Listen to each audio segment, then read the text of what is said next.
that we do. I mean, we just, as a team, we bonded for quite long. So going into games, we are comfortable with each other. As long as we don't mess up. No fumble. We have a ritual after we lose. What's the ritual? I don't even know the ritual.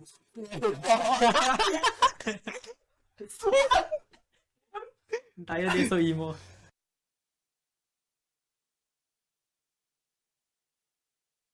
It basically started from none of us. It's actually Yeah, Alchemy was created 6 years ago, I think.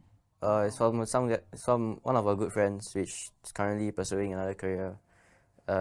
He met he's good friends with Jet. Then he introduced me to the squad, and then I joined, and then a few others came, and that's how it went by. We joined a few community tournaments. We were known as a community team, and then we started pursuing professional tournaments, like pro tournaments, kind of, and then now we're here.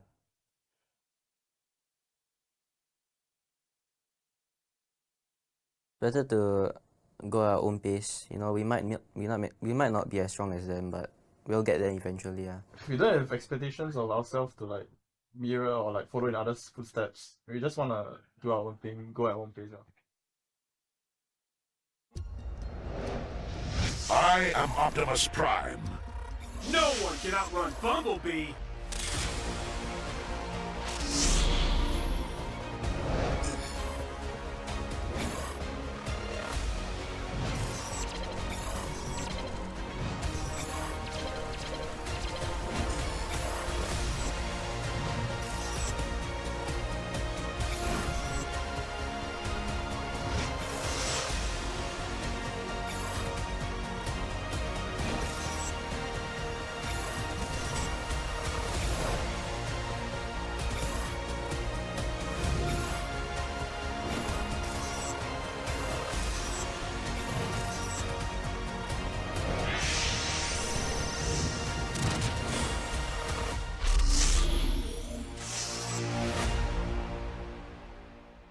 OSIM.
A crispier chicken McCrispy? So much crispier.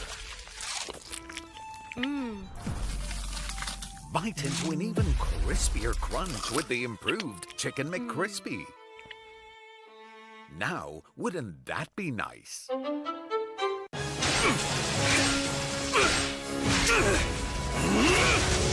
Legendary!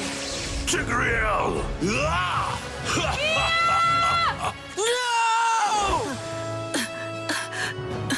Tigreal, you are our only hope. We're not going to lose. Not today!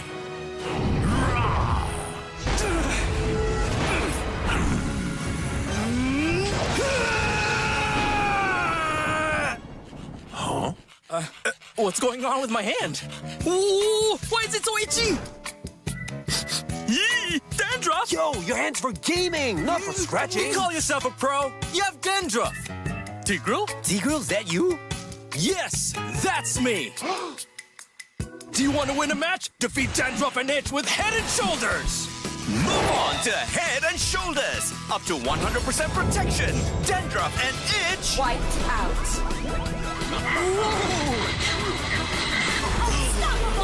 We defeated the Lord!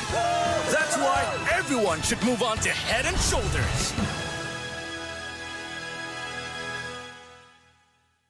My name is Slowly. I play role jungle.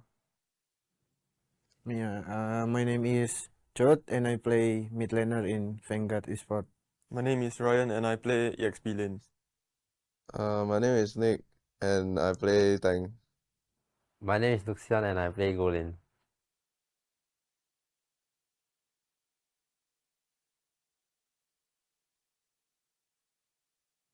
I believe this is just the process of us going into MPL lah. As our aspirations isn't just to enter MPL, we want to have a mark in MPL. Yeah. I think the new meta are so good because it become more flexible and the game not become monotone. I feel like because I'm a Roma ma, so I feel like no much changes so like it doesn't benefit me much at all. So like maybe they should put like more changes to the roam because roam only use support and tank for the emblem. So like quite shag I would say the emblem is much better now because now more fighters are more viable and there are many options to choose from because the emblems make some older, not so used heroes slightly better like Xbox.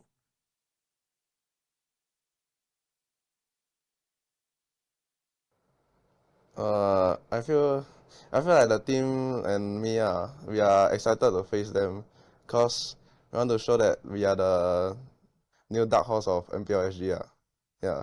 And besides that, I can't wait to face Bleed JPL because I want to prove it to you that he is below me. Same for me. I just want to do my best and win every team. I can't wait to face Stellark cause that time they knock out Zion but I was not playing If I playing, confirm different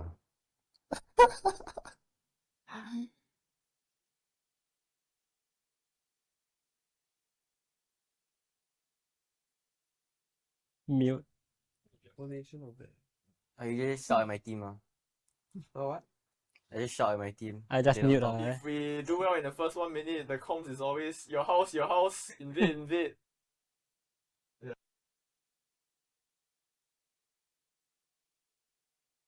If our main player don't throw in the first 2 minutes of the game, we will do well. Sleep. No, There's really nothing that we do. I mean, we just, as a team, we bonded for quite long. So going into games, we are comfortable with each other. As long as we don't mess up. No fumble. We have a ritual after we lose. What's the ritual? I don't even know the ritual.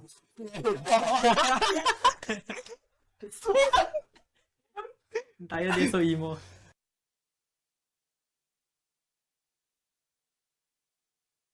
It basically started from none of us. It's actually Alchemy was created 6 years ago, I think. it's from one of our good friends, which is currently pursuing another career. He met he's good friends with Jet, then he introduced me to the squad, and then I joined, and then a few others came, and that's how it went by. We joined a few community tournaments. We were known as a community team, and then we started pursuing professional tournaments, like pro tournaments kind of, and then now we're here.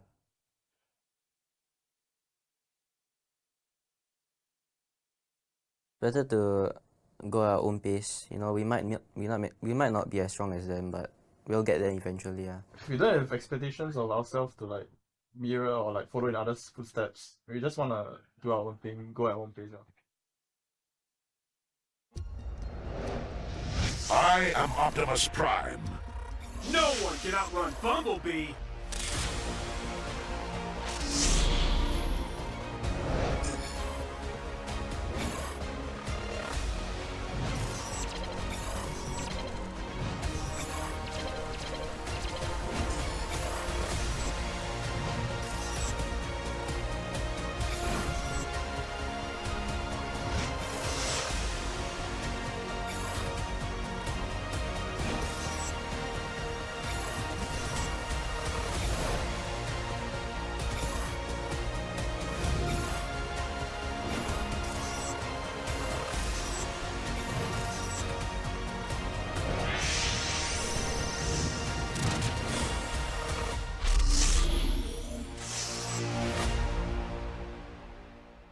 OSIM.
A crispier Chicken McCrispy?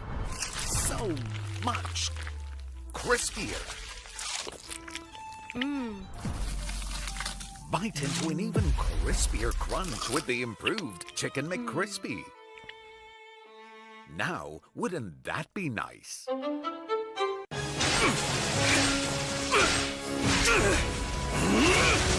Legendary! Tigreal!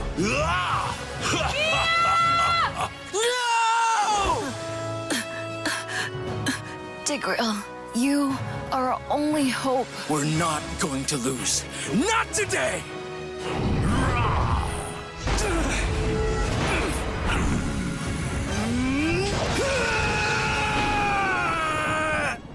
Huh? What's going on with my hand? Ooh, why is it so itchy? Yee! Dandruff! Yo, your hand's for gaming, not for scratching. Call yourself a pro. You have dandruff. Tigreal? Tigreal, is that you? Yes, that's me. Do you want to win a match? Defeat Dandruff and Itch with Head and Shoulders. Move on to Head and Shoulders. Up to 100% protection. Dandruff and Itch. Wiped out.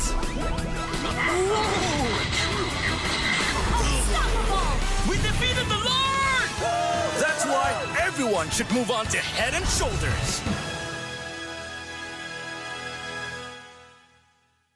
My name is Slowly. I play role jungle. Yeah, my name is Chot and I play mid laner in Vanguard Esports. My name is Ryan and I play EXP lanes. My name is Nick and I play tank. My name is Luxian and I play grueling.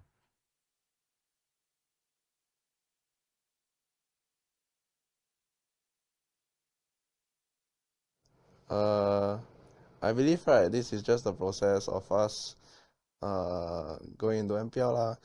As our aspirations isn't just to enter MPL, we want to have a mark in MPL. Yeah. I think the new meta are so good because it become more flexible and the game not become monotone. I feel like because I'm a roamer ma, so I feel like no much changes so like it doesn't benefit me much at all. So like maybe they should put like more changes to the roam because roam only use support and tank for the emblem. So like quite shy I would say the emblem is much better now because now more fighters are more viable and there are many options to choose from because the emblems make some older, not so used heroes slightly better like Xbox.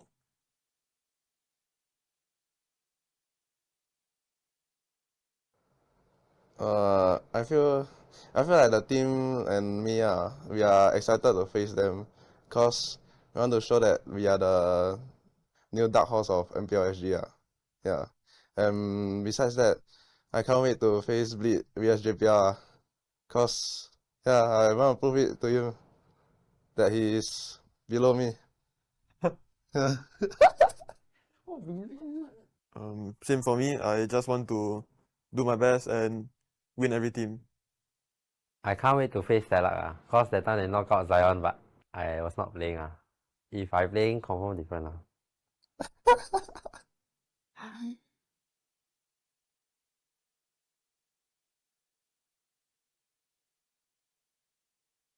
Mute. I just shout at my team. So what? I just shout at my team. I just mute If we do well in the first 1 minute, the comms is always your house, invade. Yeah.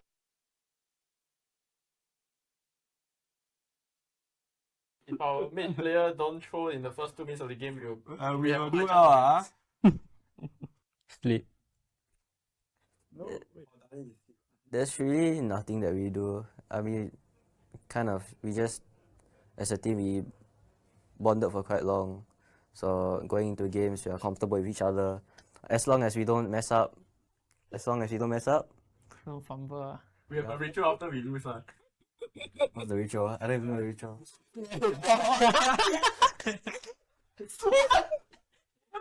Entire day so emo.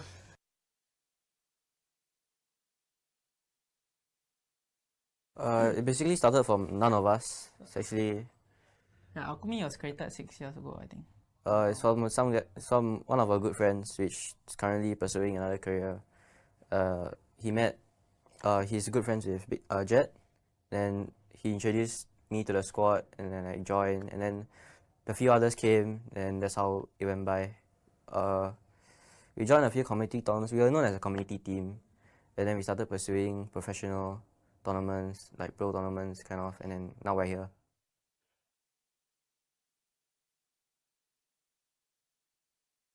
Better to go our own pace. You know, we might not be as strong as them, but we'll get there eventually.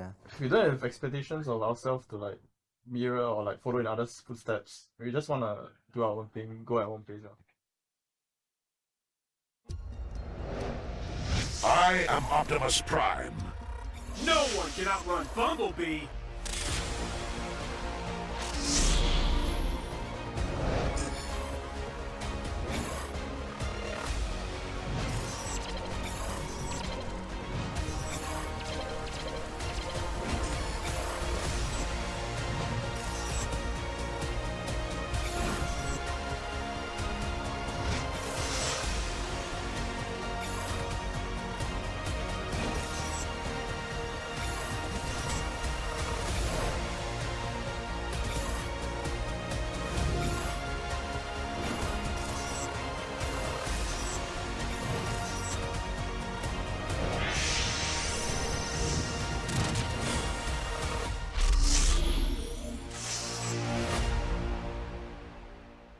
OSIM.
MPL SG Season 6 is brought to you by Moonton Games and Zenway Productions. Presenting partner, McDonald's. The road to glory has never been tastier with McDonald's. Catch all of the MPL SG Season 6 action and complete the experience with a crispier crunch of the new and improved Chicken McCrispy with McDelivery. Official partner, Head & Shoulders.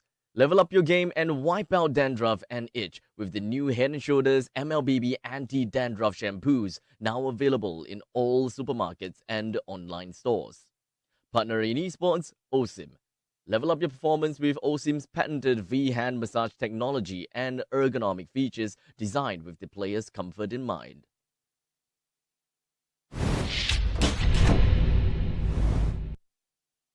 Look alive, friends! Today is week 3, day 2, and we have seen great divide in the overall standings so far. Now, how I feel about the matches so far, we are down to the last 2 days, and this week, as we speak, it really divides the good and the great right here in the pro scene. Why? Because we have introduced in-game a brand new patch, and it really tests the ability of adaptability right here from our pro players, and we have seen evidently yesterday.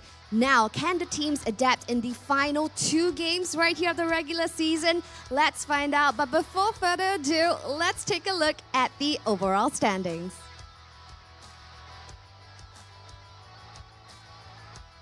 As you see here on your screens, there has been a great divide. Team Flash, 14 points in the first position. We have our defending champions, RSG SG, with 11 points. Hot on their tails, we have Homebois SG with 10 points. Bleed Esports at 9 points at the edge of the upper bracket. We also see Team Evil with 8 points in 5th position. Vanguard Esports with 5 points. Stellark SG with 3, and Alchemy SG still with none to their name. Now, as we have mentioned, today it's going to mark the second last game for all of our teams. If they're gunning for the upper bracket, which is the coveted extra life for that playoff season, today is really the day that they get their engine started and grab some points right here in the overall standings. So, let's take a look at today's matchups.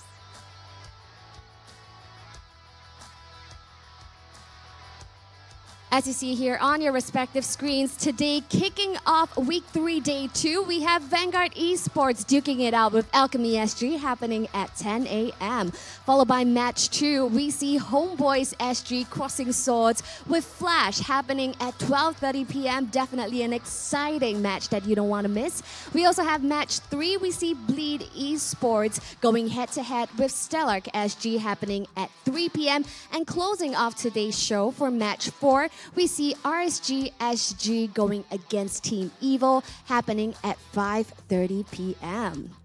Wow, so a fun-filled, packed day right here this Sunday. So be sure to tune in to all 4 matches with us on all of your favorite platforms. Now, ladies and gentlemen, MPL SG Season 6 wouldn't have been possible without all of our wonderful sponsors. MPL SG Season 6 is powered by Mutan and Zenway Productions. Our presenting partner, McDonald's, I'm loving it.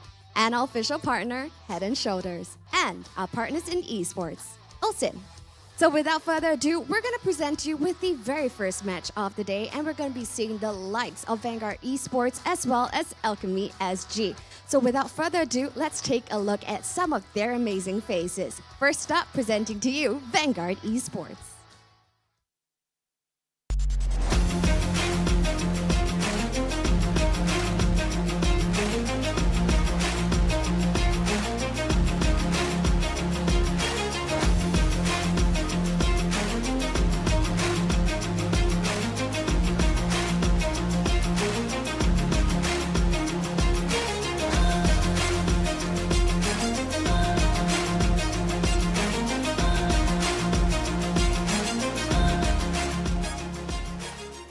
Now the boys are currently getting ready at their respective battle stations, and we can really see them gaining some momentum right here as the regular seasons go. Will they take victory at this match? Let's find out later in match 1. And going heads up against Vanguard Esports, we see Alchemy SG. So let's meet their wonderful faces. Ladies and gentlemen, Alchemy SG.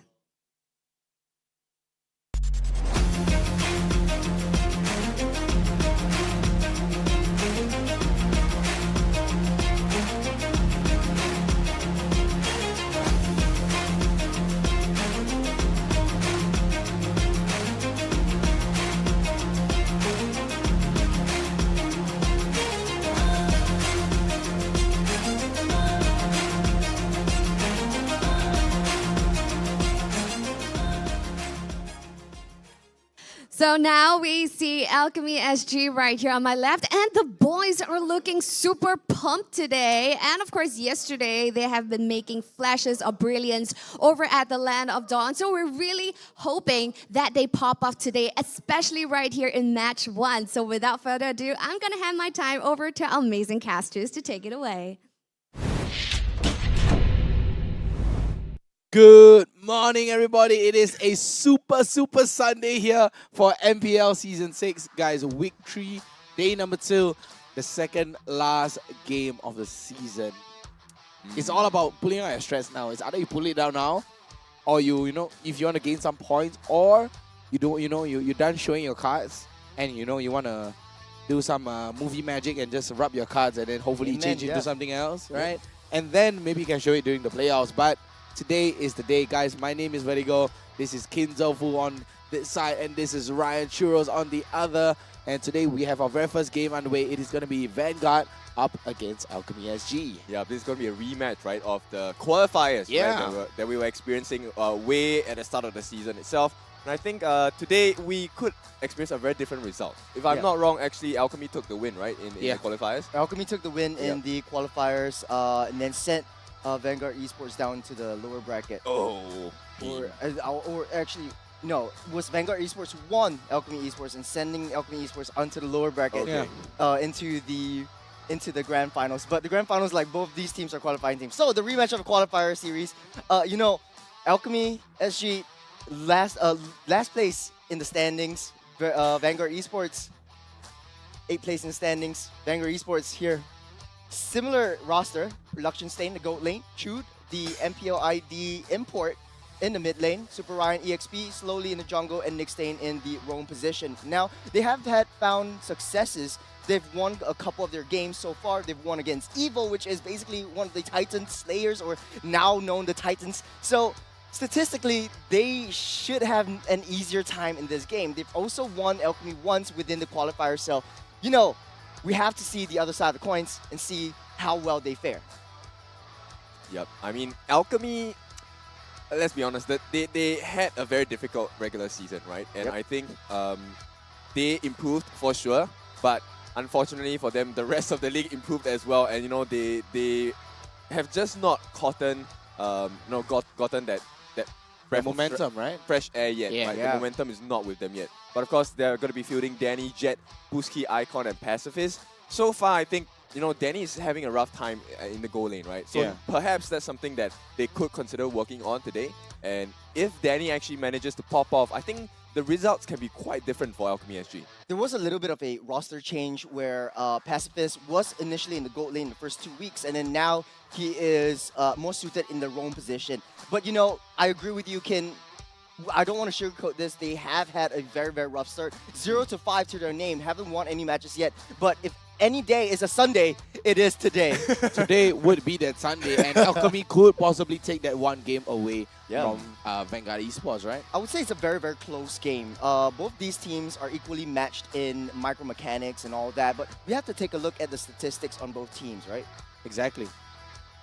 So we're gonna take a look at their keys to victory first on the side for Vanguard, and what is their win condition here today. So of course it is gonna be better trading across major objective, cutting losses on losing team fights. I mean, we see how Vanguard, they're a little bit messy, but usually they will get the major objective, but they will always lose, in skirmishes, in team fights as well, which, makes it obsolete in a way.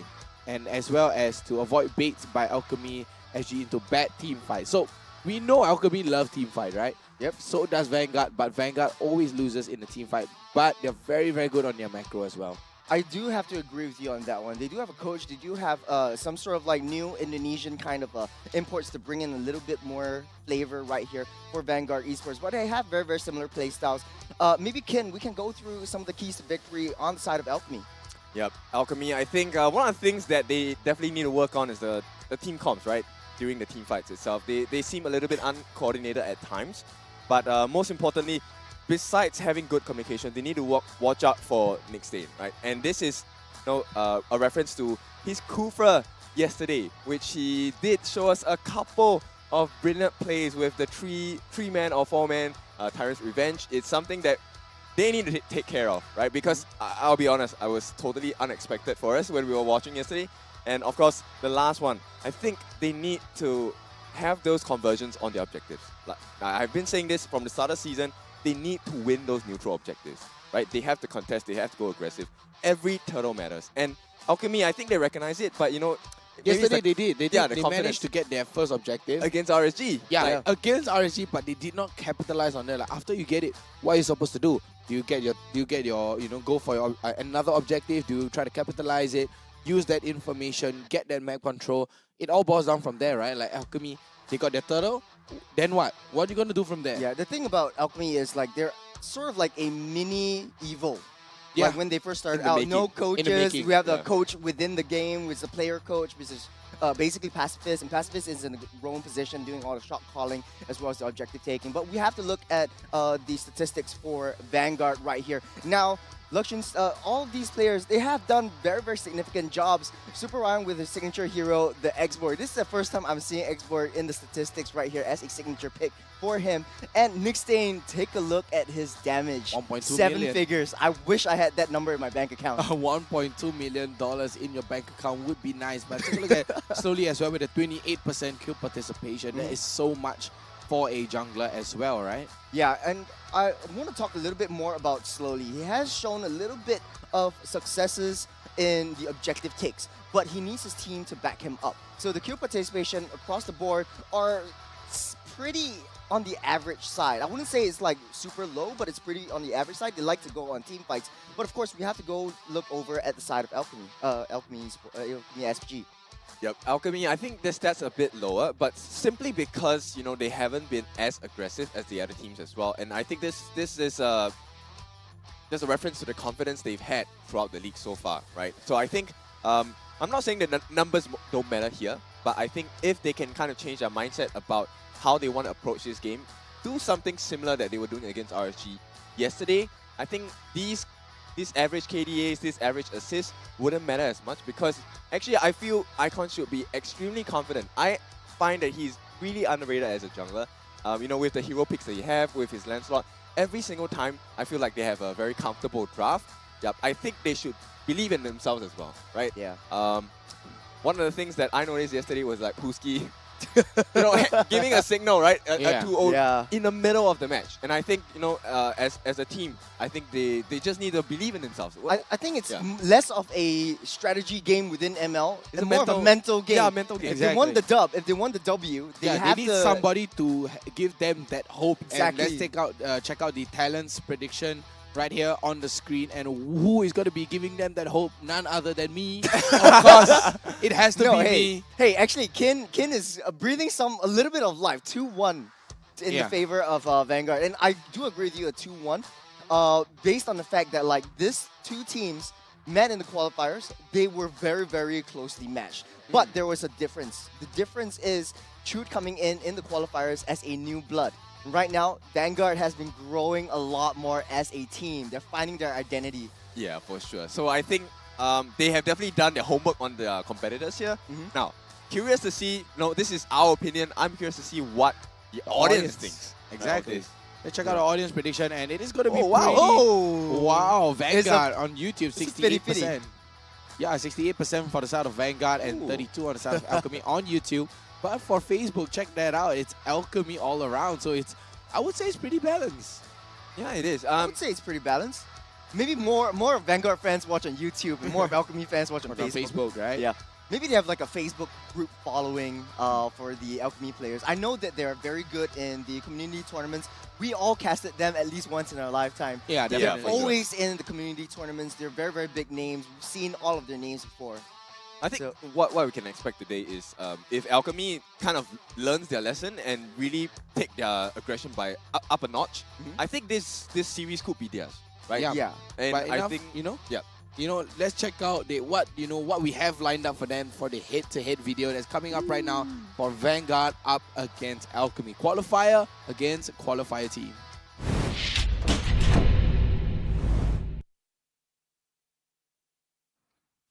For me, I believe that the main problem was their goal in Exalt, and during the regular season, their Roma Ashiru lah. Firstly, I'll talk about Exalt lah, cause I feel like Exalt gets caught too much during the game itself, and their team can't really do much when the goal laner doesn't play well or have a good game.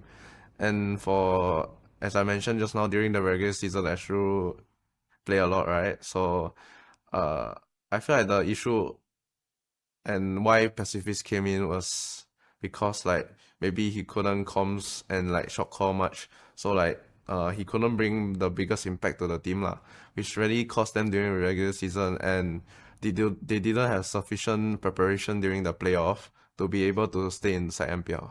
During the MPL qualifiers, we didn't really had a fight against Alchemy because they went to the lower brackets, so we didn't have a chance, so we wouldn't really like know how strong they are. Yeah, but seeing them against the Team Mustang, whoa, not bad. I would definitely be focusing more towards the jungle player slowly. He's really, really strong. And he seems to be the one doing most of the work actually. I don't really think the other players have that much impact.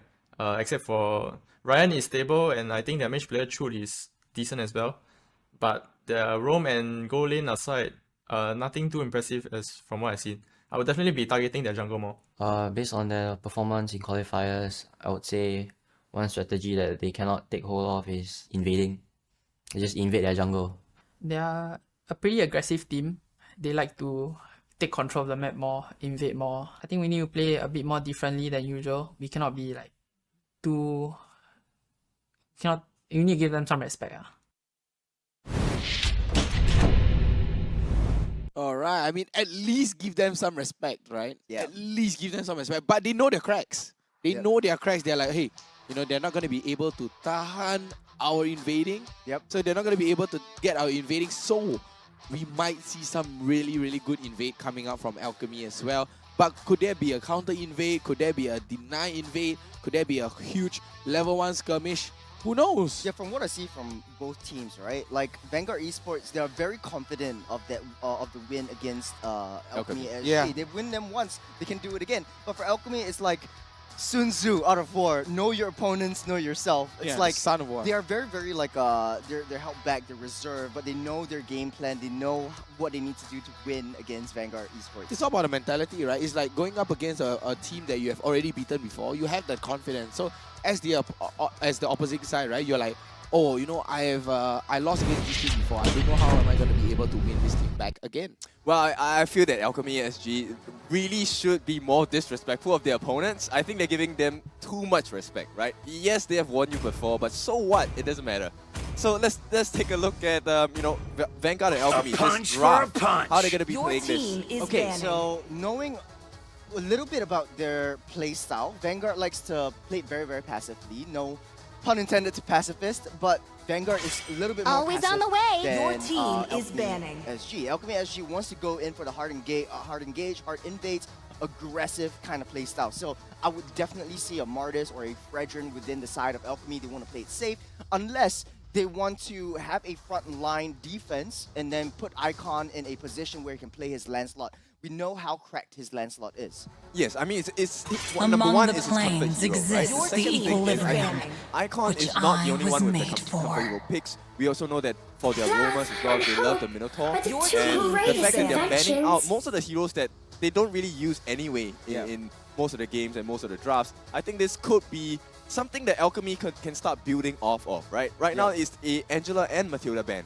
Yeah, I actually agree with you on that one. Like, they don't really go for these hard support heroes. Pacifist likes to play a lot of these setup tanks or this setup kind of roles thrown position so that they are able to get a nice skirmish onto an enemy.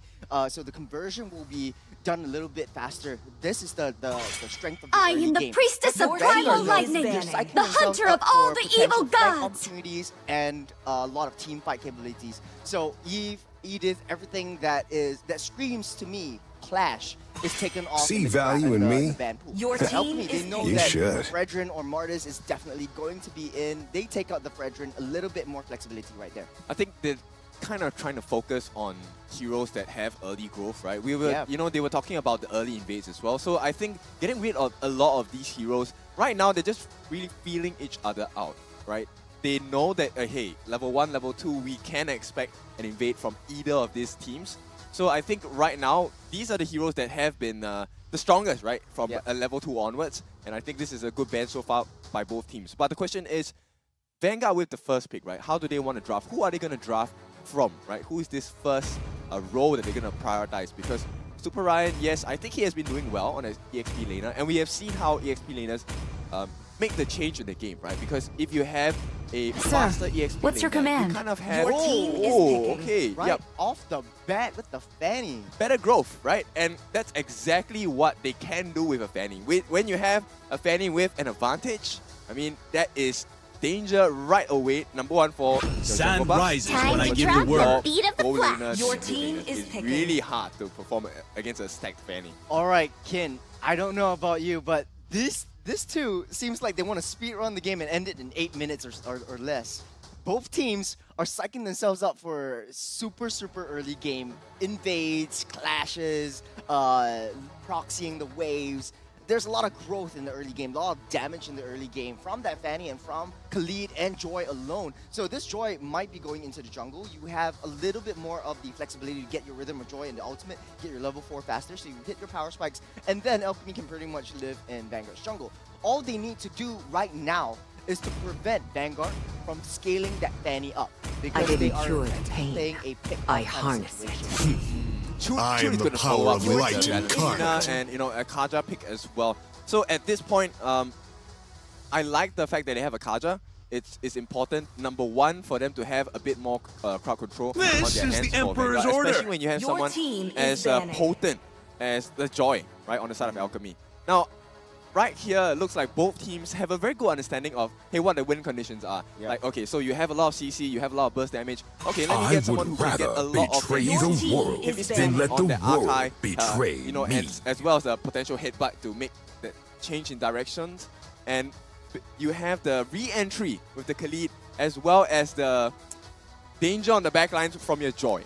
So both teams, they have specific strengths, and I think it's interesting to see at this point how they're going to try and play, because end of the day, I think it still comes down to the junglers here. Who farms faster? Is it the Fanny who gets the first kill? Who gets that priority, right? Joy or the Fanny?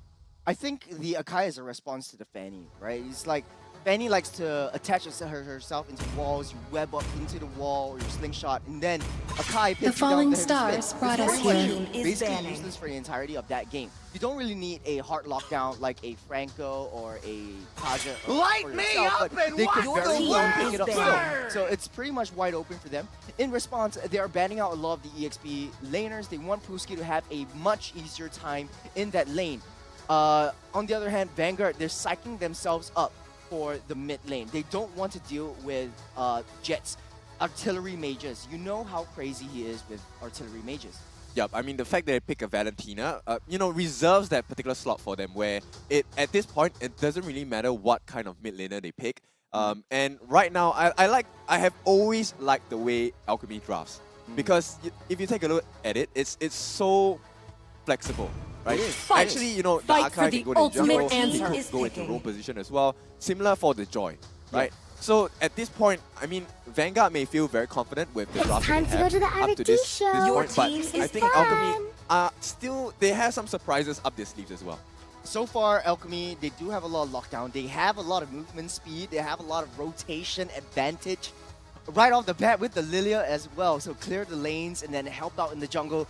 We are going to be preparing ourselves for a barrage of invades in the early game coming from Alchemy. If we don't, then Vanguard will have the better trade out of everything. I think at this point, I prefer Alchemy's draft a little bit more because they have a little bit more space and room for error, right? Simply because Jet can, with the Lilia, he can actually make some so-called small mistakes, bait out the skills, usage of the arsenal that they have on the side of Vanguard, and mitigate all of that with just one simple black shoes. So besides that, once they have made it out successfully, a couple of ultimates away from Vanguard, that's where the rest of the lineup shines extremely well, right? We have Khalid as well as his Akai. And all these people have very good but re-entry. I do know my trade. What is this draft coming from Alchemy though? Barat's in the EXP, and then Akai in the roam, and then Joy Jungle. Okay, it makes a lot of sense.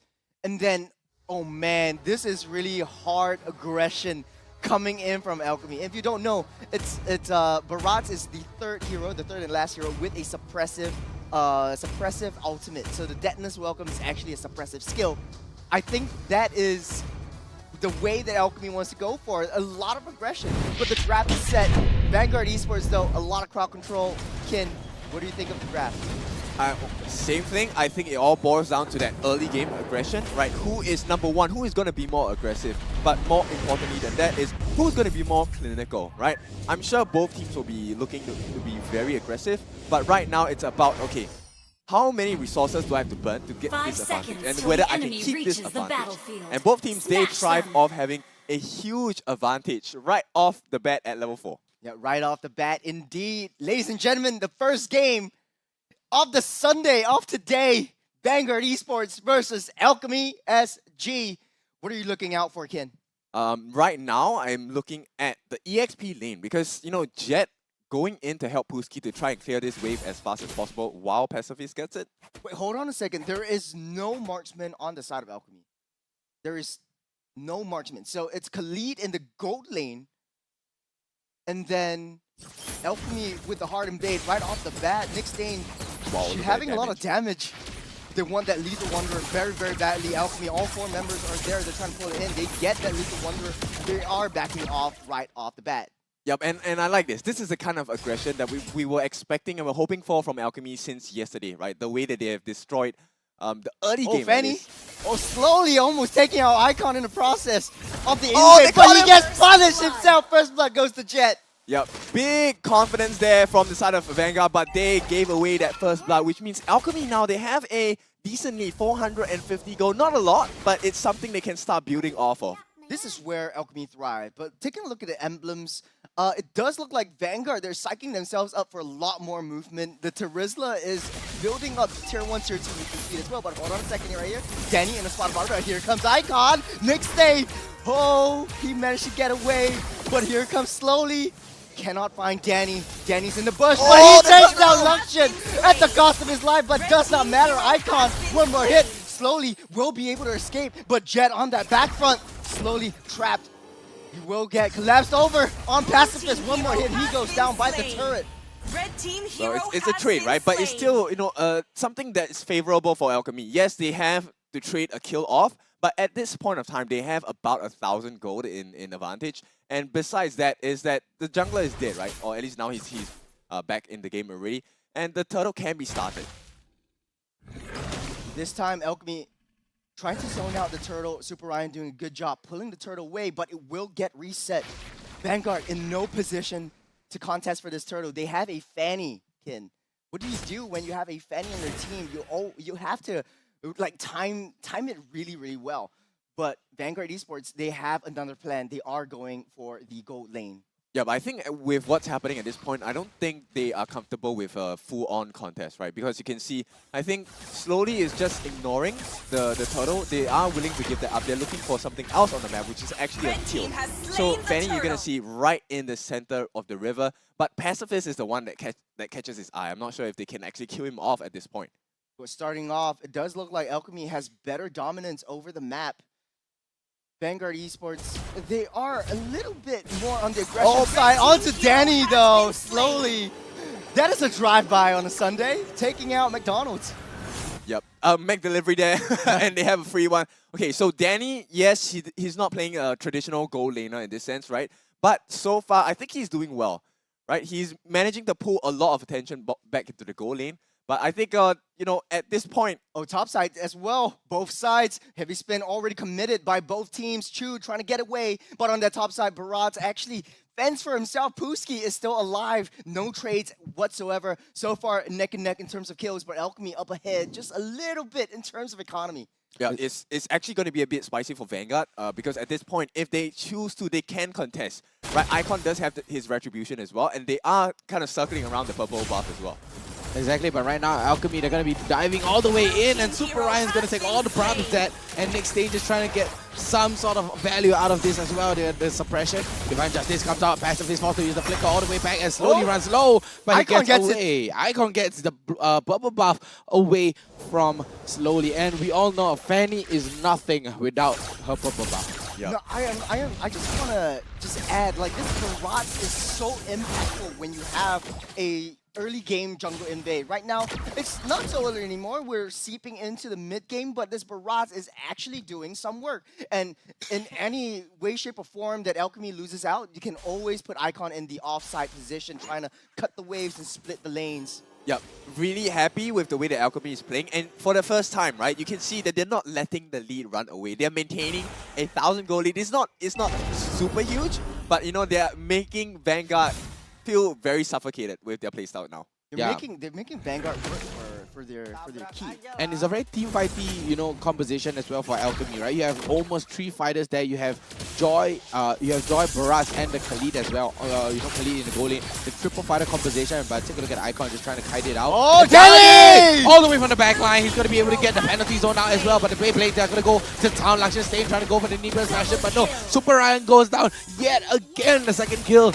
And just like that, Alchemy wins that skirmish and tries to convert their lead into a turtle, and that is their win condition right there. They need to get the lead. They need to start running away with the lead. So the first, after the fight, they get the turtle, and then right now they're just trying to clear it out, but ooh, slowly. That's very hopeful, and you know, he's not Invade again. able to defend his purple buff from the likes of Alchemy once again. Once they try to go for the split push, but Alchemy has other plans. They're going straight for the objectives, but take a look at the itemizations right here. There is a lot more damage being built up by Alchemy, of course, because they have the lead. In terms of economy, you have a lot of damage from the side of Alchemy as well. Double Dreadnought armor on the side of Alchemy, which means there's so much damage reduction on the side for Alchemy, and it's on the important people like Arkai as well as the Barat. Barat's already making the quick rotations down. Now, I think they are switching it up. They're adapting to this situation as the 6-minute marks go. Conceal though. You have Icon going on the top side, trying to split the waves, trying to defend, while the rest of the team of Alchemy tries to go back together. But the bottom side though. Oh, Lakshan staying, but the heavy spin is going to be able to knock him out of the Tyrant's nose, all the way back in, and though, but the Tyrant aggression is going to get resetted. Danny on the wrong side of the map. He's trying to go for the heal though. It's going to be a 1v2 here, but is he going to be able to get out? No, he will not, and Puski's just trying to trade it back. Right now, Jet, they're just trying to put some aggression. A very, very good play right there, but done at the cost of Danny. Very, very good team play, good team fight by Alchemy, but I don't know about you guys. It's still slightly early in the game. The lack of the marksman in terms of Alchemy will bite them in the boots when it comes down to late game kind of situation. I think it depends on the positioning actually. Yeah. So if Lakshan Stain manages to stay clean and safe during a fight, yes, it's going to be a big deficit for Alchemy. But as it stands now, uses the flicker and the penalty zone to get out. There's not a lot of turret pushing power for Alchemy. It's very, very slow. A lot of hero damage, yes, but the objective conversion is just not there. Yeah, so they are looking to take team fights, right? They're trying to win in this Super Ryan though. But here comes the Raging Sandstorm and the heavy spin as well. All the way, locking 2 members on the side of Vanguard into the wall. Alchemy though, Pacifist runs slow. Slowly just trying to catch down onto Puski though. Is it going to be enough? Danny, they're trying to trade it back. They're going to get the third spin, but no, it's not going to be enough. Chu runs low. Nick Stain just trying to go for the slow. Danny is going to get terrified as well. He goes for the spin, but no, the second spin is going to get denied by Slowly. And this is huge, right? Actually, it's huge for Alchemy because not only do they have a 2-to-2 trade, they have successfully pushed the top lane as well. And all this time, Icon is actually farming as well. He is the top net worth, I believe, on his team and the highest level at level 12. So he's the highest level across the whole board. Yeah. So you know how painful and how scary it is when you have a Joy who is the highest. The highest net worth, right? Yep. Highest net worth. You got all the items in your pocket right there, and as a Joy, you got to be able to kite. You got to be able to dish out the damage as well as tank up all the damage. Alchemy just giving a huge good morning to Luxian Stain. 0, 3, and 2. He is always the priority target for Alchemy. Once you shut him down, there's nothing much that Vanguard can do. It's always, oh, Luxian Stain goes down, and then you try to back off. Icon already dishing so much damage, slowly giving an ode of respect over to Icon. Yep, and the conceal from Vanguard yet again. They're going to be able to... Whoa! And that's the deny from the Divine Justice. So conceal and Divine Justice already used up by Nick Stain. They don't have anything left. They don't have anything left, and Nick Stain just left to his own endeavors right there. But here comes Alchemy, but here comes the heavy spin as well. The Beyblade is going to go to Tao Super Rai all the way to the back line. Papuski is going to be the total welcome. It's going to be able to eat him up and knock him to the wall. Super Rai goes down, double kill, but Luxian Stain just trying to put some damage down onto Danny, though, but it's not going to be enough. The heal is going to be able to heal him up. Shoot, Super Ryan is going to go down, and Alchemy, no life loss, and they are going to be able to take the mid tier 1 turret. That is so scary. Yeah, they came for the fight. That's all they want to do. This is their win condition. They want to fight, win in the fight, and then take your objectives. Oh, and look at this. Slowly, he must be feeling so suffocated. There are no purple buffs across the map for him. He was trying to go into the opponent's purple buff and see if there's any stock left. It's like going to NTUC and then trying to get that last hidden shoulders, but it's all gone from the shelf. Yeah, but Danny takes a lot of damage though, gets pulled back and melted instantaneously. But here comes the penalty zone all the way back in. But Puski's going to be able to use the Daytona's welcome and heal back up. He's going to be able to get down onto Super Ryan. The Super Ryan forced to use the flicker all the way to the other side, and Puski runs very, very low. Heavy spin comes out, and down goes Puski as well. Alchemy, what can he do here? Slowly running to the back line, trying to put some pressure down. Passively goes down as well. Icon runs slow though, but can he clutch this out? No, he cannot. Down he goes. Jet just trying to trade something back in return, but no, it is going to be a double kill coming out from Chun. 4 members down on the side of Alchemy. This is where Alchemy's draft sort of shows that they are breaking down a little bit. You have too many front lines. You have 4 people who really need to get in your face. So if you make a mistake, the entirety of your front line goes down. You don't have any backline support, and that is the breakdown for Alchemy's draft.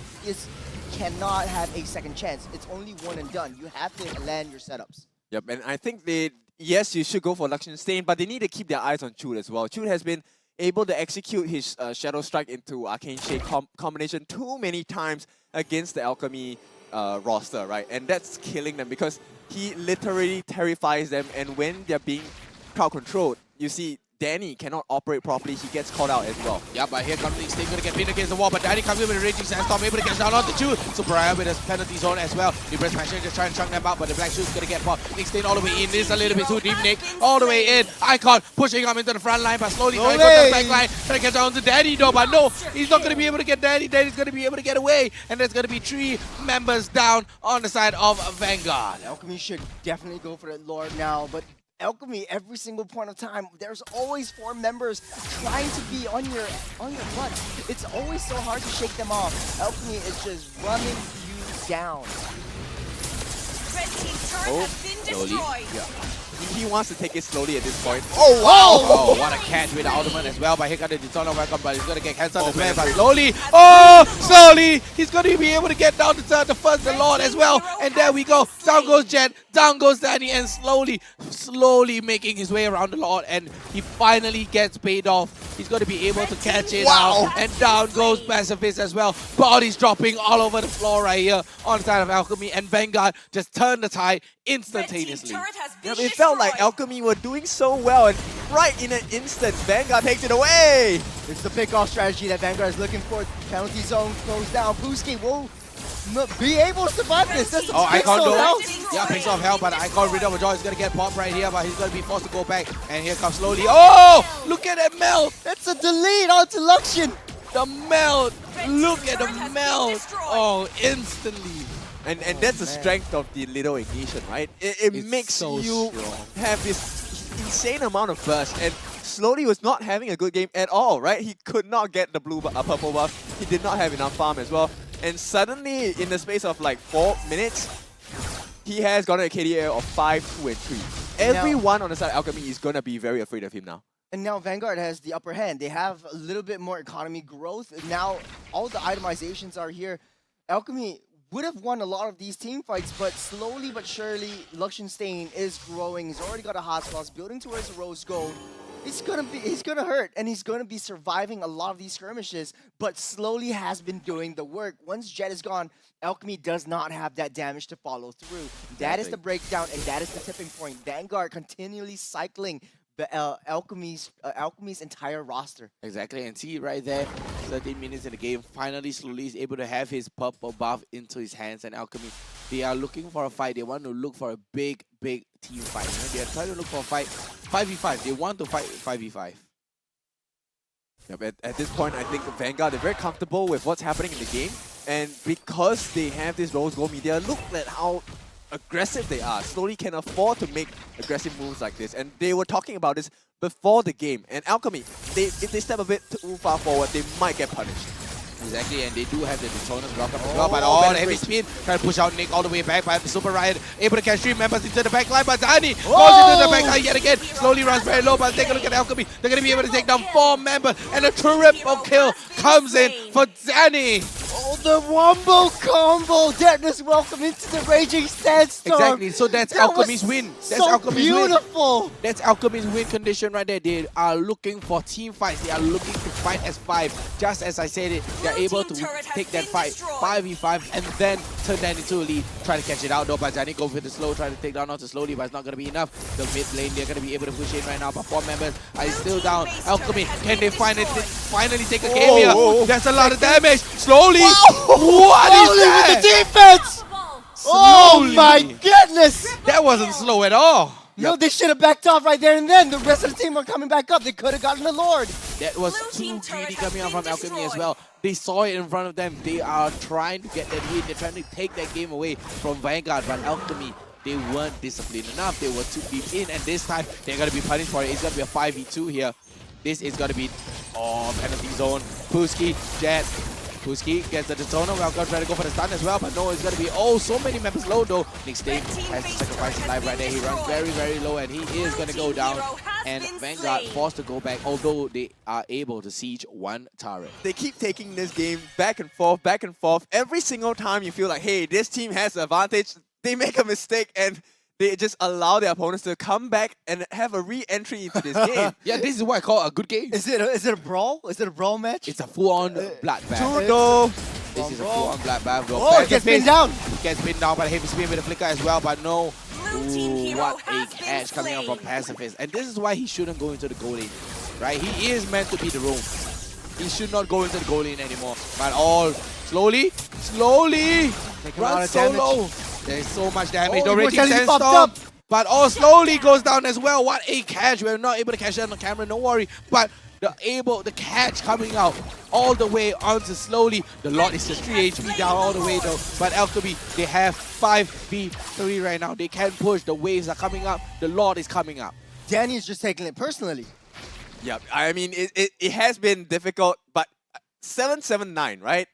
He manages to have a positive KDA at this point, and I think maybe this is what Danny is comfortable with, right? Don't give him a traditional goal laner. Give him something that he can use to fight head on, face to face. And at this point, Alchemy, I think they just need to be more disciplined, and let's see if this execution is going to be able to help them win their first series. They're going to be able to chunk down the Lord.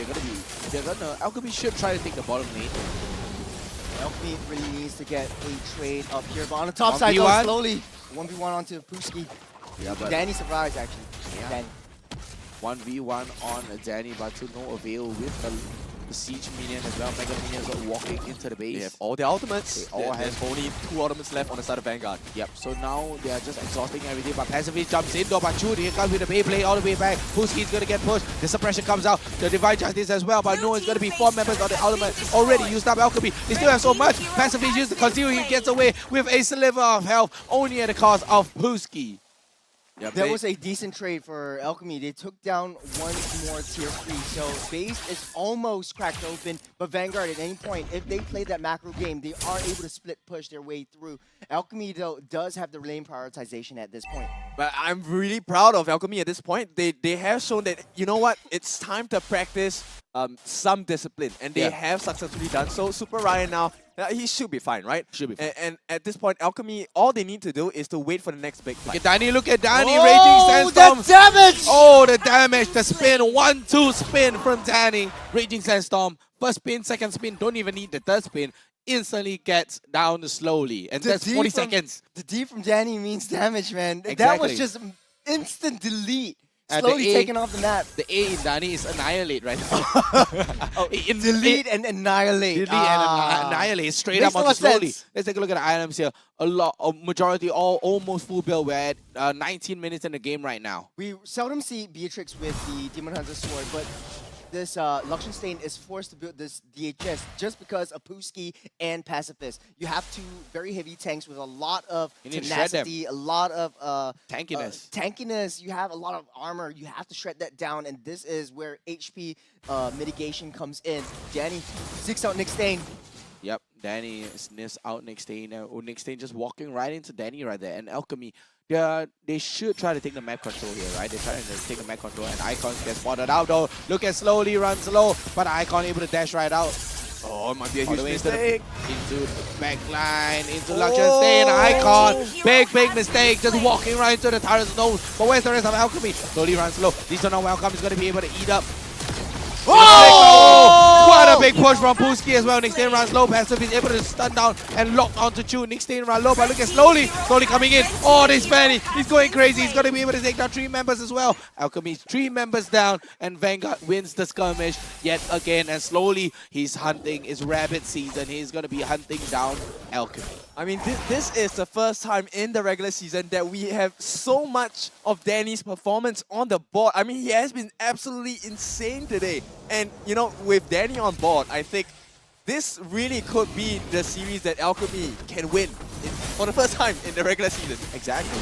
Yeah, but the thing is, it's all trades back and forth. It's like a boxing match, and no one team is getting away. But with Raging Sandstorm, Raging Sandstorm Sandstorm mitigates that. comes in by the penalty zone as well, and Jet just trying to push out some damage there. Danny runs low. He's not going to be able to heal it out though, but the Lord is still at 50%. Vanguard, they are all very low. 3 members very low, less than 50% HP right now. And Alchemy, they're just trying to push and get map control, and the Lord is going to get resetted right here. It's a 50-50 here, right? Vanguard, Alchemy, they're playing seesaw. The silver lining is you get the Lord reset, you wait for the rest of Alchemy to come back up, you wait for Icon to get his buffs, and then come back into the fray and then psych up for that Lord.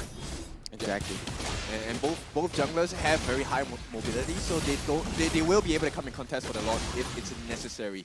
And you can see already the Joy is going to be coming down. Icon, I hope he has his retry ready. Pacifist, look at Pacifist. Pacifist going to go the long way around. He's going to be able to use that heavy speed. He's going to try to pin. Oh, 2 members pin right there. What a catch. All the way in, but the penalty zone. Luxenstein runs slow. Ridder Joy is going to get popped, and down goes Luxenstein all the way back in there. Looking for the fight. Slowly goes very low. He's going to be able to get right out, and Puski's Pacifist is so low as well. Look at Jet. Jet is going to be pushing all that damage down. Able to use the Black Boost to get out there. It's going to be a 1-for-2 trade here for Alchemy. Again, no Lord. Both teams, they're using the Lord as bait, trying to clear each other out, but someone should have went for that retribution. The idea was there, and the combos that Alchemy are dishing out was just beautiful, but Vanguard, they have the better map control. Alchemy is forced to retreat and try to maintain lane prioritization. It is very pivotal. Whoever takes this Lord will have a 90% chance of winning. Yeah. It is going to be very important. And the thing here is there's no purple bus available. Once again, Slowly is in a bad situation, right? Puski going to be able to catch out onto Puski, though, but he got the Raging Sandstorm and my pick God, up Danny. all the way in. But take a look at Chu. Chu's going to be able to use the Winter Truncheon here, but the pushback. Danny runs low. Chu is going to be able to use the Raging Sandstorm to get right out, but no, Chu is going to go down as well. It's going to be a 1-for-2. Super Ryan runs low. Jet. Nick Stain just trying to get some map control here, but they do have their numbers advantage. It's going to be a 4v4 here. Chute is very long on the death timer. Alchemy should very well go for this Lord. Now, they have both junglers, but they are playing a numbers game right now. You need Chute to be able to mitigate a lot of these kinds of crowd controls whenever it comes to that Lord fight. Slowly finally getting his purple buff, but Icon is quick to follow up. Icon is quick to follow up though, but no, he's not going to be able to take away that purple buff. Yeah, Slowly actually chooses to commit his retribution to take away that purple buff away from the Alchemy lineup and Alchemy jungle. And I think it's working out for them at this point, because right now Alchemy will not be feeling very comfortable about, hey, let's go for the Lord at this point. That's what they should be doing. You force a retribution. Why are you not going for that Lord? What is Alchemy thinking right now? They're just looking for team fight. There's the win condition, right? They want to win in a team fight, but Divine Justice on the way back on the better rate. But down goes Danny. Icon pops the Rhythm of Joy. Forced to go right out though, but here comes the retaliation. Alchemy, they're just trying to trade it out. Trying to catch out the Nick Stain though. The Immortality is going to get popped. With penalties is going to be coming in as well. Libra Smasher, take a look at Pacifist. He's going to be able to stun down onto Luscious Stain. Nick Stain is going to run low as well. The Stain brothers, what can they do here?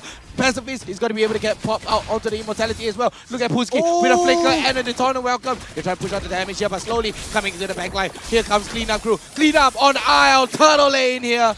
All the way back, and take a look at Jet, slowly cleaning it up. Jet forced to go down, and there's going to be 2 members, 66 seconds down on Jet. Not looking good for Alchemy, guys. Yep, Danny's out of the game as well, and that's going to be a huge impact because most of the fights have been turned around with the fact that Danny is able to just come in and chunk them with huge damage. And Vanguard recognized that. That's why they took out Danny first. Yep, and as it stands now, I think they are more comfortable to perhaps get this Lord dance started, because right now they have a bit of a better control of the wave at this point. All they need to do is to have Lakshan Singh clear this wave. They should be able to manage the timing. Exactly. Slowly already got that CA Halberd, got a little bit of defense from that Rose Gold as well. It will be hard to take down slowly, so Alchemy, they really need a lockdown. Pacifist really needs to find a right angle head. They're going to be able to lock down onto Pacifist though, but take a look at Danny! 3-man cash with the Raging Sandstorm all the way to the back line as well, but it's going to be a 3-man penalty zone as well. What can they do here? It's going to be a fight. Vanguard, they're going to be able to take down onto Alchemy. Oh, Immortalities pop everywhere. Take a look at slowly. Wall spam. Winter Trunken is not going to save you, Alchemy. There's going to be 4 members down, and Pulski all the way on the other side of the map.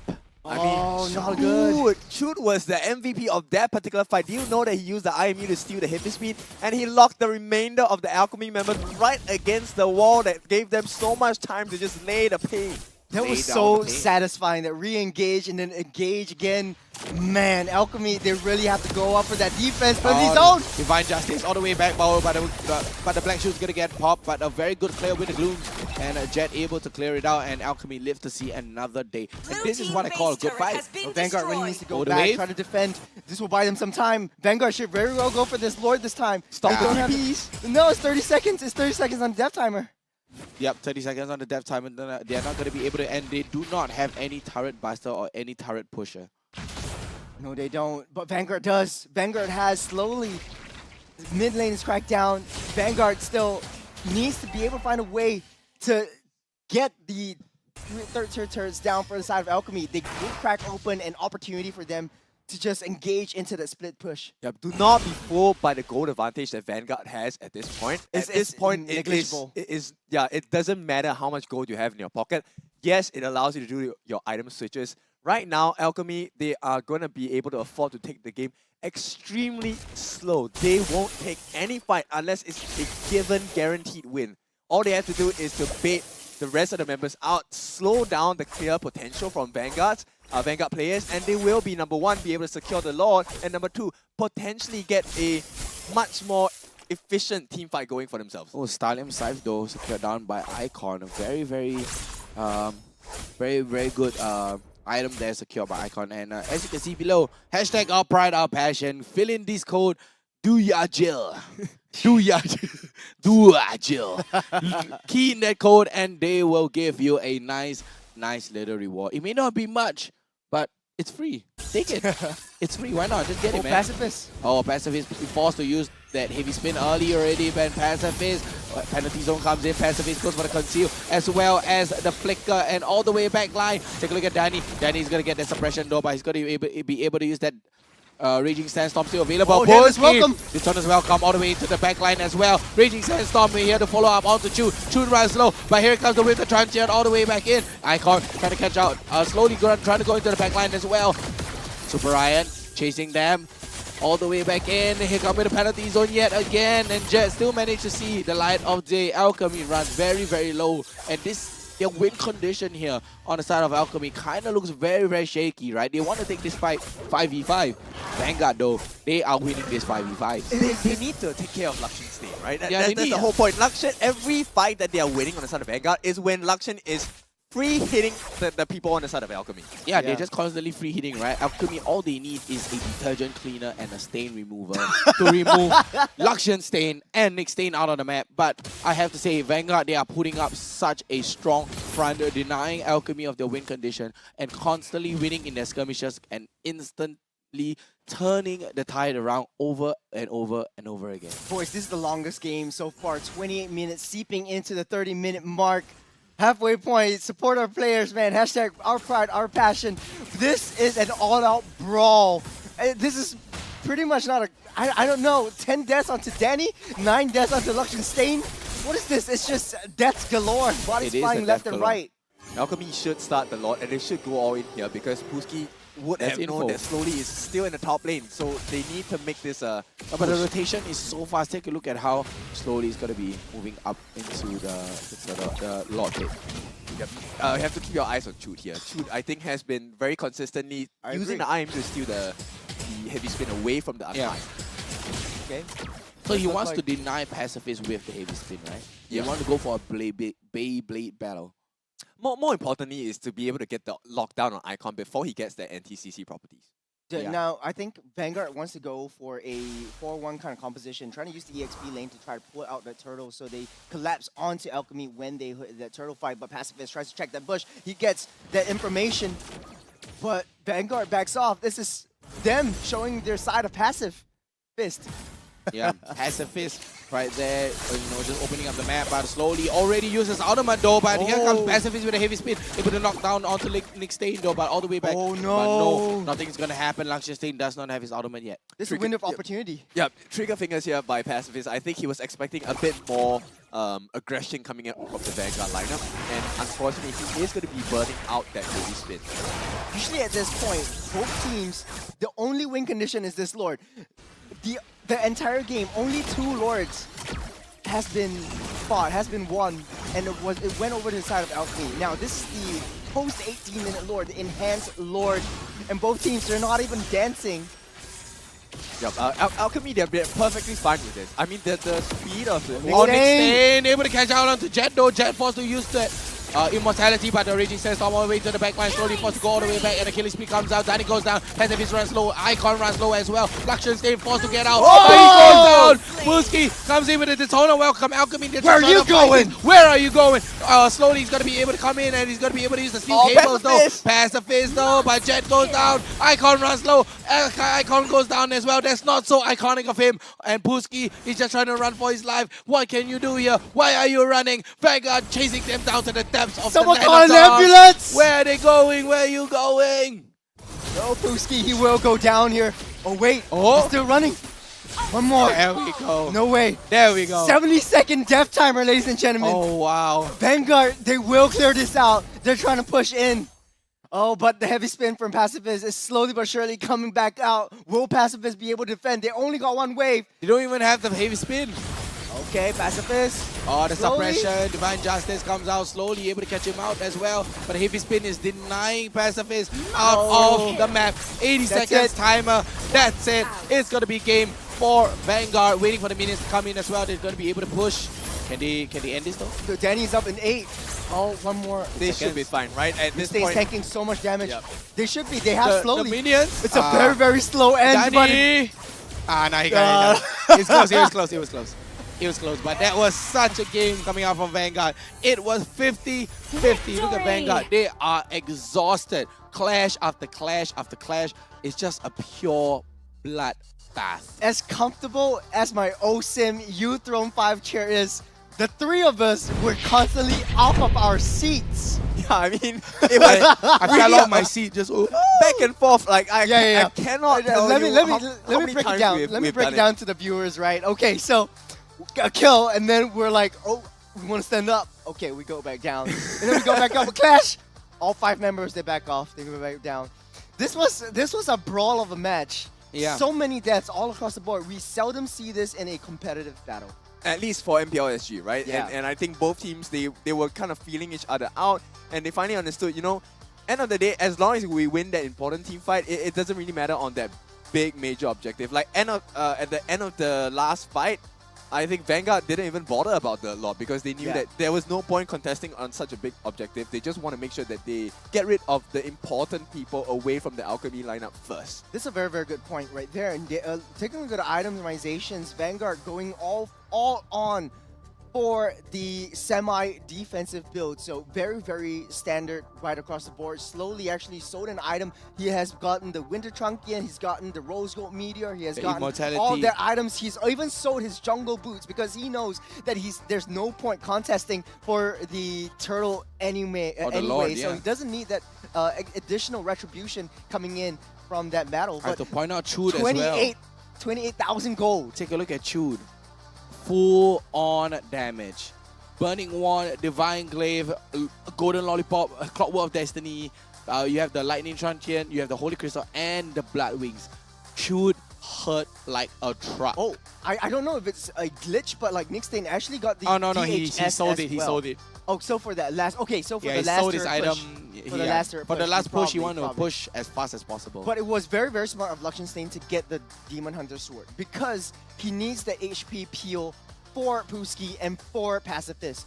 If he gets caught out, that's it. He's got like 10 deaths to his name, and it's all because of Danny. And Danny already building like all that offensive items. It's so hard to just talk about this macro. It's all micro mechanics. Yeah, I feel so disappointed for Danny. He played such a great game, you know, and he was performing, and this was the best performance I've seen him put in the entire regular season, right? And it's just unfortunate he could not get the correct target. So Liechtenstein as well, I have to give a shout out to him. He has been really doing a good job of trying to put himself in a much better position that does two things, right? Yep. Number one, it baits in the people from the side of Alchemy, and number two, it allows him to stay safe. You can take a look at his itemization. He is staying extremely safe, and Chud helps him out as well during that entire process. We talk about the full damage on this Valentina. It made wonders. And he already has the movement speed, right? So he doesn't need to bother about the boots at all. For the last item, the moment he's full build, he's like, you know what? Time to sell boots. You know, I have enough movement speed. I don't need the boots anymore. Yeah. I'm going full on damage, right? The thing is, you don't even need your boots because the tier 1 movement speed emblem as well as the Wilderness Blessing, they give you 25% movement speed. So this is pretty much a lot more than what you can bargain for adding on to your base movement speed. So I think it's enough. And you see that two emblems being equipped onto Super Ryan, Chud, as well as Nickstein. So like a lot of movement speed, a lot of rotations. Unfortunately, we didn't see that from Vanguard in the earlier parts of the game. It would definitely come in handy. I have to say, Pooski tanked up so much damage did. as well, right? Let's take a look at the post-game stats right now coming up. It has to be Pooski. That is a lot. 376k, guys. Actually, the Sea Halberd was built just to mitigate the heal coming in from Deadness Welcome. Exactly. It's quite a bit. It is, I think, 25% of your health is being regenerated, and Pooski doesn't really need to care about mana. Usually, the mana is a problem for the Barats. But because of the updates, every single time you use your first skill, which is your main damage anyway, it's sort of like less of that. So yeah, see a lot of damage dealt for both sides. Adding on, ladies and gentlemen, this is 1 million damage for both teams. Adding on. Yeah, 1 million on both sides. This is the amount of a skirmish, right? 500k plus 500k damage dealt on both sides, and that's equivalent to 1 million. I was like, where is this? Yeah, where is this 1 million? Where's this number? I see potentially 1 million on the damage taken. But like, okay, so you guys were adding the numbers together. I was so confused. Oh yeah, damage taken is kind of like 1 mil. Yeah, damage taken is 1 mil, 1.1. Wow. Alchemy's a tanky boy. They're a tanky team. Exactly, and take a look at Chud as well. 180k damage dealt. Wow, that's so much damage dealt. I have to say, like, if MVP, we were to discuss MVP, it would be Chud for me. And honestly. I have to point out as well, take a look at Slowly. Although he is deprived of his purple buff constantly, he still hit the highest GPM in the game. What does that tell you about Slowly? He's not slow at all. If you notice his economy was 30,000 gold. Yeah. At the end of the game, 30,000 or 28. It's slowly is the MVP. Of course, it has to be. Right? You have the Lethal Ignition, Season Hunter, as well as the Rupture on your Assassin emblem. Take a look at the full item build he has gone. You don't need boots. That last slot is the defensive build. He's leaving it empty. I think that was a last-minute sell for that Wind Talker to just clear off of the turrets. Yeah, I mean, this entire game slowly has been really slowly giving me moments of heart attack because it felt like he fell off early in the game. He didn't have the best start, and suddenly he comes back, gets that cutthroat, and the huge burst of damage. I'm very sure Alchemy did not expect that as well. You know, there's a saying as well, you know, like Indonesian players who play Fanny are just built different. Wow, okay. And That's slowly fair. kind of proves it to us, right? Yes, for sure. I find it so exciting to watch him, but at the same time, you know, when I am hoping for Alchemy to give a good performance, I feel so pain for Alchemy because slowly he's just coming in and destroying them. He's actually very focused on targets. He always knows, Very like, locked on. okay, I want to take down Jet, and that's it. I want to take out Jet, I'm out. If I'm too low, I'm out. I'm not going to push myself too deep in. There's discipline. That's Very discipline at its finest. I think he has one of the lowest deaths in the game as well. 4 deaths. Yeah. And 4 deaths is low. For what, close to 40-minute game? 32 minutes. 32 minutes. 32-minute game. Yep. But I think we have to take a look at the highlights, right? Because I feel, you know, Vanguard didn't have the best start to this game. They were kind of struggling by a little bit, but somehow they kept pulling it back. They kept clawing their way back. Yeah. Being passive and slowly but surely. You Yeah. know, taking a look at Slowly. this. This was the first turret. The Lord Steal. Yeah, first right? Lord He Steal. focused down on Jet. You see, he goes right out. He denies the Daytona welcome and goes in with a retribution and win that 50-50 as well. They take down And that he Lord as well survives. on My this, goodness. this time. So this was the earlier part in the game. They were fighting for this turtle, and this was when the Danny had a huge raging sandstorm. So finding the right angles was very crucial for Danny. However, the long range and that back shot, Luxin staying always left alone. We see that happening more in the later parts of the game, and this is the janitor in action. Wow. Oh, clean The up on best aisle death. 3, my friend. This was the slowly performance of his life. I mean, that Did was you see so the amount sick. of cables that came out of this man? Yeah, exactly. I think a little bit too greedy on Alchemy's front. Every single time they had an opportunity to end the game, they were very, very greedy. They should have just backed up and got that Lord for additional pushing power. And look at how slowly he's playing. He constantly goes back to the base, keep coming back again, goes back to base. This is the hard lock coming in. The big 3-man. And this was where Chud, and oh then my Chud goodness. used that reverse heavy spin, right? I thought the game would end by this. I thought the game would have ended here. Yeah, But it was a Puski reverse actually, Uno. Yeah, Puski was the only one left to defend the base. Jet was coming out as well. Exactly. And This right one there, was the one that Dani. caused him the win. This was the one that caused them to win. Dani went down. Is it Luxin staying just trying to push down the damage? Icon just getting stuck. Look, Icon was still standing there. Slowly went back to base, and then here we go.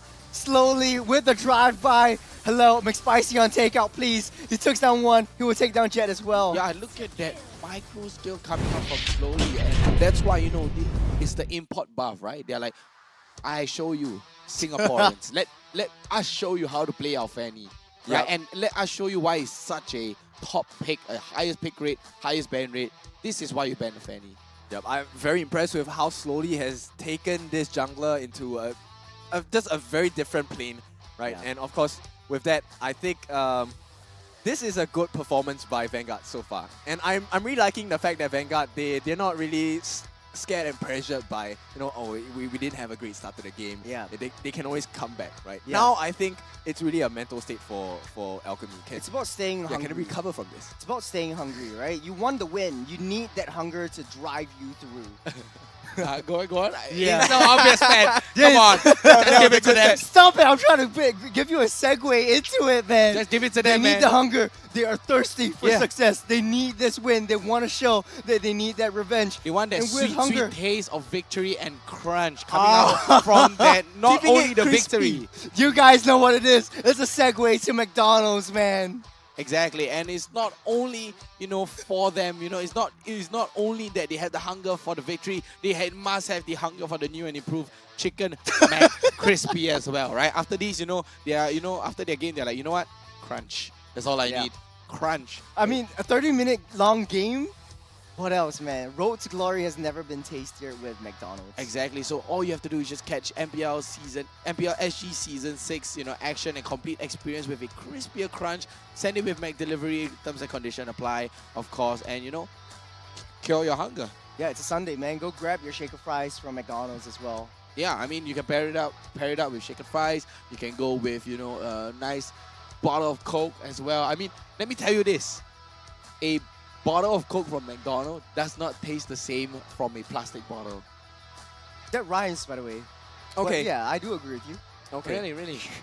I'm just gonna say, the way that you have described the food for McDonald's is making me extremely hungry. And we're in the midst of. By the way, Kin only has 2 meals yesterday, so like I bet he's hungry. Yeah, so I'm extremely hungry. It would be nice to have hint like some chicken McCrispy while the game's being played out. I think we might have that at dinner time. You have to wait till dinner time, my friend. I mean, maybe later halfway, maybe in the cast. Oh, he's gonna go for the 4-man. And then you just hear a crunch. Like, so keeping it spicy, right? Keeping it spicy. Now let's talk about the real spicy work here. It's up to Alchemy, right, to tie this series up, or it could be Vanguard going for a clean 2-0. Yeah. Yesterday was a games of clean sweeps. Sweeps. I think out of the 4 games, 3 of them were 2-0s. Yeah. The only game that wasn't a clean sweep was the Bleed Evil one, which was a 2-1. Yeah. So today we're gonna start off with a 1-0, and based on what's happening, I think if Vanguard is able to kind of break the mental strength of Alchemy again, it could be we could start today with a clean 2-0 again. Yeah, I do agree with you, but there's a lot of things that Alchemy should work on. They were winning the game. Like, it was very, very clear. It was a probably they got their win con 60% correctly. Win rate to Alchemy in the early start of the game. Yeah. They got their win cons right. They were shutting down the right heroes, but slowly had other plans, right? They overpushed the issue, right? They weren't disciplined enough. Yeah. Right? Alchemy, they couldn't end it there, but they still try to push the issue, right? It's like, you can't go anywhere anymore. Stop trying to push it. You get punished for that. The tables turn. You keep trying again and again and again. You got to reset. You got to take it back. And then, don't forget, you have the lead. Yeah. You need to get the lead and capitalize that lead. Right? Yeah. You need to grow that money. Right? It's the overconfidence that really shot them in the foot. Yeah. Like, honestly, a lot of times they could have went for major objectives like the Lord, but they went for, hey, let's end this here now. I think it's the young bloods that are talking, right? Like a little bit too greedy. They're like, they want to end this here now. Full of adrenaline. Like, we need to kill this now. We need to kill this now. And then it becomes a boxing match at the end of the day. Okay, so what I'm hearing from you guys is that Alchemy SG needs to have a bit more composure. They need a they need a lot more discipline, right? Yeah. And I think if they are able to achieve that, have a mixture of the discipline as well as that composure, I think they can, safe to say, tie up this series. I think the mental state as well. We were talking about this earlier on before the game started. I think yesterday, the Puski. they didn't have a very good mental state to start tilting within the game. This time around, we won't be seeing their mic checks, but I will 100% be sure that they were tilting halfway. They were winning, and then they were losing, and then they're winning again, and then it's constantly like a tug of war on both sides, and it will affect their mental state because a 30-minute game and you end on a loss, that's like 30 minutes of your life wasted. Yeah, I mean, but maybe they're trying to, they should look at this at a more positive light as well, right? Yeah. I mean, you did something well, you are able to close out the game. What did you do wrong in that? Maybe you can try that again in the second game, but this time you already know your mistakes. You should. So, of course, Vanguard themselves, they're going to ban away the Fanny. I mean, Icon plays a lead mean Fanny as well. The Frederick is going to get banned out as well as the Angela. The Joy is going to get banned out by Vanguard. Wow. This time they're not going to let the Joy through. Similar kinds of thinking process from Alchemy. They don't want to deal with a lot of these support tank metas that are existing right now in the league. But Vanguard, on the other hand, they don't want to deal with a lot of these dashy heroes. They want to keep Luxenstein safe. First game, Luxenstein didn't have a very good start, and it's due to the fact that Alchemy, they thrive on this high mobility, high versatility heroes within the game. So I think Alchemy might very well ban out the Matilda. They might not want to deal with it as well. If not, Vanguard will ban it out. But there is something else that they might be looking to ban out, which is a Valentina. Which I didn't was cure the one pain. of Your it team will be highlighted Valentina. it. So Matilda is very much wide open. I think Vanguard might ban it as well because it works very well within Alchemy synergy. Always on the way. There we go. I was gonna so ask. that leaves the Rafaela Yeah. open as well, right? Yeah. Yes, exactly. I don't And, think they will pick up the Rafaela though. I mean, we have seen Alchemy try a bunch fight of for my different dreams. styles, and it looks Your like team is they my will family. just leave it for themselves. I think And right now persecuted. it's really about being comfortable, right? Because I I think, totally agree with you. Yeah, So long as mentally I can they breathe, have been my defeated fight already. Yeah. It's goes time on. to Reset. Yeah, Let's reset, go. and just go back to what you feel is comfortable for you. Yep, and Irito is gonna get picked up. I am the on priestess side of primal lightning. Priestess Your of Primal team, the Lightning hunter of on all the the side evil of gods. Vanguard Esports. There's gonna be the Edith picked up on the side, and I have to say the Edith would be great. I mean, Nick Stain can play it, you know, all the way into the top lane. Super Ryan can play it. I mean, Super Ryan is plays a pretty good Edith as well. Yeah, it's a reaction to the Paquito pick. Because It is a Paquito reaction, really yeah. needs to get into your face. You have double punches. You need to land your combos, but the flip will actually disrupt that combo and cause a He needs chain to stun. protect Lakshan Steen pretty much this entire game because I Puski is going to agree. be very comfortable chasing into this Iritel. I agree. yeah, so that's it true. might be a so if this Edith is if my prediction is right, then Edith will go into EXP lane, which means that slowly we'll be playing an assassin this time around because they need a It is my additional mission to insurance banish for all Alchemy darkness. is going for the Guess So Lancelot they as well. deny pick, Bring right? it They deny pick. They're detective. gonna snatch it up for themselves. Definitely Oh, I like gonna that. go for a Kufra. I just noticed that, guys. Yep, I like it's that me, little tab at the top that says "No Coach." Right, so this time, Oh. there's no name on top, right? Sun They put rises there, when no I give the coach. So word. it's no coach Team is against no banning. coach. Qualifier against qualifier, and this time Vanguard they're gonna pick up the Khalid for themselves. Ooh. We have seen how dangerous Danny was on the Khalid, and this time I believe that it is going to go into the hands of Super Ryan. Yep. The Edith should be a roam EXP. Edith.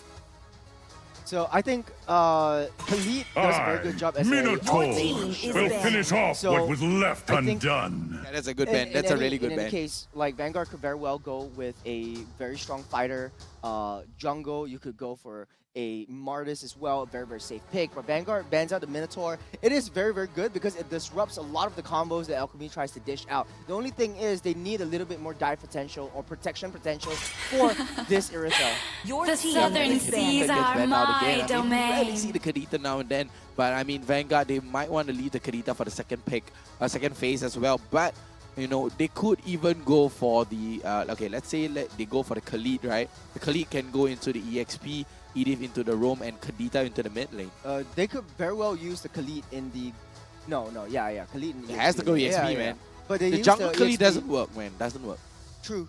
But Alchemy might pull something out of their magic hat again and go for a Mincetar goat lane or something like that, or go for even a Paquito goat lane, which really does very well against an Irithel. I would say, Harith. Harith.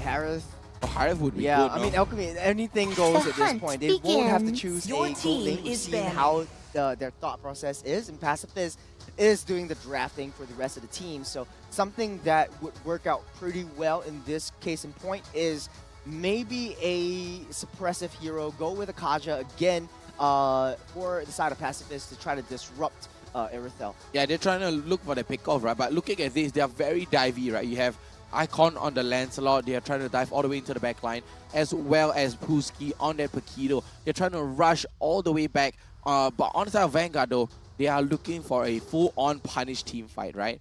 Either a full-on punish team fight or Now the engage as well. Your team And is the picking. Archive is going to get banned out on the side of Alchemy as well to deny Vanguard to punish them, right? Vanguard, they're looking for the engage rather than the heavy backline dive, right? They're looking for the engage, whereas Alchemy is going for a full-on backline dive comp. I think what would be pretty good for Vanguard is maybe a Novaria or some artillery mage just to give that distance. Now you don't have the Valentina. Farsa? Farsa would be very, very good here because you have a God. lot of rotations, early game Farsa, rotations. God, Mr. God here, on our table as well, but Yeah. he doesn't feel the God, in this lineup on the side of Vanguard. Yeah, because I think at this point they don't really have a lot of defensive posturing on the side of Vanguard. Yes, it would be great if you have a god there's a lot of techniques, right? But Your I don't team think is it's gonna be- 3,000 worlds. Yeah, so I was talking I'm about not this, a single Martis. wo- You can't go wrong with a Martis. Can't Kind go of wrong. early game composition. You pair Martis up with a Khalid. Early game, you're pretty much set, right? And Martis is a faster jungler than Lancelot. So he's going to do his rounds a little bit faster. We might see early game invades from Vanguard if they play a lane proxy into the EXP wave. So May the Alchemy, blood on the of other my hand, they have enemies to flow disrupt this from my one. spear. Mincetar, I was hinting to Mincetar and it actually came out. Yeah, there we Would go. it be in the gold lane though? 100% win rate as Okay, well. Look at the smile from Pacifist. Okay, so the Mincetar gold lane. What I tell you boys, Full attack speed, and then you have a hook as well. You have a very good hook coming out from Danny to displace them, and yours as well as the deny from the King calling from the dash. Matis has a dash, Irito has a dash, the Edith has a dash as well, the Khalid has a dash. That King calling denies 4 members and a hard counter as well. And the Kufra to deny the dash even more. There's gonna be a full hard counter coming out from Alchemy. But Yeah. can they pull it off though? It's beautiful in theory. I got so excited. I like it as well. I like to play Minzy as well. And Yeah. you know, when you land that perfect spear of glory into the shield assault, when you poke them and then they get stunned right under your tower, that's the Wow. best feeling in the world. The So thing I'm is, hoping for Danny to do that. Yeah, the thing is, it renders Martis, Khalid, and Edith useless within the Yeah, no King's dash. Calling. Like no dashes at all. Among they have the to planes respond with exists something the that is a little bit equilibrium, more which safe. I It's a was safe made play. for. But the Eve is 0% win rate so far. It's very interesting. Like It's kind of a sitting duck kind of It's a thing, right? sitting duck, yeah. You have someone to deny jumping. Oh wait, it's a Paquito goal lane, guys. Paquito gold lane. It's a Paquito goal lane. What am I saying? What do I tell you guys? Come on, man. Paquito goal lane here, and a Mincy on the EXP to go up against, Super Ryan and the Khalid as well. Dude, I'm But so hyped. The Eve, I don't understand for the Eve pick, right? It doesn't make sense. I mean, Vanguard, they're kind of shooting themselves in the foot there, right? Because with the Eve, you open real world manipulation, Lancelot can jump in, Paquito can jump in. What are you going to do about that? Really have to find a way to protect the back lines for Vanguard. Yeah, boom. I don't get it, man. I mean, I have to side on the side of Alchemy right here. Yeah, it does look like Alchemy's draft is a little bit more exciting at this point, but very, very standard and structured for Vanguard. The draft is set. The field is ready. The 5 stage seconds till the enemy is reaches the set as battlefield. well. Smash Ladies and them. gentlemen, Game 2, Vanguard Esports versus Alchemy SG. That's right, game number 2, Alchemy SG up against Vanguard Esports here, guys, and it does seem like it's going to be a very good even matchup, except for, I still kind of agree with the, Eve as well. It's not my thing. Yeah, but I think if you take a look at the EXP lane, both teams feel like the EXP is the main winning condition here. If they get a good laning phase in the EXP lane, it will trickle down and help to funnel a lot more farm onto the respective heroes. And I really am interested to see this skill matchup, right? Danny against Lakshin Stain, melee versus range. So there's a lot of Assassin Emblem onto that Mincetar. Usually you can consider building him as a tank, so you get a setup, but this is a pure damage Mincetar, a pure damage and sustain Paquito. On the other end of the spectrum, you already have the quantum charge, the movement speed, as well as the spell Festival of Blood, sorry. And you have the insane clear as well. Take a look at Danny. He's winning his lane. Danny is winning his lane because he has a lot of early game damage to mitigate. And he's Lucian forcing Stain. them to rotate down. Yeah. Look at Nick Stain and Chu. They are forced to come down and try and help Because Lakshin he's Stain. winning lane. Yep. He's winning lane, he's thing freezing is, the lane. Actually, Vanguard still has the upper hand because they won the EXP level 2 trade up on the top lane. So Chute and Super Ryan has a little bit more time to rotate down into any lane they see fit. So Chute taking the safe route. Super Ryan though. Oh, the Tauros comes in. But the heal comes in from Super Ryan. Yep, and What a re-engage. clutch. It's a very, very They clutch will not. moment They there. will not re-engage. So at this point, I think this is a good usage of all of the skill sets and options they have in their arsenal. And right now, both teams, they won't be too worried about this turtle, right? It's really about how do we win that lane first, and from here they will then try to get the turtle in their favor instead. Oh, Exactly. Actually, both teams are actually very passive when it comes to the turtle Yep, dance. they won 4. They won the trying fight. to pull the Look at that turtle 4v4 right though. back. Oh, 5v4 here in favor of Alchemy though. Oh, Danny's here too. But Pacifist still not at level 4 yet, but a flip back all the way in with the Raging Stand Stop. But it's going to be a 3-man knockout punch for Danny. What a catch. The King Calling is going to get activated though, but Chudi's going to get chunked down. But Pooski, where you are, you're on the wrong side. Icon able to catch down and trade it back. It's going to be a 1-for-2. Icon able to get right out again. The Earth Shadow is not going to be able to knock Icon up. And just like that, the skirmish will go in the favor of Alchemy. But Vanguard still has the upper hand on the goal. fair trade on both sides. Two deaths to their name. Vanguard still a little bit ahead because of their earlier rotations coming in from DSP lane. And they were losing the gold lane plating turret because they have to pull Danny up. Pacifist with the lockdown. The lockdown, the catch by Nick Stain with the flicker. And that's going to be 3 ultimates used up. Just for one roam? Just for one roam. That's not worth it. But right now, Alchemy, no turtle yet. And it's already 3 minutes in. They are not contesting for the turtle as of right now. Again, both teams, they want to try to go for team fight. They want to go for clashes, want to pick someone off before they go for any major objectives. But this turtle fight, it does look like both teams, they're just very, very... Oh, nice. The hook. Hooks. The hook and the kick calling no. though. But Puski trying to get a stun down onto Nick. But here comes the Thorn Roll. Raging Sands got able to catch out on the Pacifist as well. All the way into the backline. Real World Manipulation is going to get popped. But the Decimation is going to be able to catch out on the Pacifist. Oh. But Icon is going to be able to win. Get Retribution. Burger Flip 1v5. Oh, Icon. Oh, Icon was able to get right out. Puski, the hook comes in from Puski, but it's not going to be enough at the cost of Pacifist. Icon recognizes this. Alchemy, they are getting objectives. I mean, Puski is playing really well in this game, right? Well, very, very well. The function of his Spear of Glory has been on point so far. And his Shield Assault is doing a lot of work, but it's not maximized yet, right? We haven't seen a lot of the proccing of that stun when you have multiple hits of the Shield Assault as well. So I think Alchemy, once they have figured out, okay, what's the perfect position for Puski to really use that Spear of Glory, it might change the whole dynamic of the team fights happening for Alchemy against Vanguard. I have to agree with you. I'm trying to think of situations where Alchemy could very well do a very nice pick off into the face of Vanguard, but it does look like they are looking for 5-man clashes all the time in Pacifist. A blind jump over there. Yep, he a blind see jump. Nick Stain. Oh, the Earth Shatter comes in though, but here comes the big catch. Pacifist forced to go all the way back, slowly able to use that dash out and goes for the knock-up, and Alchemy, no life lost. So that's going to be 2 ultimates used already. Luxury Stain. Super Ryan though gets a little bit damage out from Jet, but I have to say that was a really, really good catch. I mean, take a look at the timing from Danny as well. Very good, but ooh, look at the wave clear from Puski. Yeah, that's one of the benefits of Minzy, right? The Corrosive ability, Scythe, already secured. Plus 80 damage for every basic attack. Wow, so every basic attack is just going to hurt more and more and more. Oh no. A flicker from Danny though. But it's going to be a 3 members pressure here on the side of the ball lane. But Danny, what can he do here? Pacifist goes for the jump, goes to try to go for the ulti though, but slowly able to bring them in. But here comes the knockup, the push into the wall, but the Decimation able to catch them out, and that's going to be a big, big catch. Double kill coming in for Slowly, and Jet runs slowly goes for the triple, but no, it's going to get stolen by Luxury Stain. But Alchemy, they're trying to trade it here. Super Ant goes down, but it is going to be a 1-4-3, not worth at all.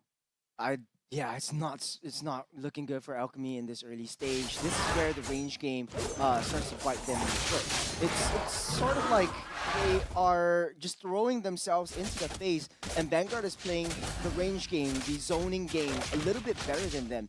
So notice how slowly, every time when he's positioning, he comes in to Danny. There's no way that he can escape.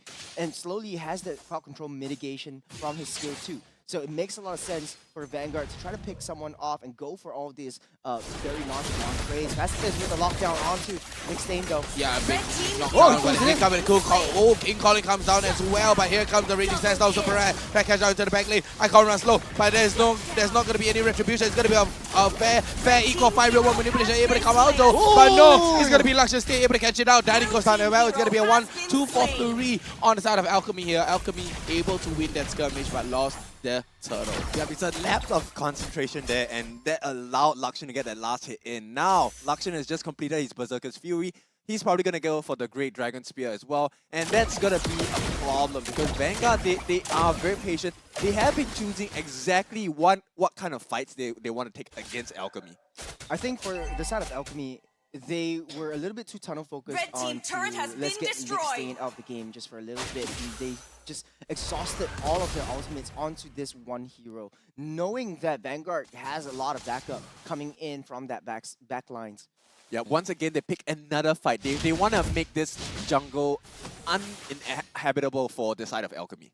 But for Alchemy, though, they have some silver lining, which is the mid lane tier 1 has been cracked open. They have controlled the map. But Alchemy on that top side, though, Nick Stain looking for a pickoff. Able to catch down onto Nick Stain, though, but no. A follow-up is going to be imminent here. Alchemy, what a big catch onto Nick Stain.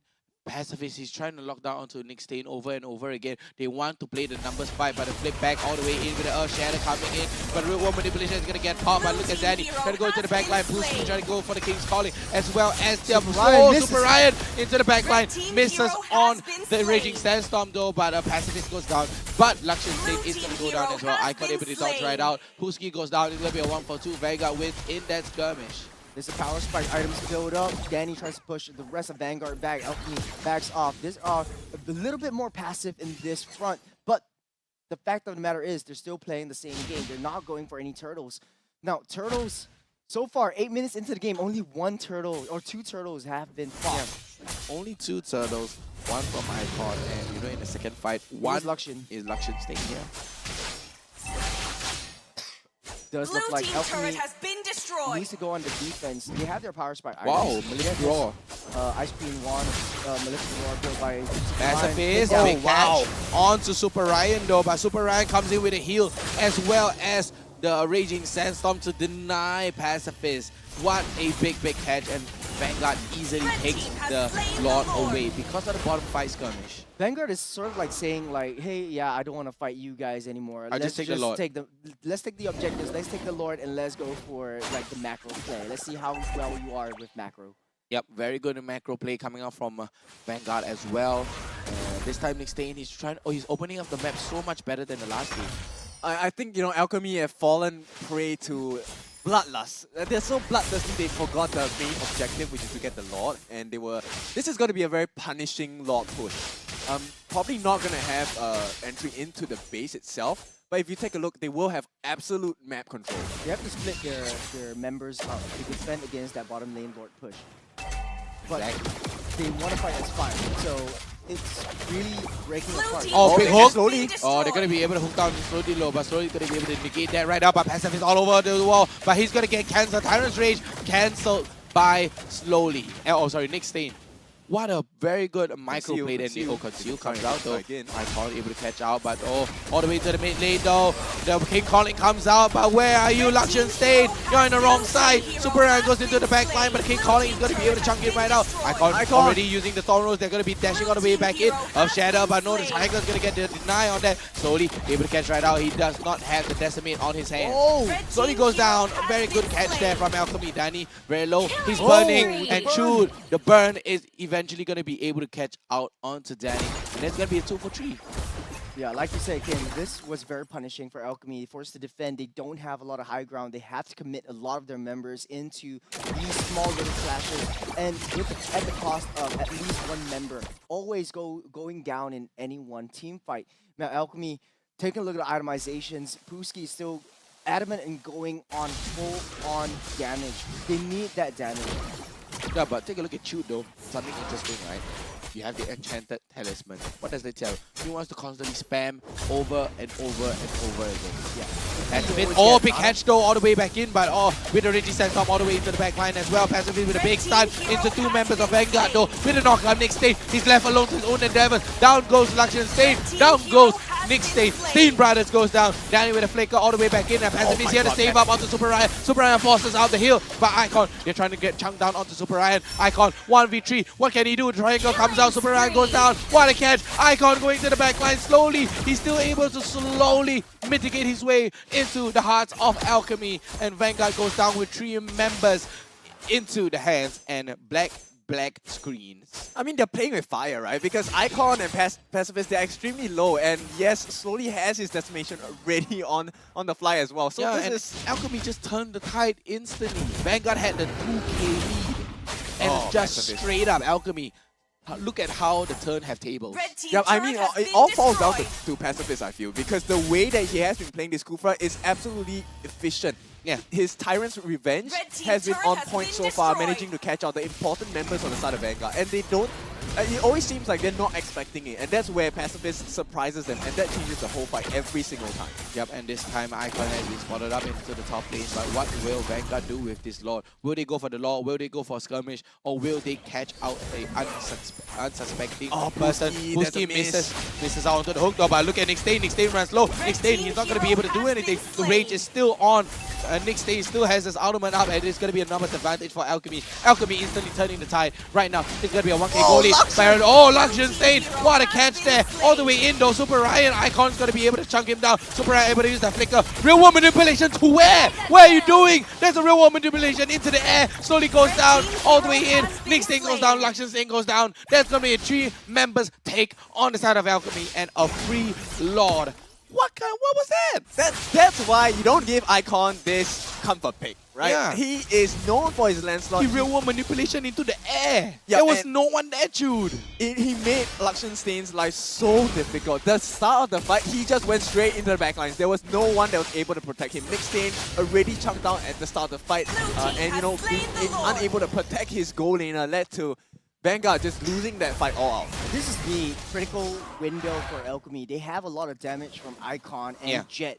They have a lot of utility. You have the slowdowns. You have the dash inhibitors. But Vanguard, on the other hand, they have a little bit more late game presence. So if Alchemy wants to clear this game out, they have to do it right now. Alchemy doing a 4-1 kind of composition right here, sending Danny up top. But I think it would be better if Icon went up with they're just trying to siege the turrets now, right? Because of the Lord marching up, they're trying to sync up this wave as well. Trying to go for the 3-pronged attack with the mid wave marching in, but a little bit of a mistime there. Bottom lane is going to be going in, but Alchemy, they are trying to push down. Passive charging it up slowly. Oh, he's going to get caught all the way in. Roman manipulation is going to get popped, though Icon able to dash right out. Slowly, he's not going to be able to do anything, and slowly goes down. What a catch. Jet is going to run very low. Super Ryan into the backline, able to trade out onto Jet. Icon, though, what a catch. Slowly is going to be able to trade. Whoa, Pooski! Whoa, Pooski with the king calling as well, and the hook yet again on Nick Stain. What a catch. It's going to be a monster kill for Icon, and there's going to be a 3-member stake. Pooski is so fast, he's so strong, and Shoot not being able to chunk Pooski down. The Lord also changed that fight. The Lord. Yeah, Pooski just immediately turns that fight around, and Alchemy converted that lead yet again in that tiny, small, little strong skirmish. The Alchemy got the better trade out of all of this. Took down the top tier 3. They have an angle to go for a split push. Eventually, maybe even a backdoor. They have a lot of mobility. Vanguard, what they have is high ground, so they really want to fight 5v5. I think the best bet right here is maybe hunker down in their base, using the turret as their advantage, because under the turret you have a little bit more physical defense boost. Yeah. So it gives you a little bit more time. Pacifist misses the jump though.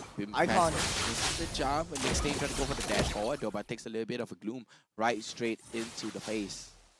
Do they really want to contest this at this point? No. It's really dangerous for Vanguard. Yeah, Vanguard has to to def the base, right? They have to go for the def. They have to go for the defense on the base and wait for, you know, Alchemy's move, get information, get map control. Nick Stain has to open up the map for the team, but Pacifist not following up with that jump onto Nick Stain though. I mean, it's a little bit of a waste, right? Take a look at where Alchemy is positioned up right now. They are all over them, all over the map. They're spread thin. They're just trying to get as much map control as they can, as well as wave management and push up the wave all at the same time to prepare for the upcoming 20-second block. I think in this Lord fight, if Vanguard pulls out and tries to contest for this Lord, the Alchemy would be able to find an angle into that backline. Once you take down Luxion Stain and Shoot, that is the window of opportunity. They don't have enough damage. Yeah, but the silver lining for Vanguard is that the Lord is actually in the top lane. So this allows them to clear up that Mega Minions lane when they need to. So they don't mind playing the Lord Dance as well.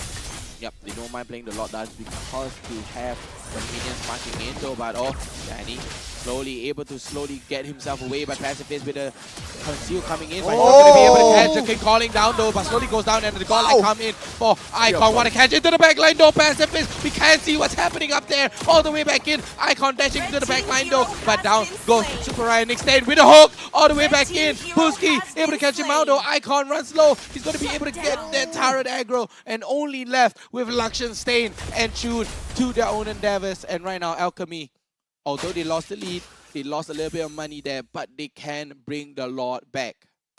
Yep, this looks to me a much more comfortable Alchemy game. And I mean, I have to commend the heck out of this guy. Mr. Pooski, his Spear of Glories, his King's Calling, super crisp. Super crisp, so fast, and we can see how a Minsita is so strong in a team fight, right? As squishy he may be. as squishy he may be, with the Malefic Roar, full attack speed, Corrosion Scythe DHS is so quick and so fast. It's so snappy, you can't even see it coming. Yep, I'm going to use Puski as an excuse to play, Minzy in the mid lane. But now Alchemy trying to go for a nice little macro play, trying to get a little bit more information onto where the Vanguard members are. They could have just went for that Lord. I think they had the damage with a Paquito and a Mincetar because they're building full damage anyways. They send Paquito down on the bottom lane, trying to get that lane priority so that Vanguard needs to defend. Pacifist is in the most scariest position you can be as a Kufa, right? You know the saying goes, right? The most dangerous place to be at is the most safest place. Right? And look at that. He's gaining so much information for his team. Alchemy, they're charging right up. They're walking right in. Lakshan Stain, he's going to get caught into the wall with a flicker all the way across the wall as well. Nick Stain trying to go for the save onto Lakshan Stain. But no, he's not going to be able to catch him out though. He goes for the ultimate, but he's going to be able to rush into the back line. Down goes Nick Stain. Down go the Stain's brother. All the way back in. Alchemy gets the lead. And right now, they can go straight up for the Lord. Yep, and a reset by Puski, which means he's going to come back into the fight ready and raring to go once again. He still has his utilities and his battle spells. He still has that flicker as well. All he needs is to wait for the cooldown for the King's Calling once again. And Vanguard, they recognize they can't do anything at this point to contest. Exactly, and wow, Pacifist, the Stain removers here. Removing them out of the map. He just waited there, he just sat there. There was no information opened up by Vanguard. And the information from Pacifist was being fed out to his team. And what an amazing play. Lakshan Stain was caught off guard. You said this before the match. You have to take care of Lakshan Stain or not, it will be the death of you. Yep, I mean, same likewise for Alchemy. They have to take care of the Stain brothers. If you can get rid of those Stains, there is a very high and clear win opportunity for you. And Alchemy, they are one step closer because the Lord is marching down towards the base as we see. Exactly, the Lord marching in. Oh my goodness! The hook all the way back in from Nick Stain though. Chill trying to pop the real world manipulation. But Ryan comes in with a raging sandstorm. He's not going to be doing much. Icon able to use the minions to dash out right now. Puski into the top lane just trying to book some damage. And the Lord is still going to be marching in. But not much minion wave coming in. We do have one wave coming into the mid lane right now. And Alchemy they're trying to push it up. Icon rushing into the back line with the Automa as well as the town road. As the goes to the knock down too slowly. Is it going to be enough though? But here comes the jump. Puski all the way back in. King calling with a flicker combo. But Wind of Nature popped down by Lakshan Stain. They do have the minions there, but they do not have the match. They do not have the power to push down the turret though. Pacifist goes in with a jump and a flick all the way in. But what are you doing? Where are you going? Slowly goes down. Immortality power for Pacifist and slowly though. Icon rushing to the back line, goes on the triangle, gestures down onto Lakshan Stain. But they do have the man advantage. Jet though. Can he get away? Bursting in. Lakshan Stain. Jet goes for the black boots. Lakshan Stain is stuck at a wall. What are you doing there? It's the ice cream wand, man. The utility that Lilia brings over a lot of these team fights is so impeccable when facing up against this base rush. And now Chud has had a pretty good game so far, 3-0 and 14, but the real world manipulation was not enough. You're dealing against a bunch of really dashy kinds of heroes. Exactly. That's why I don't understand the Yve. I mean, why is the Yve picked up here? I think it's just within the early game. Try to get them to slow as much as possible. Take a look at you. 3-0 and 14. He's doing pretty good. He's doing good. He's doing pretty good. You can't take him down. But the thing is, he hasn't had a lot of these significant impacts when it comes down to damage. Lakshan Stain really needs to farm up a little bit more. I don't think he has his I think he has his full build, but he doesn't have that damage to be able to take down Icon. Yep, Icon here clearing out the waves, and Vanguard, they're not going to be able to snipe out onto Icon. They're not going to be able to pick off Icon. And right now, Icon just clearing out the bottom wave, putting a little bit of pressure. Take a look at that. All three lanes with pressure moving up. That's a bit. Goes for the jump. Able to catch out to Nick Stain though, but misses the Tyrant's Rage. Nick Stain, this time they're trying to go for the retaliation though, but the hook comes in, really engaged all the way back into Nick Stain. Remove your stain off your shirt. And once Nick Stain goes down, the rest of Vanguard, they just back off. They have numbers. They have numbers here. They can go for the end. Yeah, they essentially become a shopping cart, right? You can kind of pick who you want to have to just take out, because Nick Stain is meant to be the midfield. He's meant to cover the rest of the formation and the roster on the side of Vanguard. So when he's down, it really makes Vanguard's life extremely hard. Alchemy wanted to go for the end, but this time they learned from the mistake from game number 1. They go for the Lord instead. They are not going for the end. They are playing the discipline game. Or rather, the Mobile Legends Bang Bang game. Makes sense, right? Makes sense. All three lanes are trying to get synced up. No one is touching the waves waiting for the Lord to crash down. It will be in the mid side. So Alchemy has the opportunity to use the side lanes to try to do a timed push so that Vanguard would have to split their resources.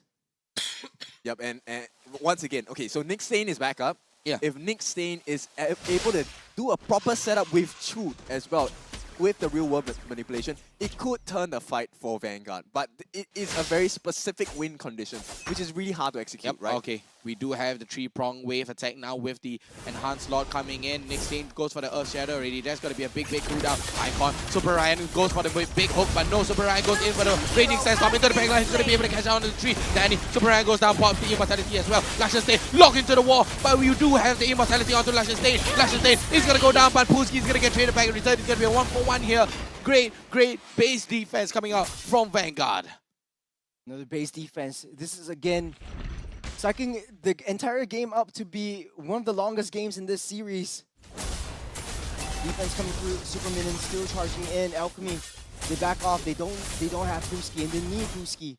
Yeah, but Alchemy is smart, right? They do not want to over-push the issue, right? They are constantly, they are like, okay, if we lose one, it's going to be a 4v4. I don't want to handshake this. I want a guaranteed base rush. Right, they want a guaranteed base rush, and they do not have a proper base rusher, right? Apart from Pulski. The moment Pulski's down, they are going out, right? Passive, a little bit low, but the Decimate coming out slowly. But they have to let this go, right? Pacific has to let this go. 67 seconds down on the death timer there, and Vanguard, they are having a numbers advantage right now. 60 seconds on the clock. Pacific, what can he do about this?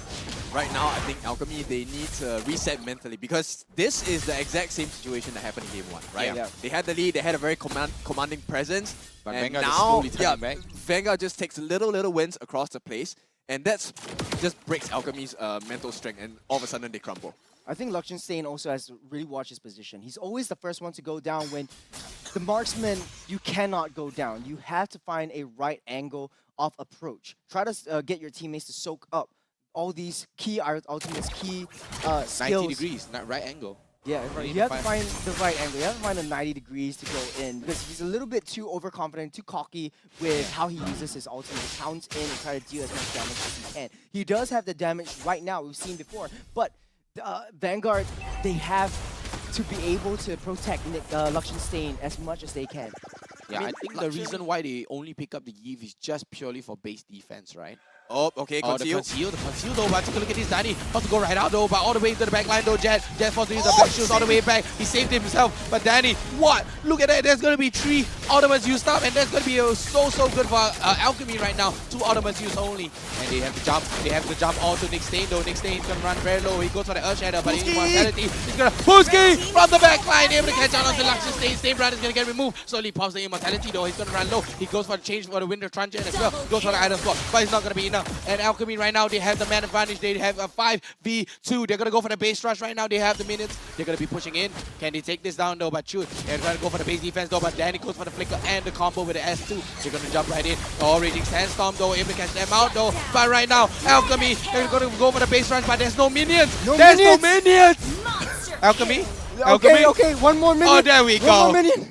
There we go. Oh my goodness. Alchemy, their first game, their first series, they finally take it, and it's going to be against Vanguard. Look at Pulski. First time. It's the first time I see smiles on all their faces. Yes, and they should be happy. I mean, they put up such a performance. Guys, it feels like we are nearing the end of the day, but this is just the first game of the day. We're not even done with the series. It feels like we're nearing, right? But you know what are we nearing? We're nearing my prediction. Oh, okay. Actually, both of your predictions coming in. Coming through. Right, So I mean, Churros is out I'm gone. I'm almost there, right? I'm almost there. Same. Yeah, Kin's almost there as well, but it could go either way, right? It's either me or Kin. The thing is, I like the fact that we talked about, like, hey, you know, Alchemy needs to, like, calm down, play the macro game. They did. They pulled Vanguard out of their base, and that is when they pounced. They found the right angle. Once they take down Liechtenstein, as well as you know, all the front members, Nick Stain, there's no setups available for them. Take a look at itemizations right now. Pulski is the one guy we just should be looking at this entire game, right? The Corrosion Scythe with the DHS, the Golden Staff, Malefic Roar for that armor penetration, and Wind Talker, the increase his attack splash, speed, and have the passive proc as well with additional damage. That's how Pulski changed the game for me. I think, you know, even before we reach that stage, For me, Yeah. in this game, Pussy is the MVP. And take a look at Jet as well. I mean, Jet goes for that full damage build as well. I mean, he's very similar to Chud, right? Except that Chud has a Winter Trunkian instead. And Chud do have a...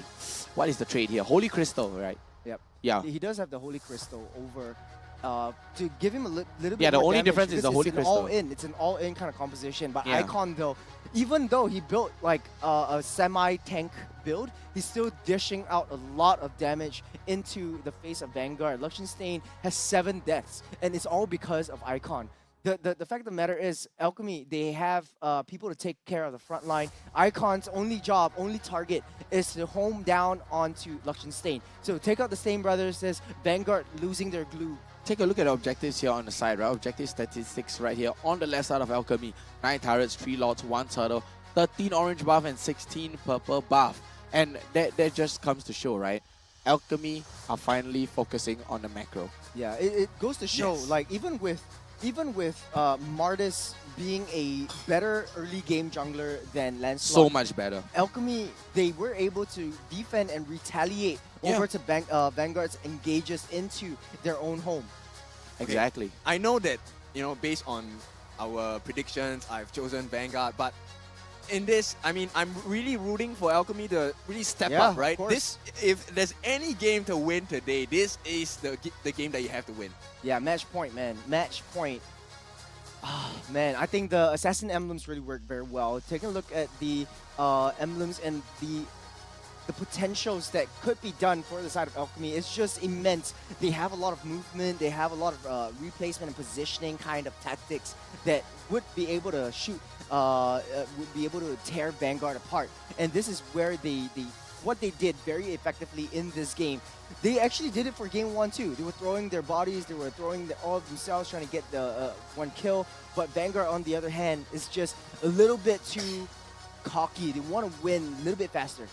They were a tough Stain to remove, Nick They Stain were a tough Stain to taking 229k damage overall for the entire match itself. And I think, Alchemy found out that formula, right? That combination of whatever Stain remover they were trying, and they just removed Nick Stain over and over again. And Luxian, of course, is the byproduct of that particular clear. I mean, usually, I think Alchemy recognize this, right? The moment if they remove Nick Stain, there's no one to engage on them setups. apart from Super Ryan and Slowly, right? Yeah. And just from there, it's just an easy snowball. You remove your Nick Stain off your shirt, you have Super Ryan and Slowly to take care of, and that's all. Chud and Luxenstein, they're just open, they're just sitting ducks. They need a little bit more burst damage if they want to face up against a lineup like this, like into your face. But honestly, Kin was saying Puski is the MVP.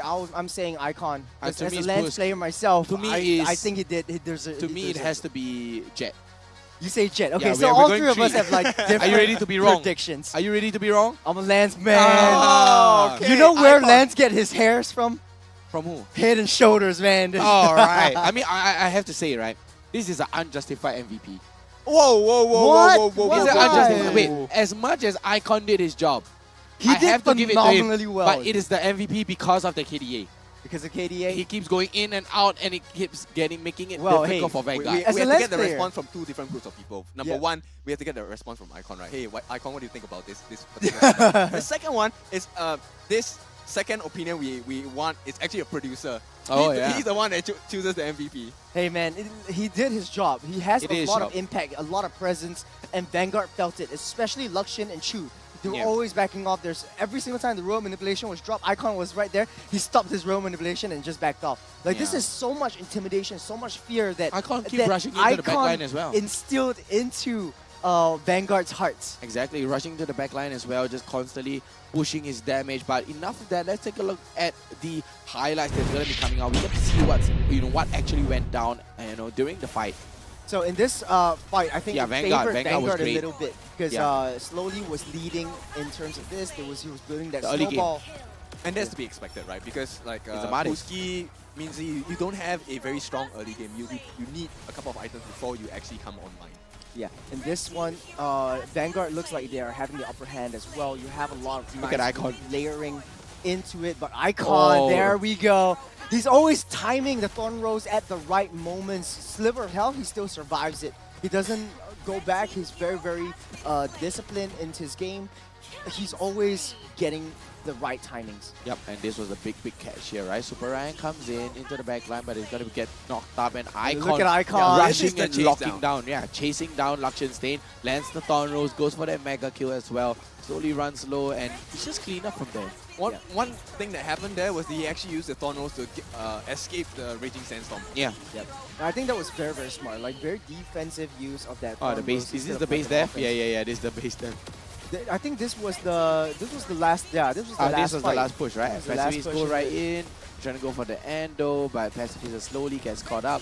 Slowly goes down. Oh yeah, no, that wasn't the end. Oh no, that wasn't yet. Exactly. It was too soon. It was 20 minutes. Pacifist, big catch though. Pacifist went for the Pooski one. This was a Pooski play, and like we said, once they removed Nick Stain, it was just free reign. Yeah, I mean, I have to point it out as well. Pacifist on the Reaver, right? He went for a Tyrant's Rage with the Flicker, and then Pooski came in with the King's Calling and Flicker.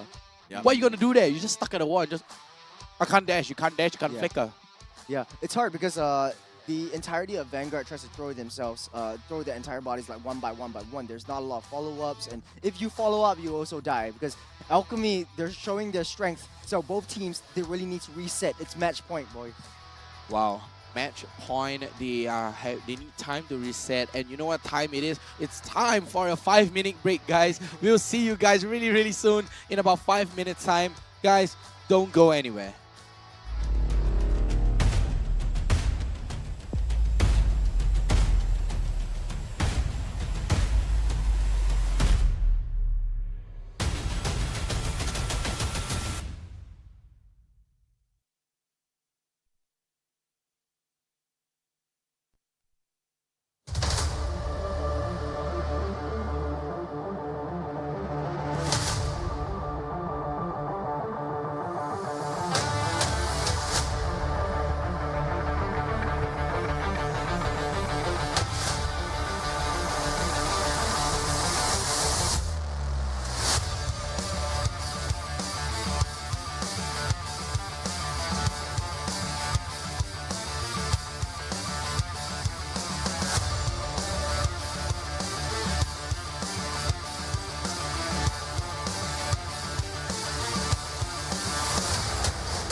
And we are back for game number 3, ladies and gentlemen. MPL SG season number 6, game number 1, week 3, day number 2. Wow, first game of the day, and we have a third game on our hands, a 1-1. I'm actually very, very hungry right now. The first Yeah, me game too, was man. making me very, very Let hungry. us eat. But Let us eat, man. Speaking of hunger, I'm hungry. both of these teams have the hunger for success. Yes, it's yes. match point. Exactly. 1-1. So, they need to stretch, right? They need to reset. They need to, move their hands up here. Stay clean, And then stay here. And then head and shoulders, knees and toes, knees and toes. It's And then they go for the perfect head segue. and shoulders. They need their mind refreshed up to Yes. 100% protection from dandruff and itch. So this is not, this is MLBB's, release not 1 but 2 new limited edition anti-dandruff shampoo featuring. We have Tigro, Eudora here, and Tigro on the other side. We have the Cool Menthol, the one that I've used for many years already, and have a 0 dandruff and 0 ladies. Are you sure? Are you sure? 0 dandruff coming out. I mean, big. But the head floor up. is so like Flaky. Flaky. Oh no, that's from you, man. It's your must be you. Your white hair. Your white hair. My white hair is good because of you. You're stressing me out, my friend. But yeah, I mean, head down to any store. You can go to Watson, Fair Price. Fair Price Unity as well. Sorry, Cold Storage, Giant stores as well.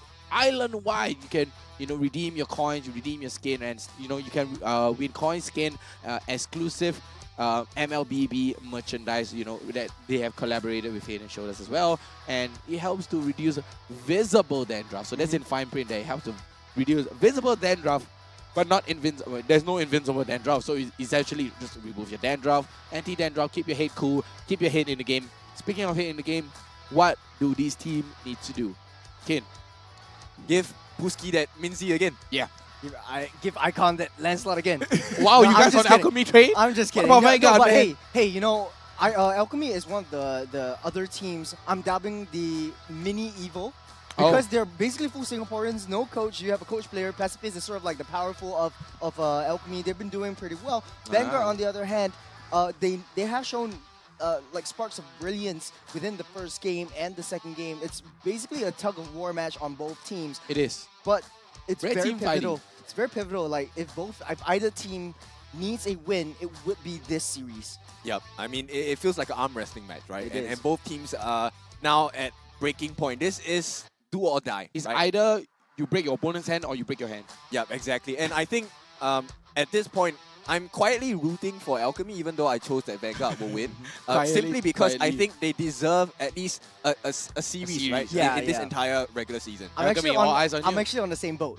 I'm actually on the Oh, same boat. Like they they don't who know joined them, the boat son. now. They don't know them. Look who joined the boat. Yeah. Okay. Going into the draft.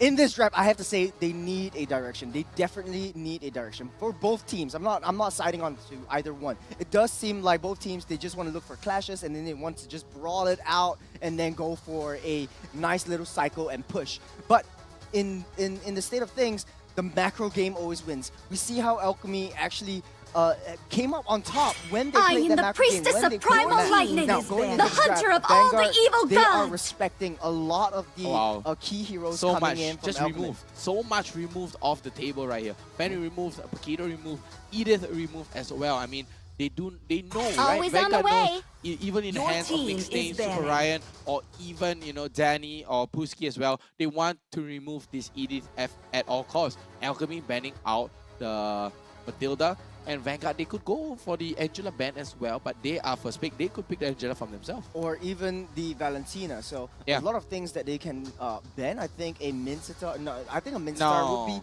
be a decent choice, but I don't think it will be No, banned yeah, out. yeah. Maybe a Lancelot. You don't want to give Lancelot into the hands of Icon.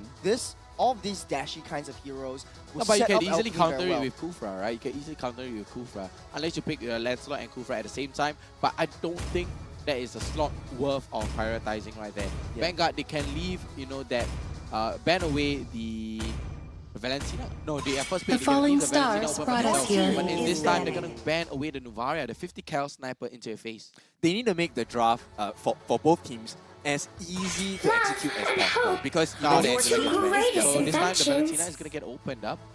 So On the side of Vanguard Vanguard. might be first pick of Valentina, but Fredrin is also open. We've seen Fredrin being banned out for The previous game, yeah. the previous game as well. So Vanguard might very well. Time to drop go the along with beat of the Valentina. flash. But Your the Joy will team be is the picking. first Wow. pick on the side of Vanguard. Alchemy, they might respond with a Valentina pick for themselves, something with a little bit more See value in me? and see value in him. You The should. Frederick gets picked up here on the side of Alchemy as well. They could go for the Valentina easily. They could go for the Valentina on their side, right? I mean, the Valentina has done so much damage, and you can use that IMU for anyone who loves to jump into the back line. Unorthodox pick, but maybe even a fair miss. You got good wave clear. You have the I didn't good team fight capabilities as well. But Your will team is be setting their sights onto this Valentina. They Yeah. want to give it over to the hands of Vanguard. I think this is a very, very good prio pick coming in from Alchemy.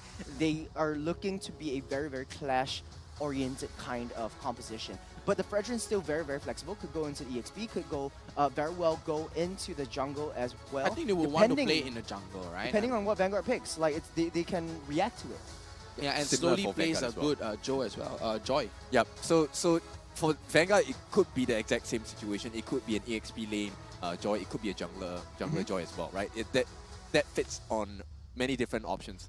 Now Vanguard, Exorcist of the right? Dragon What do they Spirit, want to make Your as team easy is as possible picking. on their side? And it looks like Kufra and Yuzong are they are going to be the picks for them. So they're going to have a lot of tankiness. And more importantly, we have seen teams yesterday use that Black Dragon form to chase away Vinocure.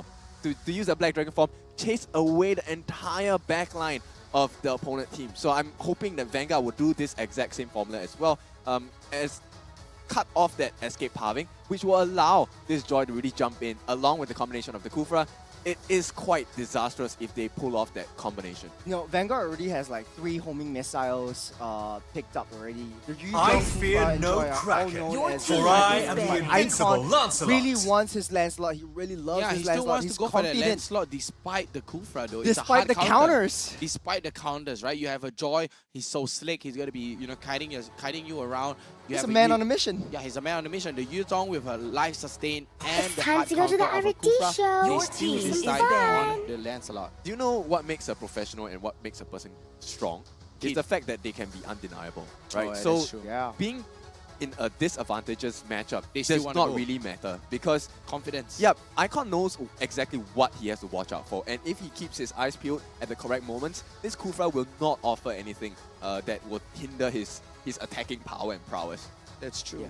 I think for now, Alchemy is looking to ban out a lot of these sort of mage kind of heroes. They are paying respects to choose. I am the power of light They want incarnate. to mitigate all of these suppressive factors.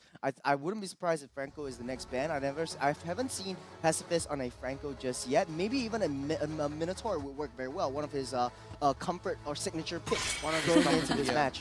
The southern seas are my domain. Well. I mean, the Minotaur kind of disrupts the Joy, disrupts the Kufra, and disrupts the Yutong as well. Yeah, it's protecting the backline. I think that is what love they're the looking smell for. of gunpowder Yeah, so in the Franco morning. will be banned out Yeah, by so take a Vanguard. look at this, right? They ban out the Kaja, they ban out the Franco. They want to protect Luxionstein as much as possible, right? They don't want him to be picked out of nowhere. They don't want Luxionstein to be hunted down by Alchemy. If my hypothesis is right, Vanguard might very well go for an Irithel and go for movement speed boost with a Rafaela. This would work very well in a dive composition. So a lot of sustain coming into the entirety of Vanguard's approach. But why right would here. they want to go for the Rafaela? Yeah, Rafaela, a right? lot They more already got the movement Kufra. speed. A lot more movement speed. For Vanguard?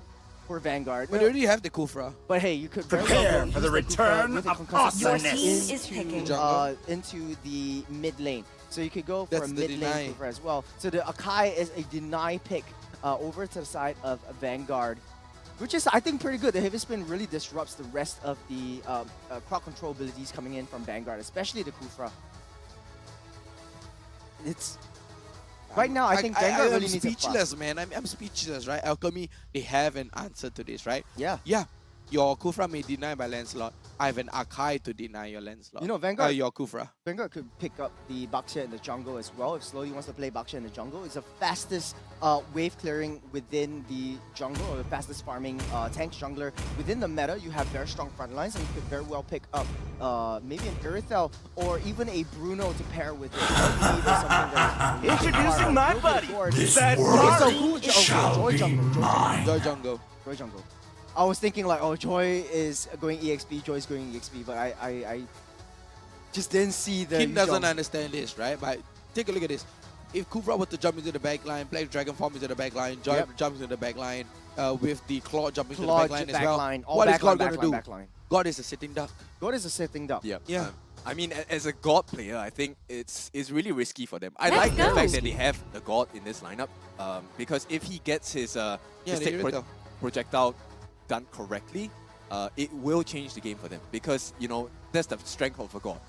The ability to catch you by surprise and burst you down in an instant. But there's no protection, so if Icon goes for Chu, he really needs to run for his life. And there's no sort of like mobility mechanism for Gord except for a flicker or sprint. But I don't think that would work out very well for Chu. He really has to watch his positioning, and Luxenstein really has to hold himself back. I think it's discipline that comes up from Luxenstein. And the last pick of Alchemy is going into the hands of, I can't remember the hero. Irithel. So Irithel onto a lane-to-lane matchup with Claude should be able to win in the early game. So early game advantage would be from. But the Claude has a better snowball rate. Alchemy, yeah. The Claude comes online much faster as compared to Irithel, but that all doesn't matter. What only matters is the game number 3 that's going to be coming out today. Alchemy SG up against Vanguard Esports, and it's going to be game point for both sides here. And is Alchemy going to take their first series of the day, of the whole season, or is Vanguard going to take their second win of the series?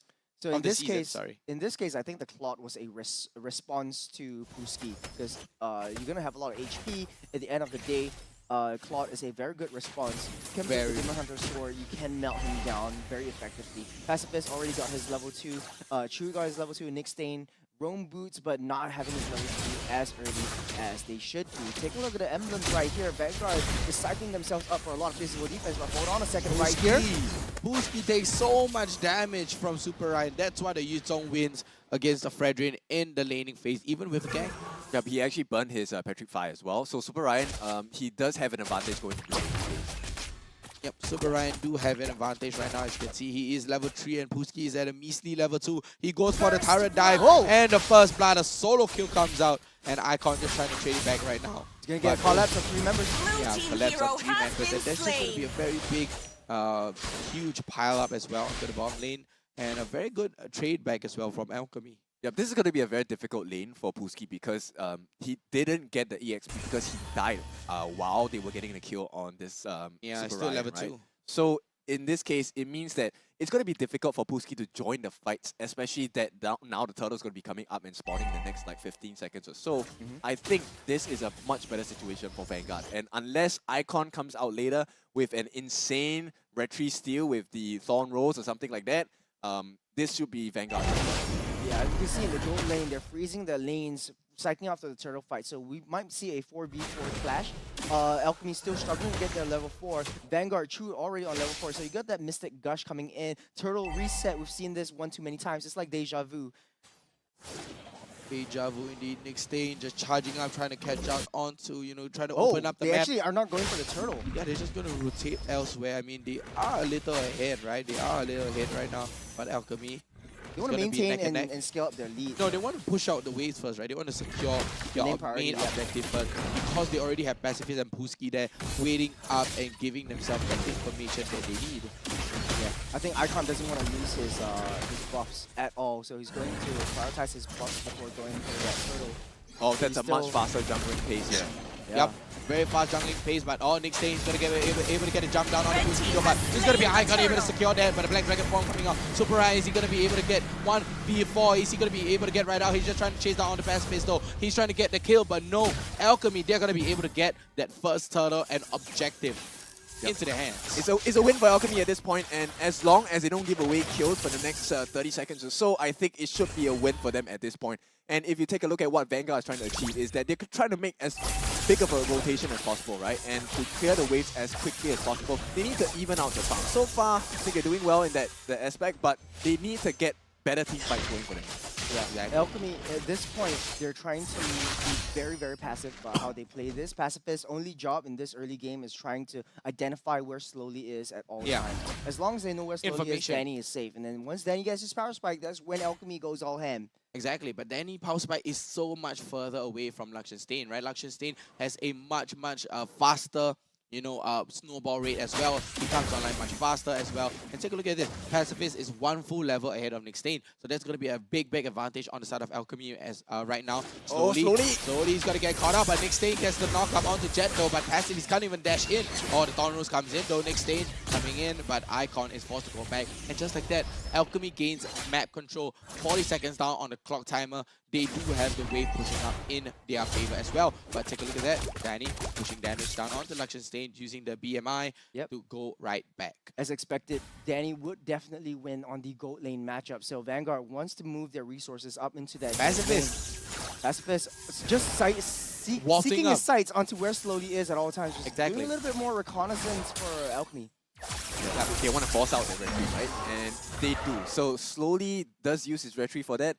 Which means that they open up the option for Alchemy to really rush this turtle if they want to. Yep, they're trying to go for the turtle rush right now, but Chu on the go is going to be rushing for the Ice Queen Wand as well. Luxion Stain finally securing his DHS for his very first item though. Dreadnought armors all across the board for the EXP lanes. They are stacking up for defensive roles within the entirety of this matchup. Doesn't look like Vanguard is going in for a turtle fight. Yep, turtle fight though. Nick Stain trying to jump in onto Icon. Icon able to be at a triangle as well as the retribution down. Super Ryan and Nick Stain, they are just stuck there. Nick Stain is pinned against the wall. Should go for the Mystic Gush though, but it's not going to be enough. Alchemy is taking turtle after turtle, kill after kill, and they are winning in everything right here. So he got that lethal wonder, but at what cost? They're gonna have that turtle.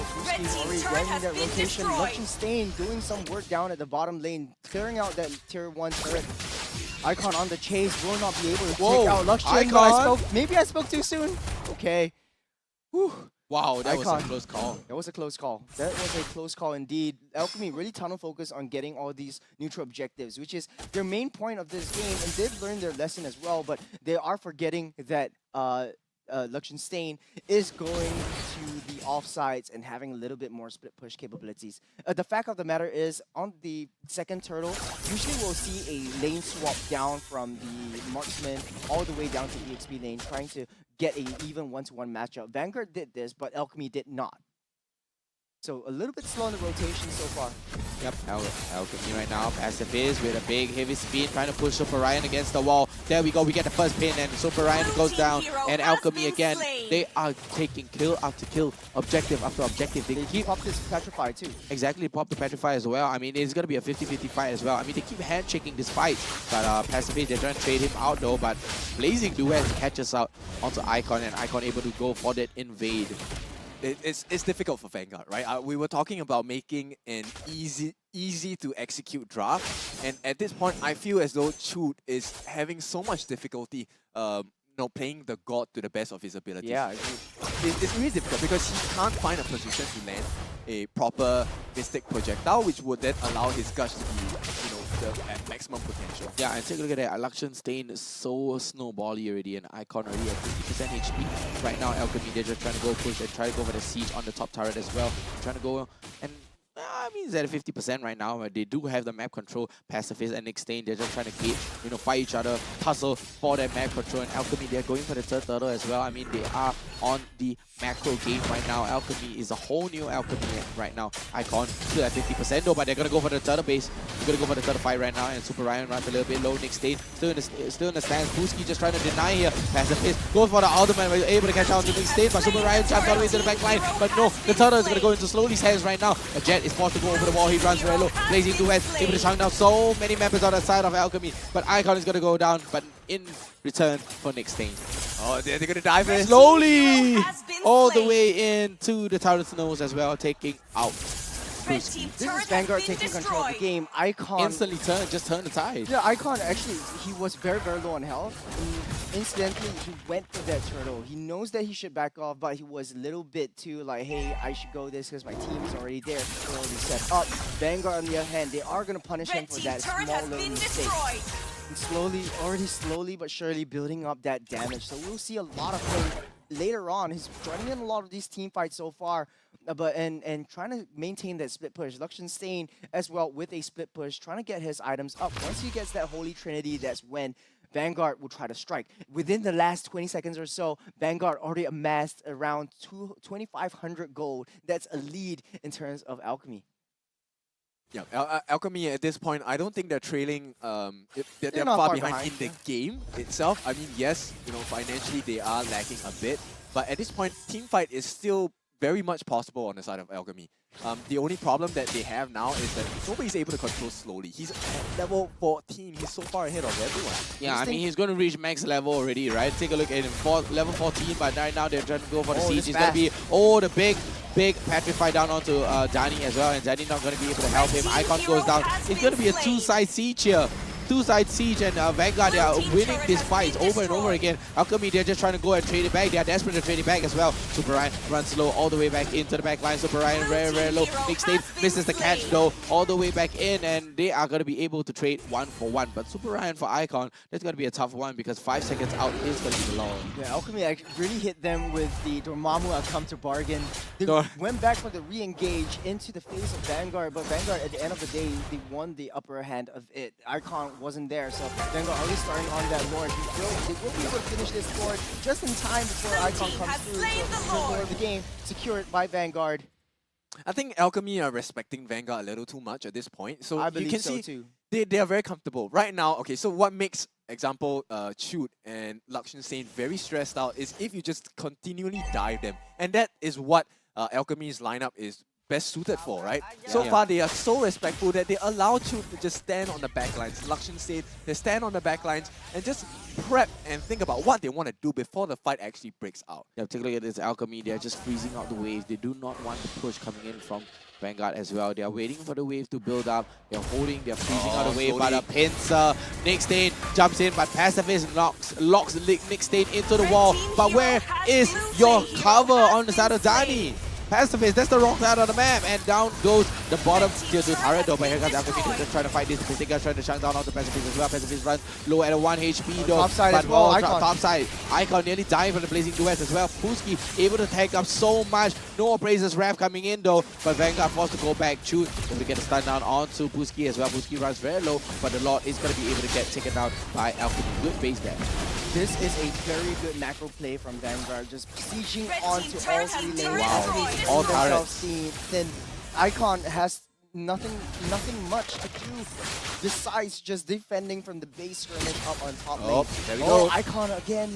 Nah, he can get out. Pacifist though, barely manages to get that heavy speed down though. He does not have that heavy speed. He can't get out. There we go. Heavy speed finally coming up, but it's not going to do much. Luxus stay with the Blazing Duets coming in. Blazing Duets coming all the way in, and Killing Spree comes out for Slowly 3-0-1. And take a look at Icon. Icon jumping into the back line, able to catch out and trade it back for Chute. That's the sitting duck we're talking about. Yeah, exactly. And as a God player, I think it's a much perfect situation if your opponents are running away from you. And now you see, when Alchemy chooses to fight straight at you, it's really difficult for him. Icon try to go in with the Thornrose as well. Luxus staying around very low, but able to get right out. The thing about Alchemy right now is that they are always on the defense. They are very reactive to a lot of the Vanguard's actions into their skirmishes. So Alchemy, they want to go for objectives, and they try to go for objectives as much as they can, but Vanguard, they identify how Alchemy is playing. If they go for objectives, they can work out the macro play, try to split themselves thin. But looking at itemizations, it does look like the Rose Gold will be built up by Danny, so a little bit more defense. Holy Trinity or the Holy Quartet is already built up for Luxus Stain, has the Wind of Nature. He's doing a very good job farming in this game, but lockdown, heavy spin, Nick Stain. Yep, knockdown, heavy spin, the taunt comes in for Nick Stain as well, but look at Slowly jumping in, Rhythm of Joy from Slowly all the way into the backline. Chunks out the rest of Alchemy, and what can they do about that? The stun comes in onto Puski as well. Vanguard, they're playing it safe right now. Vanguard, they are the disciplined one right now. They're playing a big macro game. They're going to be able to push down onto the Lord. Yeah, Slowly just too big to handle for the Alchemy. And big mistake. Big mistake, gets melted, and that's the counter we're talking about, right? You have the Kufra for the hard counter. Vanguard going for that Lord again, and this is the heaviest or the largest lead that they have in the past 3 games. And Vanguard showing a lot of dominance in this game 3. Yeah, look at the defensive items and defensive items that Vanguard has gotten for themselves. With Oracle for Super Ryan, they have the Immortality, and as well as I forgot what's the last item. it was a defensive item as well. Immortality. With the Truncheon, yeah, for slowly as well. So you have the Immortality on the side of Nick Stain, slowly with the Winter Truncheon as well. And Vanguard, they have a second chance of fighting if they were ever to, falter in a team fight. You always have that backup. You always can change the tide. You can always delay the fight in your favor in order to win out Alchemy. So 3 lanes pushing in. Vanguard on the offense, 9,000 gold lead. That is 3 BODs. The Black Dragon form. Super Ryan with the Black Dragon form as well. Jet do have the Black Dragon form as well, but no Terrify is going to be able to come out right here with the Lord marching in and slashing as well.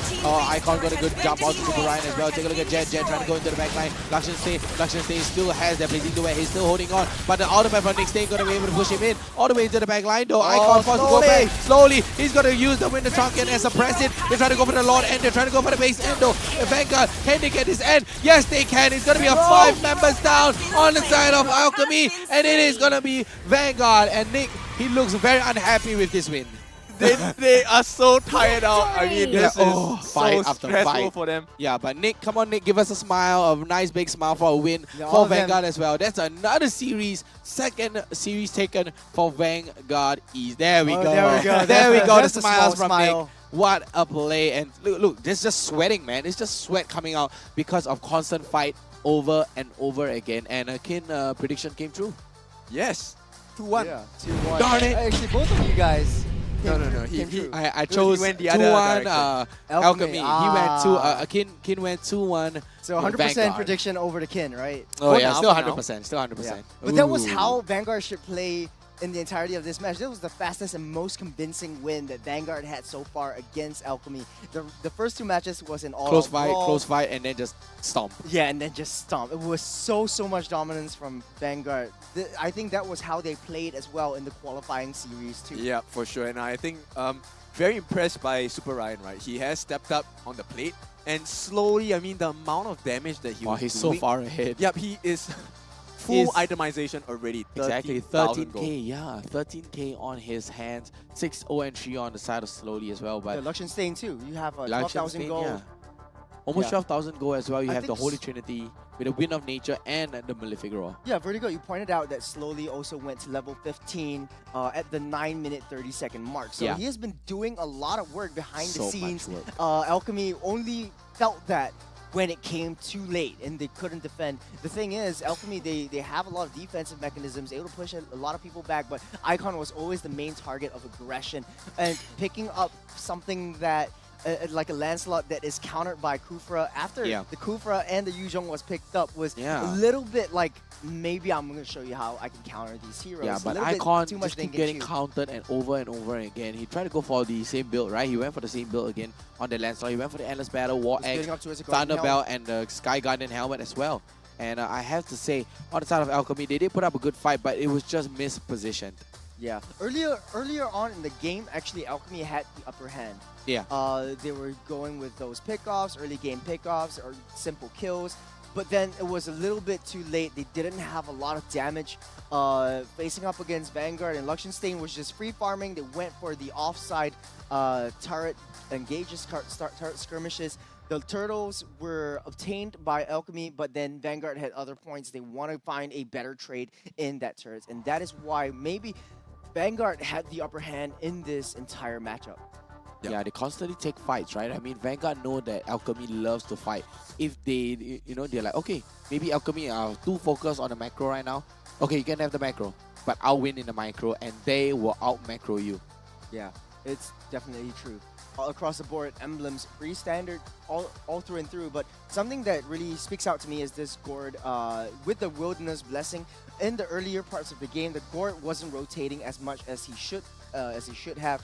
But he doesn't have to. All he needs to do is just maybe get his Ice Queen wall, maybe get some utility down. He got the Enchanted Talisman as well because he wants to really spam down his Mystic Gushes. He wants to spam down the balls that he lands as well. I mean, he's an amplifier, right? So Yeah, the thing is, if things are going well for Vanguard, this God will help them shine, which towards the later part of the game, he did, right? But when things are not going well, when Alchemy manages to turn it around in the team fight itself, you will see that suddenly God becomes quite useless as well.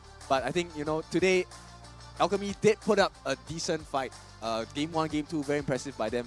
Now this final game, take a look at Puski, 96,000 damage taken, from the lineup of Vanguard. I mean, he did his best with whatever he could do on this Fredrin. I have to give it to Slowly as well, right? 74k on the damage dealt, and this time even higher than the previous game, 954 on the GPM. Right, Actually, gold per minute 954 is way more. You know, every minute you're earning 954, 954, 954. That's how you get that 13k. The thing is, Slowly has a lot of potential. He's farming so fast. He's one of the fastest farmers that I've seen, or the fastest junglers that I've seen farm up, getting his items and getting that level spikes. But the MVP though, who do you think it is? I'm definitely going for Slowly. It has to be Slowly. Yeah, I think we can all agree. There's a slight possibility that I would give it to Super Ryan as well for what he has done. But Slowly, of course, going to be the MVP of the game. 6-0-3. I mean, if you ever want a jungler, like Slowly is definitely going to be your best candidate at this point. He is so far ahead this entire game. Yeah, with a 69 kill participation there. Nice number. And you do have the Arcane Boots, Thallium Scythe, as well as the Holy Crystal, Blood Wings, Divine Glaive, as well as the Immortality. I mean, you swap it out, you know. He popped the Winter Trunkian, swap it out, Immortality. That's how rich he is, right? Check out his emblem as well. You have the Season Hunter, Rupture, as well as the Impure Rage on the mage emblem. Bottom line is, he took the first 2 games personally. The first 2 games went on for way too long for him, and then this time around he was like, hey man, let's just finish this with a bang. And he really did show up. I want to find out, right, what they were talking on on the mic check itself. Yeah, I think it would be silence. I like, that's my prediction. Very tired. Very tired. But it's early morning, right? Early morning for them. They're a little bit haven't got their tired. McDonald's yet. I haven't got my Mac breakfast, you know. But enough of that. Let's check out what they have to say. You know, we have a lot of, how do you say? We don't know their communications that well, right? Okay, let's imports from have Indonesian. a guess first, right? What kind of communications are you expecting? I'm thinking about, hey, come. Okay, wait, kiting. I think so too. Really? And then because you got like the MDL influence, you're like, hey, santai. Oh, I'm expecting like, okay, guys, we're gonna win. We can win. Okay, we won. Actually, okay, maybe we can just predict. Maybe the first 2 games there's a lot of chaos, and then the last game is a little bit more passive. But we won't have to wait any longer. Let's take a look at the mic checks coming up on screen.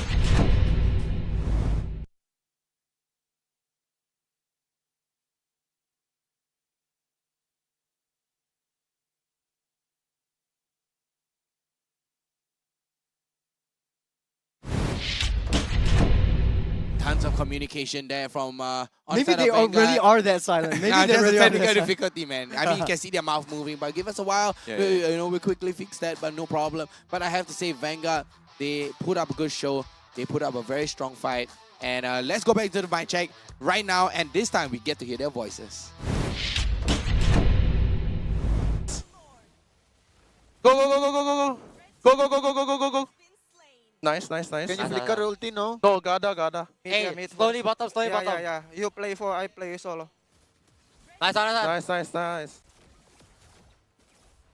Can defend or not? Sorry guys. Can defend. I try. Slowly. Yeah. 7 seconds. Yeah. Slowly. 7 seconds. Nice. Slowly. Nice. Go. Nice. Wow. Thank you. Hey, We can. Go. Hey, look. Lilia. Yeah, emo. Right. Cover looks. Yeah, cover. I try. Oh, is it? Hey, cover me, Ken. Can. Hey, naughty. Akai speed. Naughty, slowly. They got naughty. Nice. Mati, join naughty.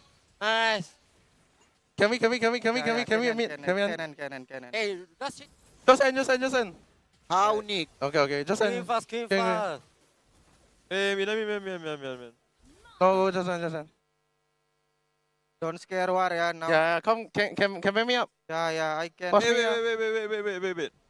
Let's bot. We need to war now. Hey, okay. Nice. Gas. Nice. Down. Nice. Mid lah.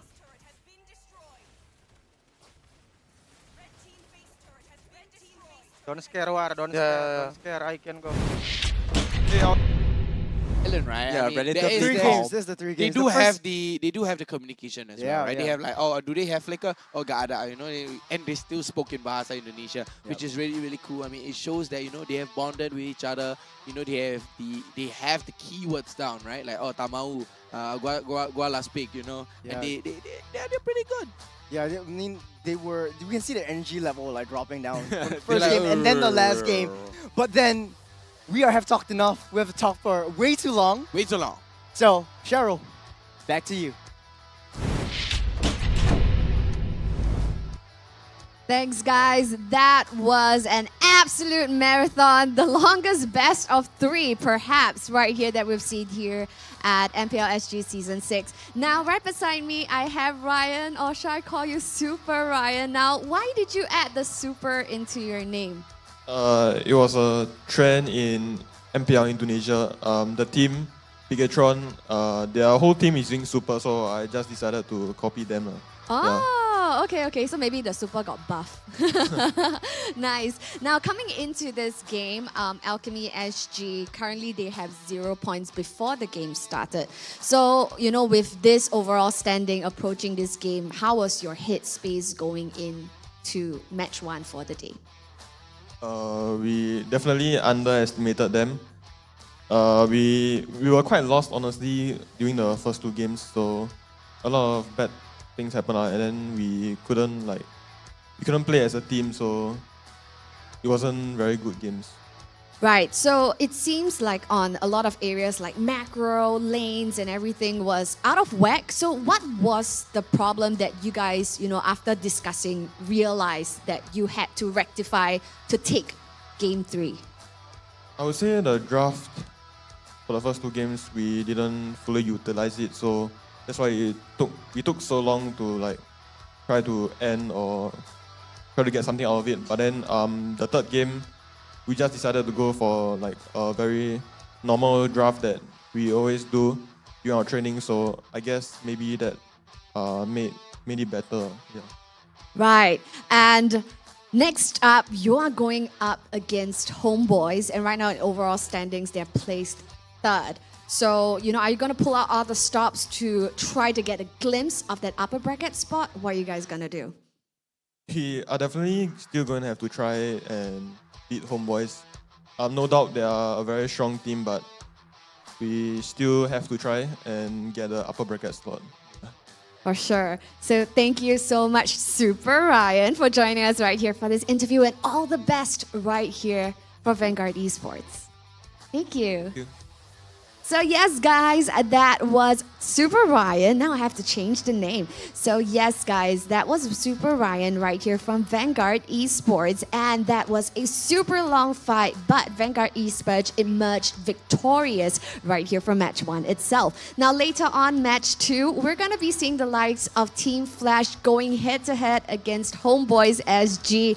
Boy, oh boy, that's gonna be a bloodbath, and it's gonna happen at 1 p.m. Remember to place your bets for your lucky guess coins in game. I for sure don't know where it's gonna go, so we're very excited to see you later at 1 p.m. for match 2.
crispier chicken McCrispy? So much crispier. Bite into an even crispier crunch with the improved Chicken McCrispy. Now, wouldn't that be nice?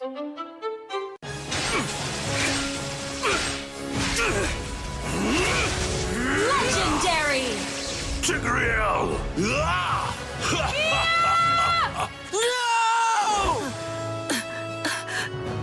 Tigreal, you are our only hope. We're not going to lose. Not today!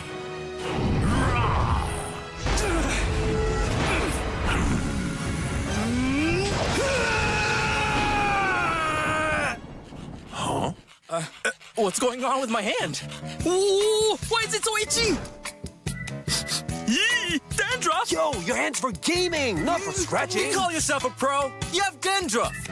Tigreal? Tigreal, is that you? Yes, that's me. Do you want to win a match? Defeat Dandruff and Itch with Head and Shoulders. Move on to Head and Shoulders. Up to 100% protection. Dandruff and Itch. Wiped out. Unstoppable! We defeated the Lord! That's why everyone should move on to Head and Shoulders.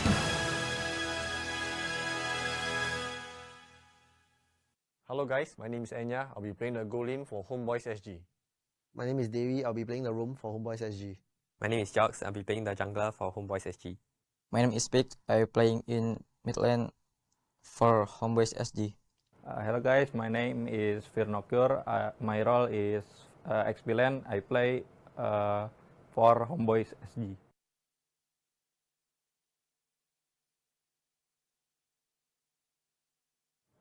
I would say it's much easier because we know each of our play style individually. It's just that there's additional of 2 more imports player from Indonesia, and I think this would be better for us.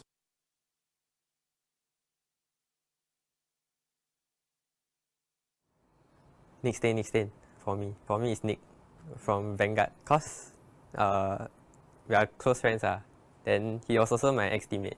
And then he didn't really play in MPL scene before. So this is his first time. So we're quite excited to go against him. FMM from Bleed because he's a better goal laner than me, and hopefully one day I could win him in the goal lane. Fight Oki or Lucian? Oh, I think Oki. Oki. And Lucian, my friend. Maybe just Oki. Oki, my friend, and we best friend. I think. I can. I won't fight Oki. Bantai Oki. Ya, bantai Oki. Bantai Oki, siap-siap Oki.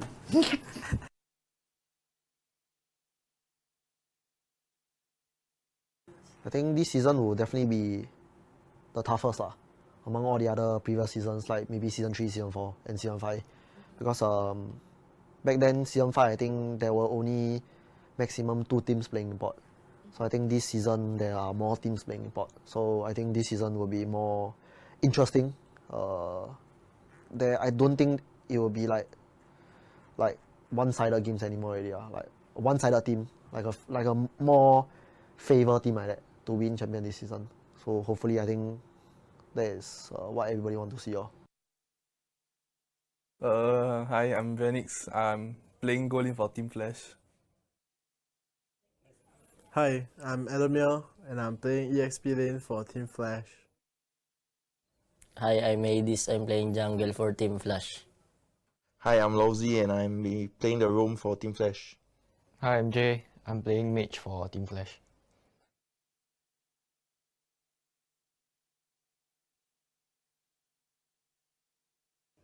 Just good luck and have fun. We'll see why I've been going to the M series. So hopefully it will be continuing with this team. I think Adamir got some thoughts about Bleed. I think their lineup is very strong.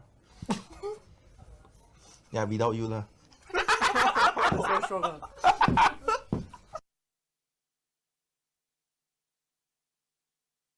The challenge is to eat lesser. You find food that got rice. Yeah, and see all the carbs he's making us. Only him. Only him. Because he don't want to eat a lot of things. Then you see, no choice, we need to eat. Then I think we need to join the Biggest Loser soon.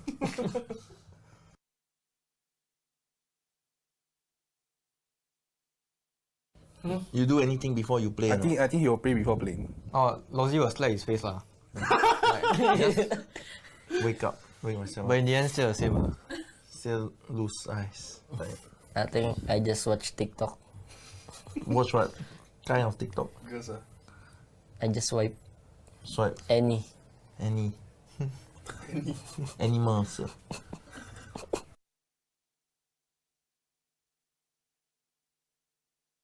No stress. The 3 times champion can answer. No stress. Just do it. If we don't make mistakes in Scream, how do we improve? Yeah. So just treat every Scream as a learning process. I mean, there's no like being toxic or scolding the teammates. You not make the team go lah. Bro, this guy, the face always the blackest. So we just learn to improve together as a team. Yeah, that's how we move forward. I never hear this team scolding to somebody.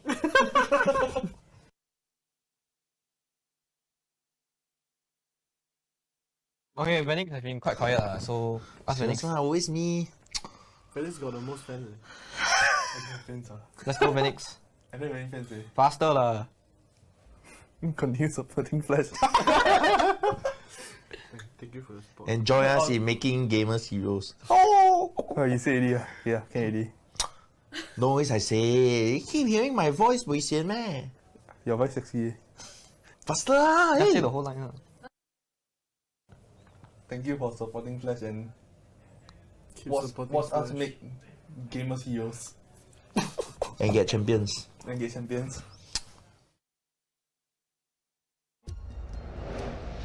I am Optimus Prime.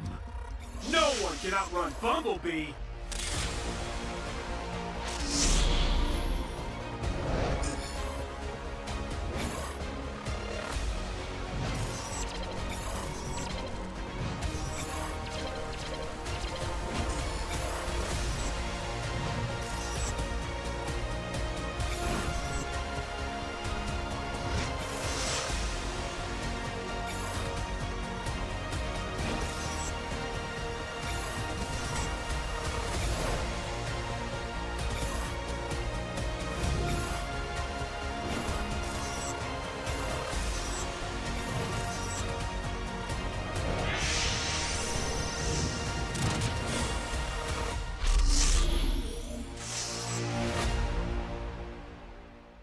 OSIM.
so much for sticking around with us. We're so sorry about the delay, and that was all because of the super drawn out fight earlier. Guys, have you seen match 1? It was 1.2 million worth of damage right there in match 1 earlier today. Absolutely ridiculous. And that's why we need a little bit of a time to clean up the Land of Dawn before we prepare for match 2. And the next match you're going to be seeing is going to be a guaranteed bloodbath, ladies and gentlemen. What we're going to be seeing is the likes of Homebois SG going head-to-head against Team Flash. Backstory right now, as of overall standings, Team Flash stands at the first position with 14 points to their name, where we have Homebois SG sitting in third position with 10 points. So this match is absolutely critical for Homebois SG if they want to cement their position right now in the upper brackets. What will happen? Let's introduce the wonderful faces right here of the teams to get this match started. First up, let's check out the dashing faces of Homebois SG.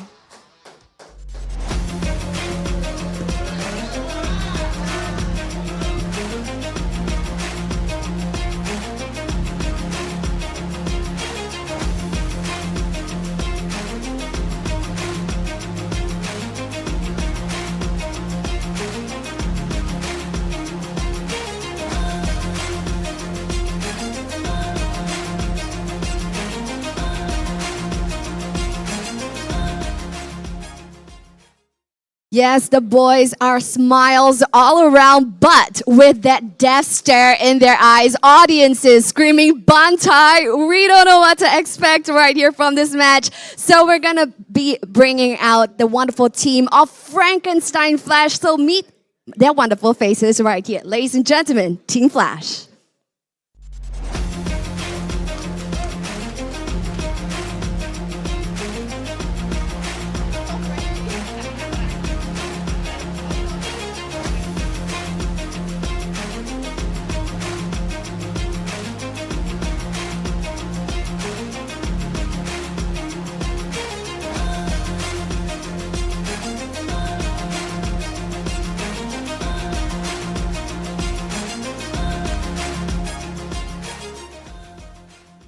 So yes, friends, right now we see our first position in overall standings, Frankenstein Flash. This team is getting comfortable and ready to head on over to the Land of Dawn in a few moments' time. Now, this is an exciting matchup. Both teams right now, as our live audiences, are decked with people. We are going to be expecting a bloodbath, Bantai indeed. So without further ado, I'm going to hand my time over to the casters to take it away.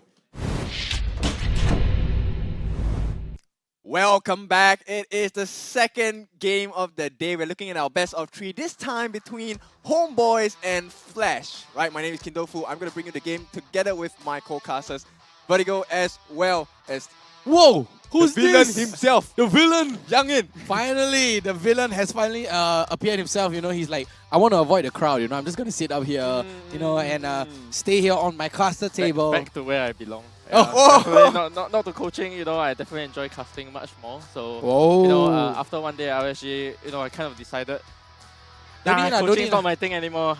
I'm back here today. So Youngin is back on the table, and he's like, you know what, RSG don't need coach anymore. I'll be up here. Yeah, right? One day assignment. One day assignment, yes. OJT. Trial run. Trial run. Whether it's something you're okay or not. Now, okay, let's go back into the game itself. Now, Homebois and Flash, both of them have been very strong, right? And I think yesterday's performance by Homebois, very clinical, very clean. Right? Exactly, very clean. clean. I think we should take a look at the lineup for the teams first. We'll see who is going to pop up first for us to talk about. Yep, so we have the lineup for Homebois SG right now, ladies and gentlemen. We do have a sub, and it is going to be Mitsuri instead of Enya right now. The only change is going to be Mitsuri, Pex, Vernocure, Super Jogs, and Dairy. You know, Mitsuri finally, you know, showing up after her long hiatus, and he proved with, you know, he came back with his debut and his MVP on the Ixia. Yeah, wow. I smashed that game. I mean, that was absolutely broken. It made us feel like Ixia shouldn't be allowed in the game. Exactly. We're like, Ixia is like on my list, Ixia is not even an S tier, it's like on A. Gives you the X. It gives me the X, right? It gives me the X, but you know, Youngin himself, he's like, hey, actually, Ixia is not bad. It's very considerable as well. So, I mean, we have meta, the new heroes, lineup. right? Yeah, we got to try new heroes. And on the other side, we have the Team Flash lineup as well. Yep, so for the side of Team Flash SG, of course, we have the team that never changes, right? Yeah. Vanix, Jay, Adamir. Always happen to see my boy Adamir play. Yeah. Hades, and of course, Lousy. Right? Wow. So putting up their A game, fielding up against Homeboys today. This is something that if they win, very high chance they'll continue this streak and kind of have like an unbeaten run all the way if they 2-0 today. So Yeah. I'm happy to see, they kind of like want to maintain this, right? Because in every season of Flash so far, we haven't seen them having like a season where they finish like top 2. And right now, going even past that and going for top 1 in the season. Wouldn't it be cool, right? If Team Flash wins all the way and then they claim the crowns. What if they undefeated all the way and Can you go? imagine that? Yeah, you no, know, no, no, play no, off no, all no, the- no, no, no, no, It's no, like, no. I don't want. Yes, Booyah. of course not. Right? Because Yeah. ultimately, being totally unbiased here, RSG have to claim the throne. Oh, I love it. Bias. Hey, unprofessionalism here.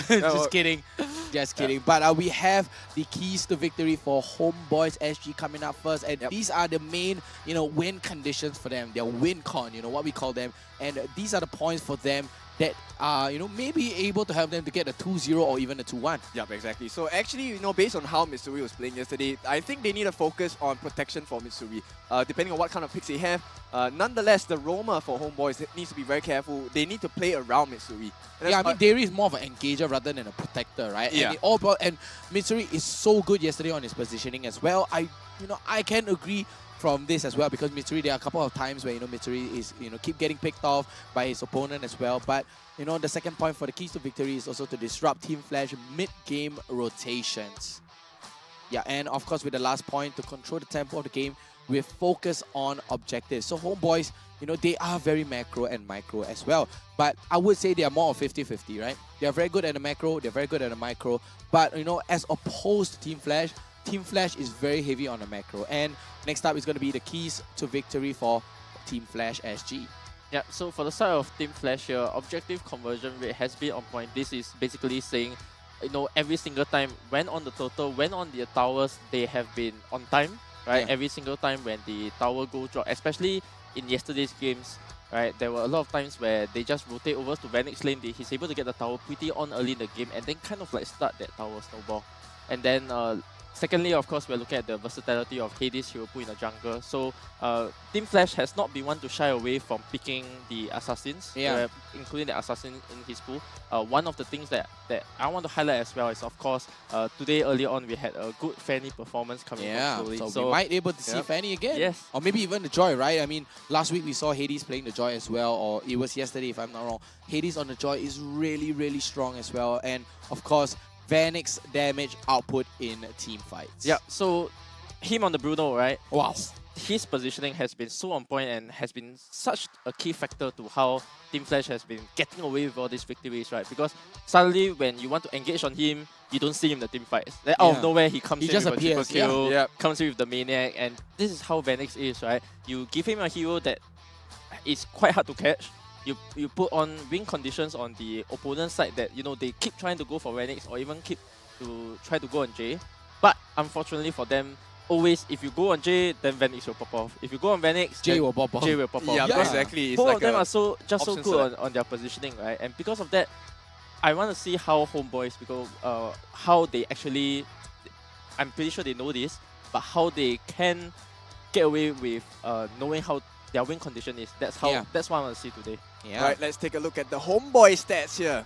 I mean, take a look at the Homeboy stats. Take a look at Mitsuri, though. A little bit below the 900 GPM mark. I mean, he only has one game, right? One game, one series. That's not much of a sample size as well. The goal per minute is going to be 851.5 with an average KDA of 8.5. That's a little bit on the higher side as well. And Pex on the mid lane with the 24% kill participation, 5.1 average assist as well. And Vernocure a little bit on very, very low, single digit, right? 7% kill participation, but he's mostly doing the split push, right? Yeah, mostly going for the split push. Game. Yeah, exactly. The macro game. Super Jogs with the 27, very, very high on the kill participation because he's always in the team fight. He's always there to tank. And take a look at Dairy with the 1 million You know, 1 million damage taken there. He is on a roll. He's just soaking the damage for the team and, you know, constantly engaging and finding these pickoffs over and over again. Yep, let's take a look at their competition instead. Tame, Flash, these are the stats for them as well. Yep, so the signature hero coming out from the side of Vanix, I think no surprises here, right? Average GPM 700.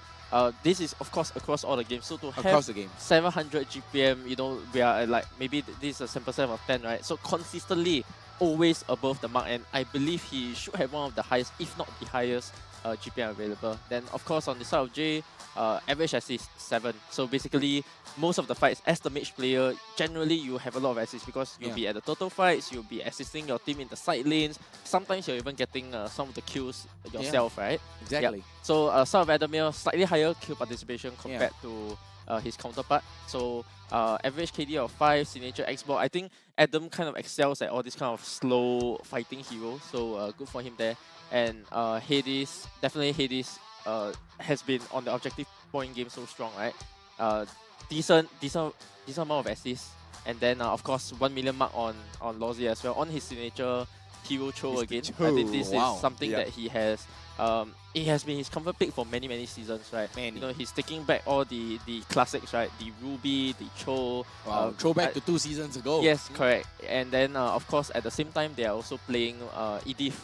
So Edith can be played on Adam, can be played on Lozzy as well, yeah. Correct. So it's a very good versatile pick, you know, on both sides. But you know, I want to know about each side that we have here. We have 3 sides of a special coin, right? We have a little special coin here, and let's take a look at the prediction that's going to be coming up right now. And Kin is going for the 2-1. Youngin going for 2-0. Confident. Yeah, confident in Team Flash. Yeah. Wow, and of course, I have to go with Homeboys. I have to be the villain here, right? No. Okay, I wouldn't consider it villain, but in this case, I think there should be someone that understands why Homeboys is stronger in their own aspect, right? Yeah. I mean, Homeboys SG 2-1 right here.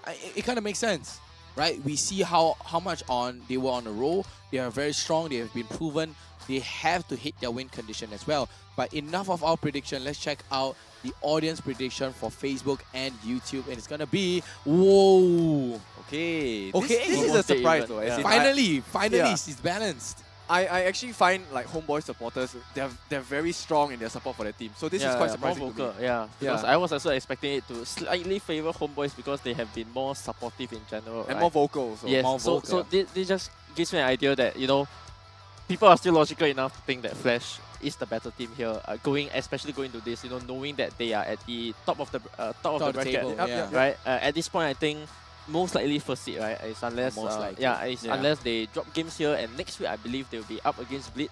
So if Bleed does well against Flash, then there's a chance potentially they might drop to second placing, right? But right now, not so much. Not so much. Yep. So let's hear what the players have to say about each other.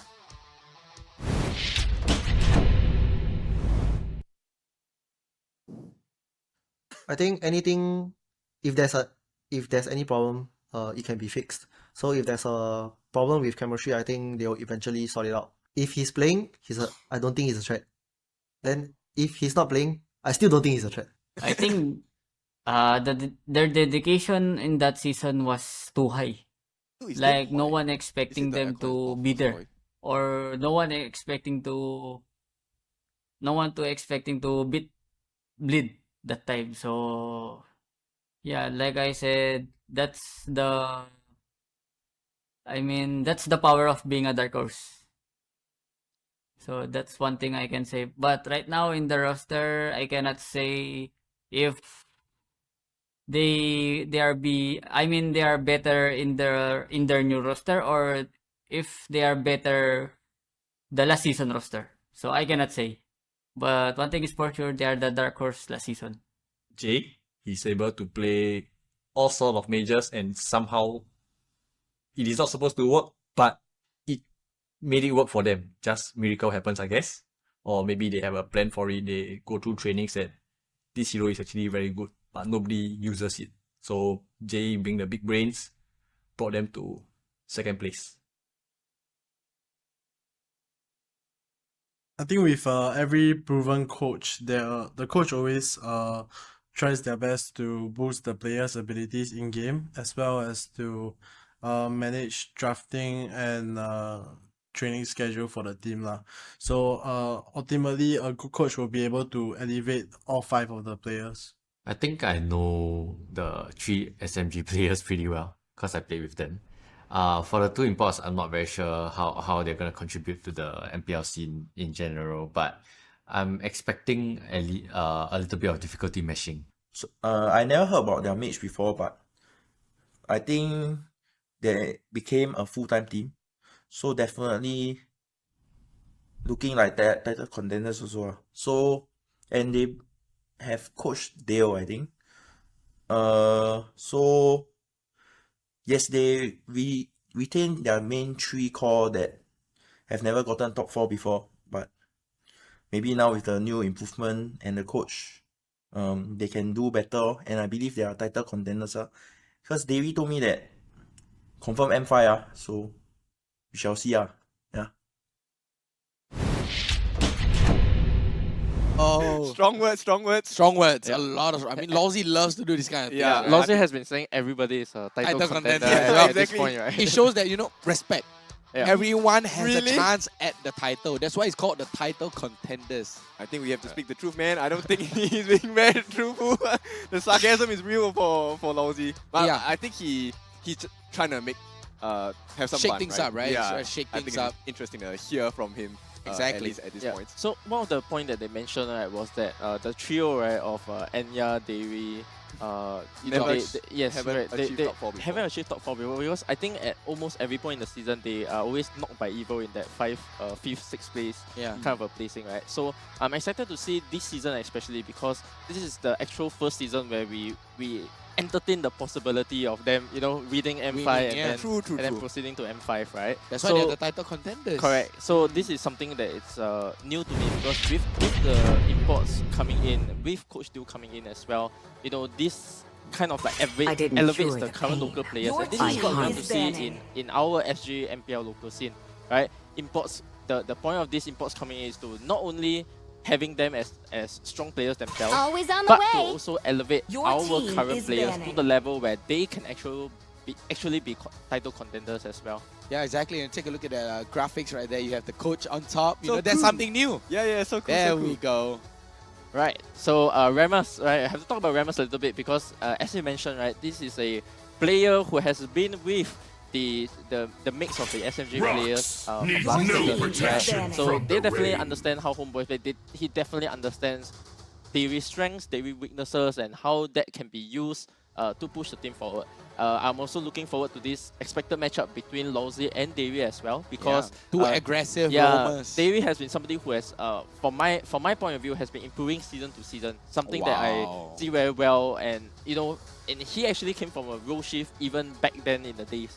Right, so every season coming in, he's slowly improving, and this time around, I'm excited to see how he matches up to Lawsy. Will the map opening, will he not rely on things like the grok only to open, and whether or not he is able to understand the game well enough, and even against a better team, is he able to push the boundaries? And that's what I'm going to be looking at. I am the power of light Right here, incarnate. we have the Paquito getting out, Valentina Baxia, and on the side of Homeboys, the Fanny is out of the equation. They don't want to do with this Fanny. Matilda is out as well. We know how aggressive, Dairy can be on this Matilda, as well as the Kaja is going to get taken out. Yep, so very standard bans coming out of this this week. Time to drop the beat things of like the flag. the supports Your being team buffed, is the picking. Matilda, and with supports being buffed, of course, your heroes like Baxia, maybe even Barats, as we've seen in the previous series. Heroes like this are coming back slowly into the meta with more supports coming back to the meta because of the effective healing and high HP plays on that the case junglers 24/7. So first up, we should really see Join being picked up by the side of Flash, and in response, they have actually taken up the Angela for themselves. So very, very good response here, because normally when you see the Joy, the obvious follow-up that you want to go in your second and third pick is actually the Angela. So immediately, without, you can even see there was no hesitation, right? Immediately after the Joy was picked, within less than 10 seconds, the Angela was picked up, and then they decided to go with a very classic jungler here on the side of I Fedrin. think Angela also provides one more value for the team, especially for Missouri. Let's go. Play everywhere. Your team is picking. Any goal laner that anyone. he's looking for. And exactly, you have the versatility to check and save your teammates in any kind of situation as well. And you don't even need a TP. You automatically go to them. Yep. Yeah. So a very interesting draft angle that Reminiscent have taken here, right? Taking up the joy and taking up the Yuzhong. So this basically tells me one thing.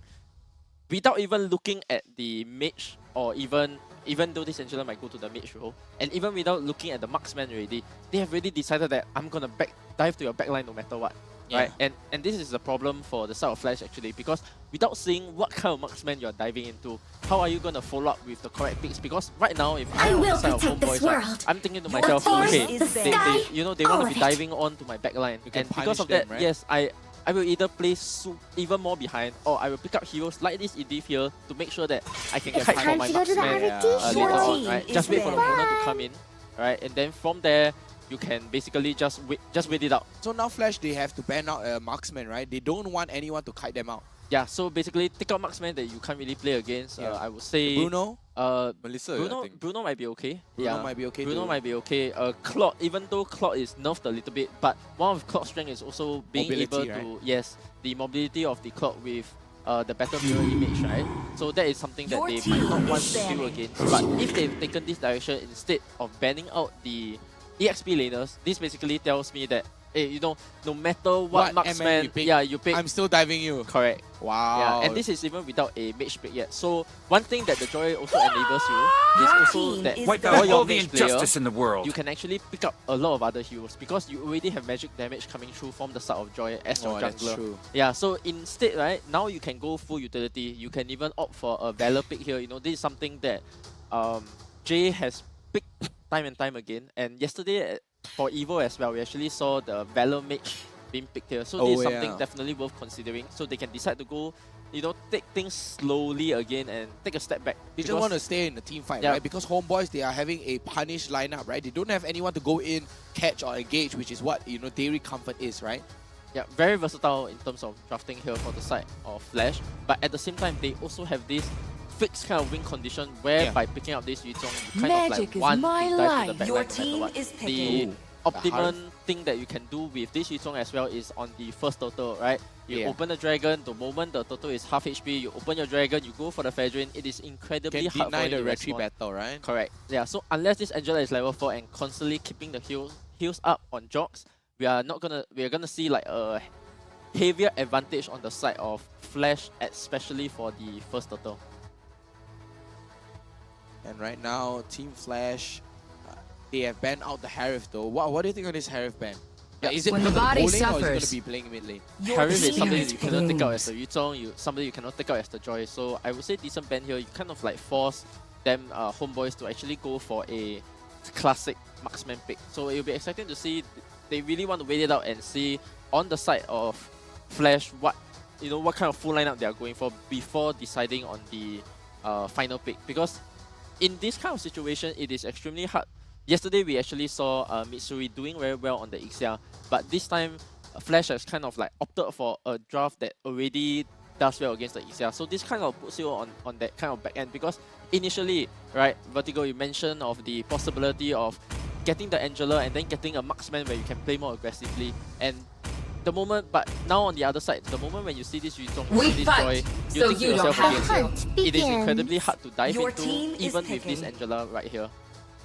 So Team Flash has actually opted to go for their classic, the Ruby as I talked about earlier, right? This is your classic hero on Lawsy. Go for the conceal later on, go for the big catch. You can even use your teammates as bait first, and they have actually opted to, as I said, right, a support mage instead. So the moment when you go for Joy, there is a possibility for you to take up different utility kind of support instead of going the kind of usual damage support that we see, things like the Valentina.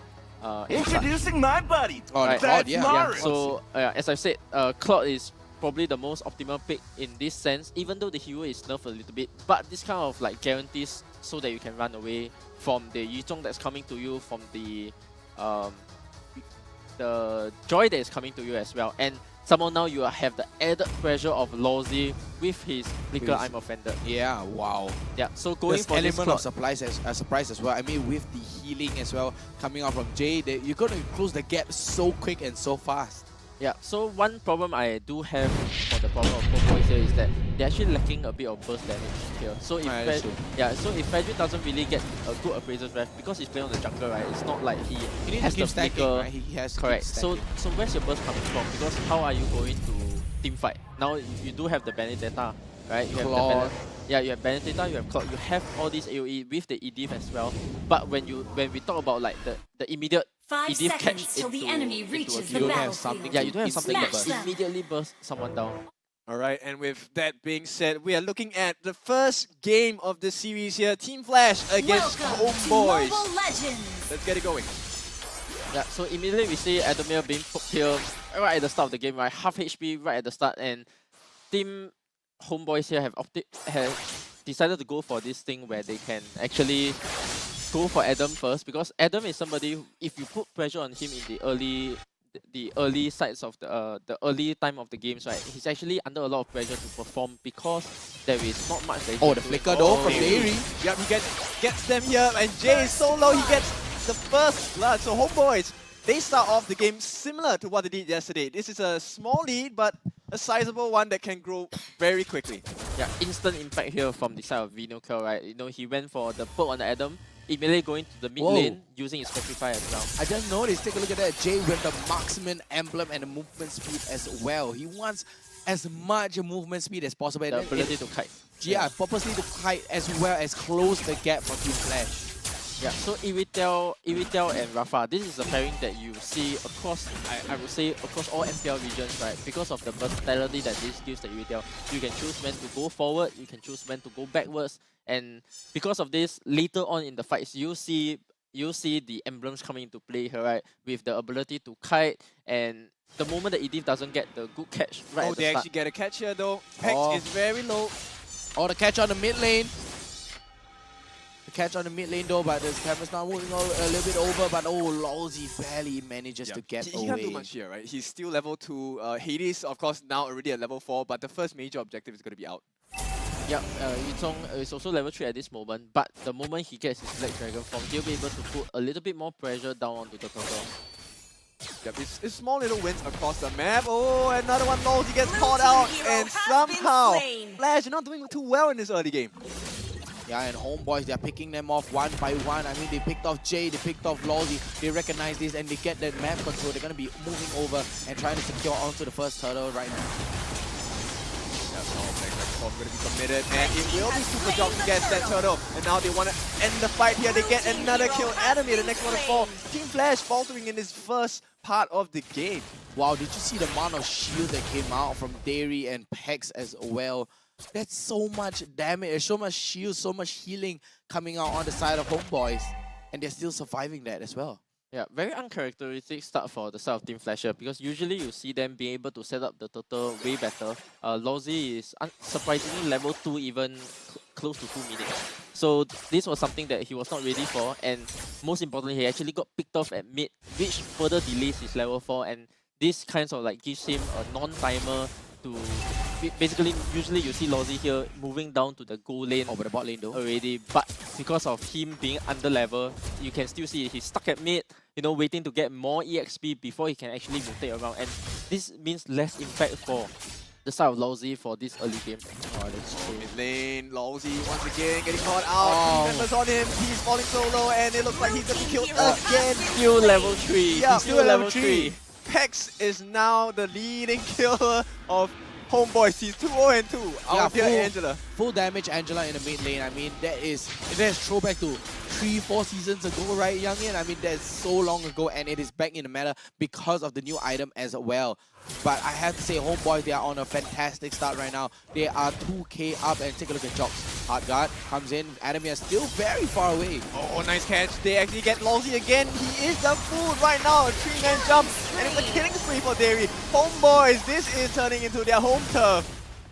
Homebois making themselves at home right there, and Lawsy finally managed to get his level 4, but only goes down before he can even land that I'm offended. Adamir falling low again. Fortunately for them, actually, I think Hades still got his blue buff, so even with the side of Homebois invading, not too worse in terms of actual impact in the game. Oh, so, wow. yeah, as we take a look at the items here, nothing. Wow.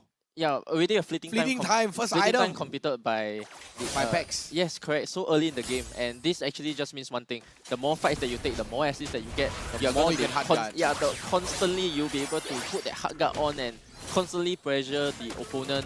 Not only the turtle, right? We're gonna see with this fleeting time being picked up, we're gonna see more invades in the jungle because just now, as you've seen as well, right? When they invaded Instant the hard jungle guard. and they have vision of the purple camp, so this means that when later on. The time will actually show for the side of team. Enemy, he is looking for a little bit low. Nice bait there, but you know they might commit for this. It's a 2-on-1 and it is Vernocure getting the kill once again for Homeboys, setting themselves up for a 3k goal lead. Oh, Hades though. Hades trying to dash in, but Pex able to Might get be the a hard mistake. hit. Okay, overconfidence, but Pex falling low. I don't think he will be able to get trying the to kite. kill here. Yep, gets the kite, but Hades, did he Kite? go too far? Oh no, Hades! He is going to be taken out. Super Jobs turns it around. Homeboys extend their lead. Oh, but Flash, a very good one. They are very focused on the macro. They're like, Hades, as long as he holds it, Flash able to get, back that turret. I mean, Youngin was talking about this as well, but all mystery, hard guard on. Yep, he's going to give it a try. Enemy forced to back away with the Black Dragon form, and that's not what you want to see on the Yuzhong, right? So Enemy, I mean, he's only level 7. What more should he do at this point? A lot of passive Black Dragon forms, right? Yes, a lot correct. of passive You Black never Dragon ever form. want to use your dragon defensively. If you see your dragon always being used defensively Disengage, just to run away, right? This means that for the next 2 minutes, he's going to be out of the game because there's no way he walks into a lane, walking in his primary form, right? But unfortunately for the side of Flasher, they actually took down the mid tower. So I would say a small miss macro here on the side of Team Homeboys because giving up this mid tower here actually brings up the back map, a lot of map control back for the side of Team Flash, where they're able to do much more things. And not only that, as just now I was mentioning, one of the win conditions that Homeboys actually have here is to start invading the jungle. But having your mid tower compared to not having your mid tower means that there is no safety option for you. There's kind of like nowhere for you to Nowhere run. to fall back, right? Correct. If you do get engaged at the side of their blue, their purple bar, right, they are going to have a very, very long time before they actually get to a tower. So if they do get chased down by this Black Dragon form later on, it's going to spell disaster for the side of Homeboys. Yeah, at this point, I think they're more concerned about having more map presence. So they're actually leaving the turtle alone for Mitsuri, Blazing Duets comes out though. Oh, Manix makes a run for it. He is falling low, but there's too much healing involved for Mitsuri here. So they're going to be forced to back away. Team Flash, I think the Vanix is not exactly having a great time as well, but it's pretty safe, right? 0-0-0. Yep, 0-0-0, but Adamir 1v3 here. What can he do? Black Dragon form. Yep, he's gonna try and give some more damage to Pex, and Pex is reload, another escape, and now he's gonna get punished again. Adamir 3-on-1, no escape for him. The Homeboys takes another kill, 9-1, and Vernocure maybe looking to re-engage once again. What was that from Pex? Pex constantly get out of this fight unseemingly alive. Like he isn't supposed. Oh, Vernocure with an electro trying to play though. Look at Hades. Oh, nice. Energy eruption. Now they're all falling low. Hades, he's still alive. He makes it out. It's going to be another kill here. 1-for-1. So Homeboys still have a very huge advantage at this point. Yeah, but Mitsuri goes down in the midst of that fight as well. I mean, Small Hades. mistake. Yeah, I would say barely. small mistake because at this time in the game, the Benedetta, who is actually doing so well, has the damage to actually split push, not only get away with the split push, but actually put a lot of the pressure on the towers as well. As you can see now, down on the bottom lane, before this fight even happened, right, he actually took down the bottom lane tower already before attempting to join the team fight. So, all in all, Homeboys is actually doing very, very well. This was not the kind of momentum that I was expecting from this draft, right? But because the impact of Vino Claw here is so huge that they can start this kind of snowballing. He already has a Fury Hammer and of course the Bloodlust Axe as well. And defensively, he has the Dominance Eyes already, so he's able to soak up a bit of damage as well. Yep, so ultimately, I think at this point in the game, with Jox having the Garden Helmet as well, he is able to go to the front lines and tank up a lot of this, soak up a lot of this damage. And usually, when you have a Pedrin who's doing so well, he is able to play more aggressively into these team fights without thinking about getting punished. Because look at the side of Team Flash here, right? Where's the burst coming from? It has to come from Hades, right? It has to come from Hades on that burst mage. It has to come from Vanix, of course, right? Their main marksman. But how easy it is for for Jox for his HP to actually go down here. Not very easy, I would say, because Vestic, right? Yeah. yes, at this point he's way ahead in terms of items, way ahead in levels to even feel the poke at all. Even if the Black Dragon Form flies over, nothing much is going to be done because you still have, if all hell breaks loose, you still have the Angela protecting you. Yep, that's true. And Flash, I don't think they're trying to contest for this though, because take a look at where Hades is. He's all the way on the other side of the map, but Flash, yeah, they're not going to contest for this. They can't. I mean, take a look at the goal lead here, 5.5k gold.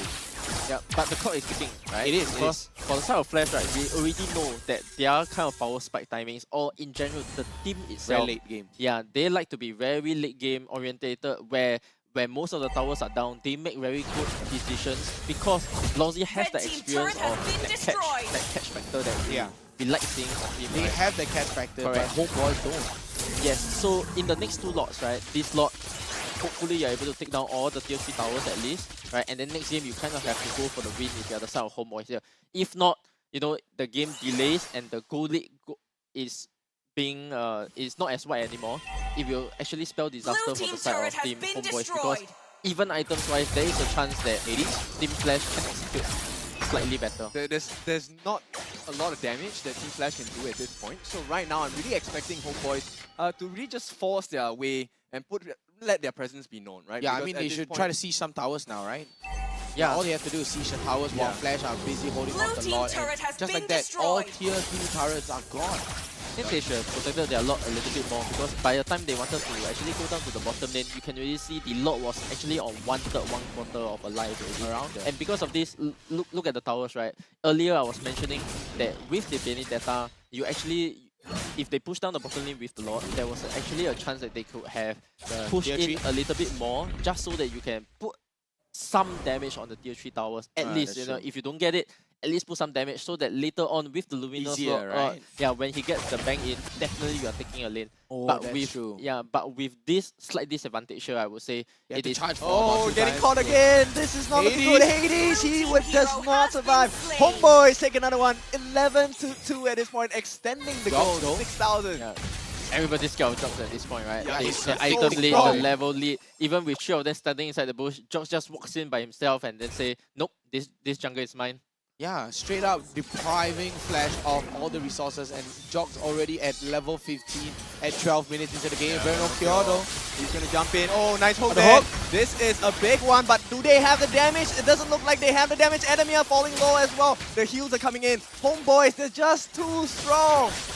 Homeboys, they are too far ahead. 6,000 goal lead here on the side of Homeboys. Look, they came in for the fight, waste the resources, and go right out. They burned 4 ultimates for that. And nobody died. And nobody died. Yeah, That's and this right. was exactly what they wanted to do with the first lot actually. But unfortunately for them, the lot was chucked down too low. Yeah. Yes, it was a bit mistimed for them, and you know they actually tried to go for it again. But unfortunately this time, without the presence of the lot coming in, they were unable to do so. So win conditions for Flash, right? You still gotta hold out the game. I don't think that at this point you are able to contest for the next lot. If you do take a fight, take a look at the towers that are still left, right? Tier 2s versus tier 3s. If you take a wrong fight here, you have to run all the way back to your tier 3, and most likely in that sense, you will kind of get caught, right? Get caught out, yeah. Yes, there is the Benedetta easily being able to chase down anybody, and because of this, look at the map. We actually see on the side of Hades, he's looking from an angle where he can dash in from the mid lane and hopefully maybe get a surprise. If he knows the Lord's HP, he can actually... Oh, he's jumping all the way to the back line. He sees Misery. Yup, he gets the kill. It's going to be the first one. Oh, it's a 3-man knockup, and Homeboy turn the heat up. But Vanix, finally he's online. He gets a lot of damage as well. The hook comes in. Where is all the rest of the damage? Where are the damage dealers on Homeboys? They are doing... Oh no, it's going to be a huge miss for Super Jox. This means Flash is going to have the change. They will be looking for a kill. But at the same time, Homeboys say, you know what? Let's not fight anymore. Let's go for the objective. They are pushing down their Homeboys, bot. they're trying to go for the end. Yup, they are trying Vernal Cure. He is making that big play. They're trying to go for the end, but no, the minion wave is just going to get no. instantly cut off. But Vanix here, wow, Hex instantly pulls out the hard guard as well. I mean, Adam is still fighting on Jox here. With no cure inside, Adam jumps over the wall. It goes for the knockup by all the stagger stab. too far ahead. The Adamir does not survive this. He will be taken out. Lawsy gonna try and make a difference. Not gonna happen. Hex is gonna use the flicker as well. The fight is gonna restart for Homeboys. They choose to re-engage. Dairy gets a knockup as well. Lawsy caught out no man's land. He might be falling. He's so low. One more and he gets taken out again by Dairy. This time, let's see. Hades gets the kill. Oh, Hades! But Pinocchio gets the Lord, and this looks like potentially the game might be over. Homeboys, they have such a huge lead here. 7.5k. Wow. Pinocchio, nice clutch right there at the end. I mean, Hades barely manages to get the Lord there. But what a catch coming out from Homeboys. 8,000 goal lead right now. What can Flash do? Yeah, I'm very impressed by Pinocchio here because he has been making such good decisions all games around. Right? Not only good macro decisions in terms of pushing down the top and bottom lane, but good team fights coming along as well. That's right. Here you can actually see him spending the Electro Final Blow just to zone out the opponent from the wave. But unfortunately for him, the timing was a bit missed there because this Siege Dragon here wasn't actually in the tower range. So a little bit early for him there. Pinocchio takes a lot of damage, so dashes over the side. 80s trying to chuck them out, and here we have Homeboys chunking down the mid-tier turret with the Lord marching in. They will clear the Lord at this point, so it's really about the next big fight. So they want to engage. They go, gonna get it started here. Electro Final Blow used once again. Vanguard coming there as well. And I think Homeboys, maybe they want to make a reset happen because it looks like the quick wave is not gonna make it. Team base turret has been destroyed. The conceal comes out though on the side of Team Flash, but no real Dairy gets the catch, but Vanix, the damage is here. Vanix turning it around. He's running away with it. Vanix gets the kill. Adamir fighting on as well. Flash, they are coming back. This is the timer they've been waiting for. Super Jock, he's falling low as well. Gonna get that energy eruption. Where is the damage? No, he does not. Vanix gets taunted as well. Finally, they knock him down. They have to make it out, and Pinocchio can he survive this? Not gonna have it. Vanix, too much damage. He shuts him down as well. Wow. Flash, this is the start of the comeback. Yeah, Vanix. What a comeback actually, and look at Vanix there, right? The positioning from Vanix. We were talking about this key to victories thing for the side of Vanix, right? His positioning has always been key, and popping out that Wind of Nature just to make sure that Mitsuri had no chance to actually do any form of damage to him. And with this Rafaela being the support and buffing Vanix as well. Wow, he can just was ring able to around just Rosie. go all in, right? So mistake here by Davey here, actually going for the flicker onward on the side of Vanix. He missed it, and then from there he died, and then immediately for the side of Flash, the other stopped out on Mitsuri there. There's just that one extended play cut Homeboys lead by half. They were Wow. up by 7,000 plus 8,000. yeah. Yep, more than that. Now they are just left with a 2.7k goal lead. Wow, Flash just immediately brings it back, and this time, what a big fight, right? Like you said, Youngin, the Rafaela will be able to, Jay on the Rafaela will be able to enable, Vanix on the Irithel just walking around and closing out the gap and continuously kite, Homeboys and just chase them down to the depth of dawn. I actually prefer having the Rafaela because it's much easier to get her heals, right? You just need to be in distance. But for Angela with the heals, you actually need to aim the heals on the appropriate members, and it gets a bit messy when team fights happen. Team fights happening, correct. Yeah. But if you're the side of Homeboys here, if you're a Homeboys fan, the game is not over yet. Alright, Conceal comes out, Lawsy with a hook. Catch. Yup, he will get Dairy. They need the damage though. Pinocchio makes the save. Dairy will survive. And this means that Flash might have to reconsider their options if they're going to try and contest for this Lord.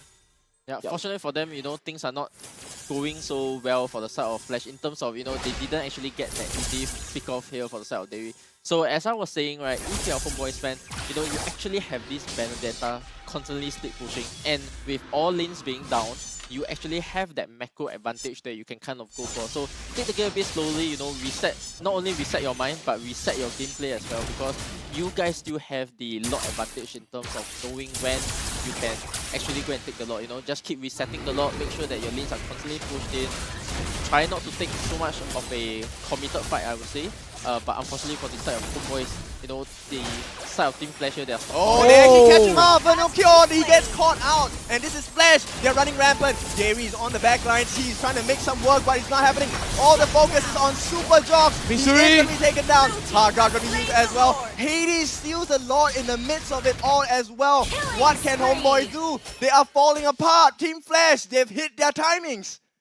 Wow, what a catch coming out from Team Flash. That was the big play coming out from Flash as well. And this time Flash turned the table on Homeboys and have the lead for themselves with the Luminous Lord marching down the mid lane on the tier 3 turret.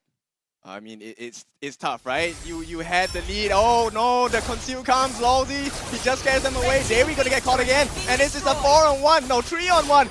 Davey, he gets a 3-man knockup, but what more can he do? Hard guard, not gonna save him. Pex as well, gets taken down. The Lord is still healthy. Petrified, but Vernocchio cannot do anything. It's over. Team Flash looking like this is the end of the game. They had a bad start, but end of the day, it's Team Flash who take game 1. Wow, the big whole lead coming out from Homeboys and 8k goal lead. Instant turn. And like Youngin said, they were on a timer constantly. If that timer is up, Flash will come back. And that's why Youngin is the coach and not us. So they were a bit impatient there, right? You know, trying to actually end the game when it was not the optimal timing. And if you take a look, before Davey made that mistake there, right? Going for the side of the Vanix, right?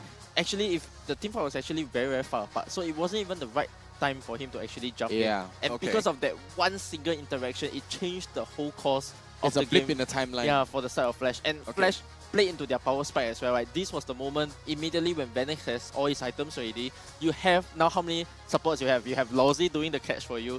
You have the side of Jay boosting you whenever you need to, you know, in case anybody jumps back on you, he does have the ultimate ready on the side of Rafaela to actually counter engage if needed to. And because of this, he was able to just run into everyone that he see and was not under threat at all, right? And that was the problem that I linked back to at the start of the game. The lineup where if they are not able to burst down Vanix, he's able to get back his HP and then just run you down because you have no way of counter engaging at that point. Exactly. So just to summarize what you just said is that it's Davey's fault.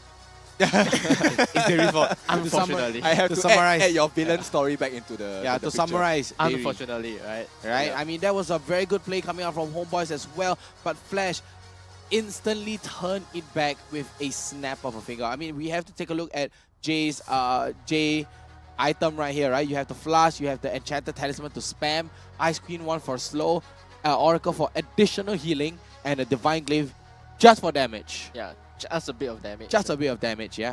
And taking a look on his counterpart, though, Pex, he went for the fleeting time, and it was constant. Hard guard over hard guard over hard guard. Demon Shoes as well with the Flash, NOD, and the Ice Queen 1. Let's take a look at the emblems right here coming out. I would want to compare Jace and Pex right here, right? Take a look at this. Look at the difference. Right, Jace was on the Marksman emblem, if I'm not wrong, right? Not the Fighter emblem, but on the side of Pax, he went for the Support emblem instead. Yeah, I mean, taking a look over all across the board, nothing out of the ordinary. Let's see, no, nothing out of the ordinary here. But Vanix, amazing play, right? Going for the Assassin build, Assassin emblem as well with the Crit, Weapon Master, and the Quantum Charge. Very well played, and wow, Flash just turned it around. Yeah, I think it's a main difference. Like if we take a look at Vanix as well, and we compare to Mitsuri, right? Vanix is battle spell is much more catered towards making him stronger, right? Yeah. Not to say that the Purify is not good, right? But Purify, it doesn't help him do any more damage when he's being chunked down by so many members of Flash. Exactly. Yeah, one thing I also mention as well is Vinocle's emblem, right? Because he actually opted for a more sustainable build. Yeah. Right? Because with the start that he had, right, if he actually had the assassin build where he actually was able to kill more people, and even without the petrify, maybe if he went execute instead, right? Because some of the MPL SG EXP laners will actually play people like Gear, people like sometimes Diablo as well, right? They actually opt to go for the laning, the laning presence where they actually go for an assassin build and then they look to own their lane and then from there take over the game. So that's why you actually see him falling off a little bit as the game went by because he didn't went for the assassin. He opted for the sustain, the sustain build where he wanted to team fight with his team. So it is not something that he could have planned for, you know, unfortunately. But this was one of the results why you guys actually see why he has fallen off a little bit as the game went by. I want to highlight a couple of things. Firstly, you know, Vinocchio getting 151k damage onto him throughout this entire match. But secondly, it's about Vanix. We know that Vanix has had a high GPM throughout all of the different matches that he has played, right? It was like 700 plus at this point. But now you can see in this game, gold per minute, 823. And this was a losing game for Team Flash. Yes, correct. So exactly, losing game for Team Flash. But, you know, Youngin said it from the start. They were on a timer, let them cook, right? Let them cook. They'll slowly, you know, it's like what we call, you know, slow boil. And, you know, we have the MVP ready. I think it has to be the one and only, the Lord Vanix himself. Yeah. And Vanix is not a name, it's a title. It's a title. All hail Lord Vanix. All hail Lord Vanix. Come It's back not a king. name, it's a But title. To be fair, right, the whole team was just playing for him, right? Exactly. He just needed his item. He just needed his space, he just needed items. The moment the timing hit when he's on full build, they say, Lawsy will say, Vanix, go. Don't be scared. Koko is here. Yeah, this is one of those times, you know, even though it looked like Vanix did carry the game, but it was actually the whole team. The whole team. It's a collective effort. Yes, correct. It's a team game. Doing each of their individual job properly, you know, except of course the early game where they did not perform so well. Yeah. But of course, because the goal lane was not pressured as much, he was able to maintain kind of like a goal lead for a while.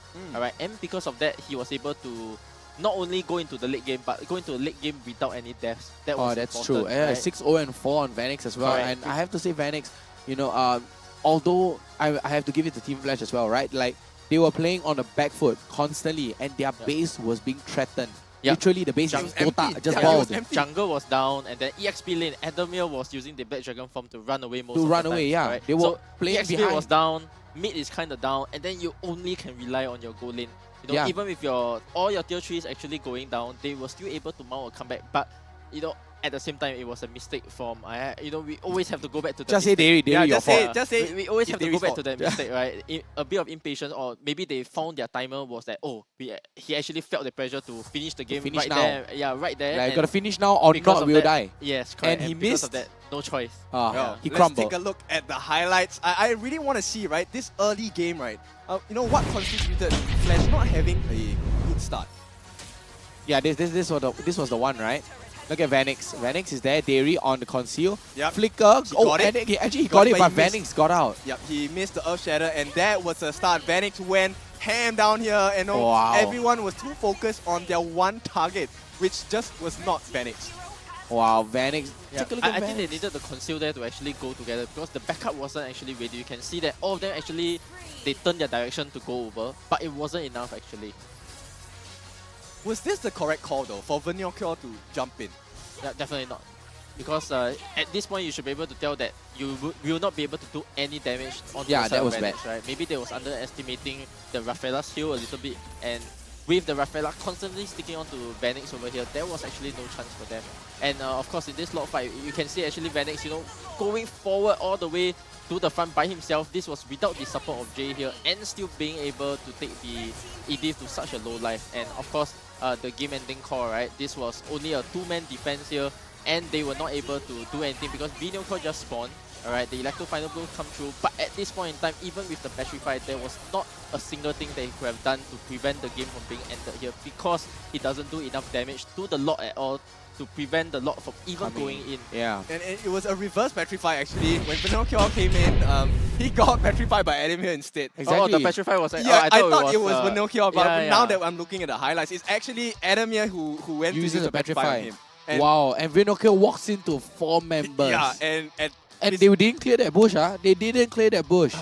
They did not clear that bush, and because he went for the sustain and not with the tank build, Yeah, very, very unfortunate for Punished this side of for it. Homeboys here. Punished. Yeah, so it has to come down to what kind of draft specifications you're looking for, right? Because both of them had their win conditions, and for the side of Homeboys, right, you know, at first I was doubting a little bit, you know, where's the damage coming from, but they put off the early game execution so well that they were able to maintain that lead for most of the game. But Okay. at the same time, Team Flash knew what kind of timer they were playing on, right? It doesn't matter if your base, there's no more base for you to defend, right? Yeah. As long as the crystal doesn't fall, there is always a game. there's always hope. There is always hope. There's Because- always hope for a reverse sweep as well for Homeboys SG. yes, I mean, we're looking at that, you know, But it all boils down to the draft, right? It all Exactly. boils down to draft and the execution as well. Yeah, I do have the confidence and faith that, you know, because most of the time, you know, as MPL comes along more, I get to watch and study Coach Dill's draft a little bit more and more. And, Yeah. you know, most of the drafts make sense in the sense of, like, what he has an idea of how the team wants to play. He has a draft in mind that, oh, this way of playing actually does well against certain teams. And in a way, that's also kind of how I like to see as well, right? And so definitely coach to coach, I can see like where he's coming from, right? But sometimes it really comes down to the player executions of having how you to know your understand players fully whether your draft can pull off against the opponent teams, because you have to play into their strengths, right? One of the problems of doing a draft like this is that you are still playing into your opponent's strength. Yes, in theory, you do counter the way that. But can they should you play. counter it? Correct. But there are still loose conditions in the sense that if you do not execute well, you are not able to end the game by that timer. We all know that Flash, after the before 15 minutes Flash and the after 15 minutes Flash, is slightly different in terms of how they view their win conditions, right? Because this is where Vanix pops off with his positioning, so late into the game, and this is where Lowzy does very well as well. Yeah, and speaking of pop off, you know what's not gonna pop off? My back, right? I mean, my back has been in amazing condition for the past 3 weeks. Yes, right? Because of this OSIM U-Throne 5. Yep, U-Throne. We can call it V, we can call it 5, depends on you. I prefer to call it V, but we know VV, the actual... Vinocure. Yeah, Vinocure. Yeah. So this is the only gaming chair with a massage function, right? So of course, we all know that gaming can get a bit intense sometimes. However, OSIM always has your back. Now, this is a U-Throne V gaming massage chair that is built to energize and reinvigorate your mind and body, right? So if you're looking to level up your performance, right, you can do so with its patented V-hand massage technology and ergonomic features designed with the player's comfort in mind. Now, we have been sitting in this chair for multiple seasons. Not me. I've always been looking, I've been standing up on touching the chair head, right? Like right here. Correct, yeah. So finally, I actually do get a chance to actually sit down, experience it for myself. Wow. I mean, he finally get to experience the chair for himself, sitting down, instead of, talking to his players and putting hutting his elbow. Yeah, the magic file, right? Magic file with Don't want to be a coach anymore, man. Casting is where I'm at. Wow. Okay. Doesn't change the fact that we are going to paint you as a villain still. I mean, Daryl is taking over my my role here. Yeah, I mean, we love playing the villain, right? Yeah, I think it's very fun. So it's a bit hard for you as well, right? Because now, we have to go for reverse sweeps. Yeah, for your prediction to actually go through, we actually have Homeboys, being able to. And usually the first draft, right, should be the one you are most confident in, because that's the one where opponent cannot see what you're planning for. You got to surprise them, and execution-wise, they were already doing so well at the start also. Right? And exactly. To actually mount a comeback like this, I would say very, very tough, right? And this was something I factored in. That's why I wanted a 2-0 on either side. Because I do think that in times like this, it is extremely hard to actually pull a reverse comeback. Even in the this whole season, right, we actually don't see many reverse sweeps. Today you will see one. Yeah, there are. Yeah, for sure. Yeah, for sure. Today there is are a special here and there. Yeah, but usually. Usually we don't see, but everyone say not every day is Sunday, but today is Sunday. Today right? is Sunday. Today We is started Sunday. our first series with a 3-game. 2-1. Yeah, exactly. Each game lasting 30 minutes at least. We see the players just drain, right? We saw Nick, no smile. Whenever he end a game, even if he win or lose, right, he smile. Right? Yeah, this one. They weren't expecting to exactly. for No Alchemy to smiles. put out such a challenge, right? It's all smiles still. Congrats to Alchemy also, right, on their first win, because that first win is always something you got to get through, and this hopefully puts them in a stage where they're able playoffs, they're able to do well. Have they not won a single match? Yeah, this was their first match. Series-wise, we all know, but like a match. No, match 0. Zero. Oh, wow, Yeah, so this that was was their first. That was their first. Yeah, this is Alchemy's first game, not series. I know. Game. That's why I was so happy. I was like, yay, the first game. Alright, so then now in the shoes of Homeboys. Yeah, I think so Homeboys... for the side of Homeboys, right, one thing I want to take note there is that because they actually lost that first game, because ultimately I was thinking to myself, even if Flash 2-1 here, it is still 1 point game for the side of Homeboys, which actually gives them, because right now the edge, all of them are fighting for upper bracket. Correct. You see, right, we have at the middle of the pack now, right, we have Bleed, Homeboys, Evil. And at first Vanguard was in the race because if they 2-0 Alchemy there, but they because 2-1. Yeah, because of the 2-1, they are slightly, the conditions have to be very, very clear for them that there's a chance that they end up 4th place, but at this point unlikely with only 1 game to go, right? But for the side of Homeboys here, they got to fight against Bleed, they got to fight against Evil, right? So Evil's, whether or not they will be above Evil comes to the point where if they're able to beat RSG, and then for the side of Homeboys here is that you need at least, I would say, 1 to 2 points. If they do get the reverse sweep, don't bite your nails. Very likely they're able to mount comeback in terms of going for the upper bracket. At this point, going for the upper bracket slot, the extra life in the playoffs is important, and very important, right? Yeah, everybody here is going in the rest of the teams, right? Out of these 3 teams, Evil, Homeboys, and Bleed. One of them, unfortunately, will be sent down to the lower bracket. But yeah, we're going to go into the second The game right following now. stars It's brought going us to be here. the Fanny Team and is Matilda banning. ban on the side of Homeboys yet again. And on the side of Flash, they're going to be banning out the Paquido as well as the Novara. And I have to say, Homeboys, they're not doing anything wrong. Right? It's just small in-game mistakes. I mean, he looks very fixed now. He looks very fixed. Pigs chicks.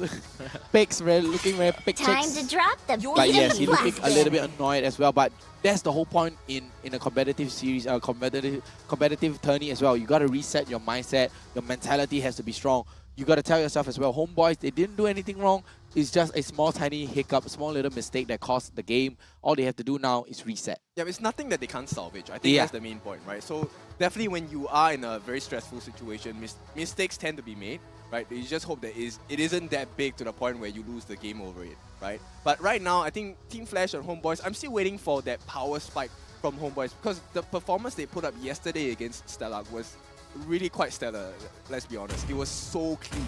And I'm hoping to be able to see that from Homeboys in this second set against Flash. But there's definitely a reason why Team Flash is at the top, right? This is where I will truly protect marbles this are world. tested, right? Because The at force this is point in the time, sky, the all of draft that it. you put out not only has to be perfect, but in terms of execution, that's true. any small mistake that you make can result in a reverse sweep for you. And one of the things that I am kind of, I wouldn't say surprised, but for both of these teams here, as you can see from the last game, they have opted to go for a catch tank, tank. and then a support mid, support position 4, right? Yeah. So this is something that teams are slowly adapting into, in the sense that you still want to keep. Are they going position 4 again? Yeah, so most of your Wow. MPL SG roams, right, actually they are very good catchers, so we don't see a lot of support play, things like the Estes, Florin, we don't see them being played on position 5 for most of the MPL SG players, because if you look on, you look at, for the side of Flash, right, Lawsy, Dairy, JPL, and then of course Lucian QT, right? These are players who all excel in this kind of catchy hero. Yeah, Nick as well, catch Nick styles. Stain. Yeah, Nick as well. How can you forget Nick? Yeah, sorry, my bad, Nick Stain. Villain. Yeah, so all these players, they excel very well in the catch. So therefore, right, their position 4 player is kind of like forced to play the support. So now we're actually seeing like the evolution of what we see from the but position 4 for the side of Homeboys right now. They're not going to go with the Rafaela. Instead, they're going to go with the Lilia. They're opting for damage instead. But I just want to point out as well, the Yizong Angela combination is the nastiest one I've ever seen. Right? It's throwback to 3-4 seasons ago. Yeah, this was they wanted to do this last game. But then Yizong got snatched up. Correct. Yeah, so for the side of Homeboys here, right, actually one of the problems that you don't see at the moment is look at Edith, Baxia and Lilia.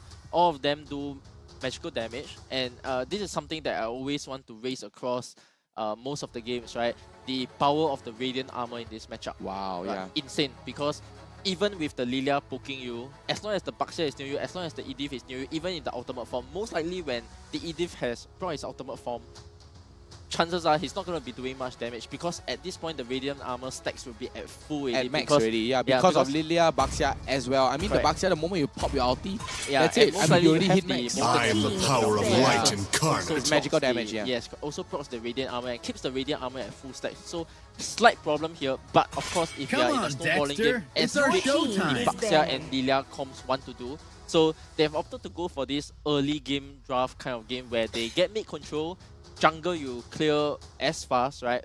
Team Flash actually responded this with the Lancer as well, because they know there's a chance that if they screw up their jungle at the start of the game, Lancelot has a chance to go for those kind of 50-50 retribution. Play around with the iframe, right? Correct. So, the iframe is all about iframe king. It's either, who's faster, Jox or Hades.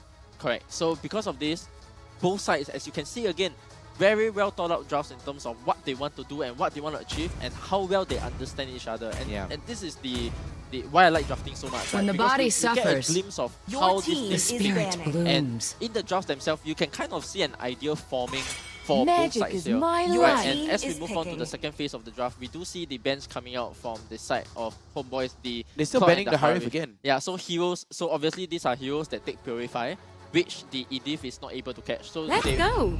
Optimally, they want Your them to end team up on is heroes picking. that is being caught easily. But at this moment in time, you know, there are so many heroes that can take the Purify, right? And for the side of Vanix, you know, we are gonna expect the same kind of draft coming out from him again. Right, this is where he Irito, yeah. yes, plays slow. One problem I'm seeing here is that Lancelot physical damage, Adam physical damage, and then Irito Iritel physical crit. damage. Correct. And Crit, then you have yeah. the Angela. Again, Magical damage. you have no magical damage. Oh, and how that's is the true. magical damage gonna get solved? Because problem is this, right? If Lawsy is not on the Edith, no magical damage. So does Lawsy actually play the Angela? Because He if you has- recall, yeah, he even has to in go for previous magical- seasons, even in previous seasons, right, the only support that is actually picked up, right, was actually Sun in the grand finals rises against when I Hit, give the where word. we lost. Yeah. Right? This was the time where he actually took up the Estes, and even in the draft Time where, and tide where he wait was for no man. Your in, team, where North he Girl. does counter the opponent lineup, right? Yeah. They were still unable to do so, right? So this says to me that Lawsy not very comfortable on the support role, but the draft has adapted to the point where where's your magic damage coming from? Are you still going to go catch? If you're still going to go catch, you have 3 physical damage dealers with an Valir? Angela. Yeah. Valir? Sure, but you know it's not that Lawsy catch that. we're Yeah, looking it's for. not a catchy Lawsy kind of MO, right? Oh, they're signaling, let's go. I see the let's go head, and they're Yeah, gonna be the head shake. the head shake I'm of a, hey, excited to let's see go. this last pick here coming. Will, Yeah. will it be Lawsy on the Angela, or do they actually have a Franco, makeshift line? really? I'm always very excited to see what KCP has in his head. Like what kind of surprises does he want to give us? Wipe out all the injustice in the unfortunate, world. right? Because they so still that the opt- only magic damage is coming out is only for wait. Mid Cho lane mid. Cho! It's Cho mid. Sure. So Cho mid, but there's still no magical damage. It's a Jay full Cho. physical here. Anti-Curious. That's all you need. Yeah, so Jay on this throw here, he has actually tried this also in the grand finals He last did, season. he did. Right, but he lost with that actually. Oh. Yeah. So all the games that I win or lose, right, most likely I remember. So yeah, that's why I'm like, oh, Jay on this show. Where did I last see? Oh yeah, last season's grand finals. Last season where he lost. Yeah. So at this point in time, I'm still excited to see what Lawsy has in mind because Yeah. there is him playing the Angela. That is something that is new already. It's so rare, right? Correct. But again, on the side of Team Flash, where is that magic damage coming from? Because on the side of Homeboy here, easy itemization, right? You're gonna see this Baxia, right? Full He's gonna be physical. super tanky this game, right? Not only with the high base HP already, he also 5 has the seconds till the power to enemy reaches the optimize his builds battlefield. just to make Smash sure them. you know he has the antique Guardian Helm later on. Yeah, and now we will go to what is potentially game point Welcome for Team to Flash Mobile here Legends. as they look to get another win and close the series against Homeboys. Wow, I mean, that is so strong. That's so strong, right? I mean, you're going for the Cho mid here, right? You're going for the Cho mid as well, and then where's the magic damage? Yeah, like Youngin said, Adamir. Oh, and he will Wow. be taken out. And this is Homeboys once again. A Adamir good start. overestimating, right? Yeah, It seems like again. Adamir is overestimating his abilities here. Yeah. Oh, Barry, another catch, and this time I don't think there's any more follow-up damage. Jay will be able to use his Shumpo to get away, and right now they can't really do anything much to slow down the farm of Hades. Yeah, Flash has to fix something here, right? Because every single time within the first minute of the game, somebody goes down. It was Adamir. Yeah, always first blood, right? Damn. For the side Damn. of Team Flash here, right? I think last game it was Jay actually. Yeah. Yeah, they Oh, either- Derry. yeah. Oh, that was a wasted flicker. Yeah. And there's gonna be information there on the side of on Team Flash. Oh, Pex though on the backline does not survive, and this is a 1 for the team, 2 in fact, as Hades gets a double kill. So Flash, finally, they swing it back in their favor, back at to least their for a favor. little bit. Yeah, punishing Homeboys here for the over-aggression, and Homeboys, they are overestimating their own abilities right now. Yeah, I think one thing that didn't factor in was that because of this Cho mid is going to get cleared way faster. Even with the Lilia here, Cho is going to have that small advantage in the lane, which made him actually being able to rotate down to the EXP lane. So fortunately for the side of Team Flasher, they made a small comeback. But as I said, the problem here is going to be Jox, right? He's going to be so tanky, he's going to be in your face all this time, and there is almost nothing you can do to him because later on when he itemizes properly, the damage coming out that you can do to the Buckshell It's will be peanuts. way too low. Yeah, way too low for him, right? I mean, you can negate all that with Anti-Cura. You got a Molten Essence as well. I mean, you have Dairy as well on the full tank build. Vernal Cure is definitely going to go into the full damage though.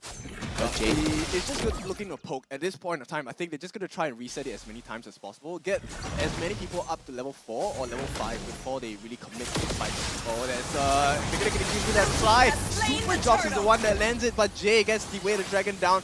Looks like the heals are coming in, but nobody's dying just yet. Hades might be the first victim here. A knock-up onto Super Jocks, but they just have no damage. Team Flash, they are going to be forced to back away. Pexo, okay, he will be taken away. Adamir, this is a win for Flash now, and this is an advantage they don't want to miss. Pinocchio comes back. Adamir solo. Can he make it out though? It's if he escapes. I doubt he's going to be escaping this. Pinocchio jumps in, and that will be a kill as well. So they get a kill back, but Homeboys, they still lose the advantage to Team Flash. Yeah, one thing I didn't talk about earlier on in the draft is Vinoko and the Khalid, right? Because this gives you that burst damage that you need to pick out key units before the fight even extends, right? So this is a potential win condition against Vanix here for the side of Team Homeboys, right? And as they look to extend this lead into the mid game, fortunately for them, they were able to take the Toto as well, which kind of gives them a small EXP lead. Jay gets the kick, but Purify going to be used. Yeah, still open. Right, so Jay can only go for Beatrix here in this game, right? Later on in the game, he either has to go for Devi, who is standing at the front, or he needs to be able to go for Mitsuri on that Beatrix. Unfortunately for him, because you are a Cho mid, you do not actually have the conceal. Oh yeah, that's true. I mean, after 8 minutes, you can buy the roam boost, right? And go for oh my goodness, Jay gets caught out once again, but he's going to be forced to confidence. move away. Yep. Yeah, but on that topic, right, because Angela is still going to be a main role, without getting that extra goal from the conceal build, you are not able to unlock the active of the conceal build until very, very late into the game. So this goes, as again, right, this still kind of goes into that timer where Team Flash wants to just keep waiting.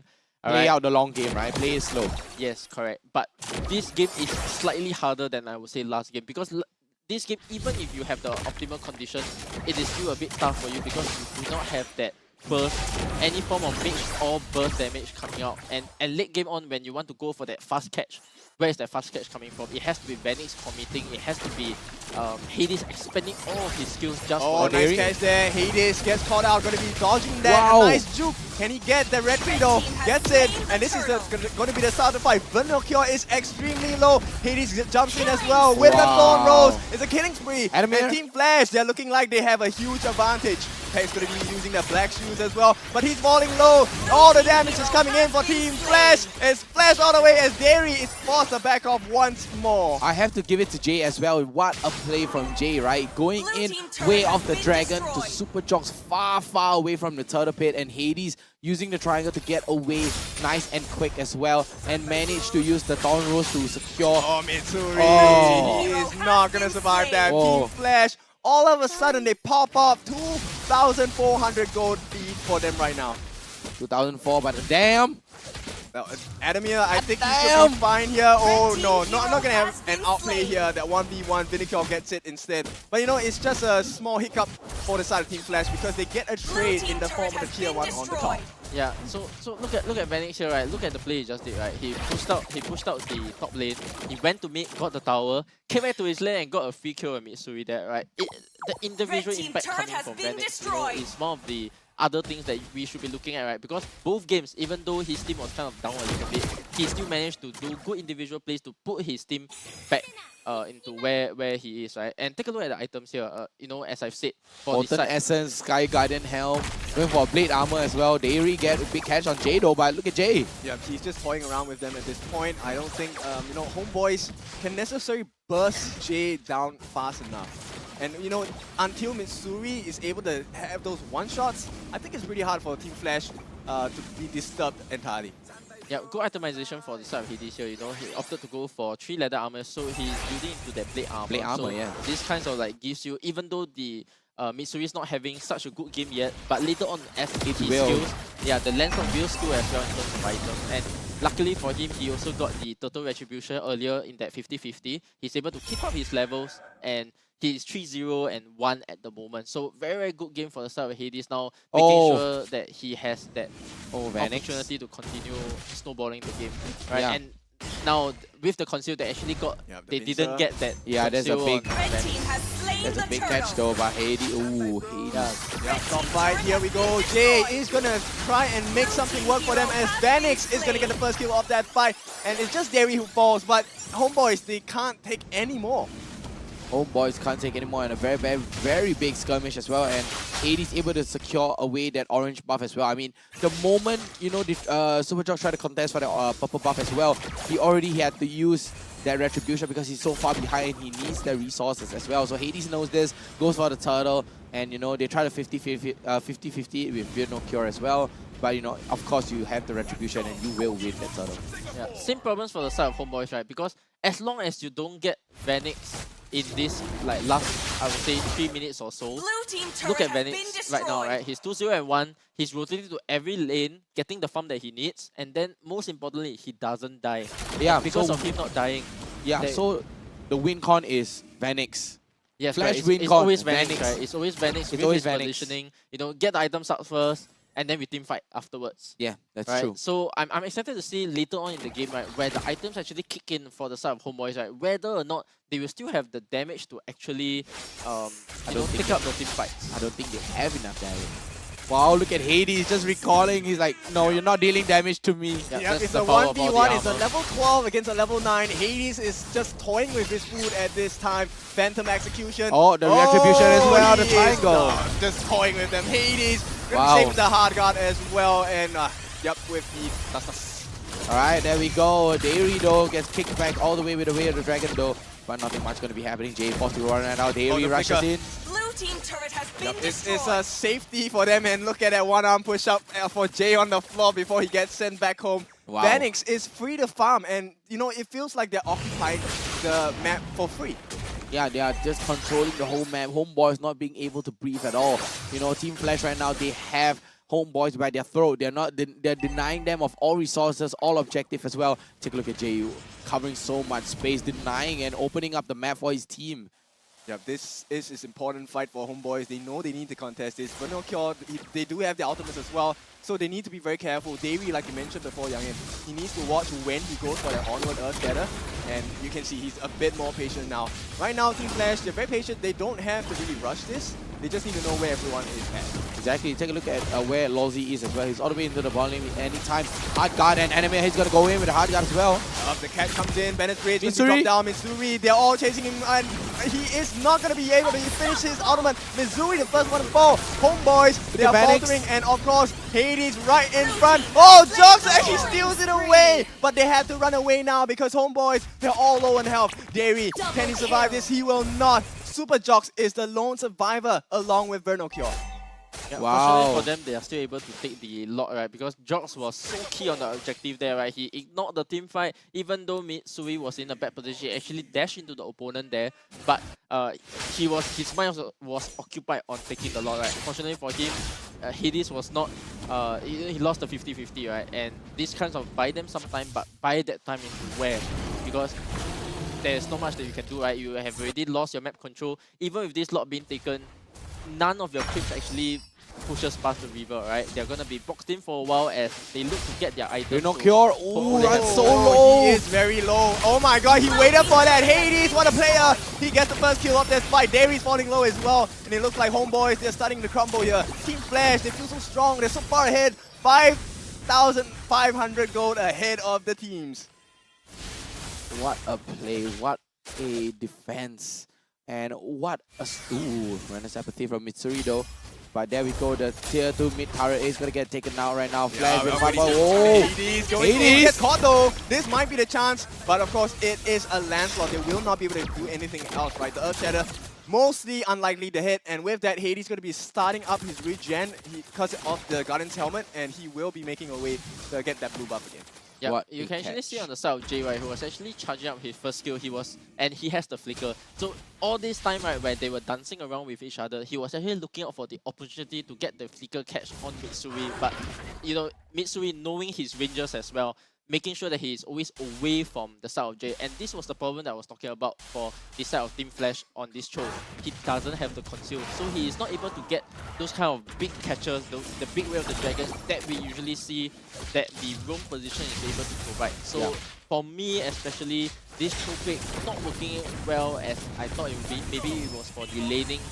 You know, even the laning actually did well enough to ensure a snowball on Vanix. So I'll give him that, but in terms of team fight, not so much. Can you look at the advantage they have? Wow. Hades and Vanix both at close to 9.5k, and the closest member that's highest in farm is actually Mitsuri, which is 2,000 gold away at least. Exactly, and I have to point out as well, Mitsuri only has 2 core items. Mitsuri only has the BOD, the Malefic Roar as well. On the other side, Vanix, he already has Berserker's Fury, he already has the Heart's Claw, Wind of Nature, as well as the Wind Soccer. I'm probably going to go into a Hunter Strike next, maybe? I don't know. Or BOD. Far ahead. This is the title, right? Vanix, this is a title that you want to have. Yep, this is the title. Vanix is the title right here, and Team Flash, they're denying Homeboys. They're not letting Homeboys walk out of the base at all. Yep. And they are doing such a good job, right? Because usually Lozzy will be the one that's opening the map. This time, Jay is the one opening the map. Yep. Take a look at the map. Vinyoka actually was camping, but he was actually scouted out by Oh Lozzy no! here. Yeah, Melted! Burst, yeah, instant burst. We don't even need to mention that now. It's going to be a straight 4v5, which means Homeboys, if they really want to give this a try, it might be disastrous. So you can see the entire team, they're going to be backing out away. Hades is just poking around with his food at this point. They want to allow Vanix some space, right? He's probably going to go for the Lord at this point if they choose to do so. And Jay's going to get caught out, but it doesn't matter because Cho is so mobile. Asserting dominance there for Jay. I mean, take a look at his position there. Walking in, just playing around the wall as well. Asserting dominance. This is the guy who is so strong on every little hero. He has such a humongous hero pool. I can literally drown in it. Yeah, so Jay, you know, we were talking about his hero pool, right? He's able to play anything, you know, and it's not even confined to just the mage role. Yeah. Right? And in terms of knowing what to do, you know, his job, his positioning, he's able to push the boundaries of what is needed, right? The moment they got Vino kill, they didn't went for the Lord straight away. They make sure that they push them out of their purple buffers, force them back into their base before actually committing onto a free Lord. So, you know, good heads up play and good macro play coming in from the side of defense. And this is one of the reasons why Team Flash is doing so well this season, right? Good macro play, being able to understand what advantages you have and how to abuse the advantage even further. Exactly. Take a look at the amount of gloom that's stacked up right there. And one takes it all. The Pax is going to be able to bomb down the gloom. Oh, Jay, what a kick. And the way of the dragon starts to fight off. And Hades is on the backline as well. Aerie tries to escape the Primal Wrath. Not going to happen. Hades is the king here. This is his home. And they will wreck that mid lane turret. Yeah, man, take a look at Flash. They take the turret, they take the kill, out. Straight up out. They do not want to overstay their welcome. Yep. Jay, he's okay to do this because he has the Immort as well, so Immortality Conceal with the Conceal. There we go. He is looking for a target. Does he have the way of the dragon? No, he does not have it. Oh, but they're still going to try and jump in. They need that pressure. Hades on the backlines. Once again, getting a kill. Not yet. Mitsuri going to be forced to move back. They just want the turret. Yep, that was the pressure play there, and it's working out exactly the way that Team Flash needs it to be. They just want the turret, that's all they need, but the kick comes in. This is where Vernal Cure, it might be looking like he's dead. No, Jay actually is going to be the one surviving on that pixel health, but hey, this is where Flash thrives, right? They have this advantage. A 10k goal lead. What more can you expect? Jay knows his limitations. Right, he knows his limitation. He's playing so well on this Cho. Honestly, Jay plays like a JPL Cho. I have to say, even the same skin, even using the same skin as well. I have to say, the way he opens up the map, he stays in the fight. Right? Exactly, he stays in the fight as long as he can. Right, fully maximizing his HP. Dom Eyes, you have the Radiant Armor as well as the Immortality.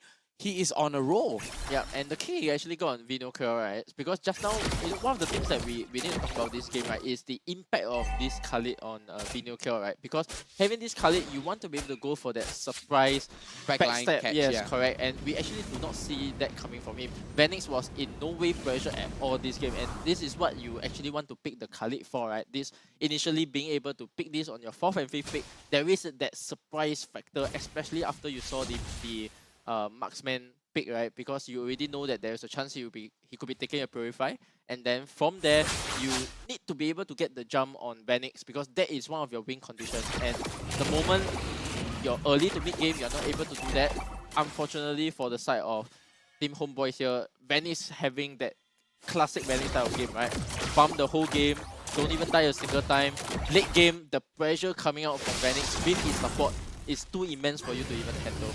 But there still is a way for Homeboys to come back in, right? Besides, you know, potentially stealing away this Lord, if they can get entrance and entry into the backlines of Flash, they could change the name of the game just by taking out Vanix first. Yeah, Missouri has to pop off. Yeah, it is one of the two, right? Missouri has to pop off, Edith has to get, Davey has to get the catch that he wants, right? This game we did not see many flicker catches, right? And take a look at the battle spells, right? For the side of Team Homeboy here, full battle spells available, right? Yeah. You have all flickers available. This is where you have to make a play, because if for the side of Flash they're able to take this lot, they are having close to a 9k gold lead at this point, which will extend into 10k the moment the lot comes in, right? And with the 10k gold lead, with this Angela Dragon, right, the pressure on your crystal is going to be so immense that Team Flash will be able to end the game then. So I would say that this is your opportunity to fight right here and right now.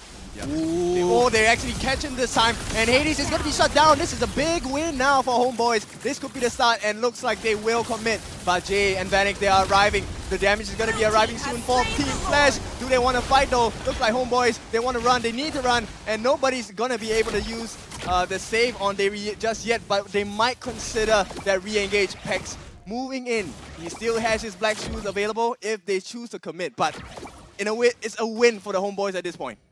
Yeah, so just as what I was saying, right, you need to be able to take the fight at that moment, and immediately with the flicker, Davey actually committed just nice onto Hades, and because of that, they are able to extend this game a little bit longer. I don't think they'll be able to do much here because Vanix now, without this Davey flicker here, right, you have the Khalid. The Khalid needs to be able to go onto that backstab position. If not, as long as Vanix gets what he wants, the game will still likely continue in favor of Team Oh, Flash. Jay, what a nice start there. Here is the damage. Funukyo is still alive though. He gets the healing up. Enemy is very low. Somehow it's a turnaround. Homeboys, have they hit their stride finally? They have. It is going to be a triple kill in total. 3 members down on the side of Flash. Homeboys, they're looking for more. Wow, what a catch there. I mean, Vanix, the hard guard goes down onto Vanix as well, but the damage was just too much. The burst coming out of Homeboy, they have the Lord now marching in. And they catch as well, and looks like Jox might have more damage available. Jay, he is not going to have his immortality anymore, and this looks like this is Homeboys. This time with the comeback, they take it all away. Wow, calm, cool, and collected, right? I mean, this is also unexpected.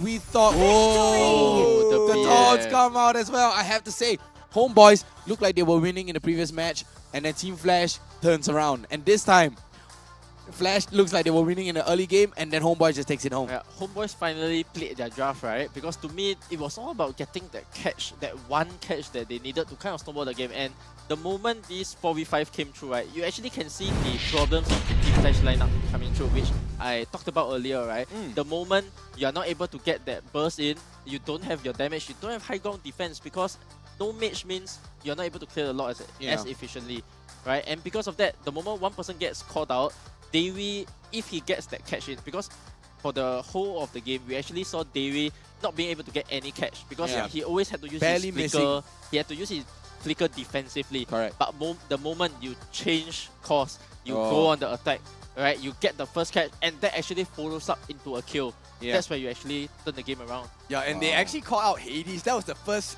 the start of the engagement that really changed the whole game, because it was immediately no retreat available for Team Flash, and there was no way they could contest. They could try to force them away through fighting, which that was the plan for Jay and Vanix when they entered down to conceal, right? But I think Homeboys, they recognized where they were at that point and how important it was to be more concerned about the main objectives of the game. Yep, so now as we take a look at all the items, right, take note as well, right, on this side of Team Homeboys, right, as I said, no signs of defense, magic defense items, right? The tough boots on the side of Davey, tough boot is just to prevent the anti-CC. It was not actually for the magic defense. And even for the side of Jox, right, he even opted to go for the physical defense boots instead of the tough boots that we usually see that you want to prevent getting CC'd from the Cho and the Petrify coming out from Yuzong, right? Yeah. But he knew enough that nobody's actually gonna touch me this game, right? And the items, as we talked about, right, Garden Helmet, the Antique, and the Blade Armor, this makes him unkillable. Untouchable already. Right? The moment, 0 deaths, right? This was something that I said.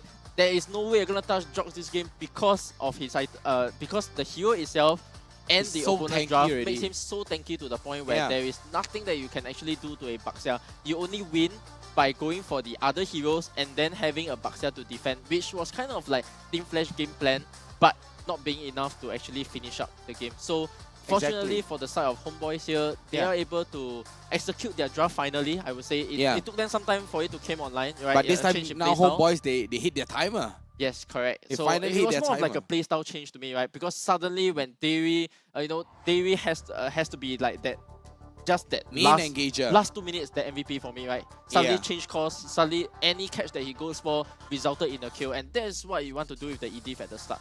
I mean, not only Dairy looks like a Kinder Egg surprise, right, with his hair. I have to say, he holds an insane surprise, element of surprise inside his play in somewhere, right? Out of nowhere, open the Kinder Joy, and then the Kinder Egg comes out, surprise catch by Dairy every single time. Yeah, so on the side of, as we take a look at the emblems here, I think the very optimum, right, in terms of emblems. At this point in the game, most of the emblems even though as the meta has shifted a little bit, right, emblems wise, not too much difference in what heroes can take at this moment. And this game is a bit special because, as I said, on the side of Team Flash, there's no magical damage that you need to account for, right? So going more defense in general is actually okay, right? Because if you take a look at the side of Mitsui here, right, he has actually opted to go defense. Right? Tenacity.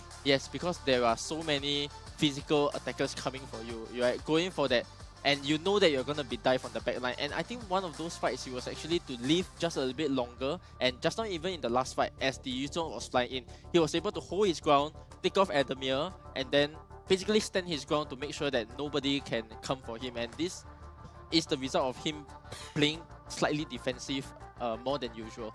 Yeah, and that was very successful, right? I mean, full physical, but to no extent, to a certain extent only. And we have the post-game stats coming out right here. It's all towards Team Flash. It's all Vanix. All Vanix, all Hail Lord Vanix, but Homeboys, they managed to turn in that one swift decisive moment, right? One swift decisive moment, that's all it takes to turn the table and turn it on their head, and Homeboys take the game away. Take a look at Hades here, 107k damage taken, right? 107k damage taken on this Lancelot. Vanix with the highest damage dealt, as well as the highest GPM. Adamir on the highest assist as well. So this loss must be quite painful for them. And of course, Homeboys, they're going to be celebrating this victory because now it has been tied up for the series 1-1, right? But look at the stats, right? Everything is going towards the side of Flash. They were doing so well in the game. They soaked in so much damage, and Homeboys just took it, snatched it all away in an instant. Exactly, and we have the MVP right now. To me, it's Dairy, right? To me, it's Dairy. I mean, Dairy I just said for the last 2 minutes. Yeah, just the last 2 minutes. I think it will be Vernal Cure in totality for the game itself. Oh, really? Yep, I think he did a very good job. And so let's see. There we go. It is going to be Dairy. No, they're changing Dairy? it. Oh. Yeah, don't try to smoke this. Yeah, so this MVP comes to me is the last 2 minutes, especially, right? Yeah, because earlier in the sudden game, he wasn't able to get what he wanted, right? Mostly defensive flickers, as I was talking about, Yeah. right? But the moment he showed up, it was a victory. Yeah, the Kinder Egg Joy surprise. Look at the hair. And also making up for the previous game mistake. Exactly. Right? He's like, oh, I catch the wrong last game. Yeah. I have to improve. I have to really catch it this time. Game losing onward, and then game winning onward. Yeah, exactly. Wow, 1 for 1. okay. Right? Yeah, 1 for 1. Scores So 1 for 1. Right? Yes, Redemption done already, Dairy. Good job. I mean, we're so proud. Looks like you are a very nice Kinder Surprise. Yeah, the Kinder Surprise, I'm still going to go with it. I think that's why he had his hair cut this way as well, right? Okay. The Kinder Surprise egg. And plus it's brown. And it's brown, yeah, exactly like chocolate. It's just like chocolate. You crack it open, element of surprise. You may never know what's in there. That's why he's so aggressive. That's why he's one of the most unique roamer that I know. Okay, so of course, there has been a lot that has went on in this game. Later, we'll be looking at the highlights to really just break down a couple of the moments that were meaningful in the game, right? To see what made the big changes and what were Homeboys actually waiting for in that entire procedure of the match. Yeah, let's take a look at the highlights and we'll get to see here Young and break it down for us. Yeah, so as we look at the early game, this was the point where everything was 50-50 contention, right? We do see them, Flash having the bigger advantage here in terms of early team fighting because of the Angela Dragon combo. You can see here, big impact coming in from both Adam and the Angela as well, right? Yeah, the this was the damage. fight where the Betrayed actually dashed in, died, but look at Jox, right? He is unfazed by whatever his team is doing. He's just staying on the He's log. still full Yeah, HP. him versus Hedy missed a 50-50 there. Yeah. But at the same time, you can see actually Jay taking control of the map as well, right? And here, this was the point where they tried to push in. Jay got the good kick in. We can actually see Hades coming in as well. They were actually diving near to the throne at this point. At this point, you know, I thought to myself, oh, there's a chance they could actually win here. But fortunately for them, the other waves were not pushed in enough for them to actually win. Yeah, and this was the catch, right? This Was the elite catch Wow. on Hades, and this is where the game actually turned from them, right? The team wasn't ready, the conceal actually came desperate. in.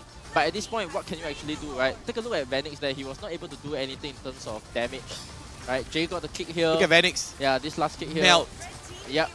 I just want to highlight that, do you know that during that wave of the dragon, Vanocure was actually under the turret range. He actually flickered out to be caught in the way of the dragon outside of the turret range. So that's pretty much insane. That's how he smart. survived that He wave should of the have dragon. been stuck under the turret Yes. while taking the turret, but he flickered out, and the follow-up constant kick is out of the turret. So, range. so just to Jay make sure everyone actually with the, survives. Jay with the delayed finisher of the second part of the way of the dragon actually saved Saved him a little bit, right? his Yeah, opponent. but ultimately, as long as Mitsuri didn't die there, right, we actually saw him being dived on, but the moment he bought the Wind of Nature, he didn't die, and that was enough for the whole of Homeboys to be alive and actually end the game from there. So overall, you know, good team play coming in from the side of Homeboys in terms of them knowing when to, the moment the catch comes in, the team fight is ready, right? Everybody goes in, pops in together, protect each other as well, and even without a support, you know, they don't have like a Rafaela, no Angela this game. Yeah.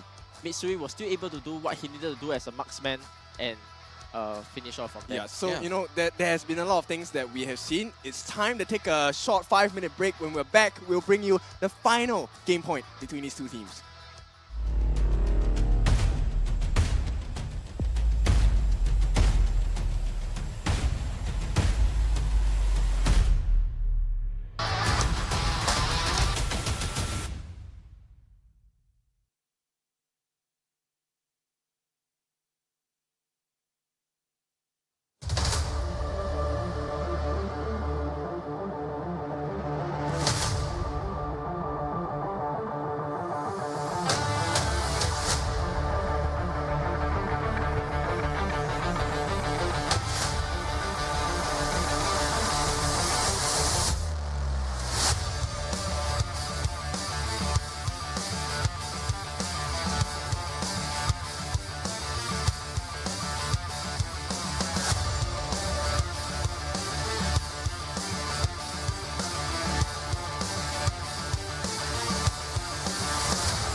Welcome back, MPL Season 6. This is week 3, day 2. Now we are in the midst of game point between Homeboys as well as Team Flash. Now both teams already have a very good showing, right? The comeback game for both sides. Now, final one, pressure's on.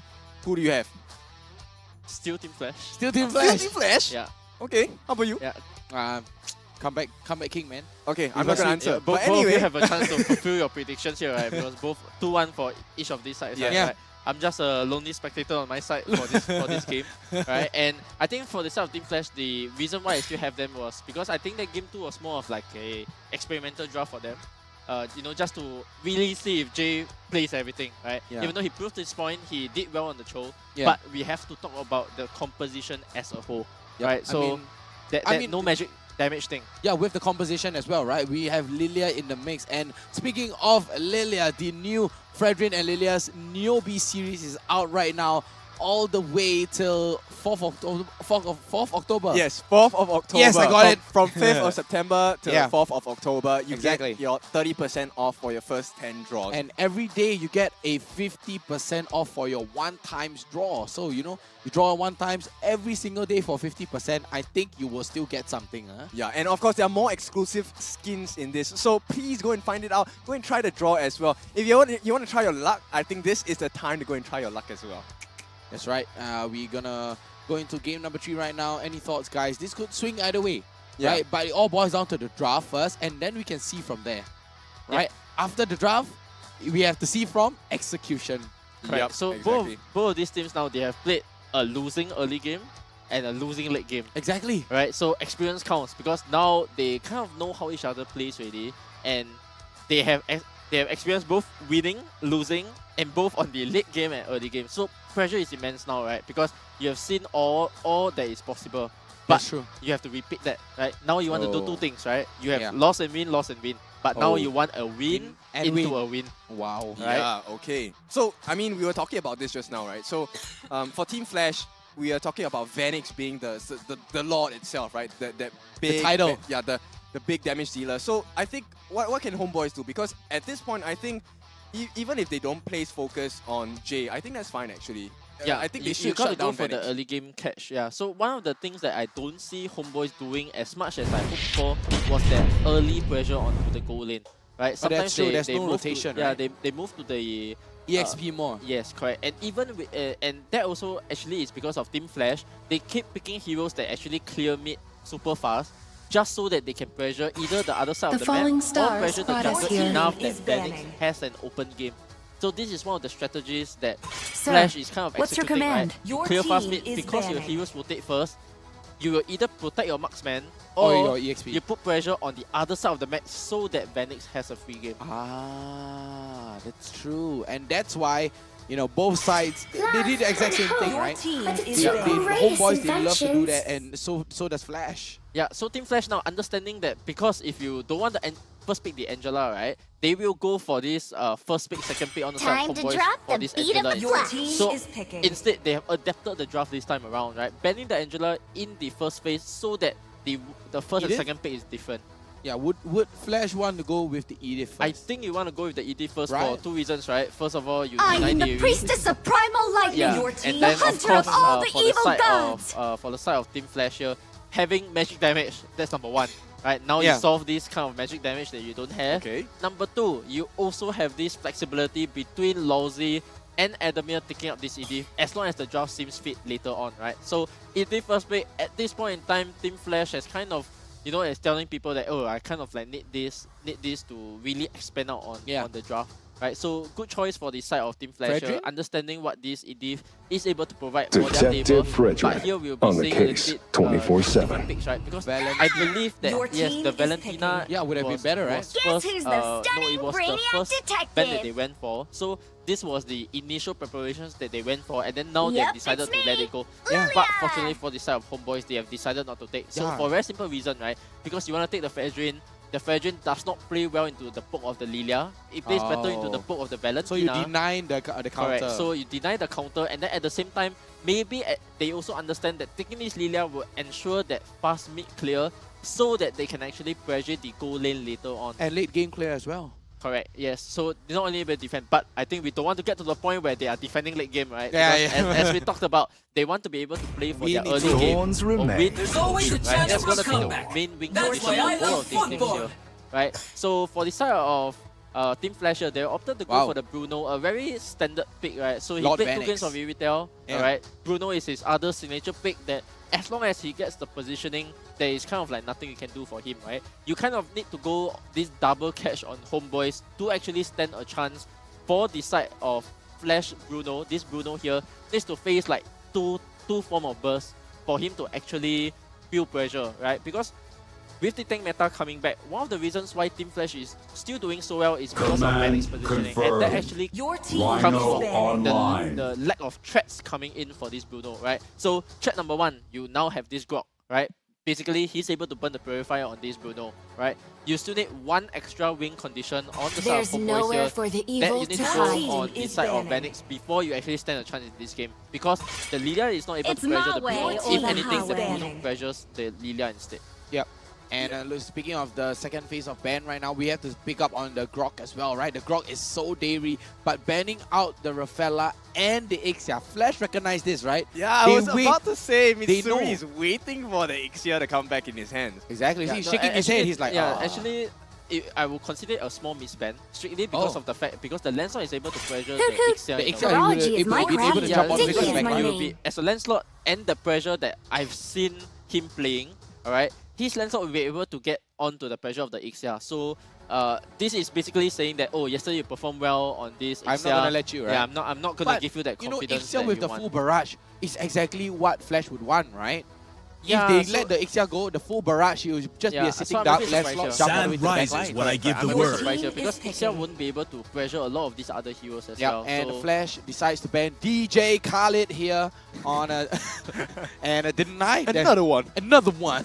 They're gonna deny DJ Khalid here, and When the Homeboys, body they are gonna be suffers, picking up the your team Benedetta is the again spirit for Verno blooms. Cure. yeah, so one thing I want to note as well, right, with the Rafaela and Digi being banned out, the only other support that you can kind of go for here, you have Florin left, you have the Valor left. If you Estes, but you already have Edith, Edith, so you want to go like a semi. The Valor is still possible, but Yeah, the they Valor's kind of still like possible. deny this with the Bene pick because there is this backline dive coming on you now. Alright. So I've thought about these 2 win conditions for the side of Homeboys, right? You need 2 things to go on Bruno here, and they have fulfilled that condition. Grok to burn the Purify, and then Benedetta to pressure Bumblebee and also reporting damage. for duty. And for the side of Wow. Homeboys here, Vinocure actually did very, very well on this Benedetta early on. But going on the Xbox here, most likely I think Adamant will take it I based didn't on kill his the pain. Xbox jungle. The southern Xbox seas jungle. are my Yeah, so domain. no, there's a Lancelot. Yeah, Lancelot Yeah, there's a jungle. Lancelot. So it has to be the Xbox offlane here Off for the lane, side of yeah. Adam. So Adam in this series he's not having too good of a game, right? But Xbox is pretty meta, He's right? dying a lot, Yeah. right? And taking out this Xbox, right? Basically he's okay to play defensive now. Right? The only thing he is missing here is that rotation speed. Because the Benedetta will be able to cut the waves, not get pressured by Xbox so much to the point where he is able that the Benny cannot cut. So the Benny will rotate first as again as we saw in the first game. What would Homeboys want to finish off with here? Do they So want to go for the Claude The again? marksmen that are left, Claude is okay here because there's not Melissa many win can conditions. kite, right? Melissa is Time and okay, tide wait for no but you man. actually the Valentina Nor is able girl. to kill all of these marksmen, so that true. is one problem. So letting go of the Valentina here, Yeah, they're gonna go the for Valentina P6. is able to burst most of the heroes that we can see for the side of Homeboy. And this Valentina actually have a few win conditions, right? You can either play defensive, you can actually take the black shoes and play defensively. If not, you are able to either go for either the Benedettas or the Grok's ultimate, one of these, but usually the wild charge, right? Because this gives you a chance to go on Mitsuri and then you just do your double dash and you're able to actually burst down the B6 by yourself. Exactly. And game number 3 is underway here, ladies and gentlemen. I mean, Young, and which side do you prefer here for the draft, based on the draft? I think in terms of comfort, slightly in Flash's flavor. But as I said, on the side of Homeboys, they got pretty comfortable heroes, easy to execute. The one thing I'm worried about is, of course, the Beatrix having whether he's able to have a game or not. 5 seconds till the enemy reaches So they'll the get battle. ready here. This is game Smash point them. between Flash as well as Homeboys. One apiece, winner take all in this best of 3 series. It's time to get started. Welcome That's to right, and Mobile we're gonna have Legends. Enemy on off lane, Hades in the jungle, Jay in the mid lane, and Vanix on the gold, Lord Vanix himself, and Lawsy in the Edith. Yeah, so starting out in the early game, I think not so much here, not so much pressure here. We are not going to see Adam get poked out so much here. They have opted to go for, you know, They pressure need to play down on the the mid. bottom lane. Yeah, so take a look at Adam's HP here, still full HP. Okay, never mind. Actually, no more his for shield Raga got armor. broken. Yeah, his shield actually got broken here already. So you know, still a bit of pressure on Adam here, and he starts out the game a little bit slower again because the Benny is able to move down to the mid lane again, put some pressure, but ultimately has decided not to do so and go back to push out his wave first. So ultimately, good start for the side of Flash simply because nobody got first blood. Yeah, I mean, nobody got first blood as of right now. Team Flash not giving Elamia's life away yet again. Yeah, so for if you look at top lane as well, right, this Bruno is able to put much more pressure on the Beatrix for now. You know, with the nerfs coming in from Beatrix over the last few patches, right? He's now, and Bruno is a natural lane bully as well. Yeah, right? he is. So because of this, Vanix always kind of like gets the matchup in terms of how he wants to play the game, and because of this, Dewi kind of is forced to rotate down to provide a little bit cover just so that Mitsuri can farm, and on the side of Homeboys, Just you know, to win the lane, yes, right? just play a bit more defensive. The first point of contact here would be whether or not this Benny is able to get this wave of cut in, alright, and which is actually blocked by Lawsy. So good heads up play on the side of Flash here, delaying this Benedetta's rotation speed so that he's not able to damage any of the cores on the side of Flash. Exactly, and Adamir though, ooh, good amount of damage on the Vernal Cure as well. And Pex, Jay right now, very good positioning. He knows his limitation as well. Yeah, Lancelot actually got found here as well by Davey. Davey is about to hit level 4 as well, but Lawsy is already level 4, so he might go for the flicker level 4 for onward Davey. here. Oh, they will jump in as well. Adamir is falling a bit low. The Faraga armor does not exist anymore. Super Jocks in the middle of 3 as Lawsy gets the catch. And this could be the big fight, but somehow there's no more damage. A Petrify comes down. Pex will get that first blood for Homeboys. And it looks like Flash will have to be moving out of this space. A nice Terrify there by Jay. But here it comes. Super Jocks secures it. Homeboy take the lead. Super Jogs with the Appraiser's Rave as well as the Retribution. It's like a double retreat, just like old times with Bauman, right? Yeah, a small mistake by Lawsy here because he did not build up the rage before he actually turned into his ultimate form, which actually caused his death because he became less tanky. Yeah, and then the Petrify came through, right? So not being aware of your opponent lose conditions was something that, you know, I wasn't expecting from Lawsy, right? Because I thought he was going to go for the flicker onward, start the engage, start a big fight. And he did get the Earth Shatter though, but I think he was forced because of Darius' wild charge into him. Yes, correct. So ultimately, for the side of Homeboy, good start again, right? And then, even though he does not have the total, Hades here actually opting to go for a big play here, trying to go for the purple buff. Yeah, he's trying to get out, but it's going to be blocked off. Oh, gets caught out. Where is he now, Hades? Another one of 4 as it looks like Homeboys get another freebie. They take 1. They're going to try and make another play. They need this kill. If they can get Mitsuri, it's going to be worth it. But look at the rotations. Homeboys already making their way. Dairy, he's here to save his teammate, but he gets caught instead. Everything's thrown on him, and Dairy is taken down. Flash take 1 back. Yep, 1 for 1 right now. They're going to be able to trade it back. And Jogs right now trying to take out onto Lawsy as well. Oh, he gets the catch, but Lawsy has to give away his life instead. And Mitsuri this time is the one that gets the kill. So this is all looking good for Homeboys. They are looking at a 800 goal lead as we speak. Yep, and it's a very still small minor goal lead, and they need to snowball this lead. They need to start capitalizing on this and turning this into objective takes. Oh, they want more. They're looking for Vanix. Lord Vanix, no more life for you, and that's it. Homeboys, finally, this is a commanding lead that they're waiting for.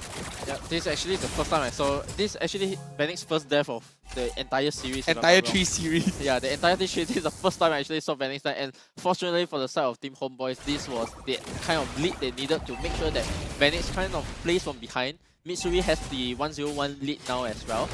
Top lane, he got just a little bit of plating to let him extend that lead a little bit. And if we look at the side of Homebois, Oh, wow, solo kill.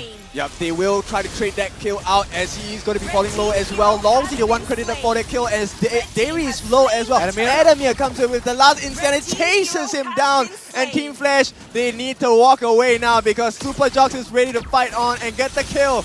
Not enough damage there with the Praise's Wrath, but they do get the turtle in return. Too much HP coming out from Adamir as well, and I have to give it to Adamir, right? I mean, Dairy had to use the wall charge defensively. You know, you're not, if you're using things defensively, you're putting it to waste, right? It's like what Youngin is saying in the previous game as well. Adamir even uses the flicker at the last part of the last Insanity as well to explode down and take Dairy out of the map. Yep, Dairy with the conceal there, they are going to be trying to catch out either of these members. Longzy are of course not the primary target, right? What they want is Mr. Vanix. Yeah, suddenly you can see actually Dairy's movement, right, is a little bit better this game because we constantly see him rotating towards wherever Vanix is at, right? Even this conceal, the idea is there in terms of how he wants to play the game, pressuring Vanix all day long. Because so he's grok, he's comfortable. Correct, right? He's on this comfort grok now, but unfortunately for him, right, there is this chance where if Longzy, if the Fedrin is not near him, we actually saw in top lane just now, right, where he went to open the map and then paid the price if the Fedrin is not there. Prince are coming in here. They could start a fight here, but it looks like they are going to be pushed away. Homeboy is going to be very patient. They don't want to throw away this lead that they've made for themselves, but Pex getting chased down with the black shoes as well. You know, he avoids that Thorn Rose, and Hades forced to reconsider the position now. Yeah, look at Vino here. He actually cut the wave in between tier 2 and tier 3. Expert has to go back to his lane, and now Vino, you know, he's kind of roam. Yeah, he can decide what he wants to do this game, right? Very likely here, he's either gonna camp and wait out the land slot, or he will go and cut the wave and get another wave advantage here. But he has opted to actually go and chase this land slot down instead, making him low before the total fight so that he can engage faster for Jocks to actually take the total for free. Exactly, and right now Hades going for the Sky Guardian helmet already with the Molten Essence as well. Looking at the items, we already have Lord Vanix here already securing onto the Husk Claw. And all the way on the other side though, Mitsuri still haven't got his BOD, only got his Fury Hammer though, but OJ... Yep, going to be jumping in. Hades going to use the puncture as well. Not going to work out for them now at this point. And Jay is low on health. He is forced to back away. But somehow, I think Homeboys, they need to start running because Adamir using the last Insanity, making us go black for the screen here as Dairy will survive with the power nature as well as Vernocure is going to come in. Adamir, of course, he still has his immortality, but it's going to be a win for Flash because there is no more damage coming out from Homeboys. This is a free turtle. Wow, Vernocure there, I mean, got in a little bit too late of a timing, right? I mean, Homeboys, they were winning at the first half of the fight, and on the second half of the fight, they were losing it out, and they are forced to go back. And the last turtle being secured by Flash now, 2-1. Yeah, Adamir didn't even proc his immortality there, so you know, for the next 2 minutes, his impact as this export is still going to be pretty high, right? And at the same time, you can actually see without Mitsuri, the team fight damage coming out from the side of Homeboys not really there, right? Because as long as they stagger their fights, Lilia is kind of this poking hero where you are just able to push all of them to like half HP, but you're not able to get the job done. Oh, top lane. Because Pure makes a mistake, gets taken out by Vanix. Ooh, what a catch by Vanix as well. Vanix and Lawsy. Yeah, you see, like what I said, Lawsy will say, don't worry, Koko is here, right? And Vanix will be there to be able to get his farm, able to, you know, snowball and start going. Yeah, I think one of the pressure this game is actually Jocks not putting enough pressure on the goal lane, right? So I think he's farming a little bit too much to the point where because normally when we see Davey protecting the goal lane, right, he's there by himself or with the Lilia with him. Actually, if you take a look at all these fights, Jocks is actually not very near to his teammates, right? And because of that, they are not able to put Davey might get caught out here. They are looking to start a fight. I think at this point, Flash, they recognize how strong they are, right? So now it's really about getting the perfect initiation, which I believe it would be Lawsy who is looking for that perfect setup with the Onward and Shadow as well. Exactly right now, and Homeboys, the lead is about neck and neck right now. There's no lead. Everything is all fair, equal, and equal right now. Super Jocks just opening up the map for the side of Homeboys right now. And Team Flash, take a look at Vernocure. Vernocure is just poking and constantly taking down the turret, going for that macro push over and over again. And Homeboys, they do have the turret advantage here. Yeah, I think tides have changed a little bit. At first, you know, Homeboys was doing very well, but as we approach later and later into the game, right, slowly we always turning. talk about the Team Flash win condition, right? And somehow they have the right Wow. heroes to do it this time. 1.9k damage dealt by Vanix already. Yeah, so ultimately in this sense, right, you just gotta wait for him to skill even more to be dishing out even more damage than any of these players can throw back at you, right? Yeah. So you have Valentina, you have the Xbox, and then ultimately you have Lord Vanix as well, Yeah. right? The trio damage, right? You can go Paid. slow, you can go fast, you can go It's for on their the tempo. Yes, correct. So many things that you can do because and then this Lancelot, right, later when he has all his items as well, as long as the team fight is long, his damage actually stack up with the War Axe as well. So damage wise, not a concern for Team Flash at all because team fight wise they're able to do exactly what they want. They have the CC, they have the burst damage, they have the slow damage, they have the chase, they have everything in this kit, right? And for the side of Homeboys here, they kind of like lost their advantage already in the sense that because they were not able to get this mid tower, they were not able to get enough map control. Venokyo jumps in with an electro final blow, but take a look at Aerie here. That's a very early commitment by some of the players there. Venokyo actually burning out the electro final blow. Hades also burning out the Phantom Execution here. It's really just healing each other out at this point, right? But I think more importantly, Homeboys, they are losing that gold advantage that they have built over this 11 minutes. Yeah. 11 minutes in. Wow. I mean, right now, you see, the goalie is getting lesser and lesser. Instant. Turn. Yeah. Turned already. He's going to be Pex. for Pex. Yeah, he's falling a bit low. He needs to be careful at this point, and it's better for him to actually try and get some regeneration going because if he, you know, uses his black shoes now, he's gonna be left with half health still. Yeah. 50% HP, I mean, he can fully utilize this 50% HP with 50% mana right now. And the Team Flash, they do have the map control. Venokyo always at the back, just trying to scout out and trying to catch out Hades on a one-on-one as well. And Venokyo spots out Vanix though, but do they spot out Venokyo? Oh, they might want to go for look at super Vanix. drops. Stolen wild charge though. The fight happens now. Lawsy is on the back lines. They wild charge on him as well. The plan is to kill Lawsy, but on the flip side, enemy are looking for more. Super Jocks is falling extremely low. Homeboys, they are forced to back out. But Flash, they're not exactly very healthy as well. Flash, what a catch. I mean, what a play from Vanix, right? Kiting away, you know, kiting away Venokyo. Venokyo jumping to the back line, not landing down the Petrify at all onto Vanix. And Vanix still even able to dodge the ultimate coming out from Mitsuri as well. Let's take a look at the items right now. Pegged to the Ice Cream Wand and the Enchanted Talisman as well as the Holy Crystal. Wow. Yeah, so for on the side of Homeboys here, you know, slowly scaling up the items, more than about 5 items in, you can just see the Thunder Belt just being purchased by Lancelot here, as I said, right? Yeah. His damage is also going to start stacking out a little bit. He's going to be more tankier with the War Axe, and as the fight goes longer, his gets damage stronger. Yes, his damage will increase as well. Yeah. But fortunately, for the side of Homeboys here, actually they have good high ground defense, right? The Beatrix, the Lilia, and then the Very good clear. Benedetta, right? Very good wave clear all and all around, so it will ultimately, it will still come down to me how well they're able to take that team fight in. Because the only thing that they have taken from this lock take so far was this mid tower, right? Small win. But it is not enough. Yeah. So top tier 2 as well. Yep. Yeah. So small wins, right? Because end of the day, you still need to be able to team fight. So ultimately, Mitsuri, as I said right at the start of the draft, right? Mitsuri has to pop off in the team fights for Team Homeboys to actually win. So you really need to play with your win condition here. Mitsuri needs to hold on to his flicker, and if possible, he use his flicker offensively to finish off the fights. If later on in the fights you see him using his flicker defensively, I do not foresee him, you know, doing as much damage as what Team Flash will be doing for the side. Wow, maybe look for at Venokyo. Yep, but he needs to do that, right? Because Venokyo all the way into the top lane, still just trying to take out the turret though. Try to solos the turret, but you know, not to no avail. Oh, and here Flash we go. spots this, they're chasing down I onto think they have the Venokyo. conceal as well. Yeah, they do have the conceal as well, and that's a lot of movement speed right there. And what can Venokyo do? Can he get out of this though? Oh, the posturing though. Homeboys, they know what's going on. They are looking to see if they are going to baiting. commit on Flash. And I think it would have been a bad decision there if they committed because I think Homeboy was ready to do a reverse initiation on them. Yeah, Maybe would have Venokyo so Venokyo here actually understands the macro game as well. He is leaning towards the bottom side of the map, opposite of where the Lord is.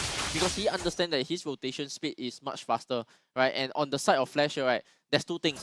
If you have Lancelot clearing bottom later on, he's going to be late for a lot, right? If you have the X-Bot on the side of Adamir clearing the bottom lane, then the problem is he's going to reach lot late. So instead, now they have opted to send Vanix down and then slowly escort his way down to lot. So at first I thought it was going to be quite an early lot control kind of a take, but both sides have decided to take the opposite side of the map first and see kind of like what the opponent wants to do before deciding what they want to do.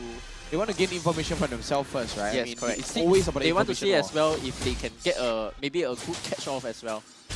Yeah, maybe some heroes are being astray right now, but take a look at Homeboys. They're rotating really quick via through, you know, the PIE on the purple buff as well. And Team Flash right now, they do have a nice sizable goalie with a 3.9k. Yeah, this is like a sudden. Oh, look at Vinocure though.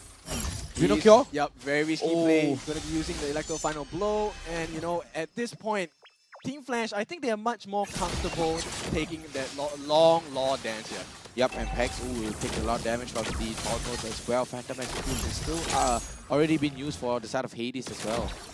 They need to defend the top lane though. It will be a big mistake if that turret is going to be taken down. So they definitely need to address that. Yeah, so actually Team Flash very pro here, right? Because they know that they can just wait out the lot. So Vanix stays bottom for a majority of the time. And worst comes to worst, right? If Homeboys go for this lot here, the Lancelot can just 50-50 it, right? Worst case. Too late. And this is Team Flash, meaning they secure the Lord. This is going to be a huge amount of pressure on the Homeboys. Even with the normal Lord, Team Flash already took, I think, close to 4 or 5 turrets in one fell swoop. Now that it is a 60-minute Lord, I think Homeboys should prepare themselves mentally that their base might look a bit more barren. Yeah, I actually see them moving towards the bottom side here. What they actually need to do is to secure the bank on the lot first on the top lane. That's why you actually see Adamir's position here, right? He's just there to secure the Luminous lot banging onto the tier 3 so that they clear tier 3 and then putting pressure on the other side of the map so that X-Bot, after he secures this tier 3, he's going to move down to mid lane pressure and then stay around. Yes, correct. Stay around to try to seal anything if anything happens as well. The Lord charging and going right into the tier 3 in the top lane as well. And this time, Longzy with a flip back onto Dairy though. Oh, wow, charge, but it's too much damage. Dairy, he's forced to flicker away. And it looks like Vanix is laying down the damage, but he's falling low as well. Gonna be forced back away. And all this time, nobody has died yet. There was so much damage, right? The Electro Final Blow with the Wow Charge charges up onto Vanix. Vanix was just a sitting duck and there was no follow-up, although Homeboys, they do have the advantage as well. Yeah, unfortunately for the side of Homeboys, Mitsuri is actually clearing, so he did not have the sniper ready to actually go for the snipe, because if he had the sniper ready, there was actually a chance they took down Vanix there. So this is what I was saying, right? Mitsuri has to pop off on the side of Homeboys for them to have enough damage to carry past through the team fight, right? Because right now they're having a small damage issue. Hades? Oh, Hades though, taking a lot of damage. They're walking all the way up though. And Team Flash right now, they are controlling the map, forcing Homeboys and choking out Homeboys, denying Homeboys any breathing room or breathing space at all. Yeah, one thing I want to highlight as well is Peck's playstyle, right? Because he is not the aggressive Lilia that we have seen across the other MPL teams, right? Example, on Stellark, right? Chesty actually plays the Lilia very aggressively and then use the black shoes to get back to where he wants, right? But you see, because Pex is more of like a backline player, right? He excels on these heroes like the Novaria, God, where he just stands in the backline, deals the most amount of damage where he can, but doesn't take risks. And because of this safe playstyle, right? He is not able to do enough damage on the side of Team Homeboys to, because at this point they need to be able to taking risks, right? Mitsuri or Pex, one of you have to be the one that goes in and do much more damage than you're expected to do to actually stand a chance in this team fight. Wow, I mean, you're putting yourself in a very precarious position as well, right? I mean, you're just standing there and you are going in and pushing out the damage because your team can't push out the damage for you as well. Yes, correct. Because you have drops, right? Freddy's not going to do much damage, He's just there to soak. They is just there for the CC. And then you really need your core damage dealers to be doing out the damage. So it has to be one of them going beyond what they're expected to do and surprise Team Flash here. Exactly. Boys are definitely going to be looking to have a setup here, a contest for the Lord here. This is going to be a few rounds of poking before they actually commit to a fight here. But more importantly is you should look at the flanking, right? More importantly, Verno here doing a very good job as well. And if we take a look at what's happening, they are actually going to try and wrap around. Yeah, right, and then we have Flash right now controlling the map, and just Homeboys, they're not going to be able to contest this though, but take a look at Dairy. Dairy's coming in to the right S push though, but the wild charge. Yeah, Jay actually gets caught out. It's a two-man wild charge here, and Verno Kyo gonna help and chunking the damage, right? But Flash, they don't mind it. They just want to push them away because at this point, with that one turret down, they have the look at Jay. management. Jay misses that wild charge. You know, he uses the wild charge as a defense mechanism. I mean, four members of the side of Homeboy trying to chase down onto Jay as well, but he uses the wild charge to get away. Renatantino from Minsuri is going to go wide. Yeah, not going to hit the mark here, but Dairy is keeping a lot of information for the team, right? Nobody is willing to pull the trigger yet. It's really just pokes all across the place, and everyone's very beefy at this point. Yeah, Team Flash is actually waiting for the top lane to actually push in. As you can see on the map here, top lane stacking up, so they are just holding the lot to the point where they... Oh, now Vinio Curl shows himself on the top lane. This is where they should be Flash can go, Flash can go. Yeah, they pull the trigger here, they get a kill, they get a hands on Jox as well, but he's so beefy, there's so much life to run through. Last Insanity and Lolzy gets the first kill. Mitsuri's out, there's no more damage. Team Flash, they are coming to life here. Dairy's low on health as well, gonna be chased down by Jay. In the meantime, Adamir making life difficult for Super Jox. Yeah, but Vanix go down. Yep. The Lord Vanix went down. I mean, Super Sunday indeed. Pinocchio, Hades runs away. Electro final blow. Yep, he's doing the best, and Peg somehow turns it around. Adamir is falling low as well, and more importantly is jungler, Mr. Hades, is going to be forced away while Homeboys suddenly have the advantage once again. Exactly, Homeboys suddenly turning a hit on the table. The table have turned here on the side of Homeboys, and the goal lead suddenly going down as well. 21 minutes, Hades changing into the endless battle right now after the Winter Frontier, as well as the immortality has been exhausted. Pax forced to use the Black Shoes, trying to get out here, but you got to be 50% on the HP of the Lord. Adamir runs so low. Lolzy waiting for the onward because he needs to set something up for Hades. Hades comes in, they're waiting for that perfect opportunity.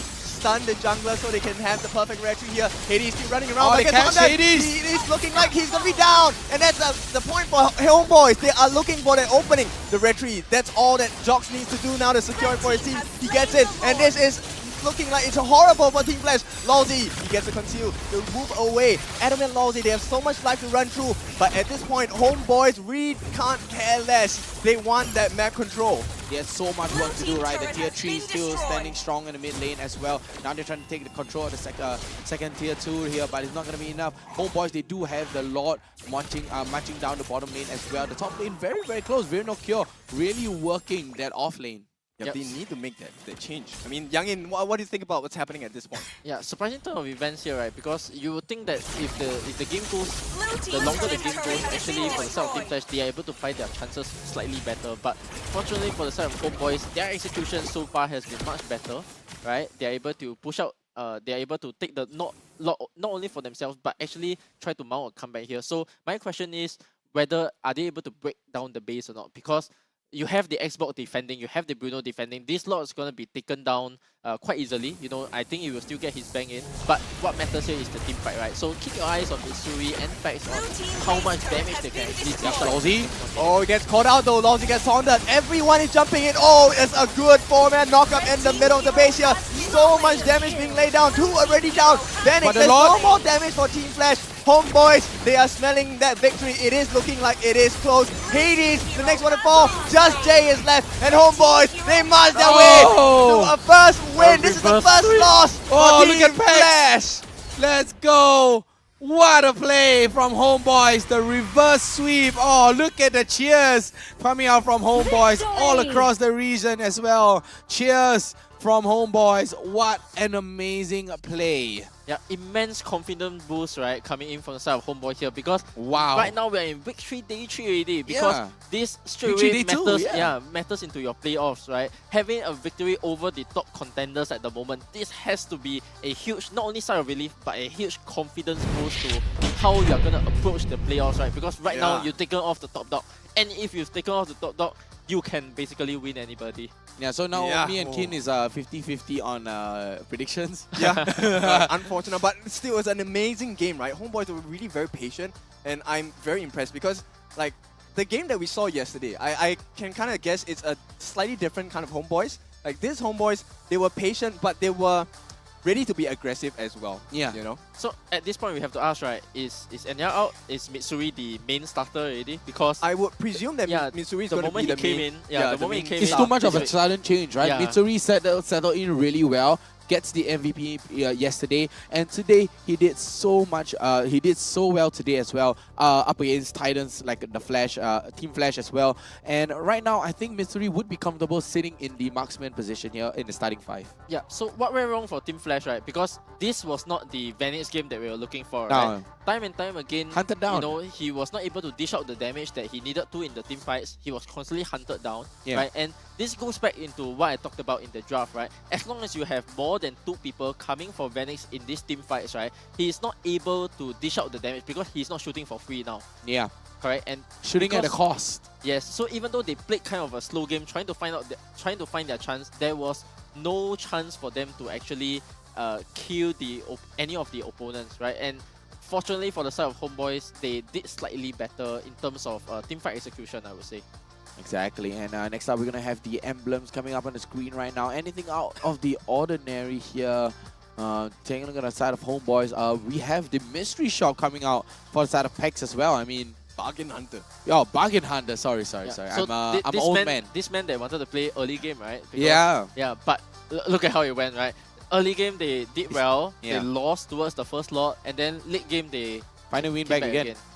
Yes, correct. So one thing you want to know as well is that, again, Mitsuri has opted to take on the tenacity. So the moment he's playing against things like the land slot, He's still having heroes that can respect. jump, heroes that can jump onto him, he decides to play, slightly more defensive. Yeah, I mean, he still wants to, pay respect over to the side of, the Lancelot that's going to be jumping in, or maybe even the X-Ball, or maybe even Vanix coming in. He wants to stay in a team fight a little longer, whereas Vanix is destroy enemy not here. Yes, correct. So same emblems as well for the side of Vino Cure. So he has still opted to go for that, slightly offensive at the start, but then sustainable into the mid game, and that actually is one of the reasons why he was able to split push without getting caught out at all. Exactly. And right now we have the post-game stats. It's going to be Vanix with a 711 gold per minute right here, and a PEX with 123,000 damage dealt. I mean, that's where the Bargain Hunter come in, right? With a 95%, a 95% discount for you. And Adamir here with the highest damage taken, on the X-Ball. Yeah, right? he was on the lot most of the times, Most right? of the time, he's just He was taking on the constantly damage. just getting poked, and that's his job. So I think that's okay, because in the end, he did what his team needed him to do.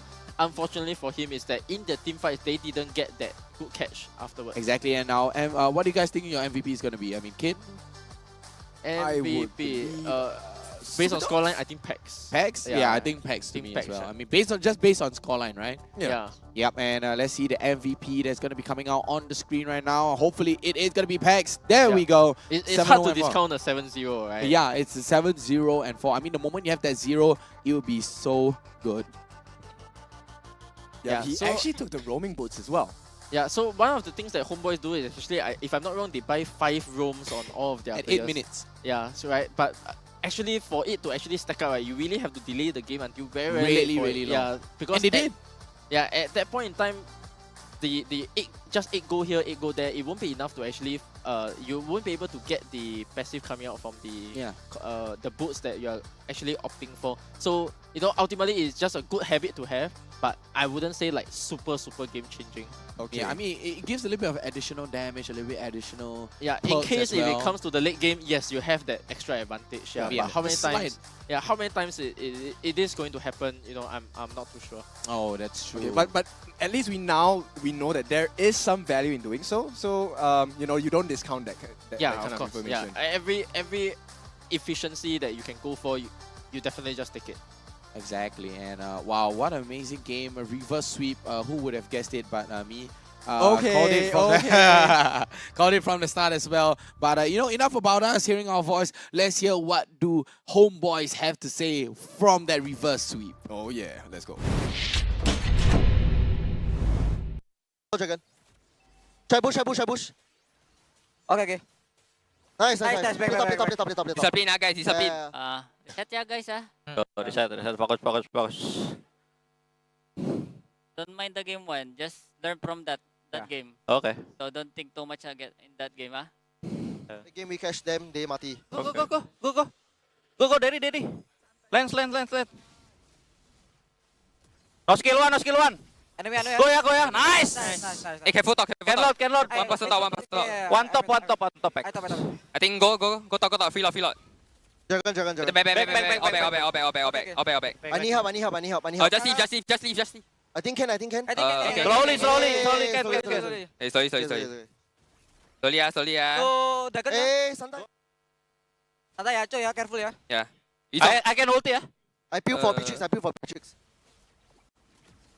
Nice. Slowly Hey, you die. Nice. Help. Okay. Beside. Santai ya, dokom santai. Mid. Just end top. I hold. End top. Super. Santai, dokom woi. Santai. Nice one, guys. Nice one. Bisa ya, guys. Bisa. Santai, bro. I focus the top. Solo kill ya, Dek. Top. Careful ya. Yeah. Fine. Careful. I can engage, huh? Yeah, watch it. I can engage. Nice. Hey, push tower. Santai. Push tower. We have plot. Santai. Wait. Head push, turret. Wait. Push. We got out. Hey, we win. Nice. Wait. Oh. Can I? Can.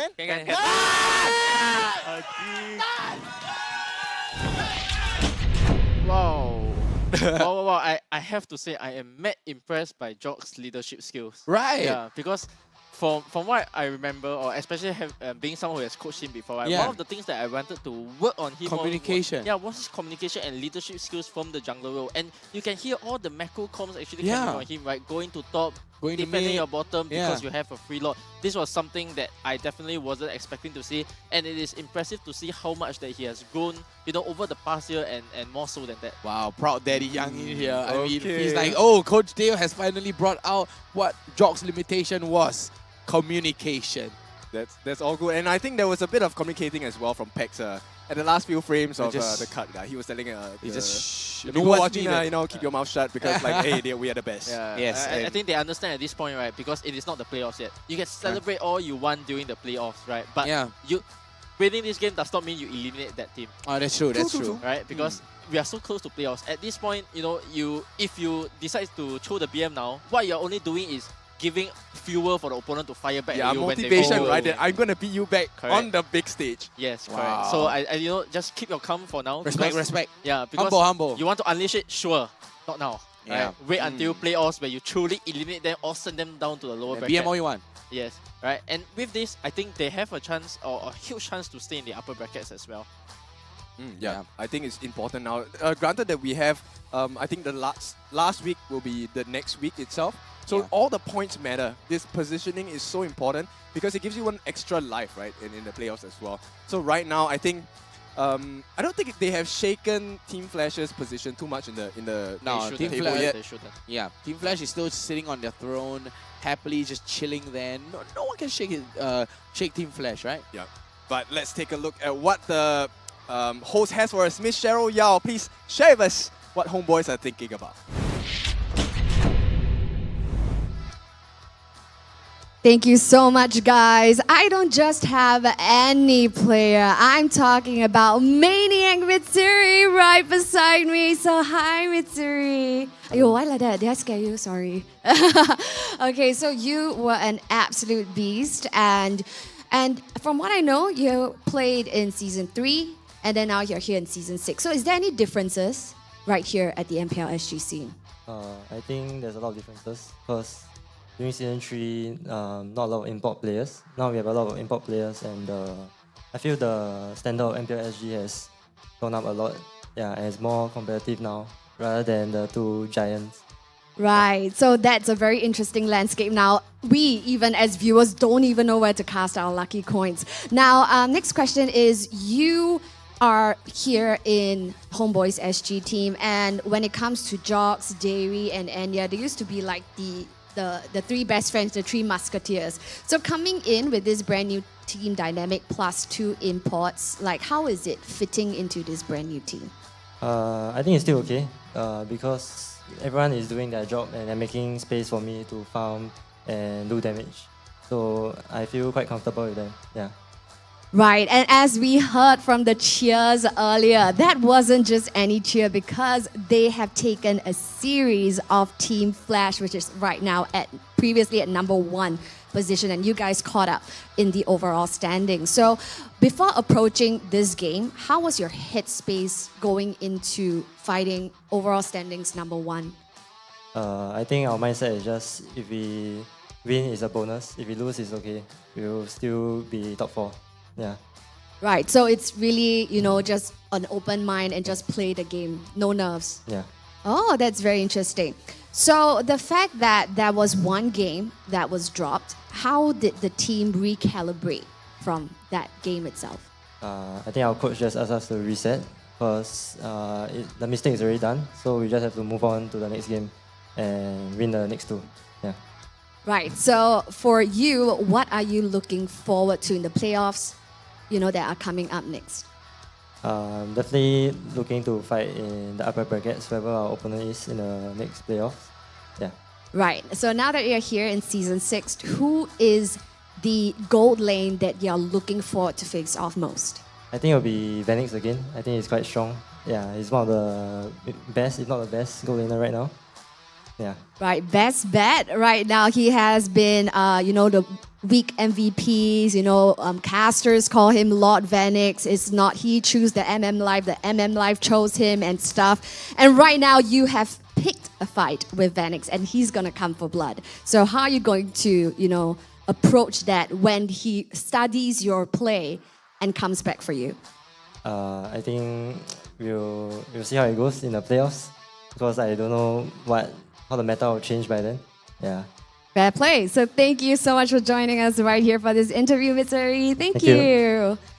Wonderful stuff. That was Maniac Mitsuri, and that is definitely a showdown that we can expect in the upcoming playoffs. Maniac Mitsuri versus Lord Vanix.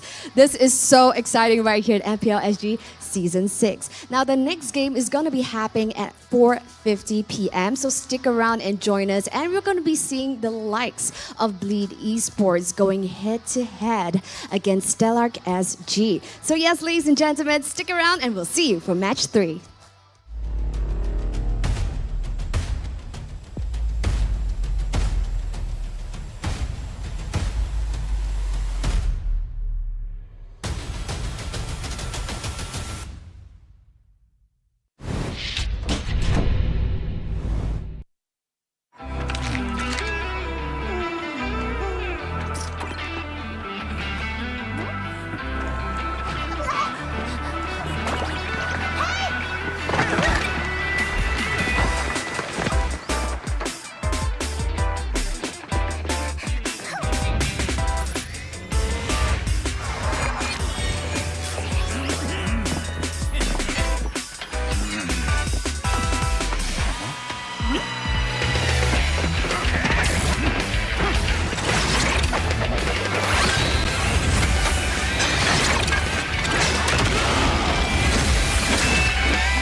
Crispier chicken McCrispy?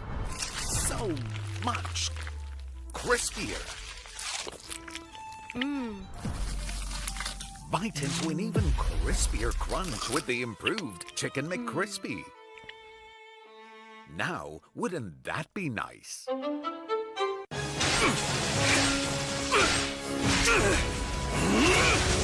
Legendary! Tigreal!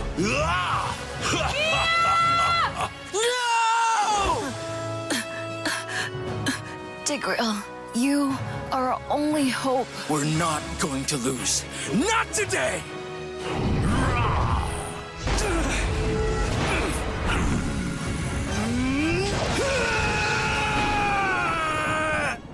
Huh? What's going on with my hand? Ooh, why is it so itchy? Yee! Dandruff! Yo, your hand's for gaming, not for scratching. You call yourself a pro? You have dandruff.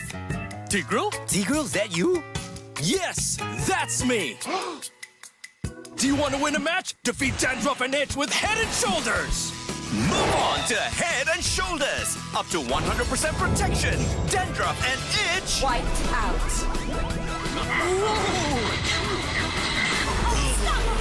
We defeated the Lord! That's why everyone should move on to Head and Shoulders.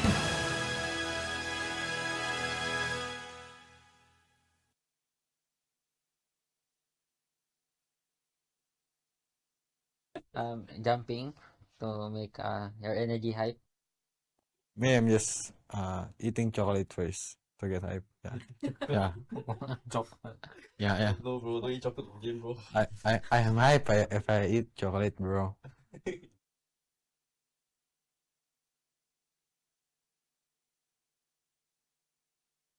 Playing with Coach Youngin's buncher, the team as a whole really look to buck up because we realized that we underperform or we don't do well, anyone could be kicked out, and everyone just stiffened up and we are trying our best now, and the culture of the team has taken quite a change.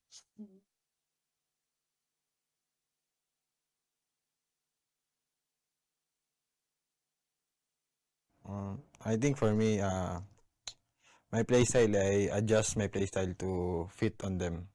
I adjust so many things to fit to the team, so I think that's why I can fit to any team because I always adjust for the team. For me, I think it's like I'm wearing wait.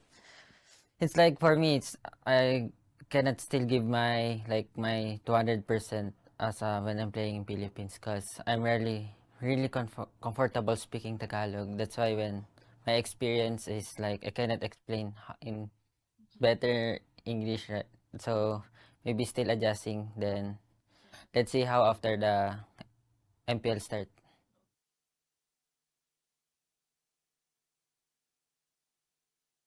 As FMM wants to be Suns and I want to be CW. Oh, nice. My idol Suns. My idol CW. That's why we also.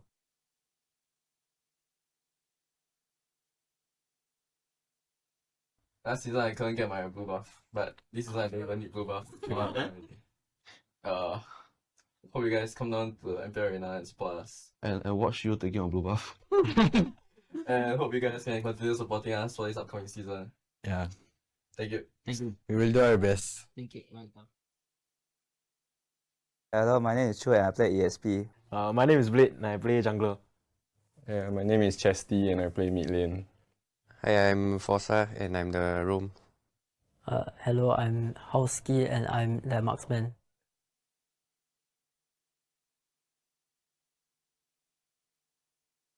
I don't think we have a particular playstyle. Like, maybe we like to team fight a lot. We like to let people kill a lot. Yeah. We got a baiting strategy. Forza will play Hilda and run in. Then after that, we help him. No help. Style. Zero help. Have help. No help. Okay. Zero. Last season I helped you. This season don't have. Yeah.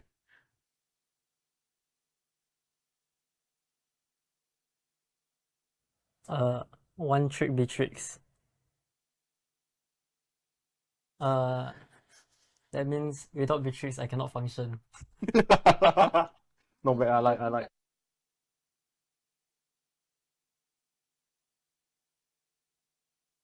I think we're still improving. Slowly improving. Not the best yet. Yeah, we're just trying to work with what we have now. And like Forza can step up. Maybe Chu also will step up to help the new players.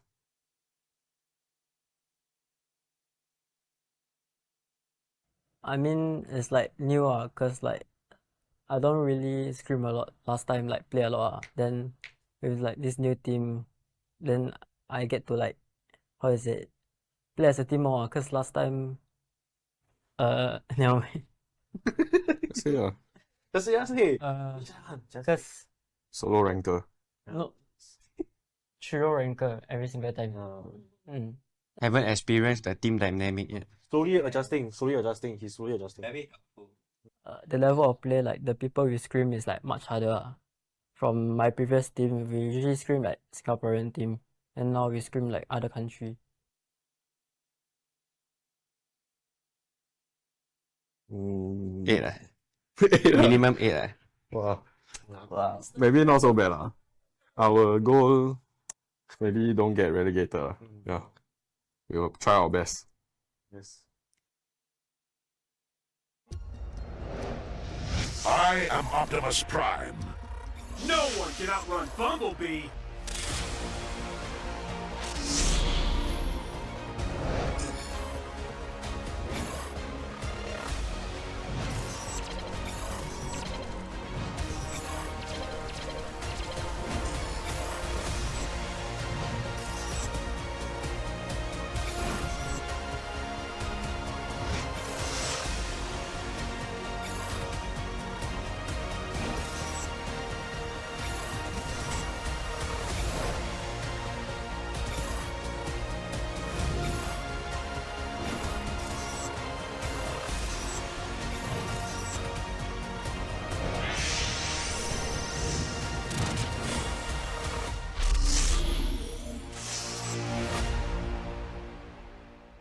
OSIM.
A crispier chicken McCrispy? So much crispier. Bite into an even crispier crunch with the improved Chicken McCrispy. Now, wouldn't that be nice?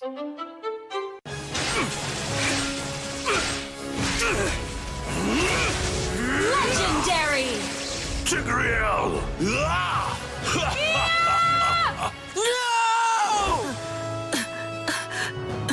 Tigreal, you are our only hope. We're not going to lose. Not today!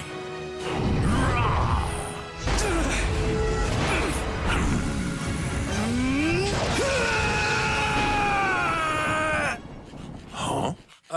What's going on with my hand? Ooh, why is it so itchy? Yee! Dandruff! Yo, your hand's for gaming, not for scratching. You call yourself a pro? You have dandruff. Tigreal? Tigreal, is that you? Yes, that's me. Do you want to win a match? Defeat Dandruff and Itch with Head and Shoulders. Move on to Head and Shoulders. Up to 100% protection, dandruff, and itch. Wiped out.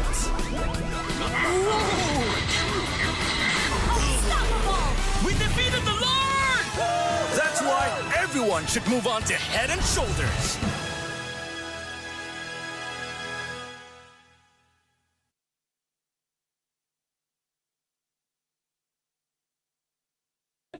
Jumping to make your energy hype. Me, I'm just eating chocolate first to get hype. Yeah. Yeah. Yeah, yeah. No, bro, don't eat chocolate in the game, bro. I am hype if I eat chocolate, bro.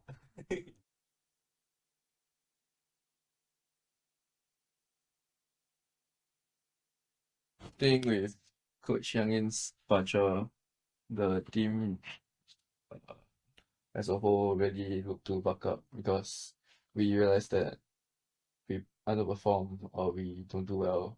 Anyone could be kicked out, and everyone just stiffened up and we are trying our best now, and the culture of the team has taken quite a change.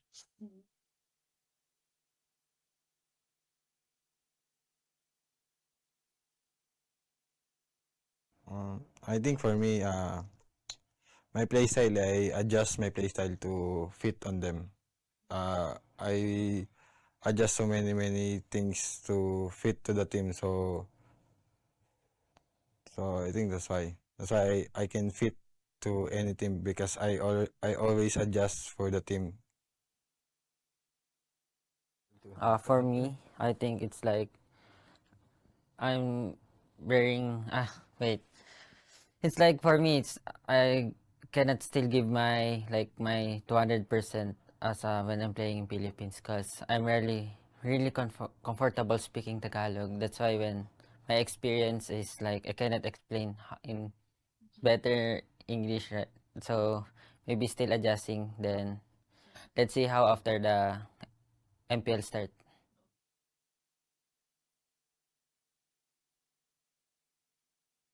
As FIM wants to be Suns and I want to be CW. Oh, nice. My idol Suns. My idol CW. That's why we also.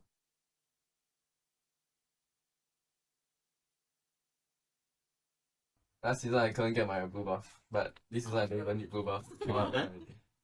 Hope you guys come down to the MPL Arena and support us. And watch you taking on blue buff. And hope you guys can continue supporting us for this upcoming season. Yeah. Thank you. Thank you. We will do our best. Thank you. Welcome.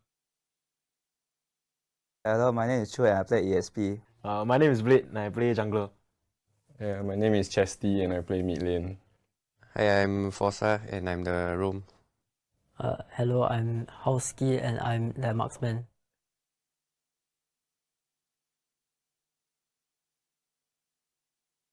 I don't think we have a particular playstyle. Like, maybe we like to team fight a lot. We like to let people kill a lot. Yeah. We got a baiting strategy. Forza will play Hilda and run in. Then after that, we help him. No help. Style. Zero help. Have help. No help. Okay. Zero. Last season I helped you. No, this season don't have. Yeah.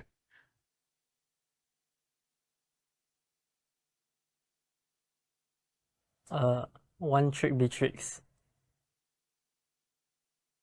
That means without betrix I cannot function. Not bad, I like.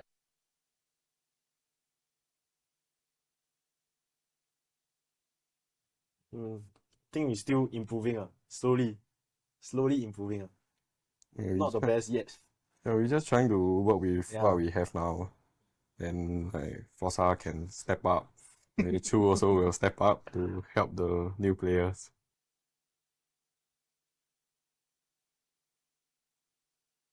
I mean, it's like new cause like I don't really scrim a lot last time, like play a lot. Then with like this new team, then I get to like how is it play as a team more. Cause last time, never mind.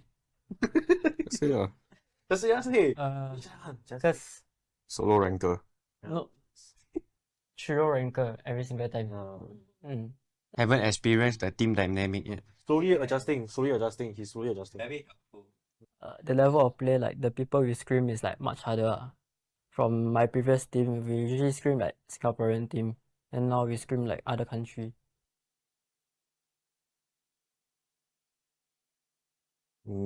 Eight. Minimum 8. Wow. Maybe not so bad. Our goal, maybe don't get relegated. Yeah. We will try our best. Yes. I am Optimus Prime. No one can outrun Bumblebee.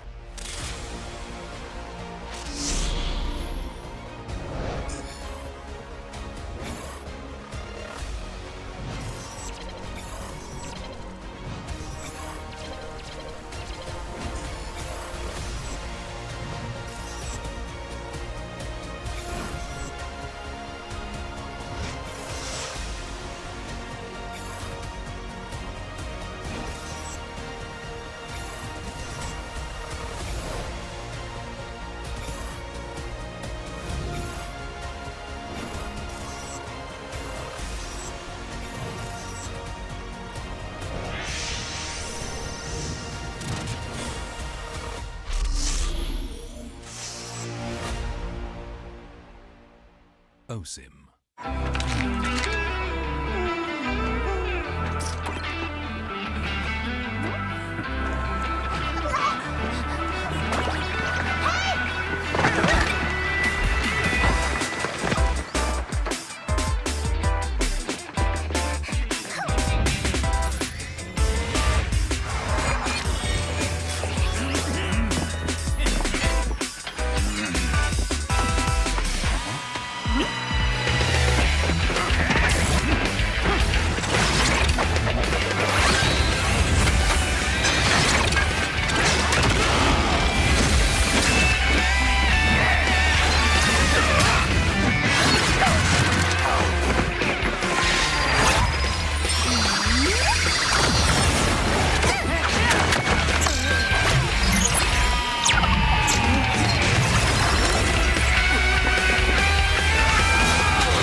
A crispier chicken McCrispy? So much crispier. Mmm.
Earlier on, friends, in match 2, we have seen crazy plays right here.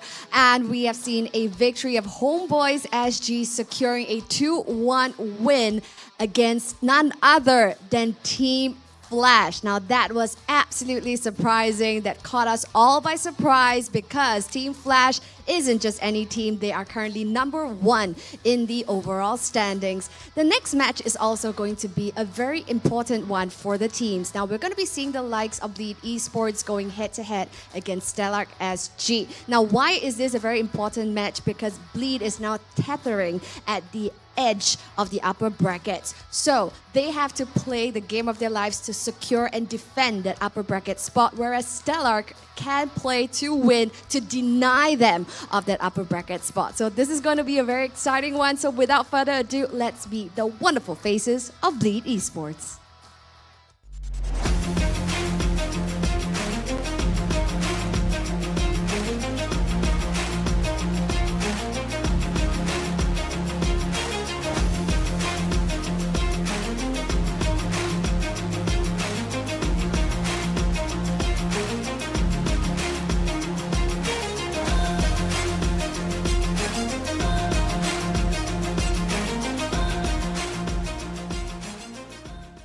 Now for our boys right here on my right, this is not their first rodeo, but they definitely have to pull out all of the stops today if they want to retain that upper bracket spot. Now contesting Bleed Esports, I'm going to share with you the wonderful lineup right here of Stellark SG.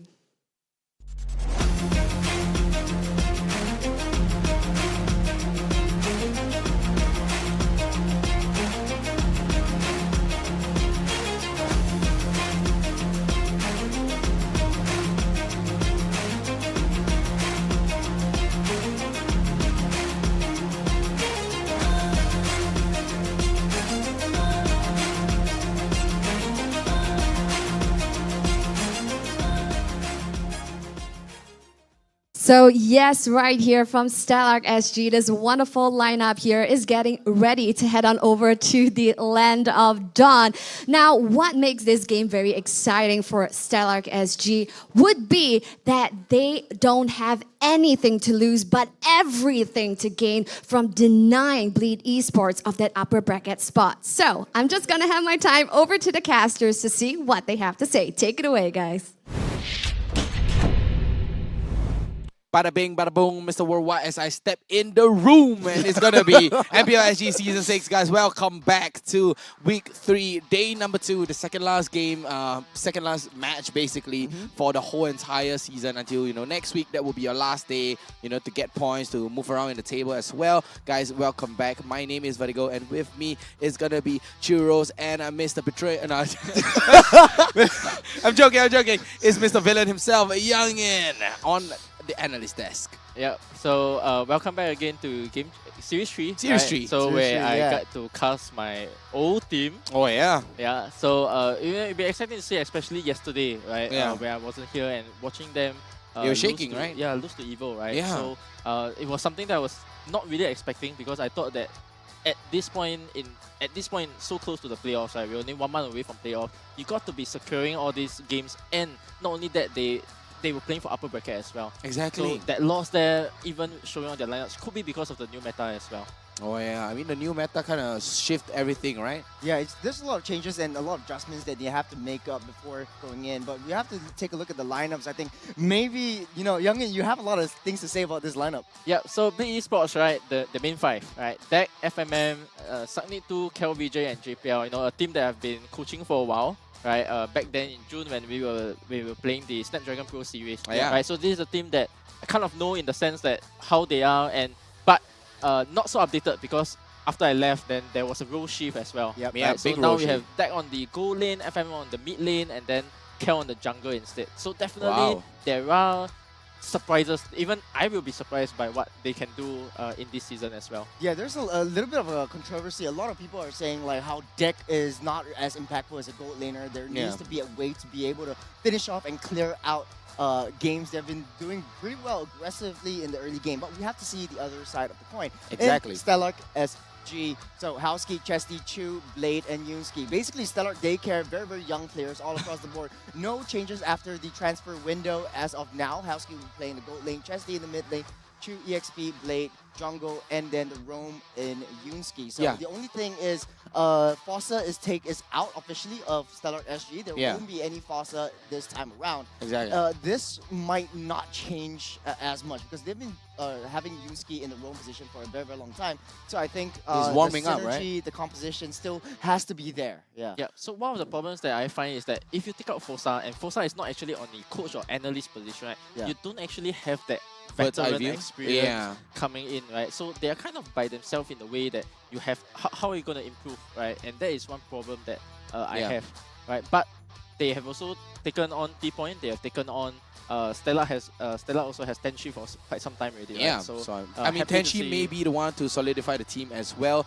but we are going to take a look at the keys to victory for the side of Bleed Esports. I mean, Youngin, run us through what do Bleed need? What is their win con? Yeah, so drafting towards the team playstyle, right? Because so far, as I've mentioned in previous casts, Bleed has been more creative than I thought that they would be, right? We have GPL playing support sometimes, right? And which brings us into the second point, right? Key initiating pickers by JPL, because sometimes he's on this Valor where he plays support, and now with the support meta coming back, things like the Matilda, things like the Rafaela. Rafaela is actually one of JPL's key hero actually. Oh so yeah, I remember last season as well. Yeah, back then even when I just joined, this was one of his main heroes that he liked to use. So you know, Youngin, one of the things I remember of JPL is Popo and Koopa. I remember that one the one game on TikTok. He was using Popo and Koopa. Now with the updates, do you think it's a viable pick as well? Yeah, but lastly, of course, we have to talk about KelVJ's versatility as a jungler, right? Because he is the only player that so far has been picking the alpha in the jungle role.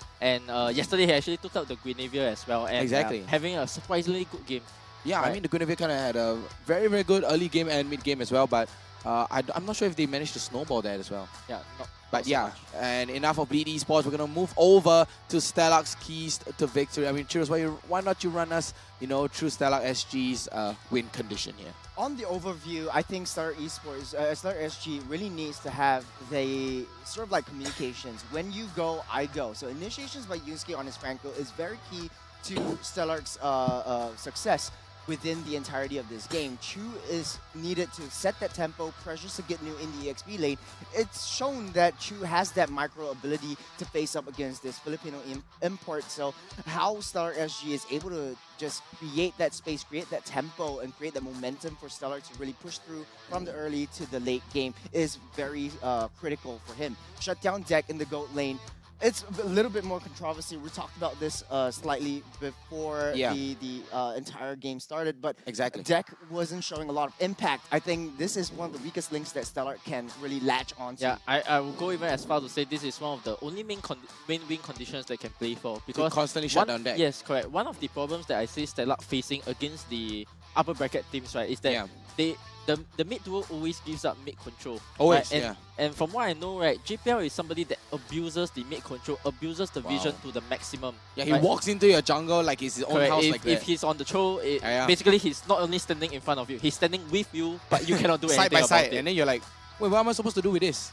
Yes, right, and you're giving info to him constantly. And speaking of info, let's check. Let's take a look at Bleed statistics right now. Overall, the regular season right now, and Youngin, anything stands out to you here? Yeah, so looking at the average GPA, actually it is comparable because just now we were talking about Vanix, right? Vanix being one of the premium gold laners in the league, right? GPM actually comparable because it's always in the 730 range, winning or losing. So farm-wise, not a problem for that. Means he knows his farming patterns, he knows where he needs to go in terms of getting the farm. But my problem is in the team fights, right? So for FMM, right, average kill participation 17%, that's your usual. EXP lane also around there. Usually we see a lower kill participation actually for some of the EXP laners.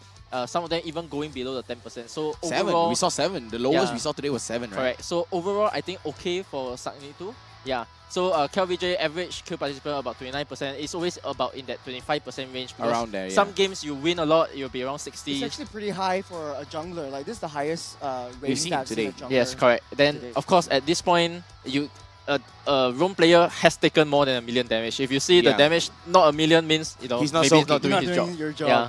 Exactly. Or maybe you're playing a support roam. Maybe you're playing a support roam, but yeah, just like that, Yunski on the other side of Stellark SG takes lesser than 1 million. He's close to 1 million. Yeah, I don't give him. I don't discount him at all. Today, right? today he will reach that million. Today he will reach Yeah. that million He with will the reach that amount million of damage coming out from Bleed as well. But you know, enough about Yunski. Let's talk about the rest of Stellark SG here. You know, I think they have pretty decent statistics, right, all across the board. Houski with a 639 average goal per minute and pretty decent KDA 3.80.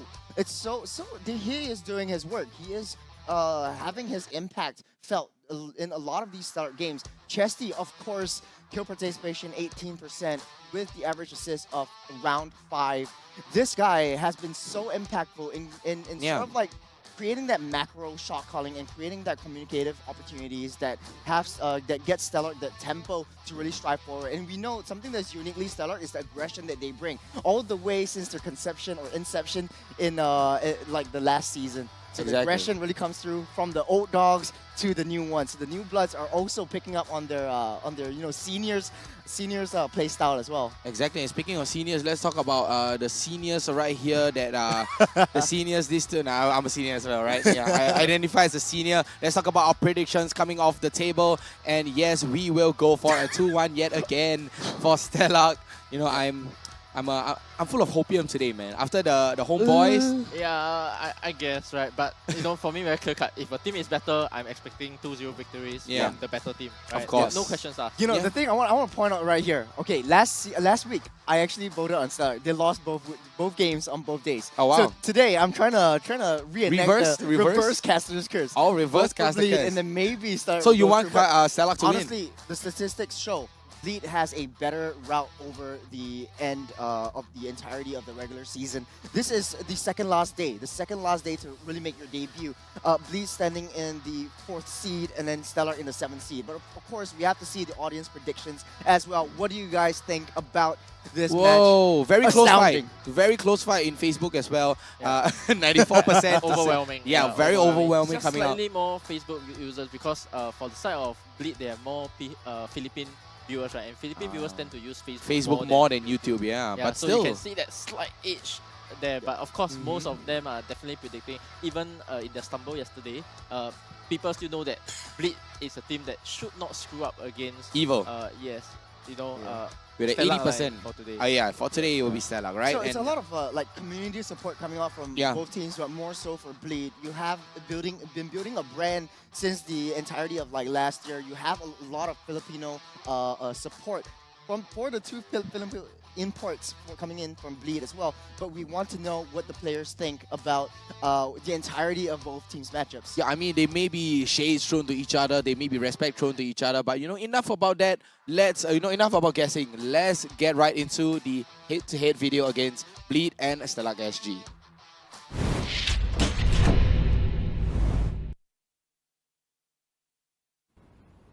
Mechanically, they might be stronger, but in terms of experience-wise, definitely not.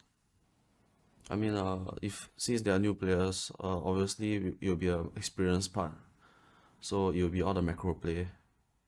Yeah, so I heard like Bambi, like Forza might not even be playing. Yeah, they told me they not playing. So the roster, I believe like it will be like a complete change. Yeah, so like I said, when a new roster comes in, just need to see how they perform in regular season and look at how much potential do they have. Then we kind of like adapt it. Same thing, adaptation, then move off to playoff. I feel like it's a 50-50. They are individually strong, and but the problem is they lack communication skills. However, like since they are individually strong, their macro and max should be high. So even without communication, they should know what to do. And I know Bleed is a very like roster changing type of team. So like their roles may not be what they were last season. So we have to watch out for that. Actually, I can say like they have high chance to be on the finals with these two imports because as you may know, these are my fellow countrymen from Philippines. So especially the Kill VJ, one of the most skilled players. So I really want to see them play here in the Singapore MPL. Because JPL is very aggressive, so we'll normally try to punish him, although it's not easy when he like go all the way into our jungle and stuff. And because we have to punish him to stop him from giving vision for his team and everything. Players from other country, they tend to be more aggressive. Yeah, they dare to be more aggressive and they have the mechanics to do it. Yeah, so that is something I learned from them, but still trying to execute it well also.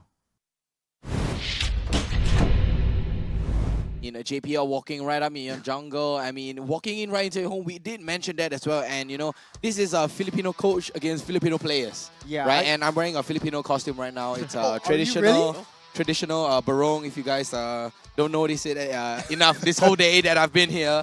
But yes, you know, shout out to them. It's nice to see, right? It's nice, it's PH refreshing. influence all around. PH influence all around, and right here as well. You know, I'm supporting, you know, both sides, Stellark as well as Bleed.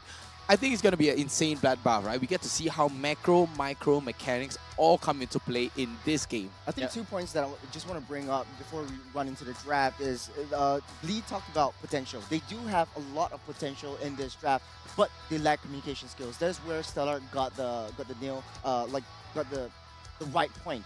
Yeah. They always, most of the time, every time QJ engages, there is no follow-up actions coming from the rest of the team. But let's go into the draft right now. Stellark starts off with a Cho ban, respecting JPL's Cho right off the bat. Youngin, what is your thought process going into this draft? Yep, so I think Stellark has mentioned as well, right? They want to be denying vision. So basically, put JPL on a duo that doesn't open up vision so much, right? Instant. Because one of the problems that on the side of Stellark, what they face is the moment they feel pressure from the mid lane, they are not able to open their map, and usually some of these roam players will still go and try to fight for that position.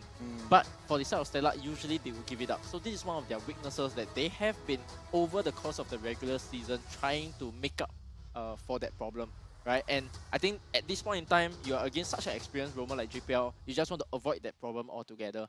Yeah, I mean, they're trying to look for the punish as well, right? So Bleed, how can you capitalize on this? The moment Stellark wastes all their resources, wastes all their armaments onto Bleed, and onto JPL, and this is their chance. And I would like to point out as well, it's going to be T-Point TZ on the coach, on the drafting position as well. I mean, Tenshi's not here, but still, Tenshi will be, you know, giving the instruction over to Tenshi as well on the analyst. And Potato will be your main drafter on side of Bleed. Banning away the Maris though, very good ban coming out from Stellark. I think there's a very interesting point that Time to that drop Youngin your actually feet of the picked up flesh. upon. Stellark likes to play aggressive, but they cannot take aggression coming in from their enemy team, and they just basically they crumble under this pressure. Rocks So Stellark need just no ignores a lot protection of these from threats. the So rain. a lot of, I wouldn't say targeted bans, but bans that are basically a threat in their early game. They just run a thrive in their early game. Bleed, however, they have the ability See to play value any in me? hero that they want. They have the Your flexibility, team they You have the should. hero pool. First pick will be that Fredrin, a very, very flexible pick. Youngin, what is your thoughts? Yeah, so two support bans coming out from the side of Bleed here. Actually, yesterday they were tampering around this idea, you know, letting go of the Matilda, which Evo have actually picked up. And But exploited. Today, yes, I didn't today cure the instead they pain. have decided to go I will protect this world. I was The forest, maybe the hoping sky, to see maybe the all of Rafaela it. being taken out a bit earlier because of the support bans, and then your first and second pick, maybe you wanted to go for the Rafaela there, but they have opted to go for this Edith pick, which accomplishes two things, right? As the previous series have went, right, this Edith accomplishes two things. You can either put it onto your roam or you put it onto your EXP player, which for my knowledge, of course, both JPL and Sangitnu can play, and of course, providing that catch. That catch element, right? Yeah. And on the side of Stellark, they're going to be picking up the Irrital as well. Immediately, they don't want to let this Irrital go. The second pick is the important one here, because I want to see that if they actually go for the support style or they actually... the Rafaela? Yeah, the Sand Rafaela, rises when I give the word. Your team is picking. And instead, they choose to go for this team fight style, so all in. Right? So one of the unique things that we see from the MPL SG meta, right, because of Diablo's influence, every single XP laner has picked up the Khalid. Right? Yeah. Across It's just like a Singapore flavor, right? All 8 MPL teams are currently playing Khalid, and even further, if you go and look at the other MPL regions, MPL Indo is actually also picking up the Khalid sometimes already. So it's nice to see our own meta coming out and actually flourishing in other countries as well. Yeah, there's a lot of setup capabilities coming in from the Khalid. You have that flank opportunity as well. This is the Stellark Emperor's very strong order. in team Your fights team is as we banning. speak, but Bleed will respond with a Kai pick. And something that I think Youngin brought up was that they have the capability to do very strong pickoffs. They have burst potential from the Valentina as well. And the Akai now as a defensive mechanism for any forms of re-engage or reactions from Stellark over to their lineup. Yeah, So correct. the And- second phase of the plan, what is the thought process here? Yeah, so of course, not only to disengage the fights, right? If the Khalid jumps to your back line, there's a chance you spin all the way to the back. But your primary win condition at the start of the game is also to spin the Fedrin away from taking the turtles. Yeah. So you are not only playing for the mid-game engage style, you are also playing for this early game where you have that slight advantage over the Fedrin if you are the one who sets up Your team the is banning. So looking at the mid now, alright, one of the things that Stellark hasn't opted for is going for their roam position. I and will their choose my main own duo. path. So this means that we do not know how strong their mid duo is at the moment. Right? Yeah. And that will be something that they'll be looking to complete the draft with. And from there decide if, I believe this EDIF position, they will wait until they see the mid duo being shown.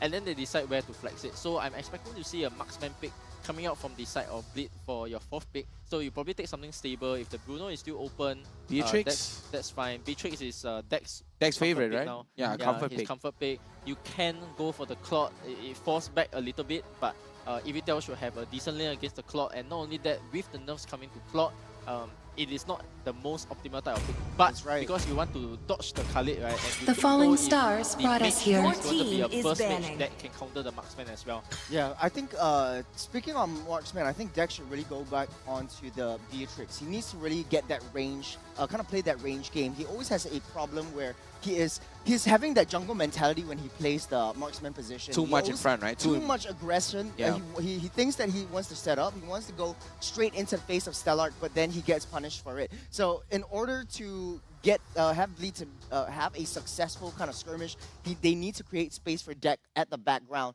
to be able to just free hit from the I back. would create that rather damage, create that betray the opportunity for world him to show than his let the impact. world With Stellark just betray shutting down me. all the EXP laners, I think that's Time more and EXP tide bans wait over for the no side of man the can and like ignore we girl. like Yeah, we so predicted, Churros, you're right. Yeah, the he Beatrix. went for the Beatrix pick straight away, right? So one problem, the only problem I have with this Beatrix, right, is that there is a chance that this Khalid can flank Jump onto the you back all line, the time, yeah. right? So it's gonna be a small loose condition that you have. I And mean, the that Akai is has to also- be in the back line, right? To yeah, cover so back far as well. he has been not having such good games in the sense that there are some late game team fights where he just gets sniped off Yeah. and then Bleed proceeds to lose the game from there. So it has been a reoccurring issue. So this is hopefully something that we are fixed by now. And if you're playing up against a team like Stellark, right, where you're expecting them to be slightly weaker than the stronger teams that you face, this will be a true test of Dex positioning. It is a good time to train how much he can get away with, right? Because if you don't do it against the weaker Horology is Minecraft. Yeah, the Diggy is digging my counter, right? The digging with the counter against the Arkai as well. With one of the lowest pick rate as well, 1.9% here. I think we did see the Diggy being banned today, right? We only saw the Diggy being banned once, and at this time the God is going to be into the mid lane as well. And Bleed, all they need. There's also a chance for Bleed to actually take out an assassin pick, right? So actually you can have Akai go roam, right? Because now Akai roam. with this Diggy, your Akai is useless. Maybe put it into roam position, you go for kind of like a snipe position, right? Because the EDIF can go to the XP, you have the roam Lance? Akai, and then possibly Lance, right? Yeah, Lance possibly. I fight for my there's dreams. Paquito. My okay, family. So this Paquito still can be played on And the EXP lane as persecuted. well. So Paquito is a good way to round up your draft actually. So because long as I there can is breathe, still gonna be that my backline fight pressure and you can goes still get on. away if you want to. But Right? from a You lane put to lane pressure on the matchup god. though, lane to lane matchup though, like the Diggy really not only counters the Akai, but like will be protecting Housekey to infinity and beyond. So the lane to lane matchup against Deck will be very, very tough. Correct. But one thing that we cannot discount as well, right, is that JPL on his catch hero, this EDIF, right? So Yeah. there is a chance that once he gets the catch in, even without the release thing coming through, the Diggy might be forced to burn his ultimate just to Just cover- to deny. just to deny heavy spin. the EDIF from catching, and then The heavy spin, yeah. The heavy spin comes that's in. okay. Yeah, and it's all about the timing as well, right? Knowing Bleed such a high micro team as well. I mean, they're going to wait out the time journey coming out from that Diggy as well, and using that heavy spin and just locking them towards the wall, or even zoning them away. And we're going to have game number 1 on our hands, ladies and gentlemen. It's going to be Bleed Esports up against Stellark SG. Game 1. A lot of things that we can talk about, a lot of rotations that can be done. Now, Youngin, I want to ask, what is the rotations coming in for both teams, and something that you're looking out for? It does seem like always in the turtle fight, you have a very, very late level 4. Is that sort of like something that is a rotation breakdown, or is it something that the teams have to work on? Yeah, so especially for this game, right, when you are playing EDIF, your immediate aim is to get level 2, right? This is where you can do the combination of both your S1 and S2, right? So they have opted to go to the EXP lane. Valentina has decided to go to the EXP lane to start out, and we can immediately see the impact of JPL here because he went for the level 2. So yep. Oh, the Purify. Right at the start. Oh, and the flicker from Deck. And we did say, right, Deck is like, how dare you guys call me a non-impactor marksman here? I'll prove you wrong. Yeah, so straight up your rotation speed, right, is so good already for the side of Bleed, right? And one thing I want to point out also is that last Sunday, I remember when I was casting Stellark's game, right, their drafts were actually quite bad. Right, because Tenshi wasn't here, as mentioned on earlier in the draft, right? So T-Point is taking over, but today, surprisingly, I'm able to see that, you know, there's for the side of improvements. Stellark, yes, there's improvement, and there are clear win conditions that they can go for. There's an angle for them to actually play in this game, and you know, it all comes down to the execution right now. Yep. And Bleed right now, they're just trying to control the map and trying to get some map advantage here, controlling the map around the turtle. I mean, you do have 70 seconds left until the turtle is coming out. And take a look at Bleed already. 4 members on the bottom half of the map right now. Chu walking to the bushes though, but a bit onwards. JPL of Shadows goes a little bit wide, does not catch us out onto Chu. Bleed trying to get their level 4 desperately because the turtle coming up in the next second. Bleed trying to focus their attention on getting the objectives and trying to pick off any one part of Stellark. Once they do that, they have the manpower advantage that they can out-rotate, out-farm faster than Stellark. So all these little nitty-gritty pickoffs will be very important, very significant for Bleed Esports. Yeah, smart rotation by JPL here, right? Because if you go on the Khalid right at the start when he is level 3, he's not able to join the total fight as fast. And as a result, Stellark has decided to give up the total for free and then give it to the side of Bleed. And then now, without even burning a retreat, look at the archive here. He's actually walking. JPL is pressuring the Fedrin to spend his retribution at the purple buff, and then Akka is at the orange buff with his retreat. So immediately, big lead here coming from the side of Bleed already, right? You already have the jungle advantage, 1 buff difference, and that's gonna potentially snowball. And one thing you need to know as well is that as Bleed goes down here, one of the other things is that you have the timer on both the orange and the purple buff at the moment. So you are looking to reset, go back and take your buffs, and in 1 minute's time, they will actually prepare to go for the blue buff and the red buff again, further extending the lead that they have. So how we capitalize on the lead, right? Brandon Sapati though manages to catch out onto a house key there. Actually, Youngin, your point in the drafting phase, when Bleed applies a little bit of pressure in the jungle, Stellark is starting to falter right now. They're feeling that pressure, and they're playing very, very defensively. Usually you see a Raging Sandstorm. Hold on here. Raging Sandstorm gets the first, gets the second, and look at Sagino landing down the combos onto Chu as well. But Chu, he does have the second skill as well as his passive, and he's going to go back. Sagino putting a great amount of pressure here onto Chu. Stellark forced to move all the resources up on that top lane because Bleed is not giving them an easier time. Now, Youngin, I want your opinion on this. How does Bleed try to manipulate the rotations of Stellark with all this small micro plays? They're always sitting in the jungle, and this is where Stellark is feeling the pressure. Putting a good amount of damage onto... That's off the map, though. Sagino. Yeah, that's off the map, but Yunski. Random Sapati goes a little bit wide from deck right there. Yeah, so at the same time, KLVJ actually spent his retributions over Blade. So Blade didn't have his retribution. So the blue buff is actually the purple buff is actually taken by the Archive as well, right? So to answer your question just now, Rose, right? One of the things you realize as well is that look at JPL's positioning, right? The micro position of JPL. He's standing at the place where he cannot be seen.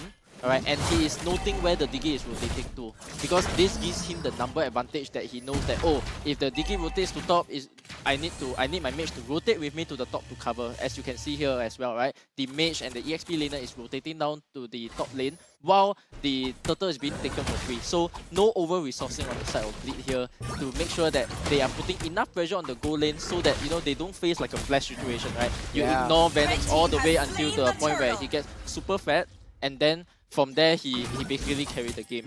Yeah, right. JPL really has like a target. His goal is just to recon over the Stellark. Where's Diggy at all times? Where's Blade at all times? You don't want Stellark to over farm or have a free lane all to themselves, and Bleed is not making it easy for Stellark at this point. It does look very, very one-sided. I mean, the statistics have shown Bleed does significantly better in the early game. You have the lane proxy down from Sagitnu. You have Chu trying to respond with a early lane cut. This means that Sagitnu has a little bit more movement. Based on the items, is there anything that really points out to you? Yeah, so Khalid just completed his build of the Heptasis, right? So this is going to be a time for him where he wants to go for the fight. But you see, he's always stuck in the lane compared to the to Sanintu, who is constantly rotating out of his lanes first because he has cut his wave. And this all comes down to the macro advantage that Bleed has here, right? Yeah, you have a roam that's taking the map, right? You have a EXP laner that's always cutting the waves, and the Khalid is not able to rotate after. Exactly, right? And KelVJ is able to take away the purple buff as well. Yet again, they are depriving Stellark 3 times already and depriving Bleed of that purple buff that Blade also needs. A BOD already built up by Deck, but what I like about Bleed is their rotations are super fast and super flashy. You have a sort of like a tipping scale. The mid lane is always exposed. We seldom see FMM farm up in the mid lane or clear that lane on his own. Hold on a second right here, Chu in the spot father. Sagitnu walking right in, but he's going to be able to use the sprint to get right out. I mean, covering the gap and using it defensively as well. The sprint is been proving to be useful on the side of Sagitnu. 1-0-1 on Sagitnu. Yeah, so here we also see that after taking down the top lane while putting the Husky still on his own lane, he's actually rotating over to the next lane and getting ready to take down the tower already. So overall, very clean and precise movement coming from the side of Bleed in just knowing what their next key objective is. And not only that, they are just taking the game slow in the sense that they're just going for objectives. No unnecessary kills because they have a Diggy, right? So strong at the team fight. They're just going for this kind of single pick-off catch, and Sanintu just need to clear his wave and then get away. Right? Yeah, no point for aggression here. Sagitnu will be able to get away, but the bomb so close. And FMM as well with the sliver of health does manage to take Chesty down. 1v1 of the mages. The turtle already taken out by Bleed. Now they are a 4k gold ahead on top of Stellark. Hit his spin onto Chu. Oh, onto Chu there, but here comes the barrage coming in from Deck as well, and down Chu goal. Yep, if you're the side of Stellark here, right, what you need to do is you need the Khalid to clear his lane, group up, and then take a fight. There's a reason why you drafted this Diggy, God, and Khalid, right? The Khalid has to go for a flank. Yeah, you want to take these 5v5 team fights and not play into Blitz like, one-man pick-off from the Edith, the Archive spin coming through, and it's always, they're all engaging at different sides of the map, right? Because they understand what their draft was meant to do. Whereas for the side of Stellark, they are constantly split apart across the map, right? But they are not taking the fights. You as a Diggy composition, stick close together. Gets the onwards though, but the Neeper's passion able to use from Deck, but JPL uses the dash right out into Robot form. But here comes KelVJ. He's gonna get stunned up though with the balls to the face. But take a look at Sagitnu. This is what the EXP is supposed to be doing, right? You're supposed to go for the flank. He's a minefield. Yep. Oh, Randus Apathy just goes right in between 4 members as well. Deck not landing a single Randus Apathy. They don't know where he is. Sagitnu? Yep, he wouldn't pull the trigger. Oh, they're waiting. They're still waiting though. Very patient for Bleed. Oh, Bleed. Sagitnu though. Oh, they're very patient and they take a look at this. Sagitnu or Bleed, and they really want this. They just need information. Okay, they find FMM. FMM on the wrong side of the map though. He's gonna be able to dodge right out. He's not gonna be able to get stunned. But Chu jumps in. Raging Sandstorm all the way in. He's gonna be able to catch out to 3 members with the flicker as well. But they are not greedy for Deck. They're gonna be able to catch out onto FMM, and they're just gonna trade it back out in return. What I can see here is Bleed is more objective oriented. They want to go take down the turrets. They want to take down all the tier 1s and try to open up the map as much as they can. And this is where Bleed thrives, right? The macro ability. But Stellark is going in for a lot of these simple pickoffs. Like what you said, Youngin, this is what Stellark really needs to do. Try to open up that map and try to get small little pickoffs. It gives them opportunities for that numbers game. Yeah, so ultimately, at this time, that was only possible also because FMM made a mistake, right? He actually didn't have his picker ready. He was in an aggressive position, not giving enough, I would say, not giving enough respect to the side of Stellark here, right? But ultimately, all in all, the plan doesn't change, right? Macro-wise, nothing changes because you get the lot for free. Sanito is always on the other side of the map, making sure that he's putting enough pressure just so that they commit a lot of resources to take a tower. And as we speak, the mid tower has now gone down, right? Even without the lot. Yeah, in a 4-1 kind of composition, you have to get new in the offside. You have 4 members taking down that Lord. Stellark should have just committed maybe 2 members try to take Sagitnu down, but Bleed look is at so Sagitnu far though. ahead. Look where Sagitnu is. Oh, He actually took the he orange got buff. the orange buff as well. I mean, Bleed constantly taking and invading onto Stellark here, denying, and Sagitnu able to take down onto the tier 2 turret as well. And we do have the level 1 Lord marching onto the top lane. Yeah, at this point, you know, it is a bit unfortunate that most of, look at the levels of Stellark, right? Almost level 11 across the board, right? And then look at the side of Bleed, right? KLVJ is already level 14. Right? Wow. Sunny2 is already level 13, and they are slowly scaling to the level 15 mark, right? This could be a very easy first lot. I would say that you would even try to go even more to take some of the tier 3. I don't think you can commit to a fight strictly because there is the God and Digi composition. It is incredibly hard to dive in here. But what you need to do here is to push out all your lanes at the same time, which Bleed is already doing. Alright, very textbook gameplay here in terms of knowing how to manage the waves. Conceal though from JPL, he's looking down to chase down Chu, he's rushing in, but Houski spots him out. Lord slowly chunk down on that turret. Renner's rapidly will connect. That's half health from Yunsky. Just forced to retreat and get that reset. Yeah, Bleed, get that reset. continuing the skirmish. Exactly, he's continuing the skirmish. You get the reset indeed. But Bleed, take a look at Deck. Deck jumping in. Chu gets the go in though, but the time journey is gonna get rejected right there. Raging Sandstorm not landing down. Yunsky, perfect time journey, reverse time journey as well to deny KLVJ's heavy spin and go right out. Very smart. FMM used the time journey as a defensive mechanism. So whatever you have, I have too. I am you. Bleed on one hand. We've seen this one too many times. JPL goes in from a rat force. Chu goes down all the way in though, but JPL misses up the setup as well, and Yuski runs very, very low. And there we have it, a Bleed marching into the base of Stellark with a 7.7k goal lead. Yeah, at least the idea was correct there for JPL, right? Even though he did not get the catch he wanted to, but as the quick wave go in, you put on the track, the moment you flicker in, the first instinct that Stellark will have is, oh no, he's here, run.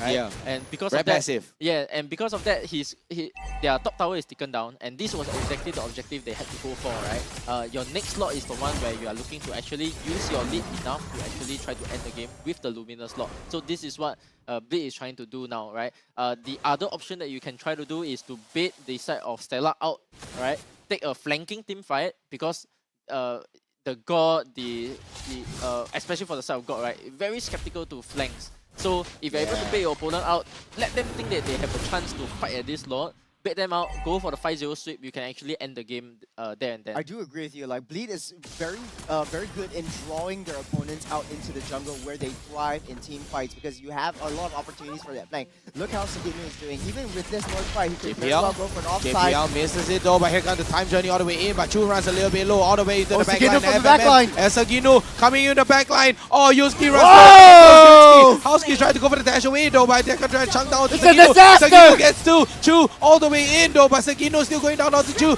Triple kill for Chu. Can he go for the maniac all the way in and able to catch down? Wow, what a 4-man take and a flank coming in for Sagitnu all the way in. Yep, they have given up the lot, so they're going for the game ending. Yeah, they're going to go for the GG push here. Oh, they can win. GG push, FMM One more hit, takes all down the way Chesty. in. This is it. Game 1, ladies and gentlemen. Over to Bleed. Game number 1 off to Bleed, and an easy open and shut case here, 11-1. Yeah, even though I said that, you know, the one of the main objectives that you can try to do was to bait Stellark out, I wasn't actually expecting Stellark to go outside the base because their goal lead was so far away, even though you wanted to take a fight, but I felt that defending on your base was the correct play to make there, right? So I'm a bit surprised to see why they actually made that call of coming out, even though they don't have the goal lead and don't even have the position to even try to contest a lot, right? Exactly. And because of this, they had no vision of where Sanito was on that Paquito, and that flank coming in from him, right? That double, triple kill. It was so beautiful. It was maniac. Yeah, Yes, it was a correct. maniac as well. So at the start, right, that was where the impact is felt the most, and because of that, you know, we got to go back a little bit, right? For the side of Stellark, you know, not being able to identify your win conditions, even in this situation, right? Yeah. Feels to me that there is a lack of an in-game leader now, or who is experienced enough. So this comes down to experience again, right? As the players have talked about, right? Not being able to tell when is the time to fight and when is the time to actually, just sit tight at your base and try to take a fight back then. I get that they were trying to do something with the lineup that they had, right? But the idea, unfortunately, at this time was incorrect. I mean, I have to point it out as well, right? I mean, because you draft this Diggy, right? It's a very reactive lineup. It's a very, Akai is here, I have to go with the Diggy, That's right? But they're still going there's for the no one Enchanted there. Talisman. Yeah, Enchanted Talisman, but because of the bombs, that's what you need. You need to open up the map. You need to use that vision to yourself, to the side of Stellark. Defense from But Stellark, that's the problem. exactly, not enough defense, and there's no one to open up the map. That's why they didn't have that information on Sagitnu. Sagitnu was nowhere to be seen, and Stellark are like, oh, who's that? Who's Sagitnu? And then the moment Sagitnu appear, Sagitnu here already. Then how? Then die lor, like that and lor. not being Exactly. able to open the map was also because his buffs constantly got invaded, right? He was at this point he didn't have enough gold to purchase his items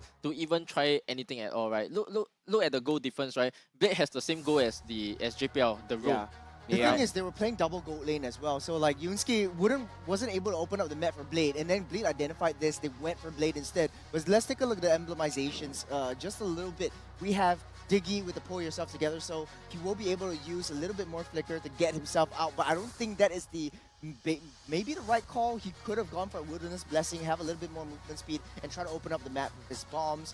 Just something that I noted out. And basically, they have to focus more. So in team fights, Stellark, in theory, should thrive a little bit more, deal a little bit more damage. They have 66% increased damage every time the bombs hit. But Stellark wasn't.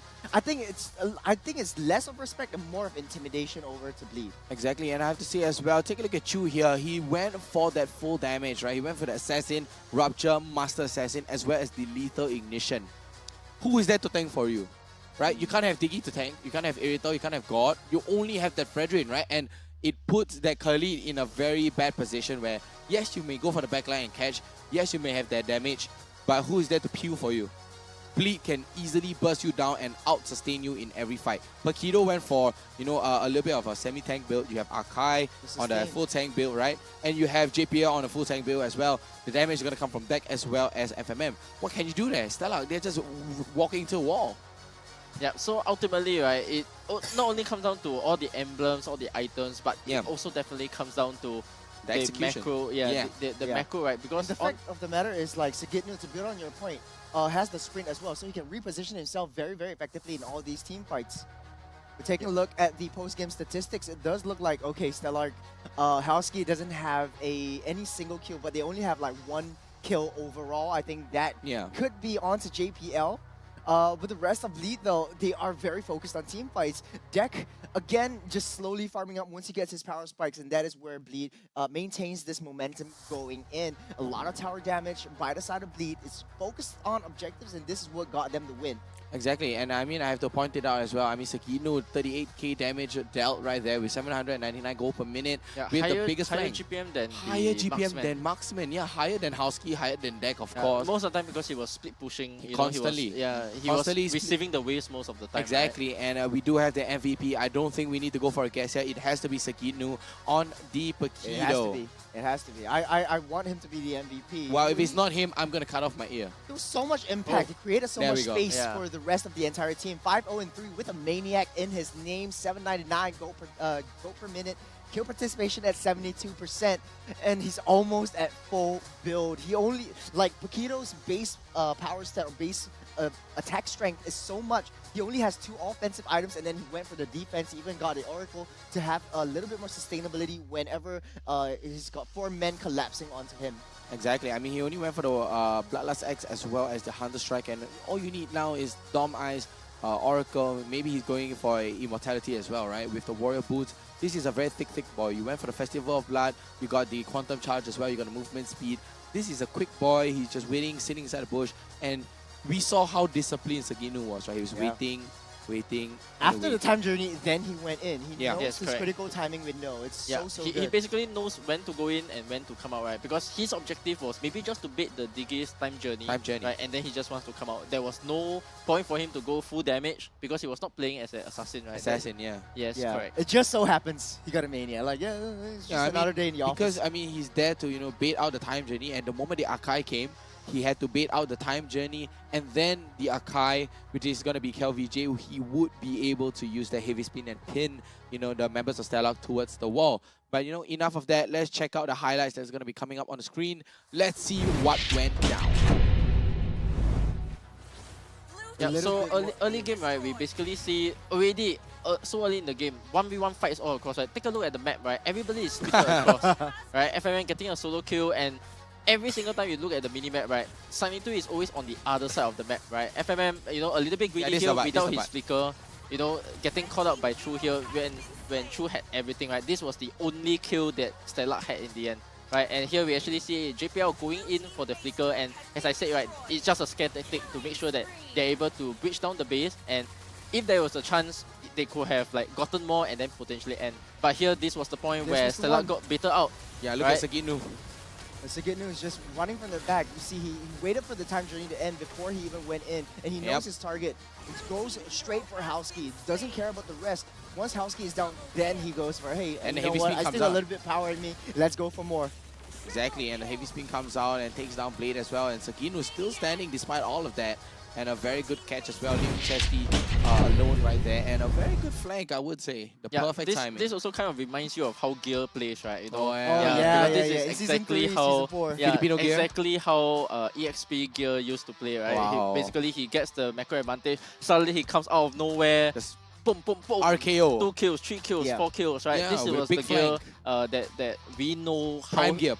how he used to play as well, right? So it's a bit sad to see him currently on the bench. You know, somebody who has been teammates with me for a long time, and then, you know, suddenly now having an import coming in to kind of like put a little bit more stability to the team as well, right? Because as you can see, what Sunny2 provides, right, this kind of stability, he doesn't suddenly go for like 10 kills and then dies out. And when Bleed is having this kind of games where everything is in their control, you can see exactly what the imports are bringing to the table, right? That stability that they can bring, and basically no chance of throwing, right? Even the throw which came was from FMM, right? Because maybe he was still new on the mage, didn't understand his loose conditions well, and therefore feeding that one kill to the side of Stellark, right? And this comes with experience, and now, you know, upon reviewing the replay and everything, he'll be able to understand what he needs to do to go into the playoffs.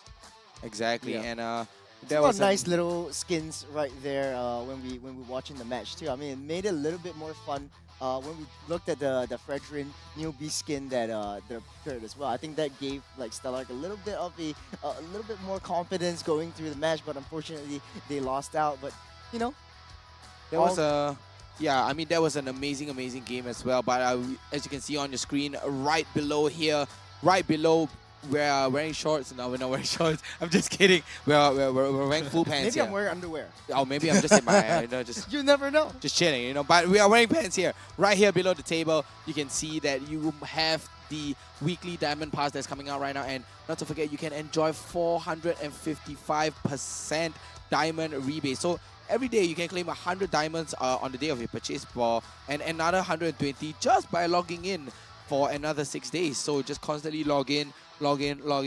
New season as well, time to push rank. Yeah, new season, push rank, get chill skins. Why not? Get amazing looking skins, get the new neobies as well, go for the spins, you know, as well. So don't worry about missing the rewards as well. So as long as you log in, the saving box will help you store that diamond for you. And you can just collect whenever you want. And item rewards over 280 diamonds are waiting for you too. So this offer is just too good to miss out. So just unlock the pass and enjoy the benefits now. Yeah, you know, there is the newbies token event. So if you one of the conditions is that you have to buy a weekly diamond pass before you go in. You get free, you know, free Mr. Casher, Mr. Casher is here. Yeah, Mr. Casher is here. I almost have all skins. I think now it's like 515 or something like that. Oh wow, he's up there, right? You seem so surprised. Yeah, he's judging you. No, usually don't see like everybody having that. You know, usually a normal. I like to think of myself as a pro player when I go into custom AI. Custom AI. But we have tournament mode, and all the skins are available to you, right? All skins are available to you. But you can't use it in rank. Oh, that's the problem, right? Yeah, that's unfortunate. But okay, going back to the game. Bleed, everyone's is a crowd favorite. Everyone knows that maybe Bleed will win, but Stellark has a fighting chance. They're a pretty new team. they are under very good leadership, good hands under Chesty and Chu. Yeah. What do you think Stellark should do going up against Yunsky Bleed? just needs to step up, right? The drafting has to change. Something not more only comfortable that, to right, I Yunsky think as one well. of the things they need to do is actually go the other direction. Stop respecting your opponents. Yeah, Right? yeah. Because at this point in time, you can clearly tell, right? The moment JPL is in your face, oh, okay, JPL, yeah, please have that bush. I'm gonna go back to my tower. Step up and contest the bush. Correct. So basically, just take random fights. You know, at this Wow. point, just you Surprise have them. nothing to lose. Right? Yeah. Because at this point, Stellark. your opponent knows that you are playing scared. Yeah. Like, Right? punish correct. JPL at points. Yeah, at level 1, you think you're not strong, just 4 man up, 5 man up, go for a fight. Yeah, 5-man flame shot. Oh, yeah, sure. Because Yeah. at this point, honestly, you have to kind of like Take do everything something you have. crazy. Yeah. Right? Because Yeah. I think one of the things that Evo did, right? So let's talk a bit about Evo, right? Back then when they were new to MPL, when new teams come up, right, they always need to win With one the of element the of surprise. yeah, they always have to win either with an element of surprise or they really need that confidence to just win one team one time. Right? One of the better teams, I would say, like or one of these playoffs team. Youngin is scarred from the 2-0 that Evil Yeah, that was back in season 3, right? And because of that, right, they actually became a team. Yeah, right? exactly. Yeah. And Youngin gave them a chance. Yeah, you know? so technically, I'm Evil's coach as well. Wow. No, technically. I mean, coming up with the Loi pick Indirectly. as well last time, the Loi pick, they are moving around the map like crazy. There's no information. Correct. Keep They on denying the basically have to information. do something crazy at Yeah, this even point. right? even in the draft, I felt like the Diggy was a sort of like Was a meh. response. Yeah, it's response a to the knee-jerk attack. reaction. Like you don't have to force the Yeah, just Diggy pick if it doesn't try work something well in random at this position. point, right? Go for your Fannies, go for your Hanzos. Yeah. You know, things that actually will surprise your opponent, and then you kind of like just pray that they don't know how to deal with it. They actually do have the mechanics. Like they're very young players. They adapt very, very quickly. They have a lot of brains to the game. Their instincts work a lot better. So like I was hoping for something a little bit more unorthodox. You pick up the gourd, you expose him. He needs a lot of backline protection, which is something that they don't You have. cannot be picking up the god when there is still a chance for your opponent to take a backline diver, because Backline diver, any yeah. hero would have worked there, right? It can be the Yuzong, can be the Benedetta. They bent out the Even Arla the Terizla as well. Correct. There's so many picks, you know, without knowing what picks you can go for. So draft-wise, even though as a composition, yes, there is openings that you can go for that make sense, but ultimately, you know, it still comes down to knowing what your win conditions are and your lose conditions are. So ultimately, you know, for the side of Stellark, I really need to see something crazy, right? mean- Especially today, Tenshi's not here. Yeah, I'm right? thinking of something crazy right now as well, It's all right? in T.TZ's I'm hands, man. thinking something crazy as well. I'm thinking of the Florian, right? It kind of fits the meta. You Possible, have yeah. the Vase of Oasis as Hey. well. The healing is additional. It grants movement speed. You have stun. You Yeah. have global If heal. all else fails, Ube. Just Ube go Shred. Ube. Yeah, they picked yeah. up the Fredrin. You have opportunity for the Estes, but you pick the Diggy. Diggy Yeah. doesn't provide any form of support. It's just CC mitigation. But if you have the Estes, maybe it might work out in the draft. Or if you want to heal go up. even crazier, you can go into like something like a Johnson, you know, the very epic Ooh. kind of Possible, style, yes, right? yes, An epic yes, rank possible, style. possible. Just going all in, right? You Yeah. want to all in, you better all in right now. And all in it is. This is the second game. The draft between Bleed and Stellark. Bleed banning out the Matilda, responding with Chosen. Without Similar all ban don't want to justice deal with in that. the world. last game. Similar bans, yeah. So most likely we're gonna say Angela. If the Angela is not banned, most likely they will go for the first pick. But of course they have opted to go for your double support ban as usual for the side of Bleed. So no surprises here, right? Because on Yeah. the side of Stellark here, by banning out this show, yes, lesser map control, but then actually for the side of Bleed, they're still gonna first pick. So the team is still gonna be up on the table, and then Fedrin is gonna be up And as well, not a because single they first worthy picked the Fedrin foe. just now. They ban out the Martis, so basically they are kind of like taking a gamble with Bleed, right? Because if Bleed does not take the HD first, they will have the Fedrin again for themselves. Rocks. And that is, No even though it's a protection possible from the opening, rain. but as I said, no surprises, same things will happen. You know, if all else fails, I think Stellark could very well go with high ground defensive kind of heroes. Yeah, those Chesty could 20, very go 30 back in minute the Eve. games. Yeah, Yes. 30-minute games kind of thing. And then just defend until Bleed comes in, makes a mistake. Makes and one overturn. mistake, yeah. I am Cycle the them all the priestess way of through. So, primal like, there we go. lightning, your the typical, hunter like, of all the Bleed, evil So we Sabine, can go gods. for sorry. the Valentina right now for the first pick, Valentina, right? there's no problem because Stellark could Or very the well pick Fredrin. up I would say other Fedrin. heroes. Fedrin just better, because right? they ban out the Martis, so they can basically flex, you don't yeah. give them a comfortable hero to take. Sunny2 can also play the Fedrin as well. His Fedrin tank on the EXP lane is decent as well. So Yeah. definitely, I think because of the ED being banned out, right? The Valentina previously was not contested at all. So Joy too. I Yeah, the hunt Valentina. It has to be yeah, the I mean, Valentina. still okay, right? General pick, good teamfight hero, and basically puts a limit on the draft that Stellark can come with, because They have just to now, go yeah, with the Fredrin yet again, yeah. yeah, earlier on, even though they took the Valentina, right, and then you picked up a Digi with time journey, then You're just what giving did the happen? time Yes, journey away. you gave it back to the Valentina, so Exactly. that was the issue, Yeah. right? So on the side of Stellark here, very likely, you know, Fedrin +1, right, and most likely the Rafaela wasn't on the books just now. This could be something they could go for just to pair up with the Fedrin a little bit. With the Baxia being gone, Fedrin's gonna be your key premium pick. Some of the other things that you can go for is, of course, your Bruno/Eevee. The falling stars brought us banish here. all Your darkness. team is But picking. instead, they have opted to go for a Wow. different line completely here. So Yeah, I like oh, this. wow. Right? The Lancelot and Novaria. Yeah. So the only problem with this is that if you do not have a tank jungle covering for this Novaria, because Lens is kind of doing its own thing and they kind of are going for like a snap backline kind of Snap, very snappy. Yeah, snap and Let's snipe go. backline kind of composition, right? Yeah. I fight for my So dreams. if you're on the side of Bleed Your now, all team you need is to do picking. My is family. draft together, right? I think you can And the go back for the kills persecuted. because you're gonna be playing against a lot of poke this game. So of the long as I Novaria can and the breathe, Lancelot. my fight The thing goes is, on. Bleed has a lot of macro advantages right now. They have a lot of like speedy movements, a lot of Why, dashes out in and prey out. Reaching everywhere. those same types of Is skills. banning. Stellark will respond with the Yuzhong pick, which is pretty good if you want to get Chu over to the face of deck and try to shut him down and annihilate him. Yeah. But now, I do agree with you, they are lacking a lot of defense, especially like the frontline tanks. They have a lot of like backline artilleries, so it's like a cannons. You need that wall for your cannon to be effective. Yeah, so I realized what they are doing as well already. So we were talking about the win conditions just now, right? One of the win conditions that they could have went for just now was the pure team fight style, right? But now they have actually opted to go for the let's just aim deck and pray that we win the 5v5 engage. No, I mean, right now, Bleed can smell this from a mile away, right? Bleed can see it coming from a mile away. They're trying to go for the Yuzhong jumping to the backline with the Time Lance to as well. drop the But team is Bleed, banished. they already retaliated with a Irithel, and that's gonna be a very good kiting element there, right? You can kite with a sprint, you can kite all the way backline and deny the jump, right? You can easily disengage as well, right? You can easily engage in, go for the follow-up, or easily disengage as well. And Stellark this time, they're gonna ban away the Joy.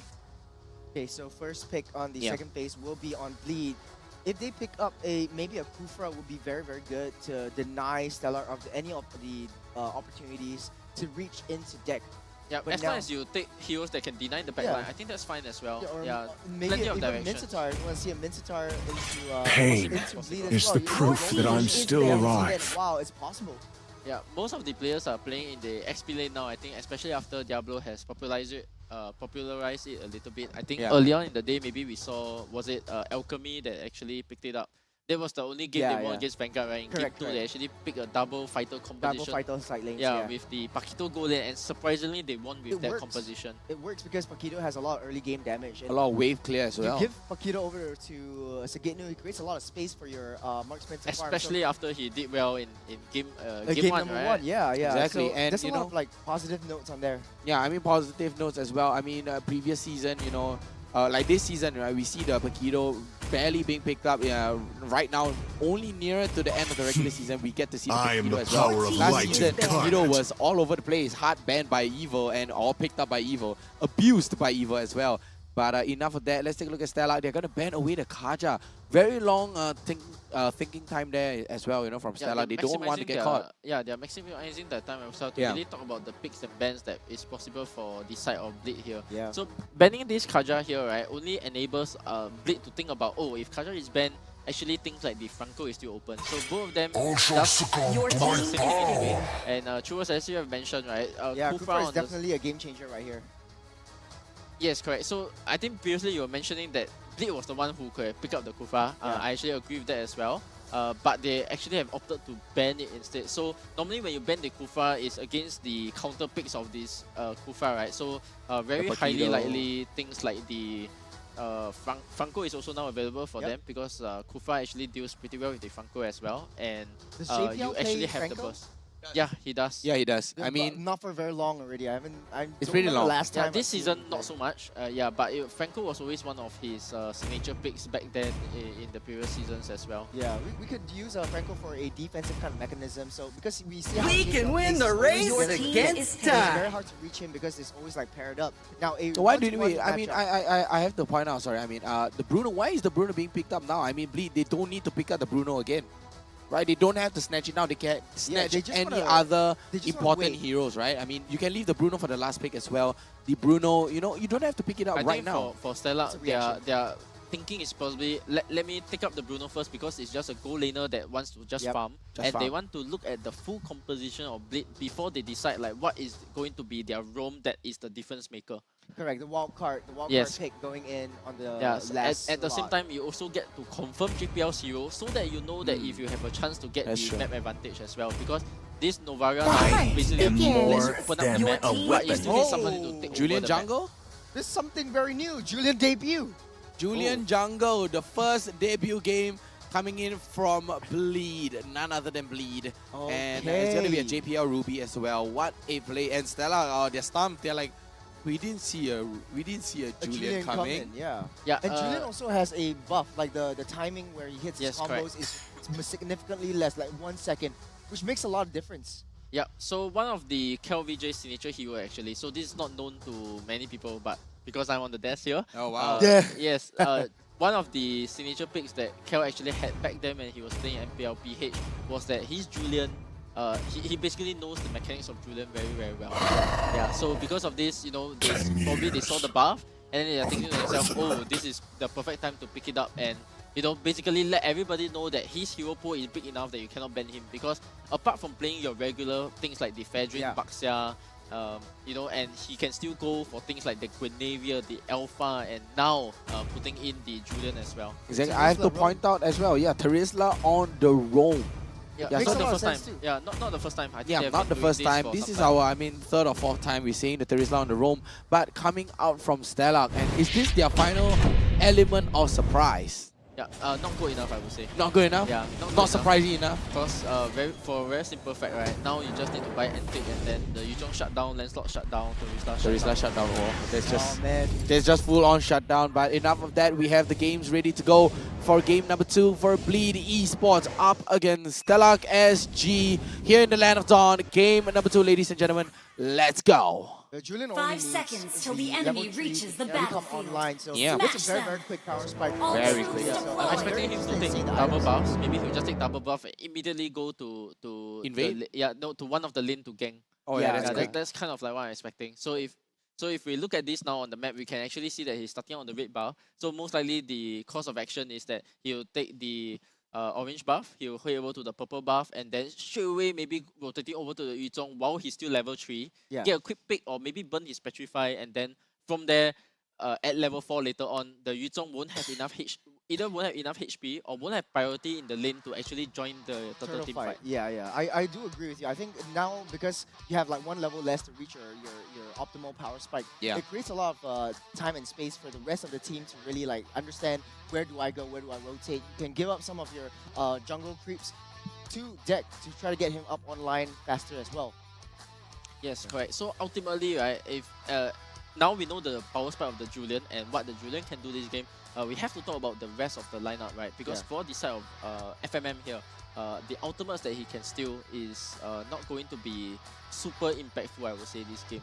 Right? Yeah, I think penalty zone would be something that he's looking out for. Even the Yeah, Black Dragon penalty zone. form, we've seen Black like Dragon double form dragons again. yesterday he has been taking out the Black Dragon form, flying around, but then the problem is you don't have a Petrify as a Valentina, right? Correct. So you're not gonna have that much of an impact, right? The But you get penalty zone, transformed sure. to all of his skills, so Yeah. you have access to everything. Yes, the penalty zone, sure, but the problem with the penalty zone is that the moment you jump in, you immediately have to double dash out. If not, you are in danger. Correct. Right? So that is, I think, okay. But then if you are in a losing game, right, taking the penalty zone will actually sabotage you in a way, because if you do not get out on time or if you get caught halfway through, your skills get stopped, then actually instead of it becoming an advantage, it's actually a disadvantage for you. Yeah. But for this game especially, you know, maybe you are more comfortable against Stellark because you have already seen like how the first game was. They are kind of like looking for a quick 2-0 in that sense as well, right? Yeah, I mean, you do have JPL on the Ruby as well. I mean, he's going to be able to move through bushes. He's going to be able to, you know, run through walls, open up the map, you know, and he has that element of surprise with that I'm offended, right? Flicker and hook. I mean, you can hook and then flicker back. There's a lot of stun lock options for A lot. Bleed. You have I'm Offended, you have the double lockdown from the Ruby, you have the enhanced chains coming in from Julian as well. There's a lot of opportunities where he can really make a play from this as well. So yeah, but one of the issues is that later on in the fights, right? Let's example, we talk about the lot late game, right? One of the problems that you're gonna face as a Ruby is that if you do not have the conceal and you need to like basically walk around and wait for your timing to go for the flicker I'm Offended. Yeah. Two things that will affect you, right? The Novaria is gonna show Scout you where out. you are on the Yeah. map, right? And then secondly, there is a chance that you get poked because Ruby is actually quite skeptical to being poked down because of his low constantly. defense, right? He We actually saw how has Lawsy to- played, right? He constantly getting poked down over and over and over again. Yes. I mean, But he's Lawsy throwing didn't have out a the lot of chance. ultimates. Yeah, he's drawing a lot of ultimate, but by the time he gets, you know, poked down, he has essentially no more HP to do anything at all. He Correct. can't close the gap. He can't walk up even more because the more you walk up, the more pokes you're gonna get, and you're forced to use that. You're forced to go in a dilemma, right? Do I use my I'm Offended now? Do I use it to get away? Or Yeah. do I use it to engage? I mean, there's so many choices. Yeah, the silver lining is that, of course, you can, because now you know that the Lancelot, the Yuzong, and of course the Terisla with the penalty zone is coming to your backline. You can also be saving your I'm Offended just for the backline. And anybody that tries to jump on deck on the Iritel, You can hook them. yeah, you just hook them. Hook So- them, disrupt them, and stun them. Double stun on the spot and layer it up with your team, giving deck enough time to backstab. You know, sidestep and you know go to the back a bit and kite out. You know, whoever jumping to the back line. Yep. So that is of course one of the double win conditions you can go for, right? So dynamic in the sense that you can either go offensive, or if you feel like you're getting poked out too much and you know that the game state is in a way where the Yuzong has an easy time to jump on deck, then that's where you go and protect that instead of like trying to end the game, right? But very likely so, because of the momentum that I've seen in game 1, the higher chance of him playing offensively is going to be higher than him playing defensively, I would say. And even Deck had a good start, right? Last game, straight away with the Edith taking his level 2 early First in the blood. game, right? Get the first blood, and not only the first blood, the moment you get first blood, you kind of like, this lane is yours, right? Yep. If it's Yeah. a 1v1 scenario, you are always going to have the edge over the other marksman. Oh, that's true. Yeah, so because of that, right, that allows Deck to play more confidently. That we don't really get to see in like previous series. Yeah, he's always either split pushing or you know in the back line using his Beatrix, using right at the edge of his ultimate as well. Not being able to step up, you know, as aggressive like let's say Enya, Mitsuri, you know, they're just walking right up and dishing out the damage. Whereas Deck is just there to, I'm here to take objective. I don't want to die. I don't want to be a burden to my team. That's all I'm here for. We talked a lot about Bleed Esports, but what about Stellark SG? Is there any other like potential combos that they can go on? They have the Novaria, They have to all in, just It's all in the Iritel, Yeah. and then you know pray that he dies. Yeah, go all in for Iritel. Very unfortunately, this is the at this level of mechanical skill that I see so far, right? Yeah. This is this is one of the only conditions that you can play for. One of the things that I want to see them do as well is potentially, because I believe that the Yuzong has been quite a comfort pick for them as well. So the jump petrifies is going to be something that I'm looking out for, because this is one of the only spells that can actually change a team fight, and then hopefully with that the penalty zone comes in and follow up, and in case anybody still does not die from that, you have the Lens, you have the Novaria trying to finish off the job. So in theory, there is a chance for them to play the game, but mechanically and macro wise, you know, I'm a bit worried for Stellark because of the first game showing, right, where you are so okay to giving up the map, you are so and making wrong decisions macro wise in terms of knowing when to contest a lot and when actually defending your base. You know, I'm a bit worried that they do not have this experience to pull off what their composition is meant to. Yeah, meant and to do. the fact of the matter is they actually picked up the Bruno as well. The range game is going to be a limit for them. But ladies and gentlemen, we are back. Players are ready. Again, this is game number 2. Bleed Esports up against Stellark SG. Game 2. That's right. Game number 2, ladies and gentlemen. We have Bleed up against Stellark SG right now. We do have a Terisla tank, and according to Young, that's not much of a surprise there.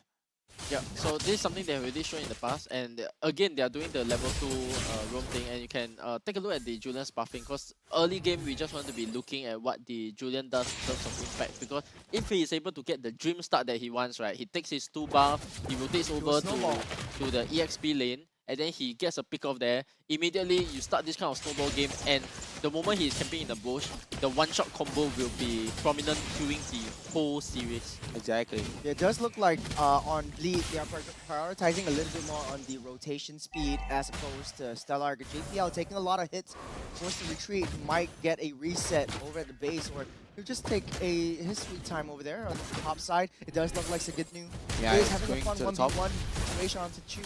Yep, Doesn't see KelVJ, Chu. oh, he sees Oh, Chu, but there he we gets go. the instant level 4 and the enhanced chain as well. And down goes Chu. Nice, quick, and fast coming out from Bleed. That was quick, that was snappy, just like what Youngin said.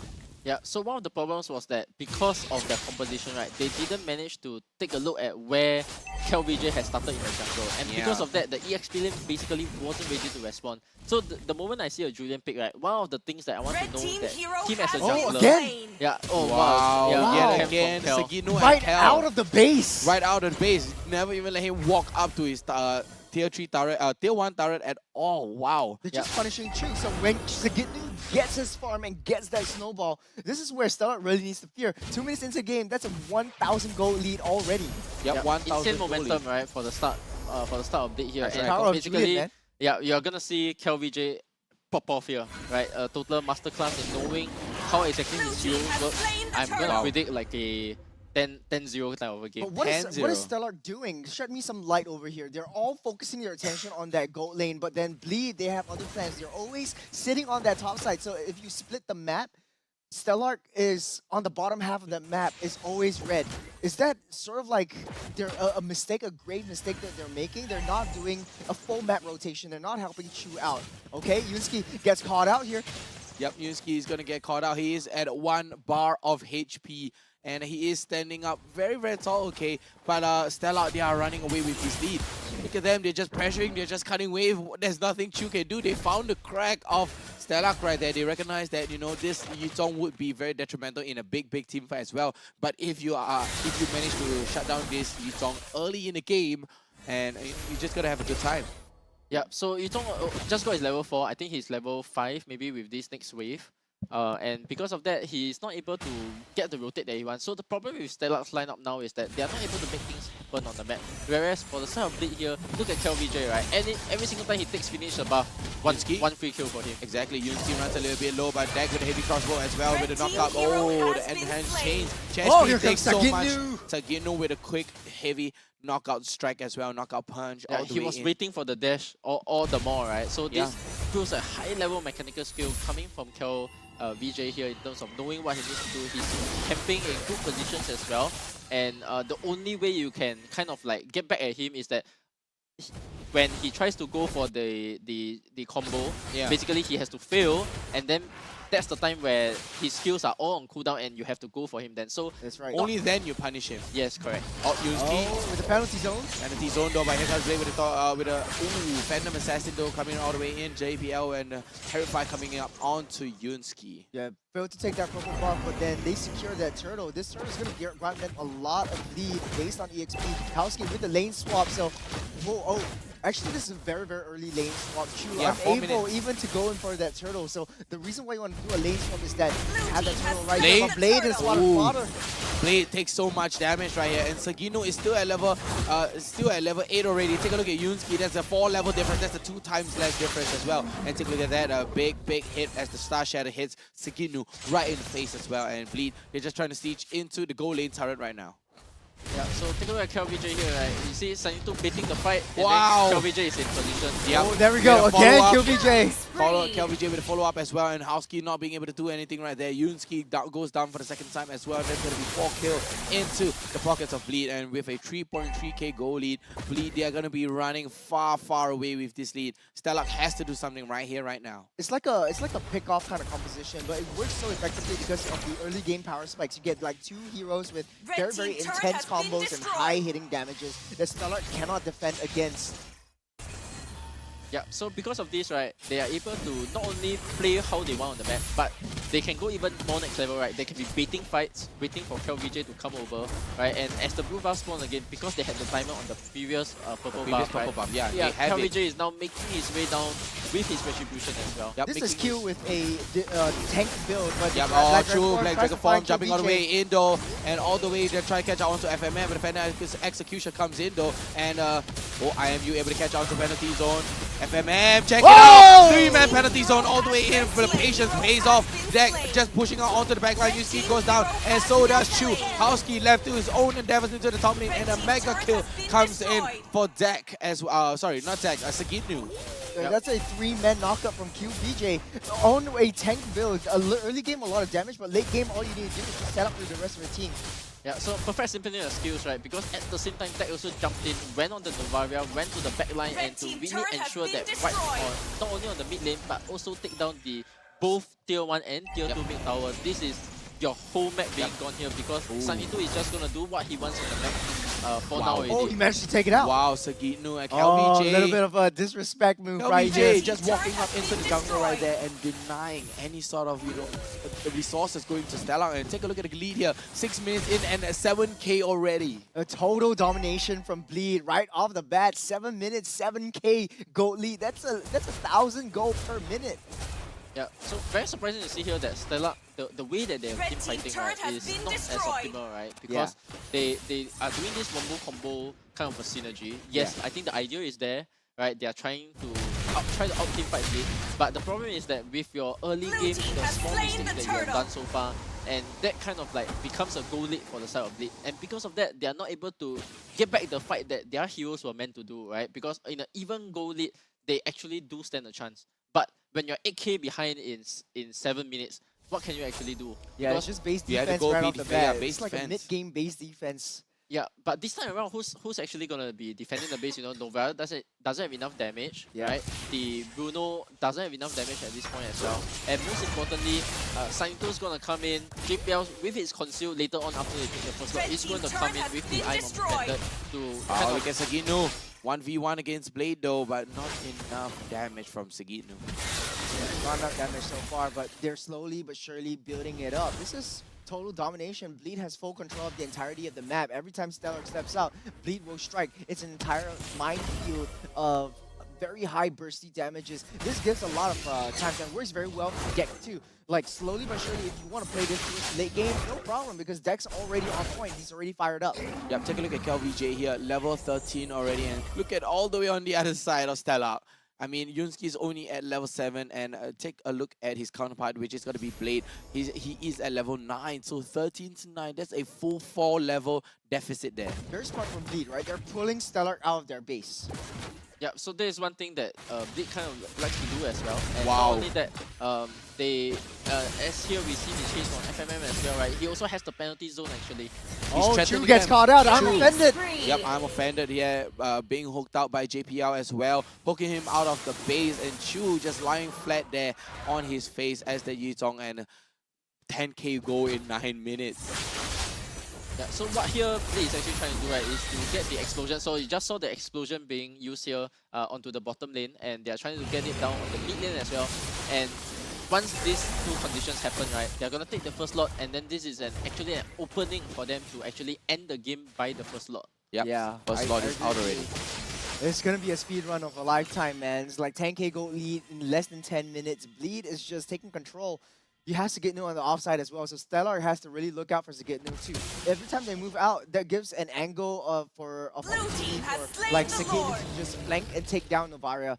Once Chesty and Howski is out of the game, they don't really have a lot of damage. Blade was struggling to farm up. He has full defensive items. There's not enough damage so far. He's building up towards a War Axe. I think he would have been better if he went for a Thunderbelt. You have Julian just full on defense with a Witcher Sunken just to defend himself from any last minute skirmishes as well. Yeah, I mean, you have the Brute Force Breastplate as well as the Sky Guardian Helmet, and we do have the Lord marching in. Sagitnu just trying to Ooh, Astra Echo down to KLVJ and back as well. I mean, the Astra Echo. Oh, big hook coming in. It's going to be a 3-man stun. It's going to be a 4-man penalty zone all the way to the back line. No, Yuski trying to go for the penalty zone. He catches air. There's nothing there. Yuski, what are you catching? Bleed. They're going to be able to close out the game here, and it's going to be a clean 2-0 coming in for Bleed. What a snappy finish. Stun lock to infinity, Young man. is like, yeah, Bleed that's is the Bleed I just know. showing up today.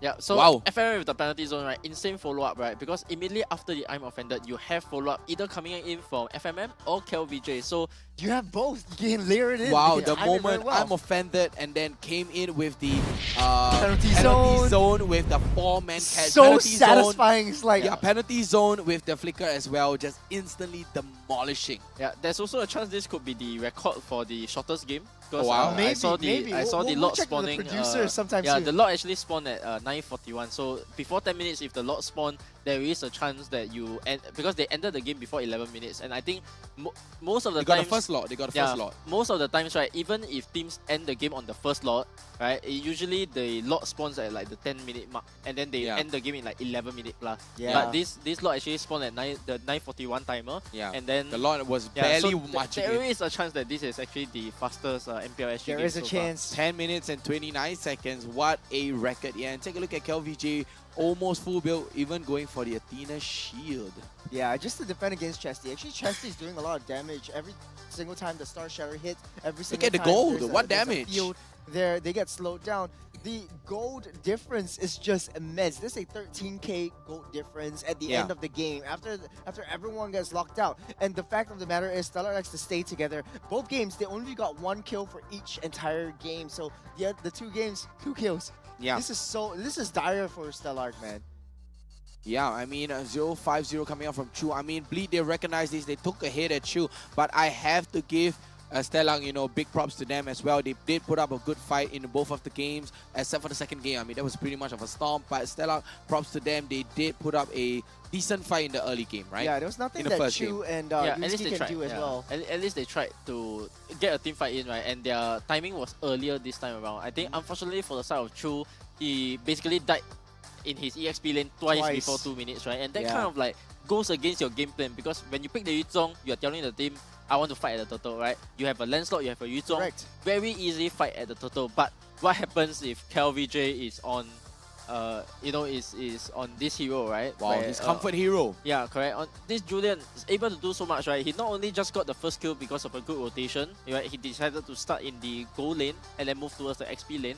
But not only that, he camped for the respawn of this Yuzong and then basically make sure that there was no 50-50 spawn contest. kill right off the bat. Spawn kill. I mean, I have to give props to Potato as well for picking this Julian out, knowing that, you know, KLVJ is so comfortable, you know, on this Julian. He's able to rotate. You just see how comfortable he was. He was taking buff. He was walking right into Chu, taking Chu out, out of the map over and over again. I'll be taking notes, man. I'll be using Julian from now on. It's so effective. Like, just sit in the EXP lane. Stellark wasn't even able to go into the EXP lane. It was entirely useless. They were sitting on the bottom half of the map. Yeah. And with a lot of the defensive kind of items being built, tenacity from both of these, but the Bruno as well as the Terizla, it's all for naught. Like, they couldn't do anything. Let's take a look at the statistics right here. Kill participation all across the board. 0 except for Chesty and Houski. That's a solo kill from both sides. Yeah. The QBJ 100%. So every single time there was a kill, QBJ was there. Yeah. This was kill VJ. Kill VJ. Exactly. Man. And oh man, okay. FMM deck have very, very nice numbers for Q Yeah, participation. 69% there, but we have to say, take a look at that. Stellark, not a single damage dealt to Bleed's turret at all. Oh yeah. No turret damage at all. They can't even walk up to the turret. They can't even they barely even touch the gold plating, right? They barely even touch the gold plating. And take a look at the damage dealt here. 111,000 on the side of Bleed. Big snowball landslide here as well, and a lot of heals coming out as well from Bleed. Insane play. Deck with the highest GPM, Sagino with the highest damage dealt, of course. I'm surprised it's not KLVJ, right? And Yunsky with a 76k on He reached his million. Yeah, whoa. Yeah. I think definitely with this, he's gonna reach his million. Yeah, right? Yunsky finally reaching his million right here. 76k plus his 990 something k, right? I mean, almost at a million as well. KLVJ with 10 total assists. Okay. 0 and 10. Definitely MVP for me. KVJ? KVJ. Yeah, Kel has to be. Has Yeah, to be surprise Kel, right? big, 100% participation. That early camp on the Yuzhong, right? No Debut questions asked, Julian. right? This was the Debut easiest Julian. cut-off year bet I had to take in my life, Oh right? yeah. I mean, if it's not KVJ, I'll cut off my ear. I'll cut off both ears, man. And yeah, and it's a Julian debut as well, so it's like making Julian look good. I wouldn't be surprised if like tomorrow they face up against the next team. Yeah. They'll ban out this Julian I think too. basically you're telling teams, right? Oh, my heal pool is way too big. many. Don't Yeah. bother to ban me out. Yeah, you can't even ban me out. Don't try to ban out the Fredrin. Don't try to ban out the anything at all. I have Julian. Yeah, he has every single thing. Like I'm very excited for the playoffs, like moving forward. Yeah, they I'm have so like excited another for the month playoff as well. to really like slowly And but this is a surely good build confidence themselves boost up. from them, right? Especially from yesterday's game where Correct. they had a much harder game against Evil, right? Today Yeah. has to be kind of like a mental reset for you. You're gonna head Wake into the up. week. Yeah, you're gonna head into the week feeling refreshed as well, right? 2 easy victories, and from there you're gonna kind of snowball that momentum into playoffs as well. Yeah, Exactly. Speaking And of like attitudes and characters, let's see how the guys were thinking during the game right now. We can fight after this, Can. Actually, I stay and fight first. I want to fight, The mid can, guys, the mid. Yeah. Okay. Land slow. Watch me, Watch me! Nice one. Attacking. About. Okay.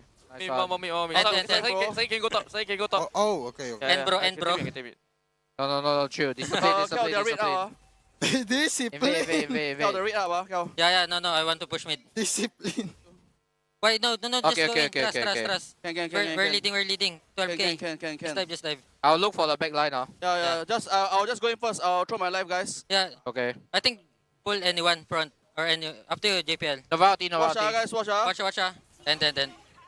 Nice game. Already. And wait, MVP. Wait, I'm MVP again. Oh my god. Like they're ending. They're going for the base, right? JPL. Yeah, he knows his job Like, is done. He's a very stoic man. I was trying to find out where JPL died. I thought it was like maybe in the early game, was but the it was end that game-ending He play just that he walking had in to there. do where he just said, "Oh, I'm gonna sacrifice myself," end the game. So if he played a little bit more safe, it would have been a perfect game for Yeah. the side of 0 Bleed, kills, right? Yeah, yeah. but JPL being the team player that he is, Wow. went in for the objective play. He wanted to go home early. Yeah, he as wanted to much go home as early. as much as he got that kill, only 2 people got the assists for that kill. It was Bruno and the Novaria. The rest of the team, they weren't there. They weren't able to back up because of that stun lock. It was so intense. Exactly. And I mean, that was amazing. Open and shut games today. 2-0 Bleed against Stellark. I mean, right now, Stellark, they got to go for a mental reset going into the next week as well. But enough of that. Let's pass it over to Cheryl Yao and, head over to the interview, probably with Sagitnu. You guys are absolutely spot on this time. And right now beside me, I have Sagitnu. Yay!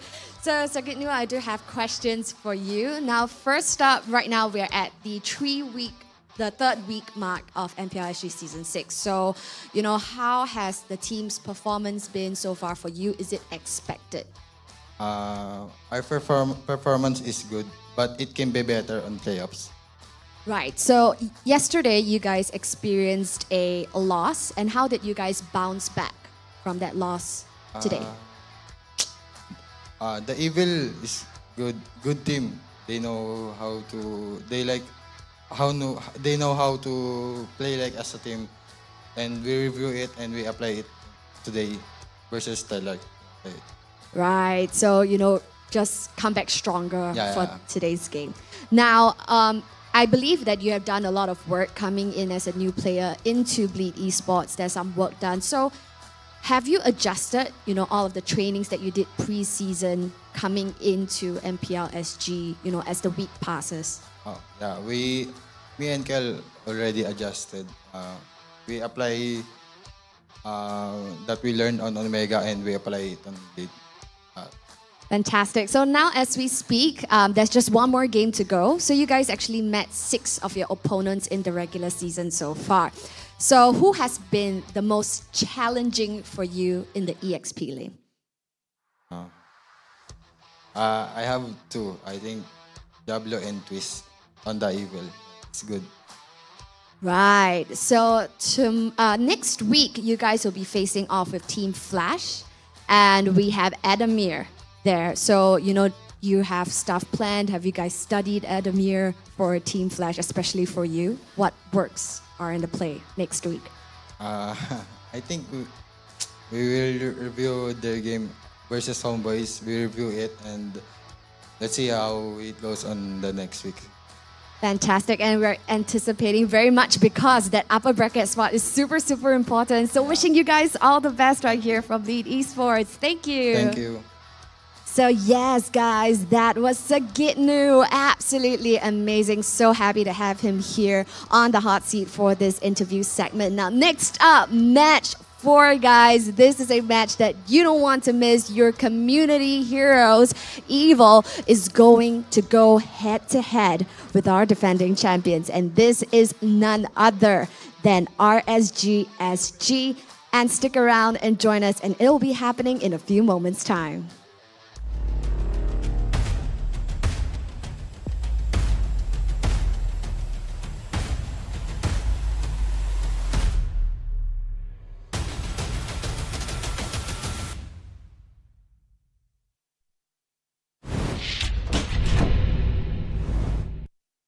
A crispier chicken McCrispy?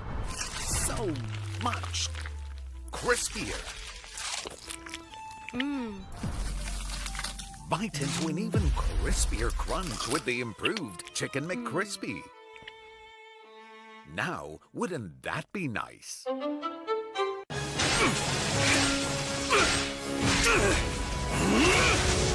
Legendary! Tigreal!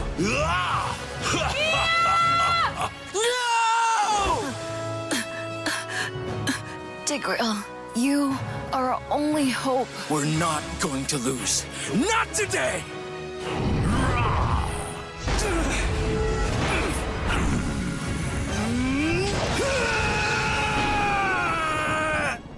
Huh?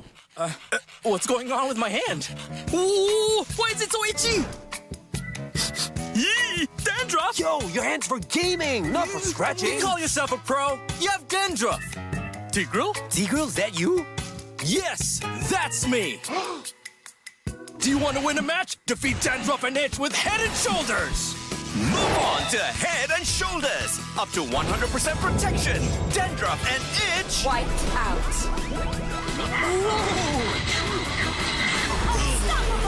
We defeated the Lord! That's why everyone should move on to Head and Shoulders.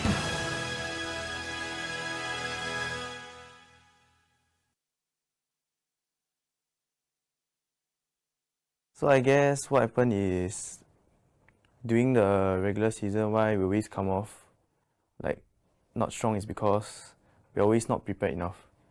Yeah, so we use the regular season to somehow train, I guess, so that we'll be more prepared during the playoff.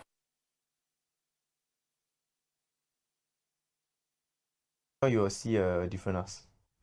And because of now having got more imports and what happened last season, previous season and the past 2 seasons, I have learned a lot lah. So this coming regular season, look forward to it.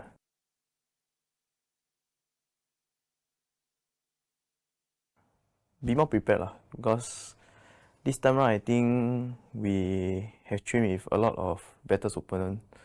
So I think we will be more prepared this time around.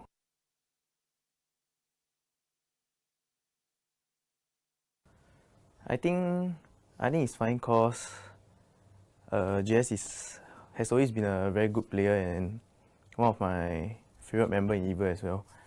And I believe that he'll be able to dominate this season as well.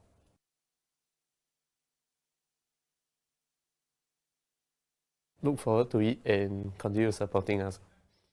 This time around, we won't disappoint you. You have a lot of fun game to watch.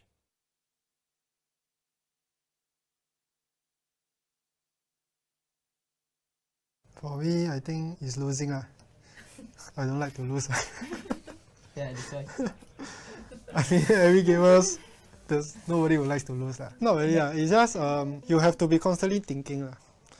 Means like, you know, when you're playing rank, sometimes you can just don't think, just chill, you know. But if you were to play in the actual tournament or sometimes doing practices, you have to be constantly thinking about the next move lah. If not, you will not be able to catch up to the enemy. Yeah. It's like you'll be quite draining on your mind lah sometimes.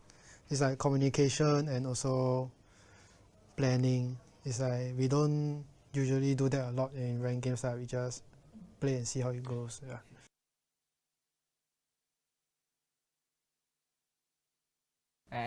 You guys can try lah. You guys can try lah. Yeah. You can beat me, just try lah. Okay.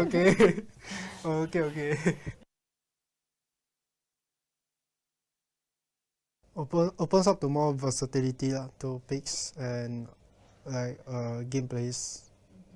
Because last time it was like very dead lah.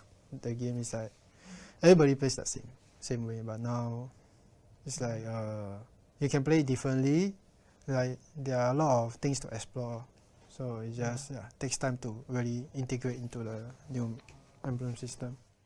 For me, I think the the mid lane got quite big changes recently because now the rotation is also very different.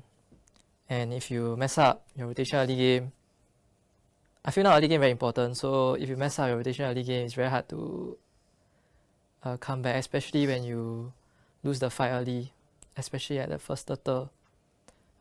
So because of the recent EXP changes, now there's specific rotations for specific heroes. So depending on which hero you play, you have to rotate differently. So this part is quite new, and also we have to. I feel mid laners need to adapt to it, and me also. Yeah.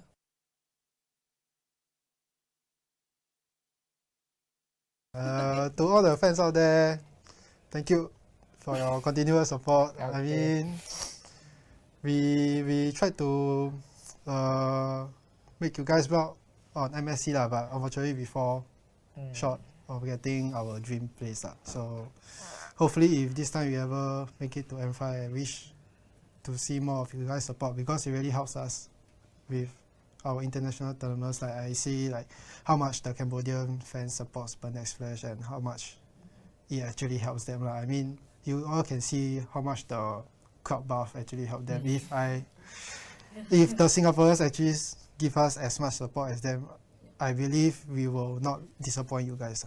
Yeah. I am Optimus Prime. No one can outrun Bumblebee.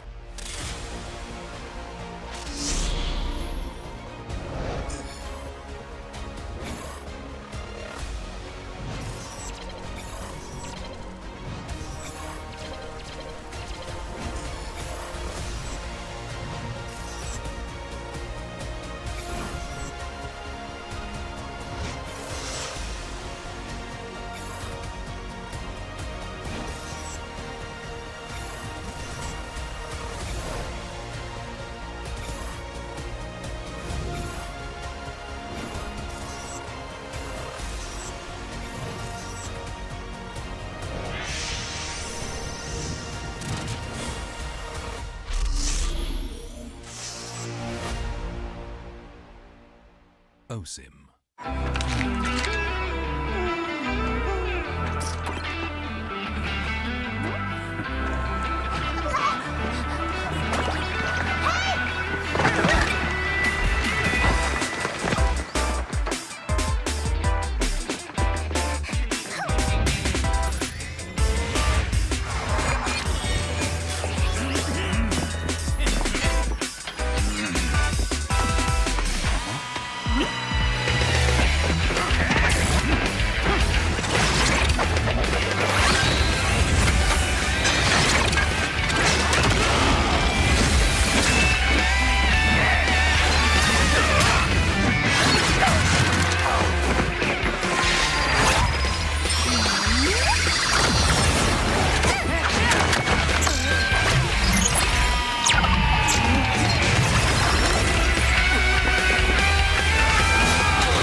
crispier Chicken McCrispy? So much crispier. Bite into an even crispier crunch with the improved Chicken McCrispy. Now, wouldn't that be nice?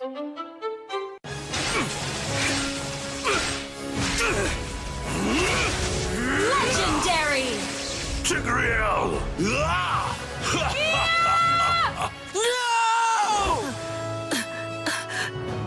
Tigreal, you are our only hope. We're not going to lose. Not today!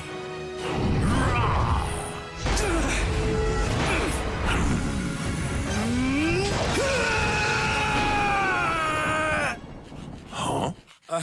What's going on with my hand? Ooh, why is it so itchy? Yee! Dandruff! Yo, your hand's for gaming, not for scratching. You call yourself a pro? You have dandruff. Tigreal? Tigreal, is that you? Yes, that's me. Do you want to win a match? Defeat Dandruff and Itch with Head and Shoulders. Move on to Head and Shoulders. Up to 100% protection. Dandruff and Itch. Wiped out.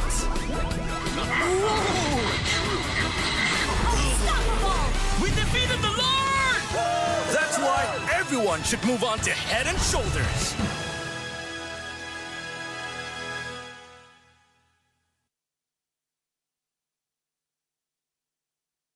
So I guess what happened is during the regular season, why we always come off like not strong is because we're always not prepared enough. Yeah, so we use the regular season to somehow train, I guess, so that we'll be more prepared during the playoff.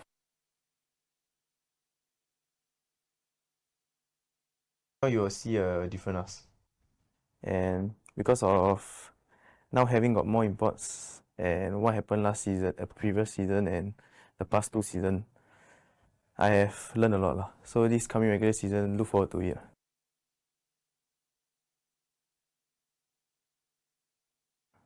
Be more prepared lah, because this time around I think we have trained with a lot of better opponents. So I think we will be more prepared this time around.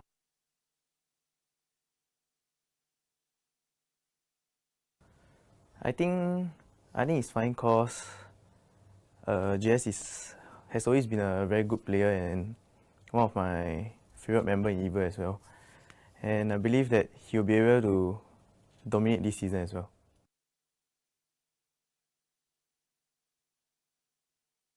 Look forward to it and continue supporting us. This time around, we won't disappoint you. You have a lot of fun game to watch.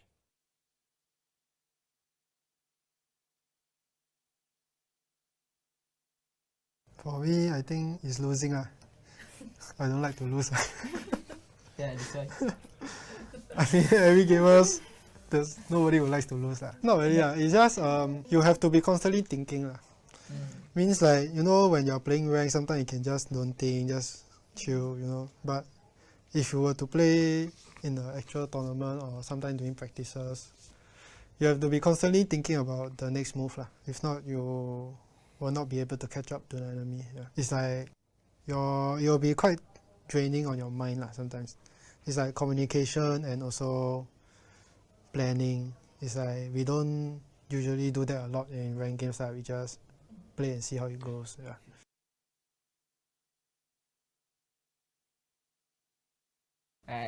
You guys can try lah. You guys can try lah. Yeah. You can beat me, just try lah. Okay.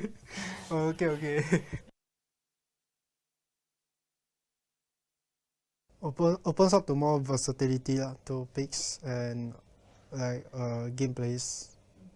Because last time it was like very dead The game is like everybody plays the same way, but now it's like you can play differently. Like there are a lot of things to explore, so it just takes time to really integrate into the new emblem system. For me, I think the the mid lane got quite big changes recently because now the rotation is also very different. And if you mess up your rotation early game, I feel now early game very important. So if you mess up your rotation early game, it's very hard to come back, especially when you lose the fight early, especially at the first turtle. Yeah, so because of the recent EXP changes, now there's specific rotations for specific heroes. So depending on which hero you play, you have to rotate differently. So this part is quite new, and also we have to. I feel mid laners need to adapt to it, and me also. Yeah.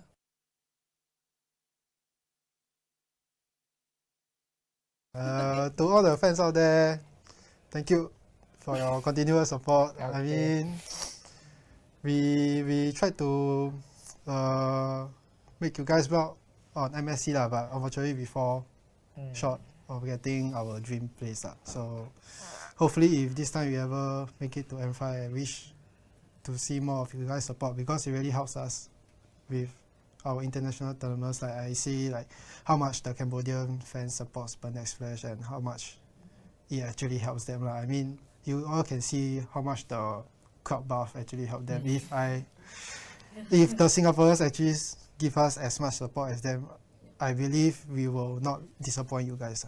Yeah. I am Optimus Prime. No one can outrun Bumblebee.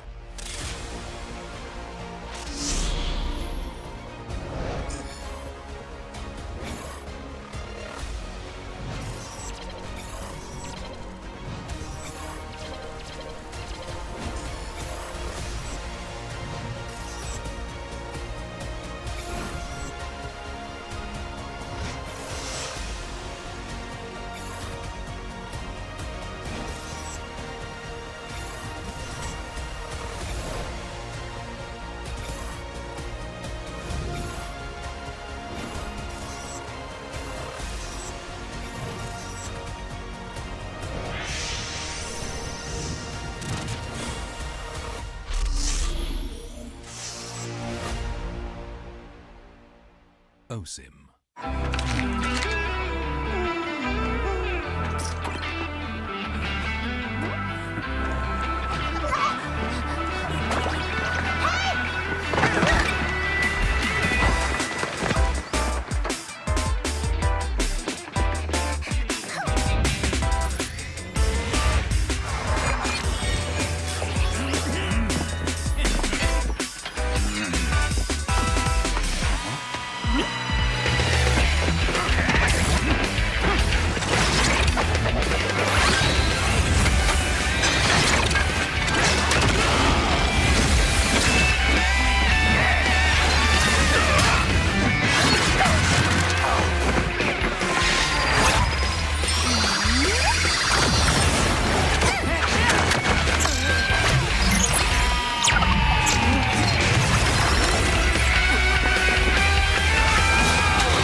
A crispier chicken McCrispy? So much crispier. Bite into an even crispier crunch with the improved Chicken McCrispy. Now, wouldn't that be nice?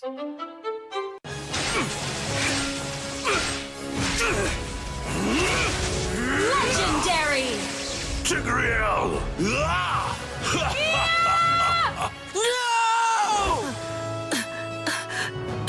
Tigreal, you are our only hope. We're not going to lose. Not today!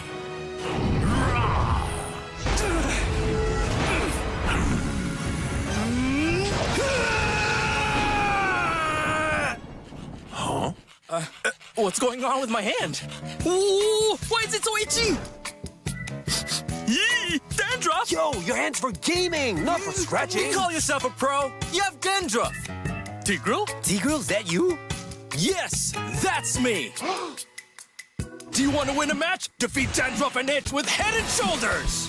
Move on to Head and Shoulders. Up to 100% protection, dandruff, and itch. Wiped out.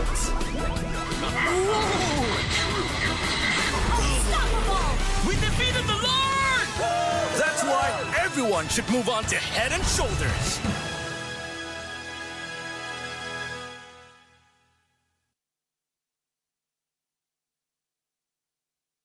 So I guess what happened is during the regular season, why we always come off like not strong is because we're always not prepared enough. Yeah, so we use the regular season to somehow train, I guess, so that we'll be more prepared during the playoff.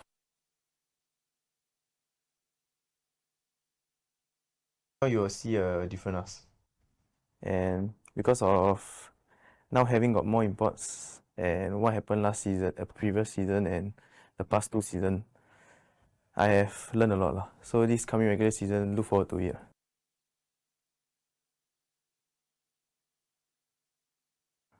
Be more prepared because this time around I think we have trained with a lot of better opponents. So I think we will be more prepared this time around.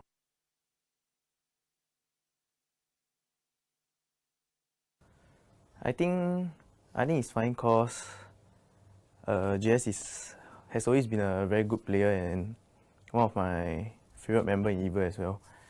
And I believe that he'll be able to dominate this season as well.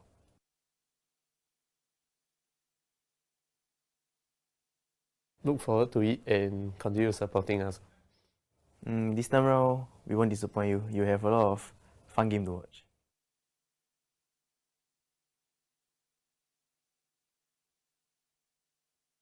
For me, I think it's losing. I don't like to lose. Yeah, that's why. I mean, every gamers, nobody would like to lose.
I simply just can't get enough right here at MPL SG Season 6. Earlier on in Match 3, guys, almost record time for a 2-0 sweep. Wonderful stuff. And right now, for Match 4, things are heating up. There's just so much at stake right here. We're talking about two particular teams that we're going to see face off later in Match 4. We're going to be seeing the likes of Team Evil go head-to-head against our 3 times back-to-back defending champions. For Team Evil, they have scored a spectacular win against Bleed Esports yesterday with a 2-1 win. Now they're just that much away from that upper bracket. So every single point counts as of now. And I'm bound to assure you they are out for blood and they are out for those points. Whereas on the other hand, our defending champions, they have found themselves in unfamiliar territory. Our 3 times back-to-back champions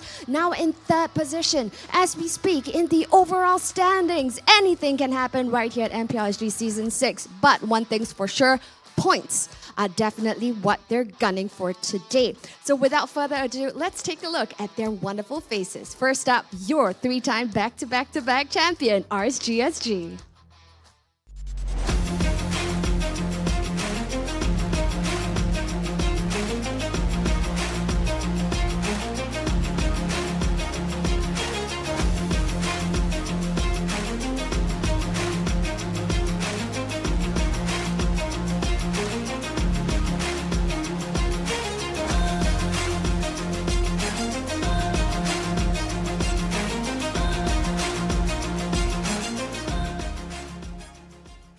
So yes, as we speak right now, the boys are currently getting ready at their battle stations. Today, I'm pretty sure they're going to put their A game on because they would want to cement their upper bracket position. And going up against them, presenting to you the wonderful community heroes, Evil.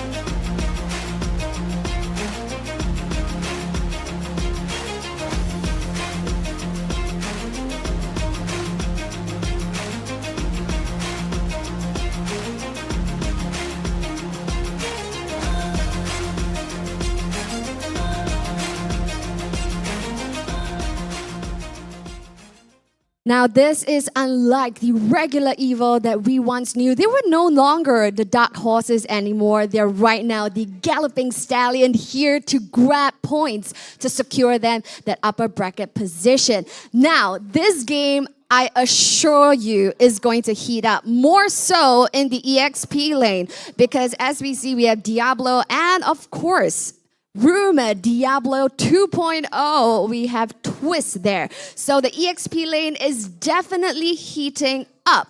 And I want to throw the question to a particular caster at the desk. Mr. Own Self, Analyze Own Self. What do you think?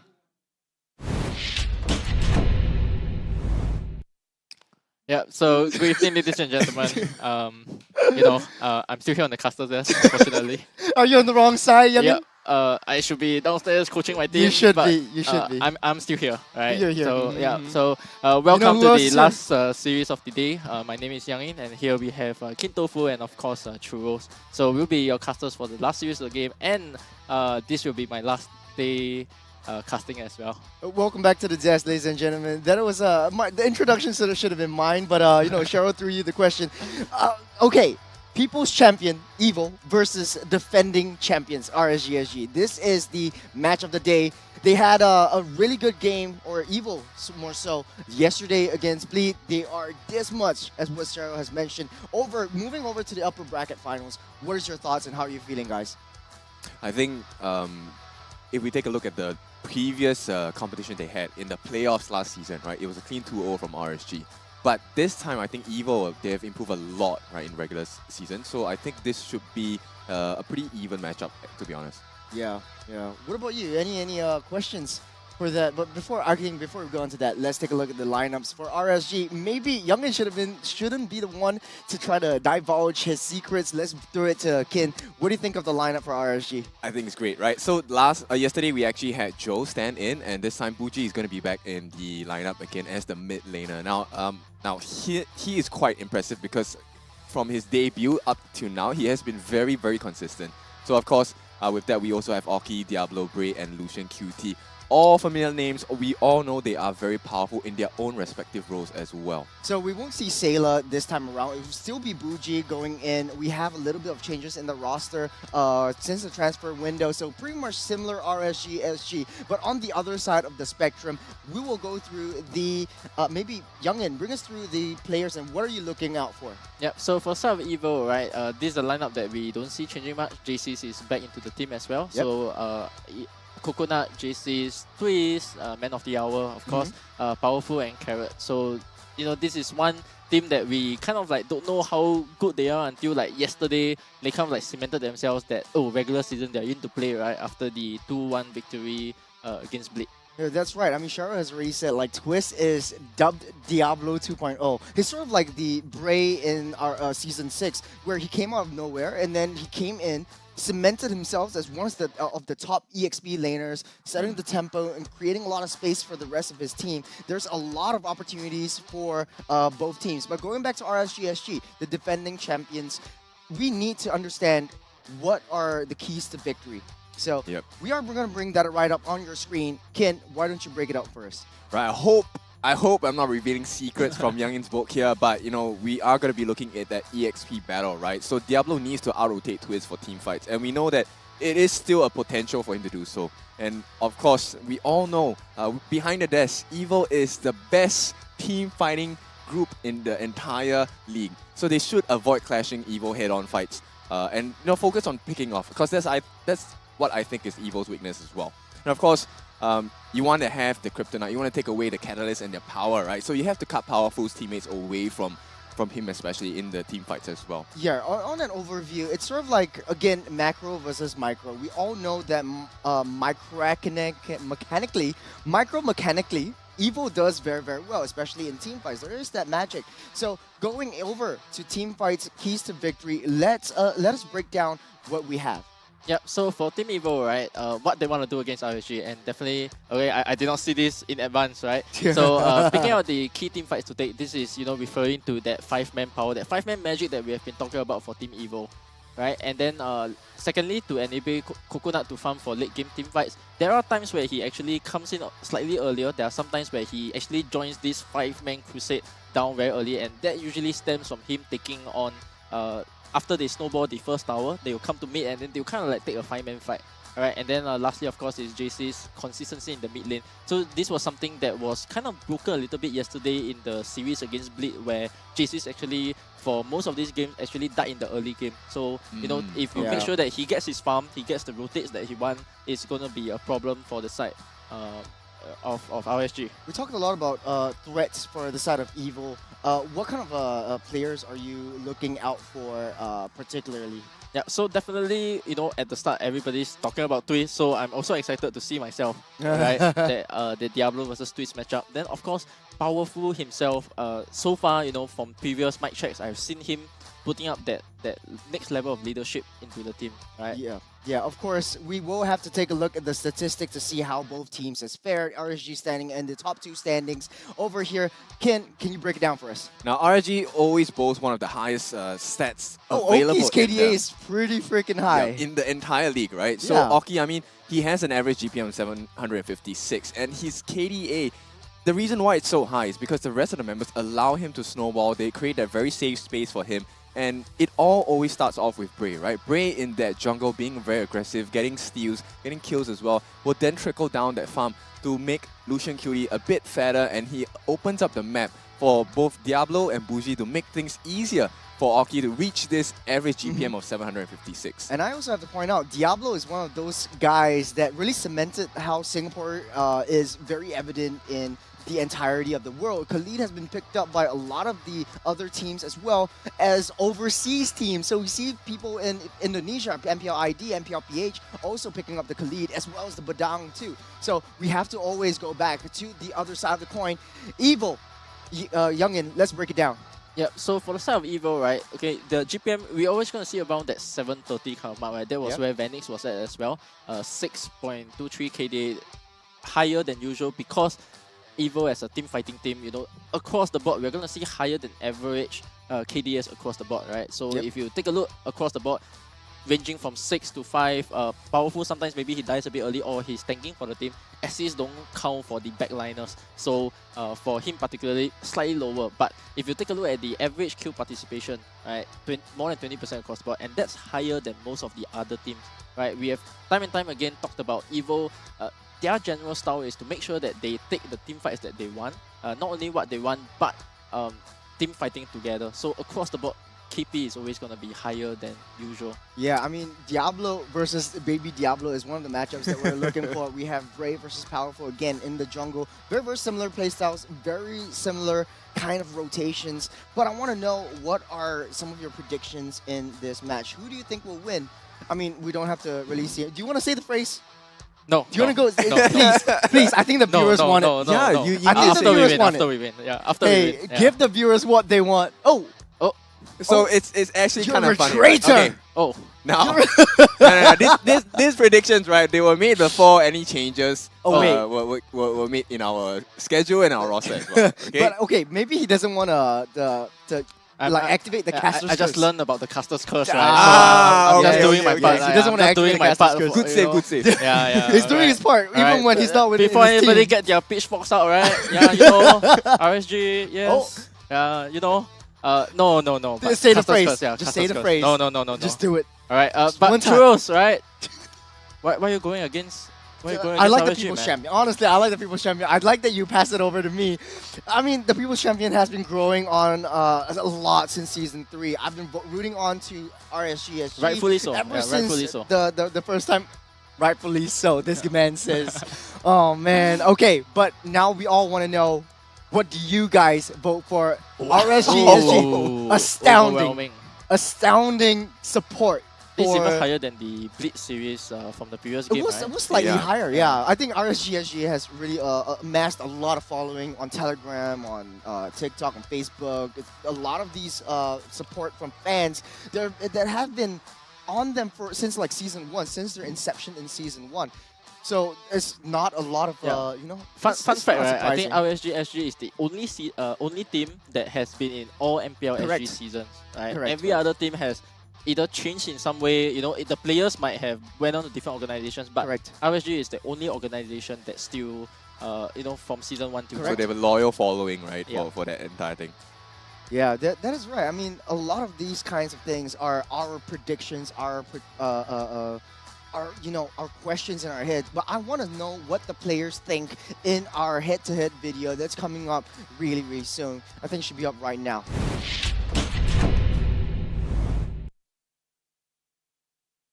To be honest, I've never faced Evo in the playoffs before. Or maybe only once, like Season 3, upper brackets. Like, they do look kind of strong in the playoffs. Obviously, there's a huge difference, but I haven't personally fought them yet. So I don't know how much of a difference they will make. Or is it maybe just that other teams in the playoffs are just not doing as well? But for the Evo playoffs buffs, it's undeniably true, because they do accept certain teams that we thought will be able to beat them. So if we ever meet them in the playoffs, then I just hope to be able to face them at their best and see what they can bring up. For me, now I think they got a bit chance for the player, right? Now they don't have the mid laner Melon. Now they chance to Jesus. That time is XP laner. Now he play mid laner. I don't think Evil will be stronger than before. Yeah, I think if a team like Evil want to play like the team fights, not a lot of team fights really good, right? We can play macro also, so I think if they play team fight, we can make it into like a macro play for us. So I think it's not a big problem for us. They can team fight, we can go for another objective or another decision to make them confused or something like that. They definitely have experience in the world stage, and as well as everybody each role knows what to do and is very good at it. And they also have a very good coach. Maybe like trying not to make any mistakes, because they are very good at taking advantage of the mistakes and as well as trying to stop their early game domination. Against RSG, we definitely have to be more wary of making mistakes because RSG, they're very good at taking advantage of these mistakes and using it to widen the gap between us. Against RSG, we definitely need to prepare a lot for them, like from the draft to the watching their games, analyzing how they play, their strategies, and we need to watch out for their early aggression. I feel past few seasons they have the experience over us. Like they know how to create space, they know how to invade me and stuff like that. So this season we will be more prepared for all those small little stuff. And of course we will watch their gameplay and we'll come up with an idea of how we can do when we go up against them. Yeah. That is actually very surprising. RSG hasn't faced Evo in the playoffs before. I think Diablo said only one time in the playoffs in Season 3. That's very, very long time ago. A year and a half ago to be exact. But more for Diablo. Yeah, more for Diablo. Yeah, because most of the time RSG SG has been sending me at Slate or Evos down to the lower bracket where we are the ones who actually have to beat Evo and then go back to the grand finals to kind of meet them. That's right. Like we started off Evo as Titan Slayers. Now they are Titans themselves. They're always in the top 3. Last year they were top 3. In the previous year they were top 3 as well. There has been so much improvement over years, and experience is something that they were concerned of. Is there any response to that for you guys?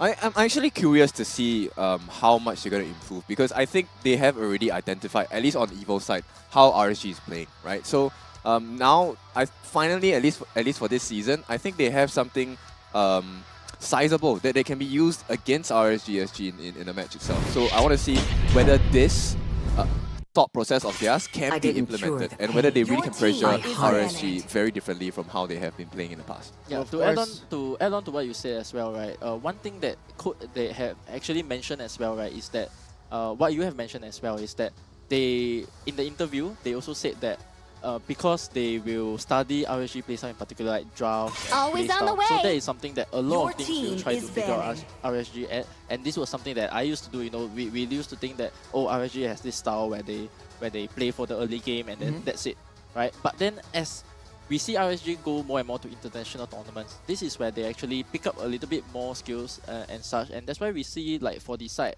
of RSG, they are widening their hero pool in that sense, right? And this is one of the first few seasons we actually see more hero pool coming out from this side of RSG actually. Of course, going into the draft, RSG being drafted right now by Jewel, because Youngin is joining us here on the desk this time around. Evo still no coach. Powerful is doing the draft for themselves. RSG banning out Angela and Valentina first ban.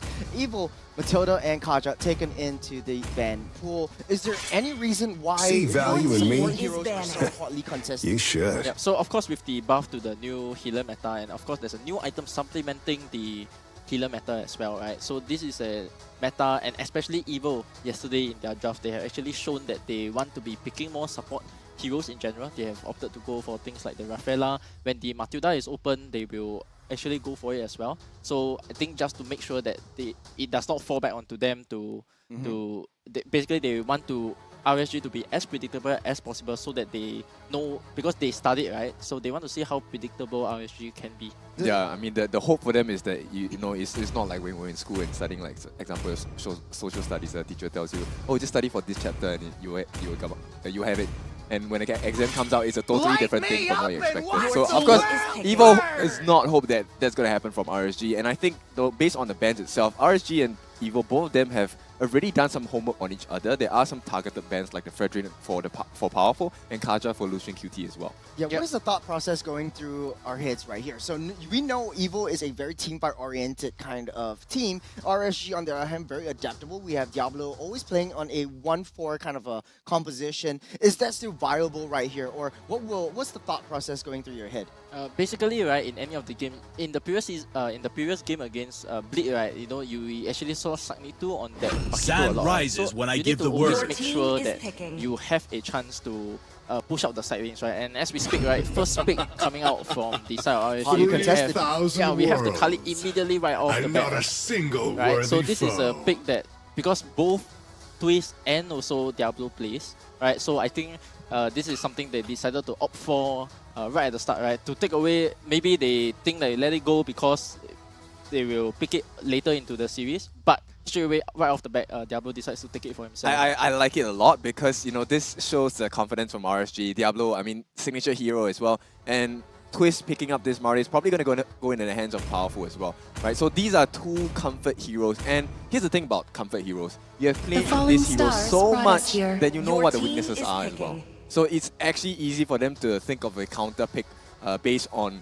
the heroes that they have I am the chosen priestess of right at the primal start. lightning, A lot of target the hunter bans of all right from the the get-go. evil southern RSG going seas to are pick up the my Edith and the domain. Kadita for themselves. So the Kadita is usually a very, very strong hero. I mean, before the patch notes came in, Kadita was one of the most hotly contested heroes. Either sit in ban or pick, right? But now RSG picks it up. I can't believe it slipped off the hands of Evil. And now, I don't know, it has a little bit of nerf. How does it affect the change in the strategies? So early game definitely a little bit lesser damage, right? But because we have the Khalid supplementing for that damage as well, Edith also does a bit of damage herself, right? So the strategy that RSG has opted for here is to make sure that the early game teamfight is strong, so they are deciding to go like teamfight against teamfight style. And what's surprising to me is that Evo decided to pick up the Novaria here because Novaria is a hero that doesn't super excel well in the early game, and it is a hero that could be skeptical to the Khalid jumping over to her, right? Yeah. So I'm a bit surprised that, you know, that for Evo to be picking up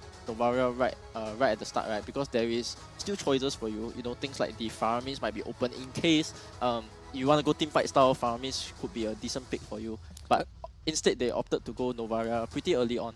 I think they also took into consideration that RSG is well known for having a good grasp of how the team plays, right? So I know that they will be expecting Evil to be very aggressive. They wanted them to get fights started. So I think the reason why they picked this Novaria is to kind of counteract the need to fight, right? If RSG wants to pull away, it's fine. We can just keep poking you with the long range shots as well. So my worry for Evil now is that there's a lot of huge burst potential from RSG, and there is a catch, multiple catches. They have the Edith, Onward, and Earth Shatter. They have this Bougie with Kalita, a lot of CC, probably going to go with the Petrify as well, and Diablo, signature hero Khalid. So many forms of catch from RSG. Yeah, now on the second phase of the ban draft, Evil opting to ban the Boxer, so a little bit more of the sustained mitigation coming in from Evil. They really want to go for, I mean, it's really hinting, right? Like, they really want to go for a support roam. Yeah, so question for me now, right, is what hero will Twist be playing, right? Because yesterday he was playing this Yu Zhong a lot, but then there isn't really a Yu Zhong card, and right as I said it, RSG has decided to stop the Yu Zhong instead. So heroes that we could be looking at are things like the Terisla. I believe actually RSG's being banned here should be the Terisla in my opinion. And then Alert being banned out because Bray actually takes flexes it around. Yeah, in this case in point, it's really a lot of respect over the Twist. Like RSG is really targeting onto Twist. They don't want him to excel. They want Diablo to have an easier time. And if Diablo has an easier time, then Oki has an easier time. If you play into the late game, Oki really needs to scale up. Yep, and also I think Evo notices this particular trend. So they'll definitely want someone who's able to chuck down Oki as quickly as possible, or perhaps, yeah, like you said, Terisla, right? They don't want this in the game. Luckily, Coach Joel is thinking the same as me. You know, that's usually a very good sign, right? That's a good sign. Yeah, if an analyst is off tangent from you, that's a problem. Yeah, so here Evo has actually decided to go for the Archive. So this Archive was quite a game-winning pick in the game against Homebois, right? Archive was the reason why Evo actually won against Homebois in that last minute, you know, the spin coming through against the Link. So they have decided to opt to go for something here that is decent for Evo, because right now you have to understand that they have already picked up the Martis here. So I don't really expect for Team Evo to suddenly put the Martis on the EXP lane and then put Archive in the jungle. So I'll have to assume that the Archive is time to take the field. Now. Yeah, I mean, it's still a little bit early into the draft. I mean, it's almost finishing, but it's still early because the last pick hasn't been solidified yet. Bray going with his assassin pick is something that is very familiar with, something that is very comfortable. He likes that, all smiles across their faces. Oki with the Bruno, a lot of early game damage. From a lane-to-lane perspective, he should win the gold lane. Now, Evo with the last pick, a wild card. What do you guys think it will be? Kara, I mean, we're looking at the roam, right? So anyone that can provide a catch. Yeah, so Pakito's still open. Yeah, Pakito will be the most decent pickup here. You have things like the Benny as well. Lapu. I think Really need someone to go into the does back play, line. yeah, Twist does play Lapu, but you only have the Lapu to kind of like catch the Bruno. Yeah. So because Kadita's gonna be like all around the map, right? You never know where is he camping, what kind of play he's going for, and the backline of Evo is actually There's threatened, nowhere for the quite a evil lot to here. There we hide. go, the Rafaela. I was hinting that just now. They banned out the Boxia because they really wanted a support in their own position. Okay, so this has to mean that the Matisse is going on to the XP lane. XP so lane, Twist yeah. is playing the XP Matisse, and the problem I have with this Matisse being on the XP lane, right, is that take a look at the side of Evo here, right? They have slow damage, a lot of poke, and this goes against what they usually play, right? They usually go super fast, right? They want to just go in, do their thing, and then get out. So half of your lineup is doing that, while like, you know, Akai with the spin, Matisse, you want to quickly decimate someone down. But the rest of your composition wants to play slow, right? The Rafaela, the Iritel running around, creating space.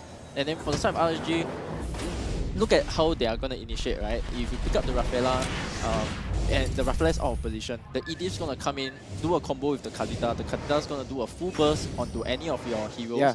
And as long as you do not have the Purify, it's going to spell disaster for the side of the 5 Evo here. seconds till the With enemy that, reaches ladies and gentlemen, the battlefield. last match, Smash first them. game of the match against RSG SG versus Evo. Match 1. Welcome It's time to make it work here. Twist against Diablo. This is a matchup that I'm very interested and curious to see how this is going to play out, right? Because there is a significant amount of damage that Twist will be able to get Diablo down to.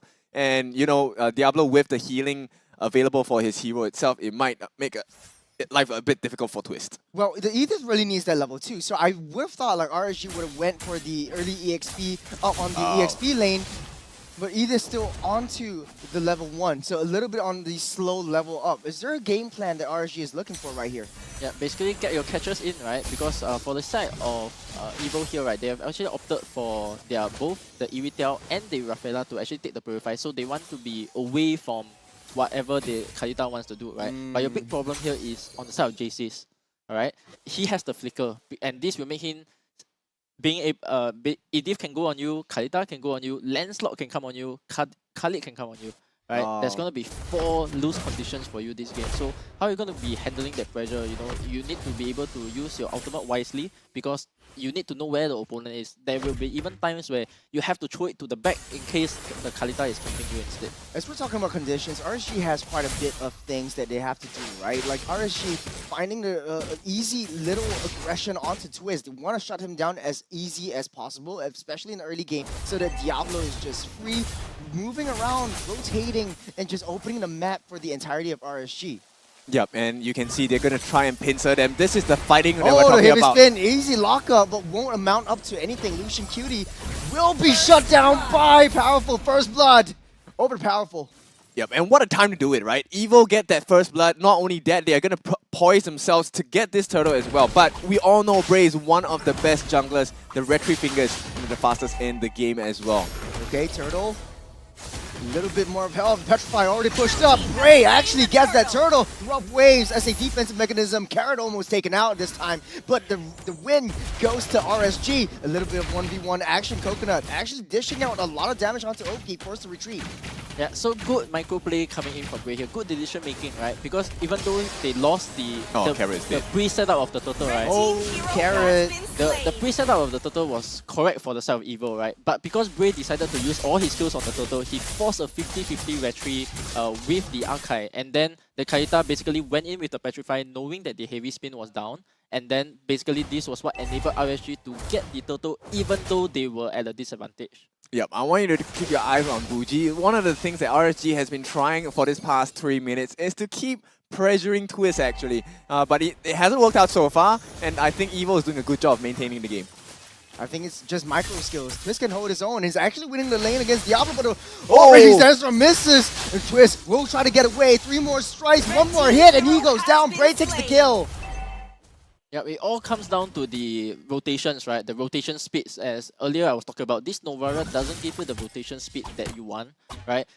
For the side of RSG, they are rotating the way that they want, right? Any single time they move down to the bottom lane, anytime they move down to the top lane, they are trying to make things happen, right? But for the side of Evo here, Okay, heavy spin over onto Diablo, but the minions actually are aggroing, taking the turret aggro. Diablo looks like he'll be able to walk down out of there alive. The rotation speed coming in, like you said. Oh, the petrify two-man rough waves. Twist might go down as well, but they will try to get a retreat. The Thorn Rose takes him out in the process. Carrot, nothing much can do, but he's staying. He wants to get that defense down on that turret, on that top lane. It's a W for RSG. 1K go up in the lead. Jace is down in the mid lane, trying to get as much plating as he can. Coconut fending for himself. Another engage coming in, really setting the tempo. RSG making their name known. And I feel Evo must be feeling so pressured, right? RSG playing this tower aggression to the best of their ability. Like every single time they dive, they're not punished for it because there is always a creep wave taking that damage for them. It's a classic case of like fight fire with fire. Evo likes to play aggressive. RSG is doing the same, and RSG is winning in every fight. It's all about rotation speed, getting Evo, getting caught off guard. And yep, you can see this is a snowball effect that RSG is starting to have already. Yeah, and this all comes down to the Novaria pick, right? Because it doesn't give you that kind of aggression that we are so used to Evo having, right? But right now they're going for this kind of poke composition where they just want to go slow, and RSG is like... Oh, Bucci with the petrifier onto Coconut! Gets taken out of the game! Powerful! Quick to back up, but the heavy spin will not mount up to anything. He doesn't have enough damage, Current. Oh, he comes in, tries to save Powerful from there, but Jace is here trying to slow everyone down. They will be able to get back to safety. RSG still getting another W in every single skirmish that they take. Yep, RSG now have a 2k goal lead against Evo, and of course this is... Bray will take down Carrot! He will get out there alive, and they're going for it again! He doesn't have the rough waves, he's safe for now. Powerful, a few more hits. Coconut coming from the flank. He takes down one, he takes down two. He'll go down for another one. 3 guys down from RSG. Evo, here's their time to shine, but Diablo tries to use rough waves to safety. The turret will take it. Another triple kill over to Jace's. Of all of the people to feed, you feed the one that will be able to poke you the hardest. That is going to be Jace's. And I think this is a win overall for Team Evo instead. Oh man, they're just keeping the tempo going up. RSG a little bit too greedy, don't you agree? Yeah, good lead here by Evo, right? Because not only that, JC is actually skilling well into the late game as well, and this was actually one of the conditions that you would not want to play against so early in the game, right? Because having this Novaria basically enables the side of RSG to play the game they wanted at the start, but because of this opening now that Evo has, the Novaria is going to skill well into the next few minutes of the games as well. Yeah, we talked a little bit about the Martis not being very viable in the EXP lane. He needs a little bit more of the tempo settings, but Twist is actually having a tougher time. He falls off very hard in the late game. We're midway pushing into the mid game, and Twist is not even showing up on the map. What is his role in all of this? I think at the end of the day, once he has the farm, he is actually going to be one of the win conditions, right? And then here we go, heavy powerful. Spin onto Lucia Cutie, trying to push everyone back from the Turtle. Turtle, Retribution by Bray, they're going for it. But now, the discipline coming from RSG is starting to show. Oh, the Star Shatter almost takes him out. Twist, he does have to decimate. He might want to go for it, but Bray a little bit in too deep, saves himself out of there. RSG, they take another W. Yeah, this is a very different Evo, right? Yes, we know how Bray likes to play. Bray likes to be in your face, right? But now Evo are actually going to punish him. Oh, stuck in a landslide. Lucia Cutie will get taken down. Oki tries his best to run for the hills. Evo will not pursue, but look at where Twist is. Diablo always keeping an eye on Twist. He's dealing so much damage. Twist tries to mitigate some of it, and Diablo backs off. Yeah, so for the side of RSG here, right, you know, they're still doing their normal win condition things, right? You know, take down the bottom tower, right? Make sure that Oki does not have a bad game, right? Because it is like the side of Team Flash, right? You let Vanix farm, and then Vanix is gonna carry you later, right? So in the same way, RSG is doing a bit of the same thing, right? Oki, even though the rest of the team is not doing so well, right? They still have the lead, but as long as Oki is farming up and scaling into the game, later on, there is not many things that's gonna be able to touch him, right? With the exception of the Novaria. So all in all, I think RSG still is setting the tempo pretty well. And for the side of Evo, right, make sure that this Novaria skills up and then get the team fight like the previous team fight that they have fought. Yeah, I think Twist can add on to that as well. He just has the Dreadnought armor at this point, but once he has his anti-cuirass completed, he will be able to join the teamfights as well and make life a bit more difficult for Diablo. And, you know, really just stop that second re-entry that Diablo loves to do with Khalees. Oh, the flip will not amount up to anything, though. Oh, a little bit too close for comfort right there. Powerful tries to pursue. Lucian Cutie throws the Primal Wrap just to get away. The Star Shadow dealing a lot, starting to hurt like a 10-ton truck. But RSG tries to pursue again. Diablo won't pursue any longer, though. The Lord is spawning up. RSG, they might look for this Lord fight. Here comes Bray, though. Tries to push them away. They want to get lane priority. They want this Lord. This is very important for RSG. Yeah, Bray actually cut the bottom lane so that Twist is still stuck on the bottom lane, and with that decision, oh, Bulgy with a huge petrify onto two members, won't be able to hit the rough waves, but here comes Diablo from the back, the devil himself making the work. Oki goes for it, another one, and Bray almost getting the right kill, but Oki finishes up the job. They take down two, and they take down the Lord. RSG 3K up on top. Yep, it's hard right now for Evo because RSG, they're just playing so well. And Twist, of course, under level as well, makes it so much more difficult to really make a comeback in teamfights against Evo. Like, Evo not being able to allowed in short to really play to their strengths, right? They wanted a team fight, and RSG is not allowing them the perfect team fights they're looking for. Yeah, so, you know, very, very good aggression, right? The whole macro play of it, right? Cut the bottom wave, rush lot so that they are separated into a 5v4, and then max level aggression coming from RSG, diving even past the tier 2 towers just to make sure that they maintain the lead. Oh, Oki taking a little bit too much damage, forced to back off, but RSG still maintaining a lot of macro advantages that they have. Lord already pushing down the south side. RSG trying to push it up on all three lanes. This Lord would enable them to get at least all the tier 2s, opening up the entirety of that map. But here comes Bray onto Powerful. Powerful still has his heavy spin. Tries to push Bray down onto the wall, but there's no follow-up from Powerful. Here comes the Raging Sandstorm. Diablo taking a little bit too much damage. Will get taken down, but we'll take Jason down the process. The rough waves come. The layering is so good. Bray on that back. Will take another one for himself. Oki just doing the work on top on the top lane. Evo, nothing to do but defend. Yep, so RSG now, I think they can smell the victory coming in very soon. 4 of them grouping up in the mid lane. They just need to do as much damage as possible to the turrets, and this game should go into the bag pretty soon here. Very good start for RSG. They're riding on that momentum, riding on the early game aggression. The hostiles already built up for Coconut. The rest of the members are coming up soon. RSG will be looking to take down this tier 3 and then back off. They want to play it very, very passively, very defensively. Don't want to make any mistakes. Remember in the interview, Evo said that like, oh, we want to wait for RSG to come into our base, try to make a mistake, and then we'll activate our magic of team fights, which is what they're trying to do right now. Yeah, so this goes against what they were doing yesterday, right? Because as I said in the draft, right, half of the team wants to go in fast and half of the team wants to go in slow, right? And that kind of like, so they don't know where they are at, right? They have to kind of wait for counter engagers coming in from RSG. They have to basically wait for RSG to make a mistake. And here the problem of Evo is that who is going to be the one pushing out your side lanes, because RSG was able to identify that, you know, Twist being on the Martis is not being able to push out the waves as fast or as efficiently.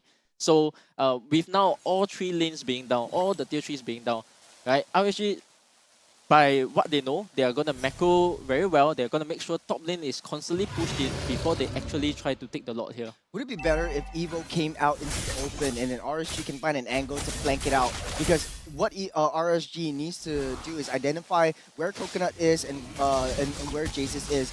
And when the 2 of them are out of the picture, that's the window of opportunity to go in. Okay, Astro Echo already activated by Jace's, the Lord at half. Yeah, I mean, they're doing exactly what you're saying. You're right? Because we can also see at the top lane, they were actually waiting for somebody to push out top before they actually go. But since now, it is shown on the map where everybody is, RSG is going to take the lot for free. Oh, that's a free Lord for RSG right here. As we speak, Evo back on the defense. They don't want to stray too far. I think they know their limits. They don't want to go a little bit too far, but Diablo actually pushing himself up into the faces of Evo. They want to, he's like, come on, get me. I'm just right here, but he's Evo, the bait. they're disciplined. Yeah, that's the bait play, right? We all know Diablo, once they are ahead, Diablo will do funny things in front of your face to get your attention, and Evo's not falling for any of the tricks.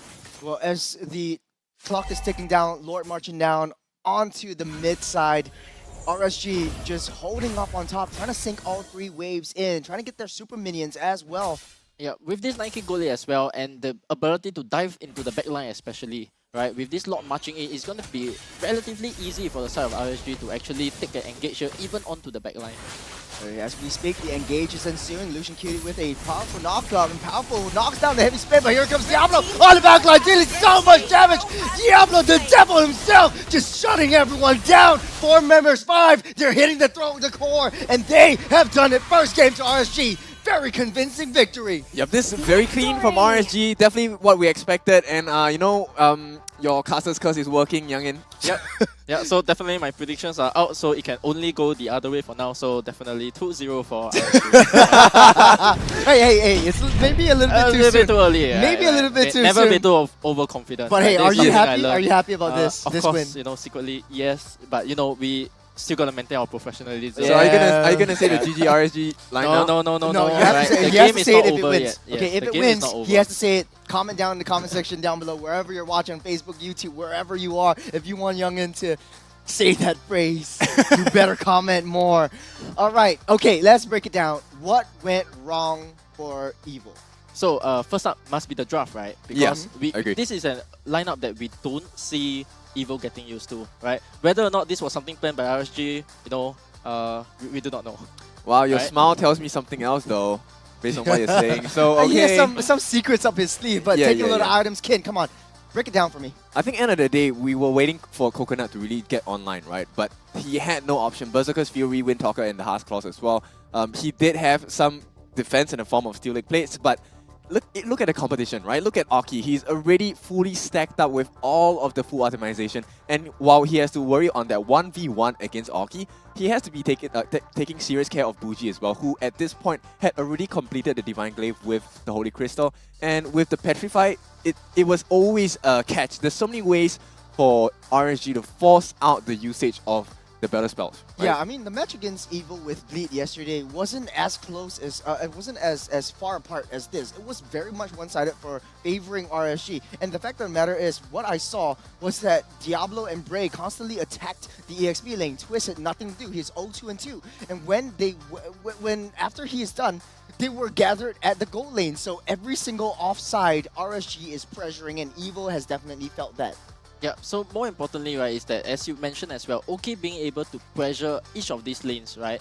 They pressure the XP lane at first, and once they realize, oh, Twist is not going to have a game for this particular game, right? They shifted their attentions back into the goal lane and to make sure that OK had a perfect game instead. Yeah, leaving a lot of space wide open for OK to farm up. He's basically untouched. He doesn't really need to do anything in a lot of these team fights. Taking a lot of emblemizations, there's a lot of assassin emblems coming up from RSG. The only tank emblem that we see is on this Edith, on Lucian Cutie. There's a lot of penetration focus that is on the side of RSG. Typically, when you play a Khalid, you will go for a fighter emblem. You want a little bit more sustain, but this Khalid is full-on wave clear. Take a look at the concussive blast as well. Gives him another boost of wave clear, and then he can rotate down. So fast rotation on the EXP lane, down onto the mid lane, you pressure on both sides. Yeah, I'm a bit surprised on JC's emblem choices here for not going defensive, because you already saw the whole draft, right? Your emblems, you can change it when you see the draft, right? And you already know Khalid's going to jump on you, Lancelot's going to jump on you,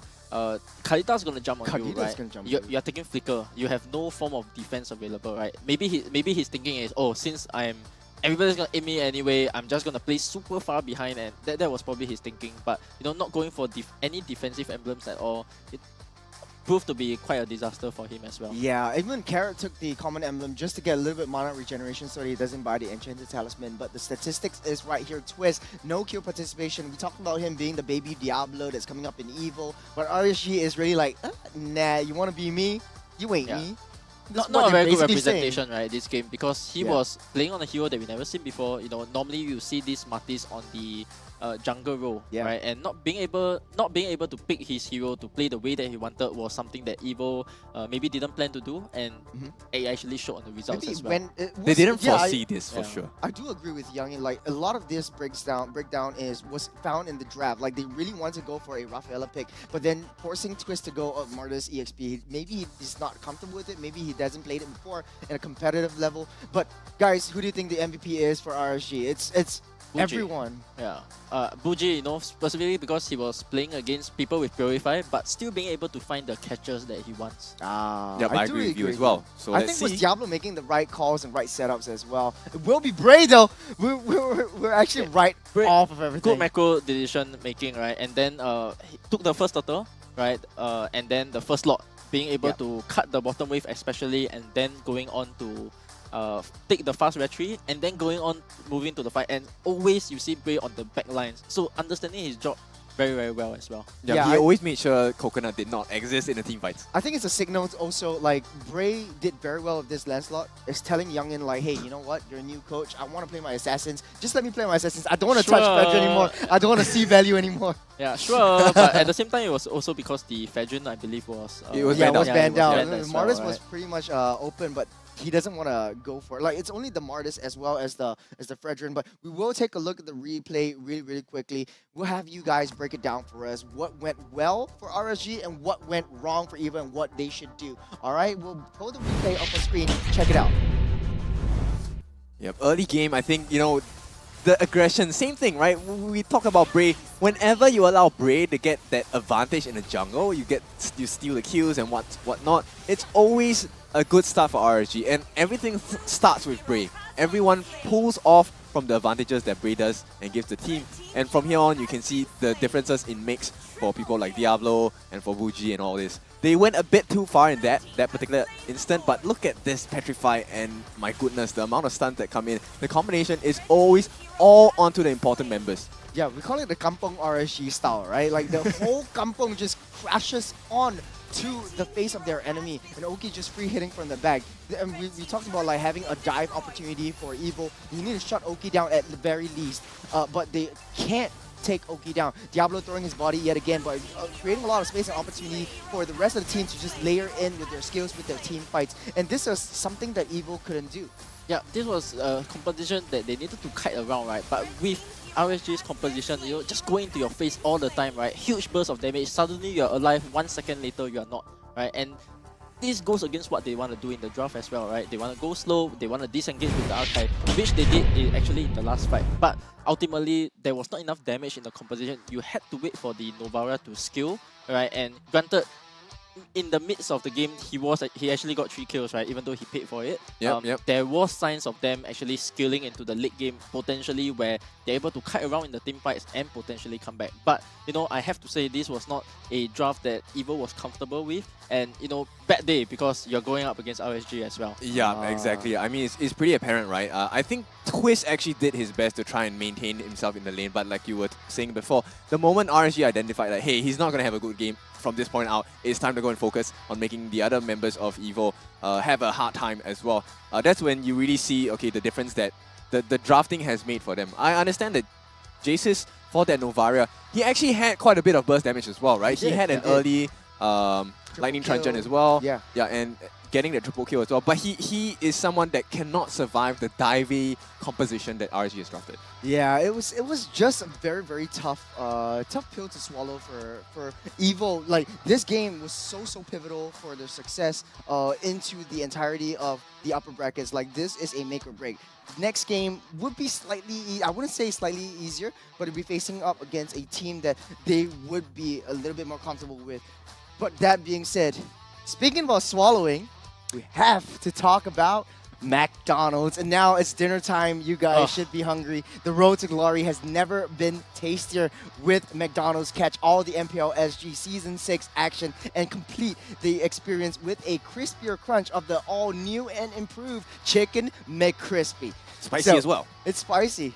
That's it. That's all. That's not all, right, guys? Like, this is something that we were all doing in the face of, you know, like, McDonald's is something that we all grew up with and something that we all go back to, something that we're all very, very comfortable with. And with that, it's a lot of the times you can actually have the McDelivery deliver it to you as well. Yeah, I mean, it's just nice in between the break now, you know. Yeah, what's the time now? It's 7 o'clock, which is the perfect time, right? And if you have the McDelivery app on your phone, you can actually order it online as well. You know, I did have a bit of chicken as well right before the car started, so I'm feeling satisfied already, but it's not enough. I want more, right? Guys, we can order McDonald's in, please. Yeah, we have to do it for dinner as this game ensues. When we're talking about this game, it's sort of getting us hungry as well. So shaker fries are coming back on. yeah. We're talking about like if you want low carbs, then go for chicken McCrispy. You know what I'm saying? It's something that is obvious gym boys here. Yeah, obvious gym boy over here. But of course, okay, enough of McDonald's. Let's go back into the game. What is the thought process between you guys going into game number 2? I think Evo just needs to stick to their game plan, right? At this point, I understand, okay, you know what? You want to try something new. You want to try beating RSG at what they're good at, right? But at this point, I think Evo just needs to stick to their roots. Just do what you're good at, right? And it's Bray. He is going to be aggressive. I don't think RSG can avoid the whole game without taking a single fight, right? We have seen teams do that, but it's really hard to execute it in a particular way. And I think if you draft it to your strengths, Evo will be undeniable. They will force you to have fights. So I think Evo should just go back to the roots. Don't play that very slow and long poke waiting game. Yeah, just go back, head in first, and keep asking for fights. I think that should work for them. So yesterday, right, what happened for them was that they were having success with this Matilda and Rafaela picks, right? Picks that basically you put carrot on heroes that can actually help powerful, and then not at the same time later on in the later parts of the game, then you help your marksman, right? So they kind of had the same idea going on here, but the timing of it wasn't the same, right? So if you want to stick on to the support base comps, you need to be ready for the kind of aggression and catching that RSG can do to you, right? Because you're not only going to face against one catch, you are facing against the Kadita as well, and suddenly out of nowhere the Khalid comes from behind, the Lancelot comes from behind, immense pressure onto the side of both JCs and of course Twist as well. Yes, right? correct. Like they are the ones that will turn the fight, and they have been stopped right at the start of the game, unfortunately, and that's what caused the downfall for Evo, right? When the main players unable to really kick it up a notch and start shining, right? Powerful was already there. I mean, he did well with his archive, but the thing was, he didn't have enough room to really make anything happen, right? Because every single time he had to reserve his heavy spin to just stop Brave from escaping, and that's the worst part. Is you have to have him locked down, and RSG were never playing at choke points. They were always playing in the lanes. There's no way you get a heavy spin that locks down someone perfectly. And that's difficult for Powerful to execute. It all breaks down in that draft, and the coach really makes a lot of difference. Hint. And with Powerful within the draft phase, he has to actively think of a lot of situations that go through his head, and he also has to think of himself and how he's going to adjust the situations. Do you think that Evo is forcing the support roam strategy? We'll see here, because ever since the new patch has come along, and even in this game where they could have actually had a lot of other choices, because as I said, right, they could have put the Archive on the roam position, they could have continued doing Matisse jungle, and then opted for something different for Twist, play his usual style, right? The Rafaela. Right? But going for the Rafaela changed up 2 heroes for the side of Evo, right? And because of that, I'm having trouble understanding, right, is the support so important for Evo that they have to force it no matter what? Because so many supports are being banned out. You go back to the Rafaela that you had success, without a doubt though, they had success with the Rafaela yesterday when they faced off against Bleed. Yeah. Right? So ultimately, at this point in time, do you think that you can continue going with this kind of support style where you are able to at first help your jungle and then proceed on to help the marksman later on? Or will you change up a total different style and play for Twist this time around? I think they were hoping for the difference, the fact of healing support, right, will actually increase your chances of survival, extend the fight, and hopefully from there you then tip the edge and win that skirmish, early game skirmish. I think that's what they prefer, or at least Evo very team fight oriented play style and mindset, right? So they want to survive, they want to have that tipping point where we win every single fight. That's why they're going back to this healing composition. But you have to make sure that RSG does not get heroes that have so high of a burst potential. That like Buji is one of the most painful mages there with the Kadita, and I think that was actually one big problem that they totally ignored. Yeah. So they have opted for a different draft here, right? Because now they realize that, oh, the Kadita is actually a problem, and this was something that they did not ban earlier on. But because of RSG needing to ban the Matilda now, this was something that for the side of Evo, they banned out because they were second pick at first. You do have that one extra ban that you can go for. So most likely here for the side of EVO, they will continue to ban out the Xbox because this was a hero that they have been banning out against Bleed as well for the whole series. And this, I believe that they have been training this whole week, without the presence of the Xbox because it kind of like Among the planes exists the equilibrium. Surprisingly, The they decided to go for an Eve ban here. So Eve is not really in the meta. Yeah, it's not a matter now. It's slower wave clear because of the no extra damage when you hit in the when you hit minions in the center. So I don't know if EVO is making the right decision right here by banning out the Eve. RSG responds by banning out the Valentina, opening up Khalid, opening up a lot of other opportunities. They could be the one to go for he the Khalid could be the first one to go pick. for the Khalid first pick, or even the Frederick if you want to,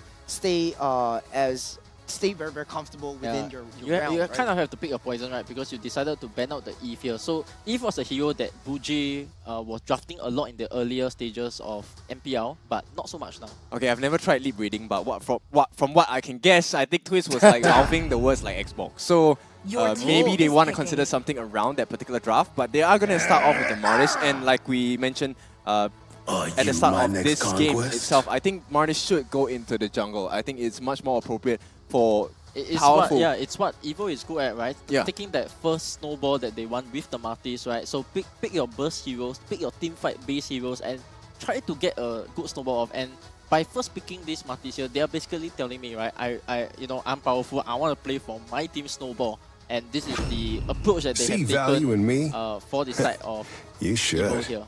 I think RSG might very well go for the Khalid again. They could very well. I am the priestess of primal lightning, the hunter of all the evil gods. But they are opting for the Edith. I think they prio the Edith a little bit more setups coming in. They don't want to give it to the hands of Carrot. And Evil, on the other hand, how would they respond? Yeah, so I think you kind of like don't care about RSG draft at this point. Yeah. Play about what you think will help you snowball, right? Because this is the EVO that we know that once they get that first team fight in, right, they're gonna group up, they are gonna suddenly throw 5 bodies at you, and suddenly you are just dying left and right. It's akin, for a moment in the last game, we actually saw that small moment, right? I mean, of course, RSG had to dive into them, but once EVO starts that kind of momentum, and if they don't let it go, it is gonna be kind of like a 50-50 fight for me. I think they just have to be very careful about the catch potential, right? Because we have Gray and we have an Edith, which are probably going to go into the hands of Lucian QT, right? Once again, I think one of the main strengths of the roster for the previous draft for RSG was the ability to catch out any of the members on EVO and not get punished for it, right? So right now, I think EVO needs to be able to deal with that problem as well, because based on how RSG is drafting, it's the exact same formula. They can go in for a very simple catch. Bray on this Fredrin, he's going to be a very beefy boy. It's going to be hard to kill him, especially if they have the advantage. Yeah, so going for the Yuzhong here, right, basically means that the Khalid is open for the taking as well, right? Yeah. Because he has opted to go for the Yuzhong over the Khalid, and the basis for this is very simple, right? Because Fedrin is a hero that if the Yuzhong flies into you, you are gonna have quite a difficult time getting away from this. Your team is banning Yuzhong as well. So for the side of RSG here, they have actually decided to pick up the Farsa. But isn't like Yuzhong a natural counter to Farsa? Why pick up something that would counter you whenever you do a feather airstrike? Right, so for the side of RSG, going for the Farsa here basically means that maybe if Edith gets the catch first, right, you get the burst in, right, and then by the time the Yuzhong flies in, the Farsa will actually just fly away. Right, that's a possibility. So using Wing by Wings to just get out there safely, try to zone out and try to save and protect Oki. I think EVO's drafting style is sort of like, hey, we really need to shut down Oki as much as we can. So they're getting a lot of like divey types of heroes over the side of EVO. And RSG is responding with like, hey, we're just going to play our own game. We're just going to play a really traditional like wall in front and artillery at the back, and we're just going to free hit you as much as we can. I really like this ban on Lilia because, let's be honest, right? If you put Jace's on this Lilia, it's going to be a huge problem for RSG. Simply because of the black shoes along with the gloom as well. Now, I think we all understand that Jace's is a very good mid laner. I think he has had quite a successful season so far. And RSG, they definitely have seen the replays of what EVO have been doing so far. And that's why this ban on Lilia, to me, is so impactful.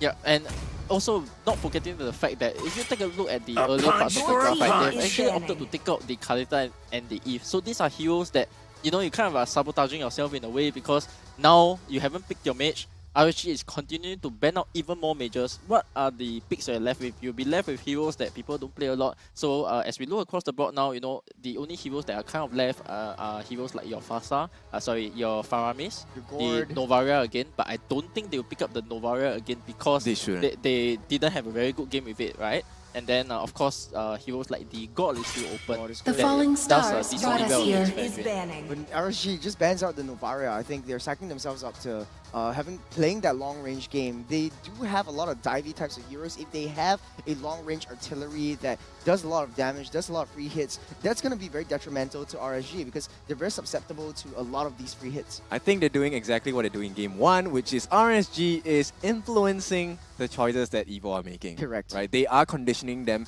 to think in a certain way, to think that, hey, the answer to RSG's draft is this certain set of heroes. And I think EVO, so far, they've been doing well to keep to their original mindset, but I think the mage role might be a win for RSG. So they're banning out the Khalid right here. Diablo won't get his hands on the Khalid, but he could very well go with either even the Edith in the EXP lane he would can be go a back viable. to the he can go back to the Edith if he wants to. But you know, other heroes that he have picked up, the Badang is still outside. Dyroth, even if he wants to go into that kind of route, it could very well do a very nice flank. Does a lot of damage, and basically Dyroth is one of those heroes in the EXP lane who always wins in a one-to-one kind of matchup. Yeah.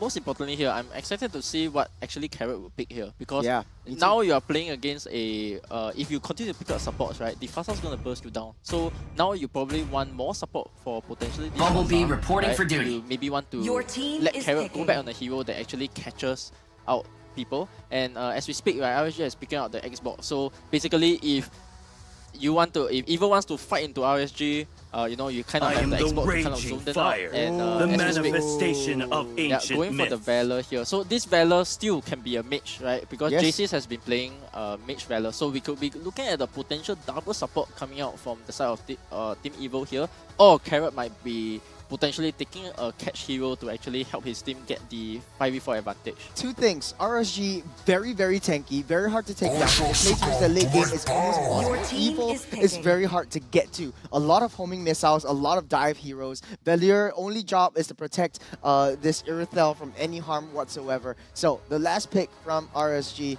SG. So you have the Edith going to roam position, Xborg in the EXP lane. What's lacking is a marksman. They might not even have to go for a marksman anyways. You could very well go straight into maybe a non-marksman gold lane. What do you think? Yeah, not many marksman picks that is left for you here, because these are heroes now that will dive into your backline. Correct. I think a carry There's is always a decent, chance for a comeback. right? But of course, That's the why Bruno I is love always going to be football. your most Like standard, go-to- your go-to most standard. standard go-to kind of a pick. You just need to take Purify. Okay, so there's a problem here, right? If you do take the Purify, right, the Yu Zhong will fly into you. Correct. Right, and you might not have enough time to purify everything away because you only have one death. But if Yeah. you take the Flicker, there's a chance that the Kufra can surprise catch onto you, and the Yuzhen can also jump and petrify you, right? So it's gonna be a little bit hard for OK to decide here what kind of option that he goes for here, right? But as long as we saw in the last game, if he keeps his distance and Evo is not able to come onto him, you know, it's still gonna be a relatively easy game for him. Ladies and gentlemen, the draft is set. We are loading up the Land of Dawn. Evo versus RSG SG. Game 2. Let's get it, boys. I mean, this is game point for RSG here. This is definitely something that they want to close it out quickly. They want to close it out before Evo realizes that they still have the power of the team fight. So the rotations coming in will be very crucial for both teams. I'm very interested in taking a look at how Evo actually rotates around, because we know how Martis is a much faster jungler than the Fredrin. So having the early game rotation, having the faster farm would be enabling him a lot. So RSG again going for the early lane clear down in the mid lane. So there's a dual lane clear and then moving up towards that top side. So you can see why RSG's draft is a win for the mates, right? Oh wait, hang on. Jace's gets caught again. Getting caught by 2, but Carrot knocks him up. Tries to save Jace's, force the flicker. There's just a few more hits. Lucian Cutie just sourcing out for information. That's the discipline that we know of RSG. Yep, so this is why I say it's a win for the mid laner, right? Because the wave clear is so much faster and stronger from RSG. yes, granted, you have the Verlier. He is more focused on getting hits on heroes rather than getting those hits on the creeps because he doesn't get the reset from his passive, right? So when that happens, you have much slower rotations on the side of Evo. It does look like the Diablo is actually winning in the EXP battle. Bray doesn't get the retry onto the purple buff, but just sourcing out for information, knowing where Powerful is at all times. Powerful already level 4, Bray midway through. He should get that level 4 after this beetle, but RSG, they're cycling themselves up for that turtle. Diablo slowly but surely getting his level 4 as well. Cutie misses the flip, won't amount up to anything. That was a good response coming in from RSG. Yeah, so as the game progresses here, the first obvious fight will be at the turtle where the Yuzhong is level 4, Fasa will have the Feather Airstrike as well, and bottom lane, we'll just see each of them poking at each other. We have time and time again, we have seen Iritel matching up against Bruno for the longest times of today actually already. Yeah, it's like two of the most standard marksmen going up neck to neck against each other. So very, very standard all across the goat lane. RSG pulls the turtle over to their side. Evil trying to psych themselves up. Twist only got his level 4, and like you said, Youngin with the dragon form coming in, going straight for that turtle, trying to push Bray away. He will land on Lucian Cutie, but to no avail. Diablo with the last incentive, but here comes Karen onto the turtle, but Powerful actually takes and secures the turtle for himself. The retribution, the rest of RSG and Evil, they back off. Oh, this is a good fight here. Evo not only did they not lose anyone, they actually got the turtle instead as well. So this is something great, and a slightly different result from Game 1 because Game 1, Bray made it look like he was the god of retry. There was no way he was losing any of the retry battles at all. Yeah, Evil actually has the upper hand in the turtle fight, this small little turtle fight. Lucian Cutie doesn't have his level 4 yet. A very, very slow level 4 onto this roam.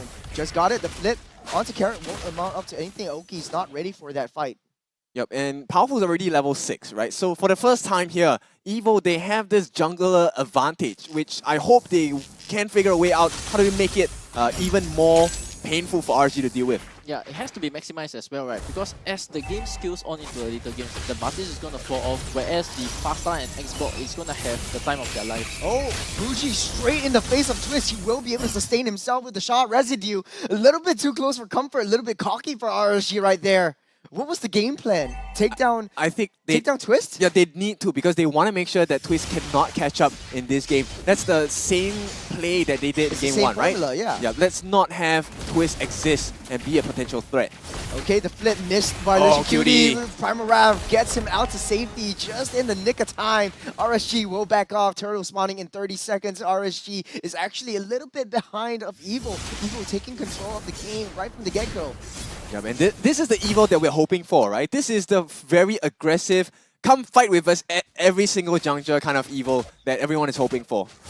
Yeah, so as always, right, most of the fights that we're going to see is going to be at this turtle pit here, right? So as the dragon is also on cooldown, the Petrify is coming into cooldown in 20 seconds. It will be nice to see what Twist will be doing with his Black Dragon form in time.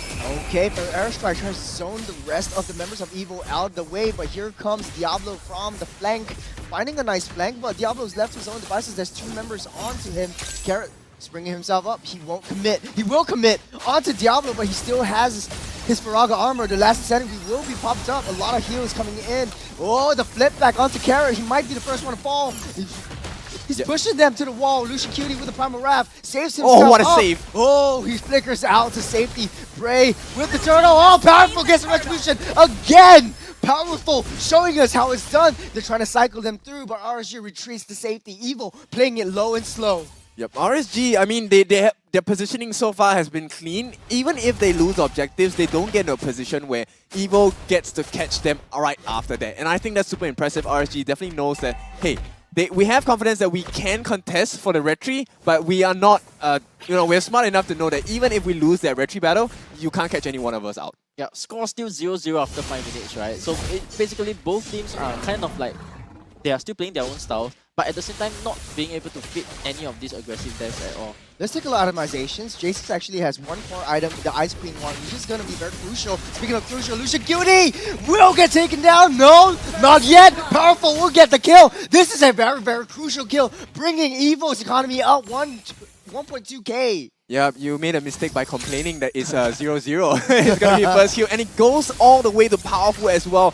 the main member that is going to be leading this charge for Evo. And I think Diablo, No, he'll be safe. He'll be safe, No. but not for long. Here comes Powerful with the decimate onto Diablo, making a name for themselves. Evo trying to do their best to stay afloat and stay on top of RSG at all times. Yep, instantly turning him into dust there. And, at this point, Evo, they have built up a considerable lead for themselves. 1.5k goal lead against RSG. And this is somewhat what I was expecting more of Evo in Game 1.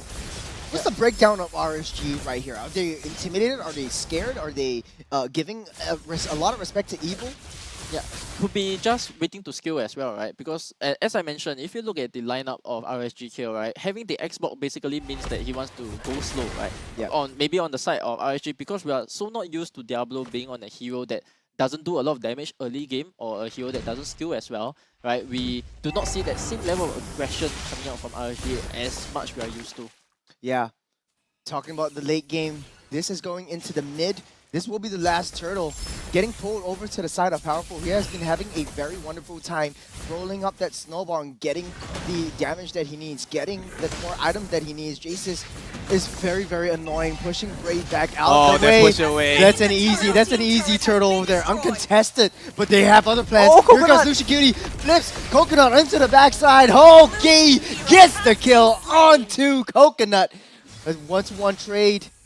Good trades that RSG is looking for. That is not all. Jace is here. Coming in, Powerful. The flip What a onto nice juke. Lucian Cutie. Powerful tries to go for more. He hits the decimation. He wants to go for Oki. Flickers right out of there in the nick of time. Bray taking too much damage, but Powerful! The Princess Ram from Bray takes him down. Yeah, man, this is the growth that we're looking out of Bray, right? Even when they're down, it always seems like Bray always manages to find some way to get out even stronger and get some kills for his team. Yeah, this is actually also the first fight that Bray has been involved in, right? Because most of the time, if you take a look at the early game just now, he wasn't able to be in the fights, right? He was just mainly there to contest for the victory, and then other than that, not really with the team. So his first impact here, going down to the bottom lane and helping Oki kind of like secure the kill and the Martis here, not only helps RSG in setting up for this first slot as well, but to also give a bit of momentum shift back into RSG's favor. Yep, I think you can expect that RSG will have this turnaround coming very soon, because Oki is actually top of the net worth chart there with 6,000 gold as last shown. Just waiting for Oki to scale up, right? RSG playing the map, trying to apply pressure on both sides. Evo, even though they got 3 turtles, they haven't got any turrets just as of yet. Show our support for our players, man. It's hashtag our pride, our passion. This is going to be a very, very crucial Lord take for both teams. Yeah, so take a look at the battle spells as well, right? If you're evil now, you got to be finding an opportunity now to go on the side of RSG here, because the flickers are down. Carrot, hold on a second. Carrot pushes Bray back into the wall. A very, very crucial push into the turret. Coconut tries to clear him up. Bray will not survive this one. Evo with a very, very crucial kill. Bray unalived for 25 seconds. So resourceful here, but powerful. Maybe getting caught out. He wants more. RSG trying to go for more, but the pull has been missed. The Primal Wrath coming on. Here comes all the members. They try to go in. Last Sanity won't amount up to anything. Jason is taking a lot. Diablo as well. But from the backline, we have Twist. Mini Diablo making a name for himself. Oh, the Petrify on the Oki. But here comes the rest of Evil trying to gun them down. Stops the Predator Airstrike. Coconut with the Purify already popped up. He tries to escape. Oki dealing a little bit too much damage. Oh, he will not get it though. Coconut stays safe. Evo gets the better trade. Oh my goodness, Carrot, what a save! He purposely stand right in front of Oki to, get that aggro so he couldn't finish the kill off on Coconut. What a save there. And, this might change the whole game. Evo still having the lead here, 1.2k. Yeah, so fortunately for the side of Evil, right, just as when I said they needed to take a fight, they took a fight and onto Bray nevertheless, right? Because this also gives them the chance to take the Lord as well. Oh, very, very crucial loss too. But Carrot with the 2-man push down. Tower's revenge. Here comes Powerful. The madman going ham. Carrot, he's still going. Bray tries to escape, but not for long. The Princess Ram won't amount up to anything. 3 members down for RSG, but they have the Lord in their possession. Evo, they are winning the magic of team fights. Yeah, but they're going to have to, chill out for a bit, because this first Lord of the game is going to be marching down towards the bot lane. So RSG, they didn't exactly win the team fight, but they got the Lord. So that is a saving grace for them at this point. This Lord will be pushing down on that bottom side, RSG. Trying to follow that Lord. Players already spawned up. That airstrike dealing a ton of damage to Coconut already. But it won't amount up to any kills. Like you said, Youngin, there's a lot of opportunities for RSG to scale up to that late game. Even with that Lord right now, Evo has to convert all these small little kills into objectives. Even though they won this one, oh, the Black Dragon form used defensively. Twist needs to get out of there alive. He can't tank the wrath that is Oki. He's getting a little bit too strong, too powerful.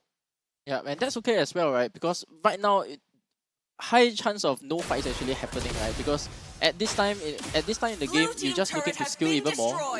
If you're the side of RSG or even Evo, you're not ready to like really push in into any of the tier 3 towers at the moment, right? Because we are still kind of like neck to neck, you know, with Evo having a slight advantage. But this could all, you know, one big team fight could change everything for either of these sides here. And it's so hard for Bray to go in. Every single time he tries to dash in, here comes Jason with the pushback.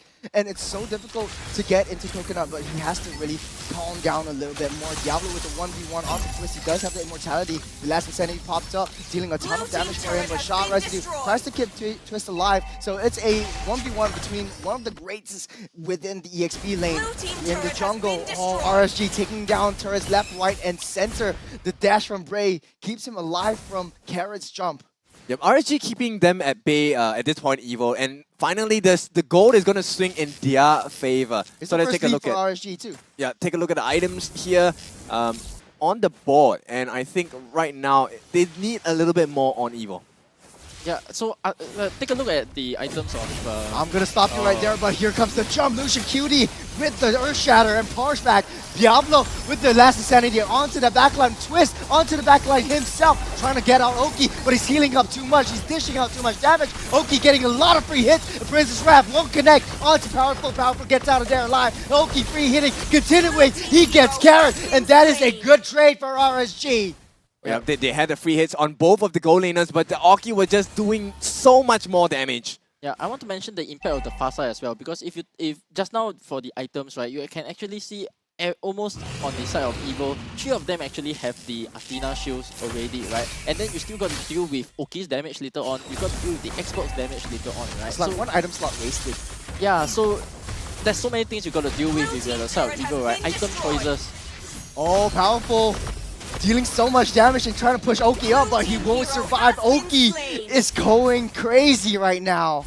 Yeah, RSG a commanding lead at this point, 1.6 in a span of, what, 1 to 2 minutes? Just 2 to 3 small plays, and Evo suddenly start to be on the back foot. Yeah, this is the late game that we're talking about. Diablo's starting to not die anymore. Like, he's starting to be very, very tanky. You have a very tanky Bray as well. You have 3 tanks to deal with, and you have to try to get into the backline. But Twist, if you notice, the Black Dragon form goes in, he takes a little bit too much damage, and he has to back off. He has to find the right time and angle to take Oki. Yeah, this was why he actually, why I questioned the Athena, right? Because with the Athena, you only want to avoid the Fasa's burst. But imagine you're Yizong wanting to counter the Fasa, but you got to itemize for the Fasa instead. And as a result, right, Oki's just going to be shooting balls down at you. It's a classic case of like target prioritization for Evo.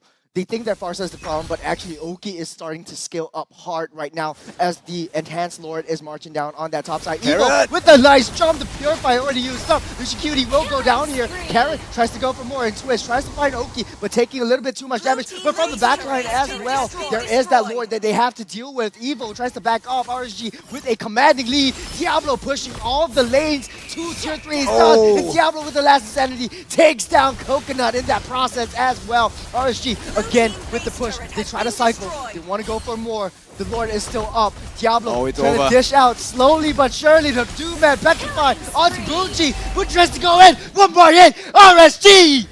They win the game. They take the series.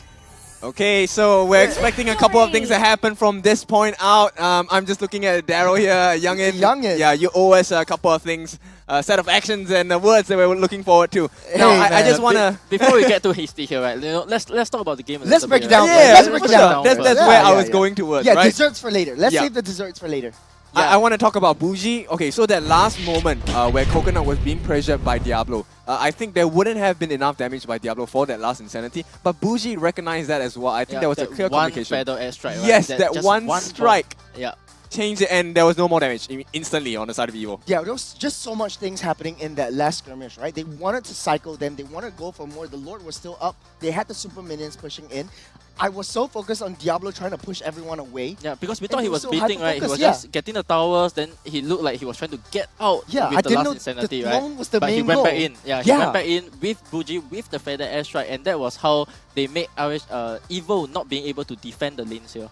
Oh man, this is a very devastating loss for Evo, so they will still stay in the lower bracket round. They were that much close. Yeah, if they took maybe one game, if they took one game, there was a chance. Up, but with that being said, there is still a chance for them to reach upper brackets in the finals, final week as well, because it is not totally out for them as well. Yeah, if we look at the itemizations right here, Youngin, you were talking about the Athena shield being built up by Twist, but he's taking a little bit too much damage from Oki with full build onto this Bruno, dealing a lot of damage and having the most gold in RSG so far. Is it a classic case of miss target prioritization? Yeah, because look at the side of Evo here, right? Having 3 Athenas, right? But imagine if you're the Fasa, right? Your aim is actually you want to take out Coconut and JCs because that's what your burst is for. But look on the side of Evo, the people that the Fasa is going to aim do not have the Athena. But for the people who are not going to be aimed by the Fasa, they actually went for the Athena shield. So, and this actually caused a big shift in momentum because of the wrong item choice that they have made in the mid game, and that was where we actually saw RSG taking back momentum because of these important item decisions that Evo has actually went for. Could you break it down the impact of the Valir? I thought that the Valir was actually very instrumental in trying to push Bray and Lucian QD aside. It was. And then they found another way, another angle to approach into the but Valir. For your Fasa and for Bruno, right, they were still hitting for free. As long as Carrot does not get the initiation that he wants, because we did not see the only one time where Carrot actually got the initiation on Oki, they won that fight. Right, that was about the mid game. Maybe later we'll see in the highlights. But other than that, as long as Oki does not get jumped by the Kufra, as long as the Twist is not able to go on Oki, you can see he actually always have a free game. And this was with him taking on the Flicker and not actually the Purify. So he was able to choose when he wants to play defensively and when he wants to play aggressively. Yeah, you talked about that too, like the Flicker out of the Black Dragon form as well. Very, very crucial. The Dragon out of the push from Valir. It was so critical. I think he was one of the more mechanically skilled players in RSG, and this time around he had a lot of time, a lot of damage being pushed down onto him. Yeah, I mean he essentially was pretty much safe because Carrot could not get that flicker with the Tyrant's Rage on anyone useful in that case. He always had to catch out one of the members, which was Diablo, or he had to catch out Lucian QD on that Edith, which is not someone that you want to catch as a Kufra, right? You want to catch out the squishies, you want to catch out the Fasa, you want to catch out Oki on this Bruno, but he just was not given that option. Yeah, we have to take a look at the post-game stats to really see how much damage that both teams has really taken and how much objectives they have taken. So Evo had a very good start, but damage to tower is significantly lower than the side of RSG. Yeah. They take down the kills, but there's no conversion.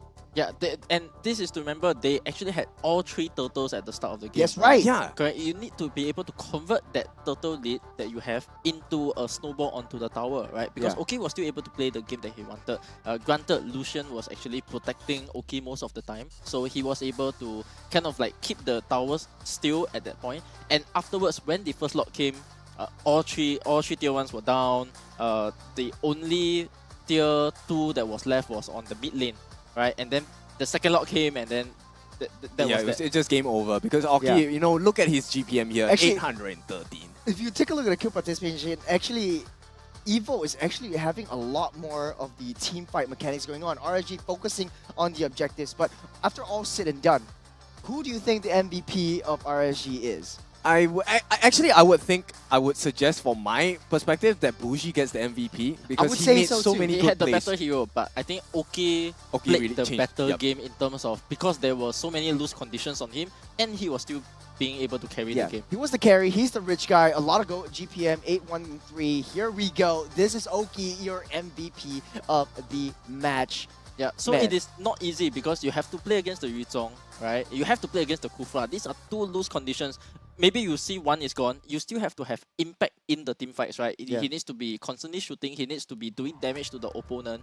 And what is so good is that while he avoided these loose conditions as well, he was able to achieve his own win condition as well, which was to shoot down the front line as much as possible, make Powerful in a very bad position because he wants to tank for the team, but at the same time, Powerful is not able to tank for his team as well. It's also quite a tough mechanical hero, right? Like you have to juggle your balls as well, along with avoiding a lot of the threats that come in for the Yuzhong with the Kufra as well. So, man, props to this guy, man. Oki doing the Lord's work. Yep, and I think this is very good in terms of the predictions, right? So it's gonna be 2-0 here for RSG against. Yeah, Custer's curse working, right? No, I want you to say it. Don't change the subject. All right. Okay, so fortunately RSG won here today. Fortunately, yes, of course, and 2-0, gives us actually a chance to get first place in the standings because Team Flash actually lost earlier today. So next game against Bleed,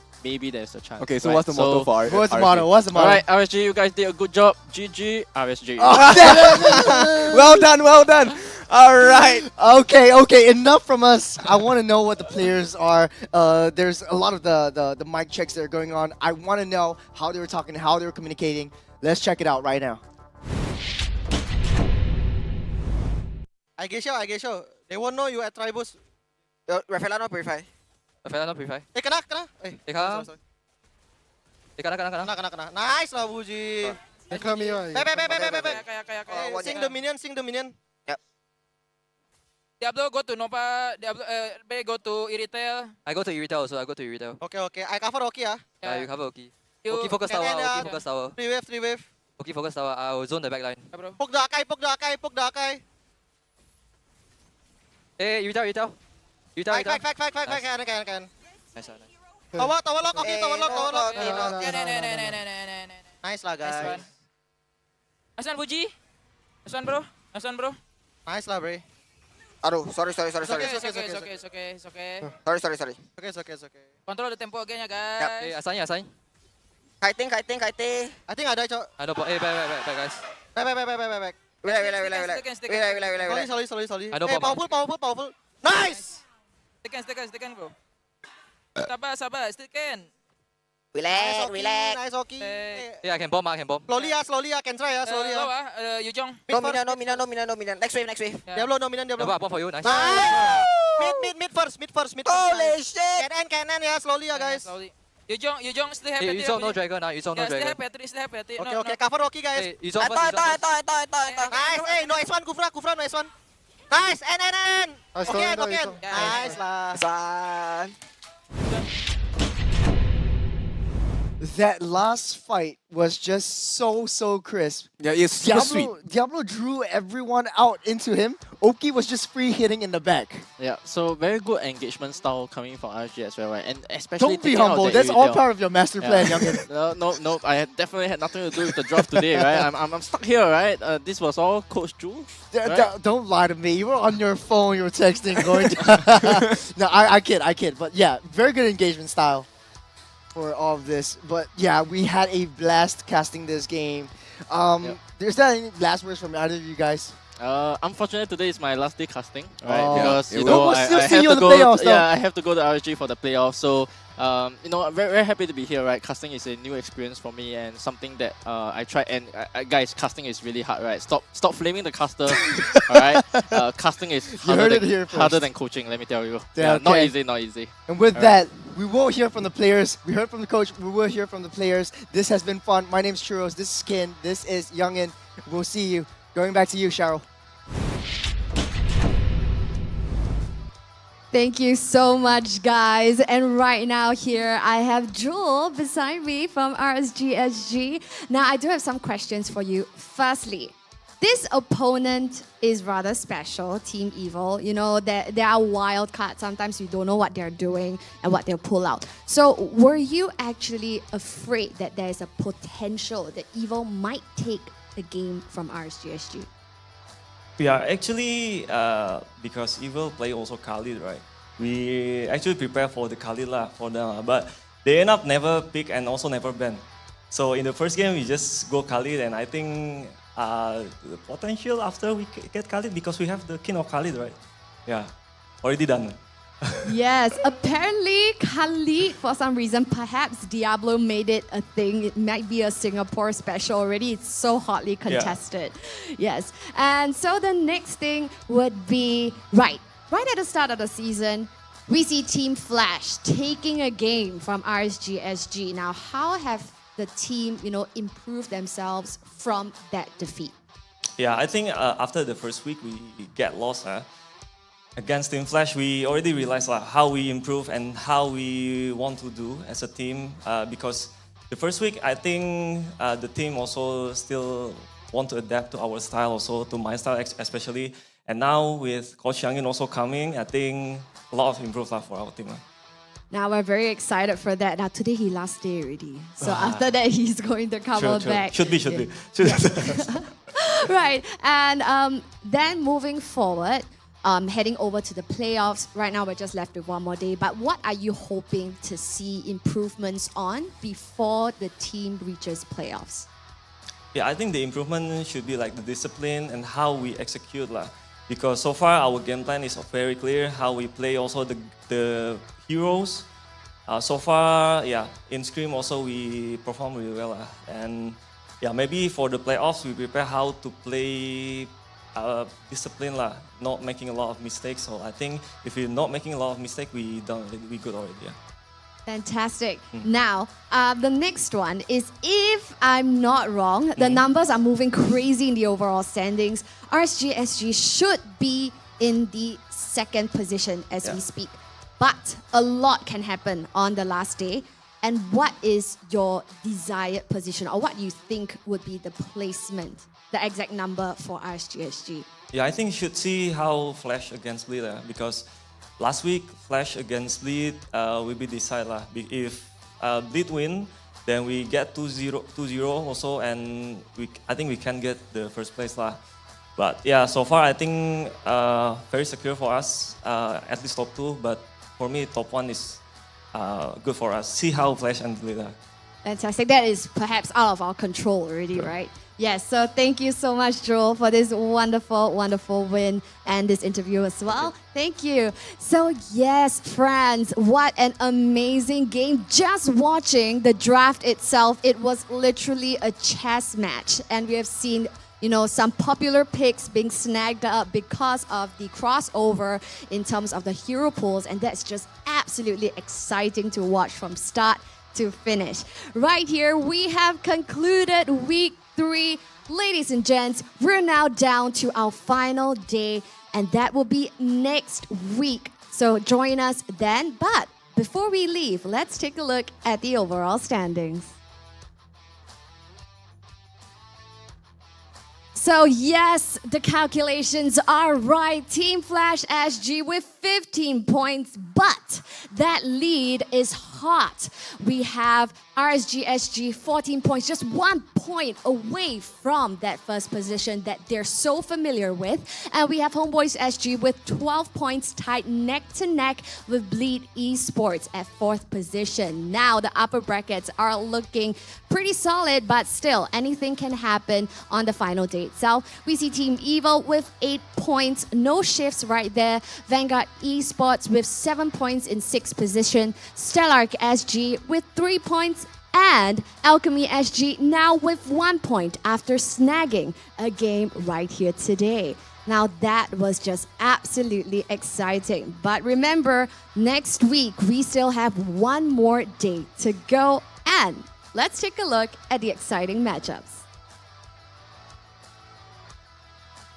So here you see the next day schedule, or rather next week's schedule. For match 1, we see the likes of Stellark SG crossing swords with our defending champions. Hopefully, they're able to snag that first position in overall standings at 10 a.m. For match 2 itself, we will be seeing Alchemy SG duking it out with Evil at 12:30 p.m. Then, match 3, a highly anticipated match, will definitely move the overall standings. Team Flash against Bleed Esports at 3 p.m. And closing off the show, we see Vanguard Esports crossing swords with Homebois SG at 5:30 p.m. Wow, that is the upcoming match which will finalize the overall standings to see the placements and matchups for the playoff season. Now, ladies and gentlemen, it has been a wonderful run today so far. How are your lucky guest coins doing? That we can only find out. And leave your comments in the comment section below. I don't know about you, but seeing the live audience just now, it was almost like 3 teams playing because it was absolutely electric.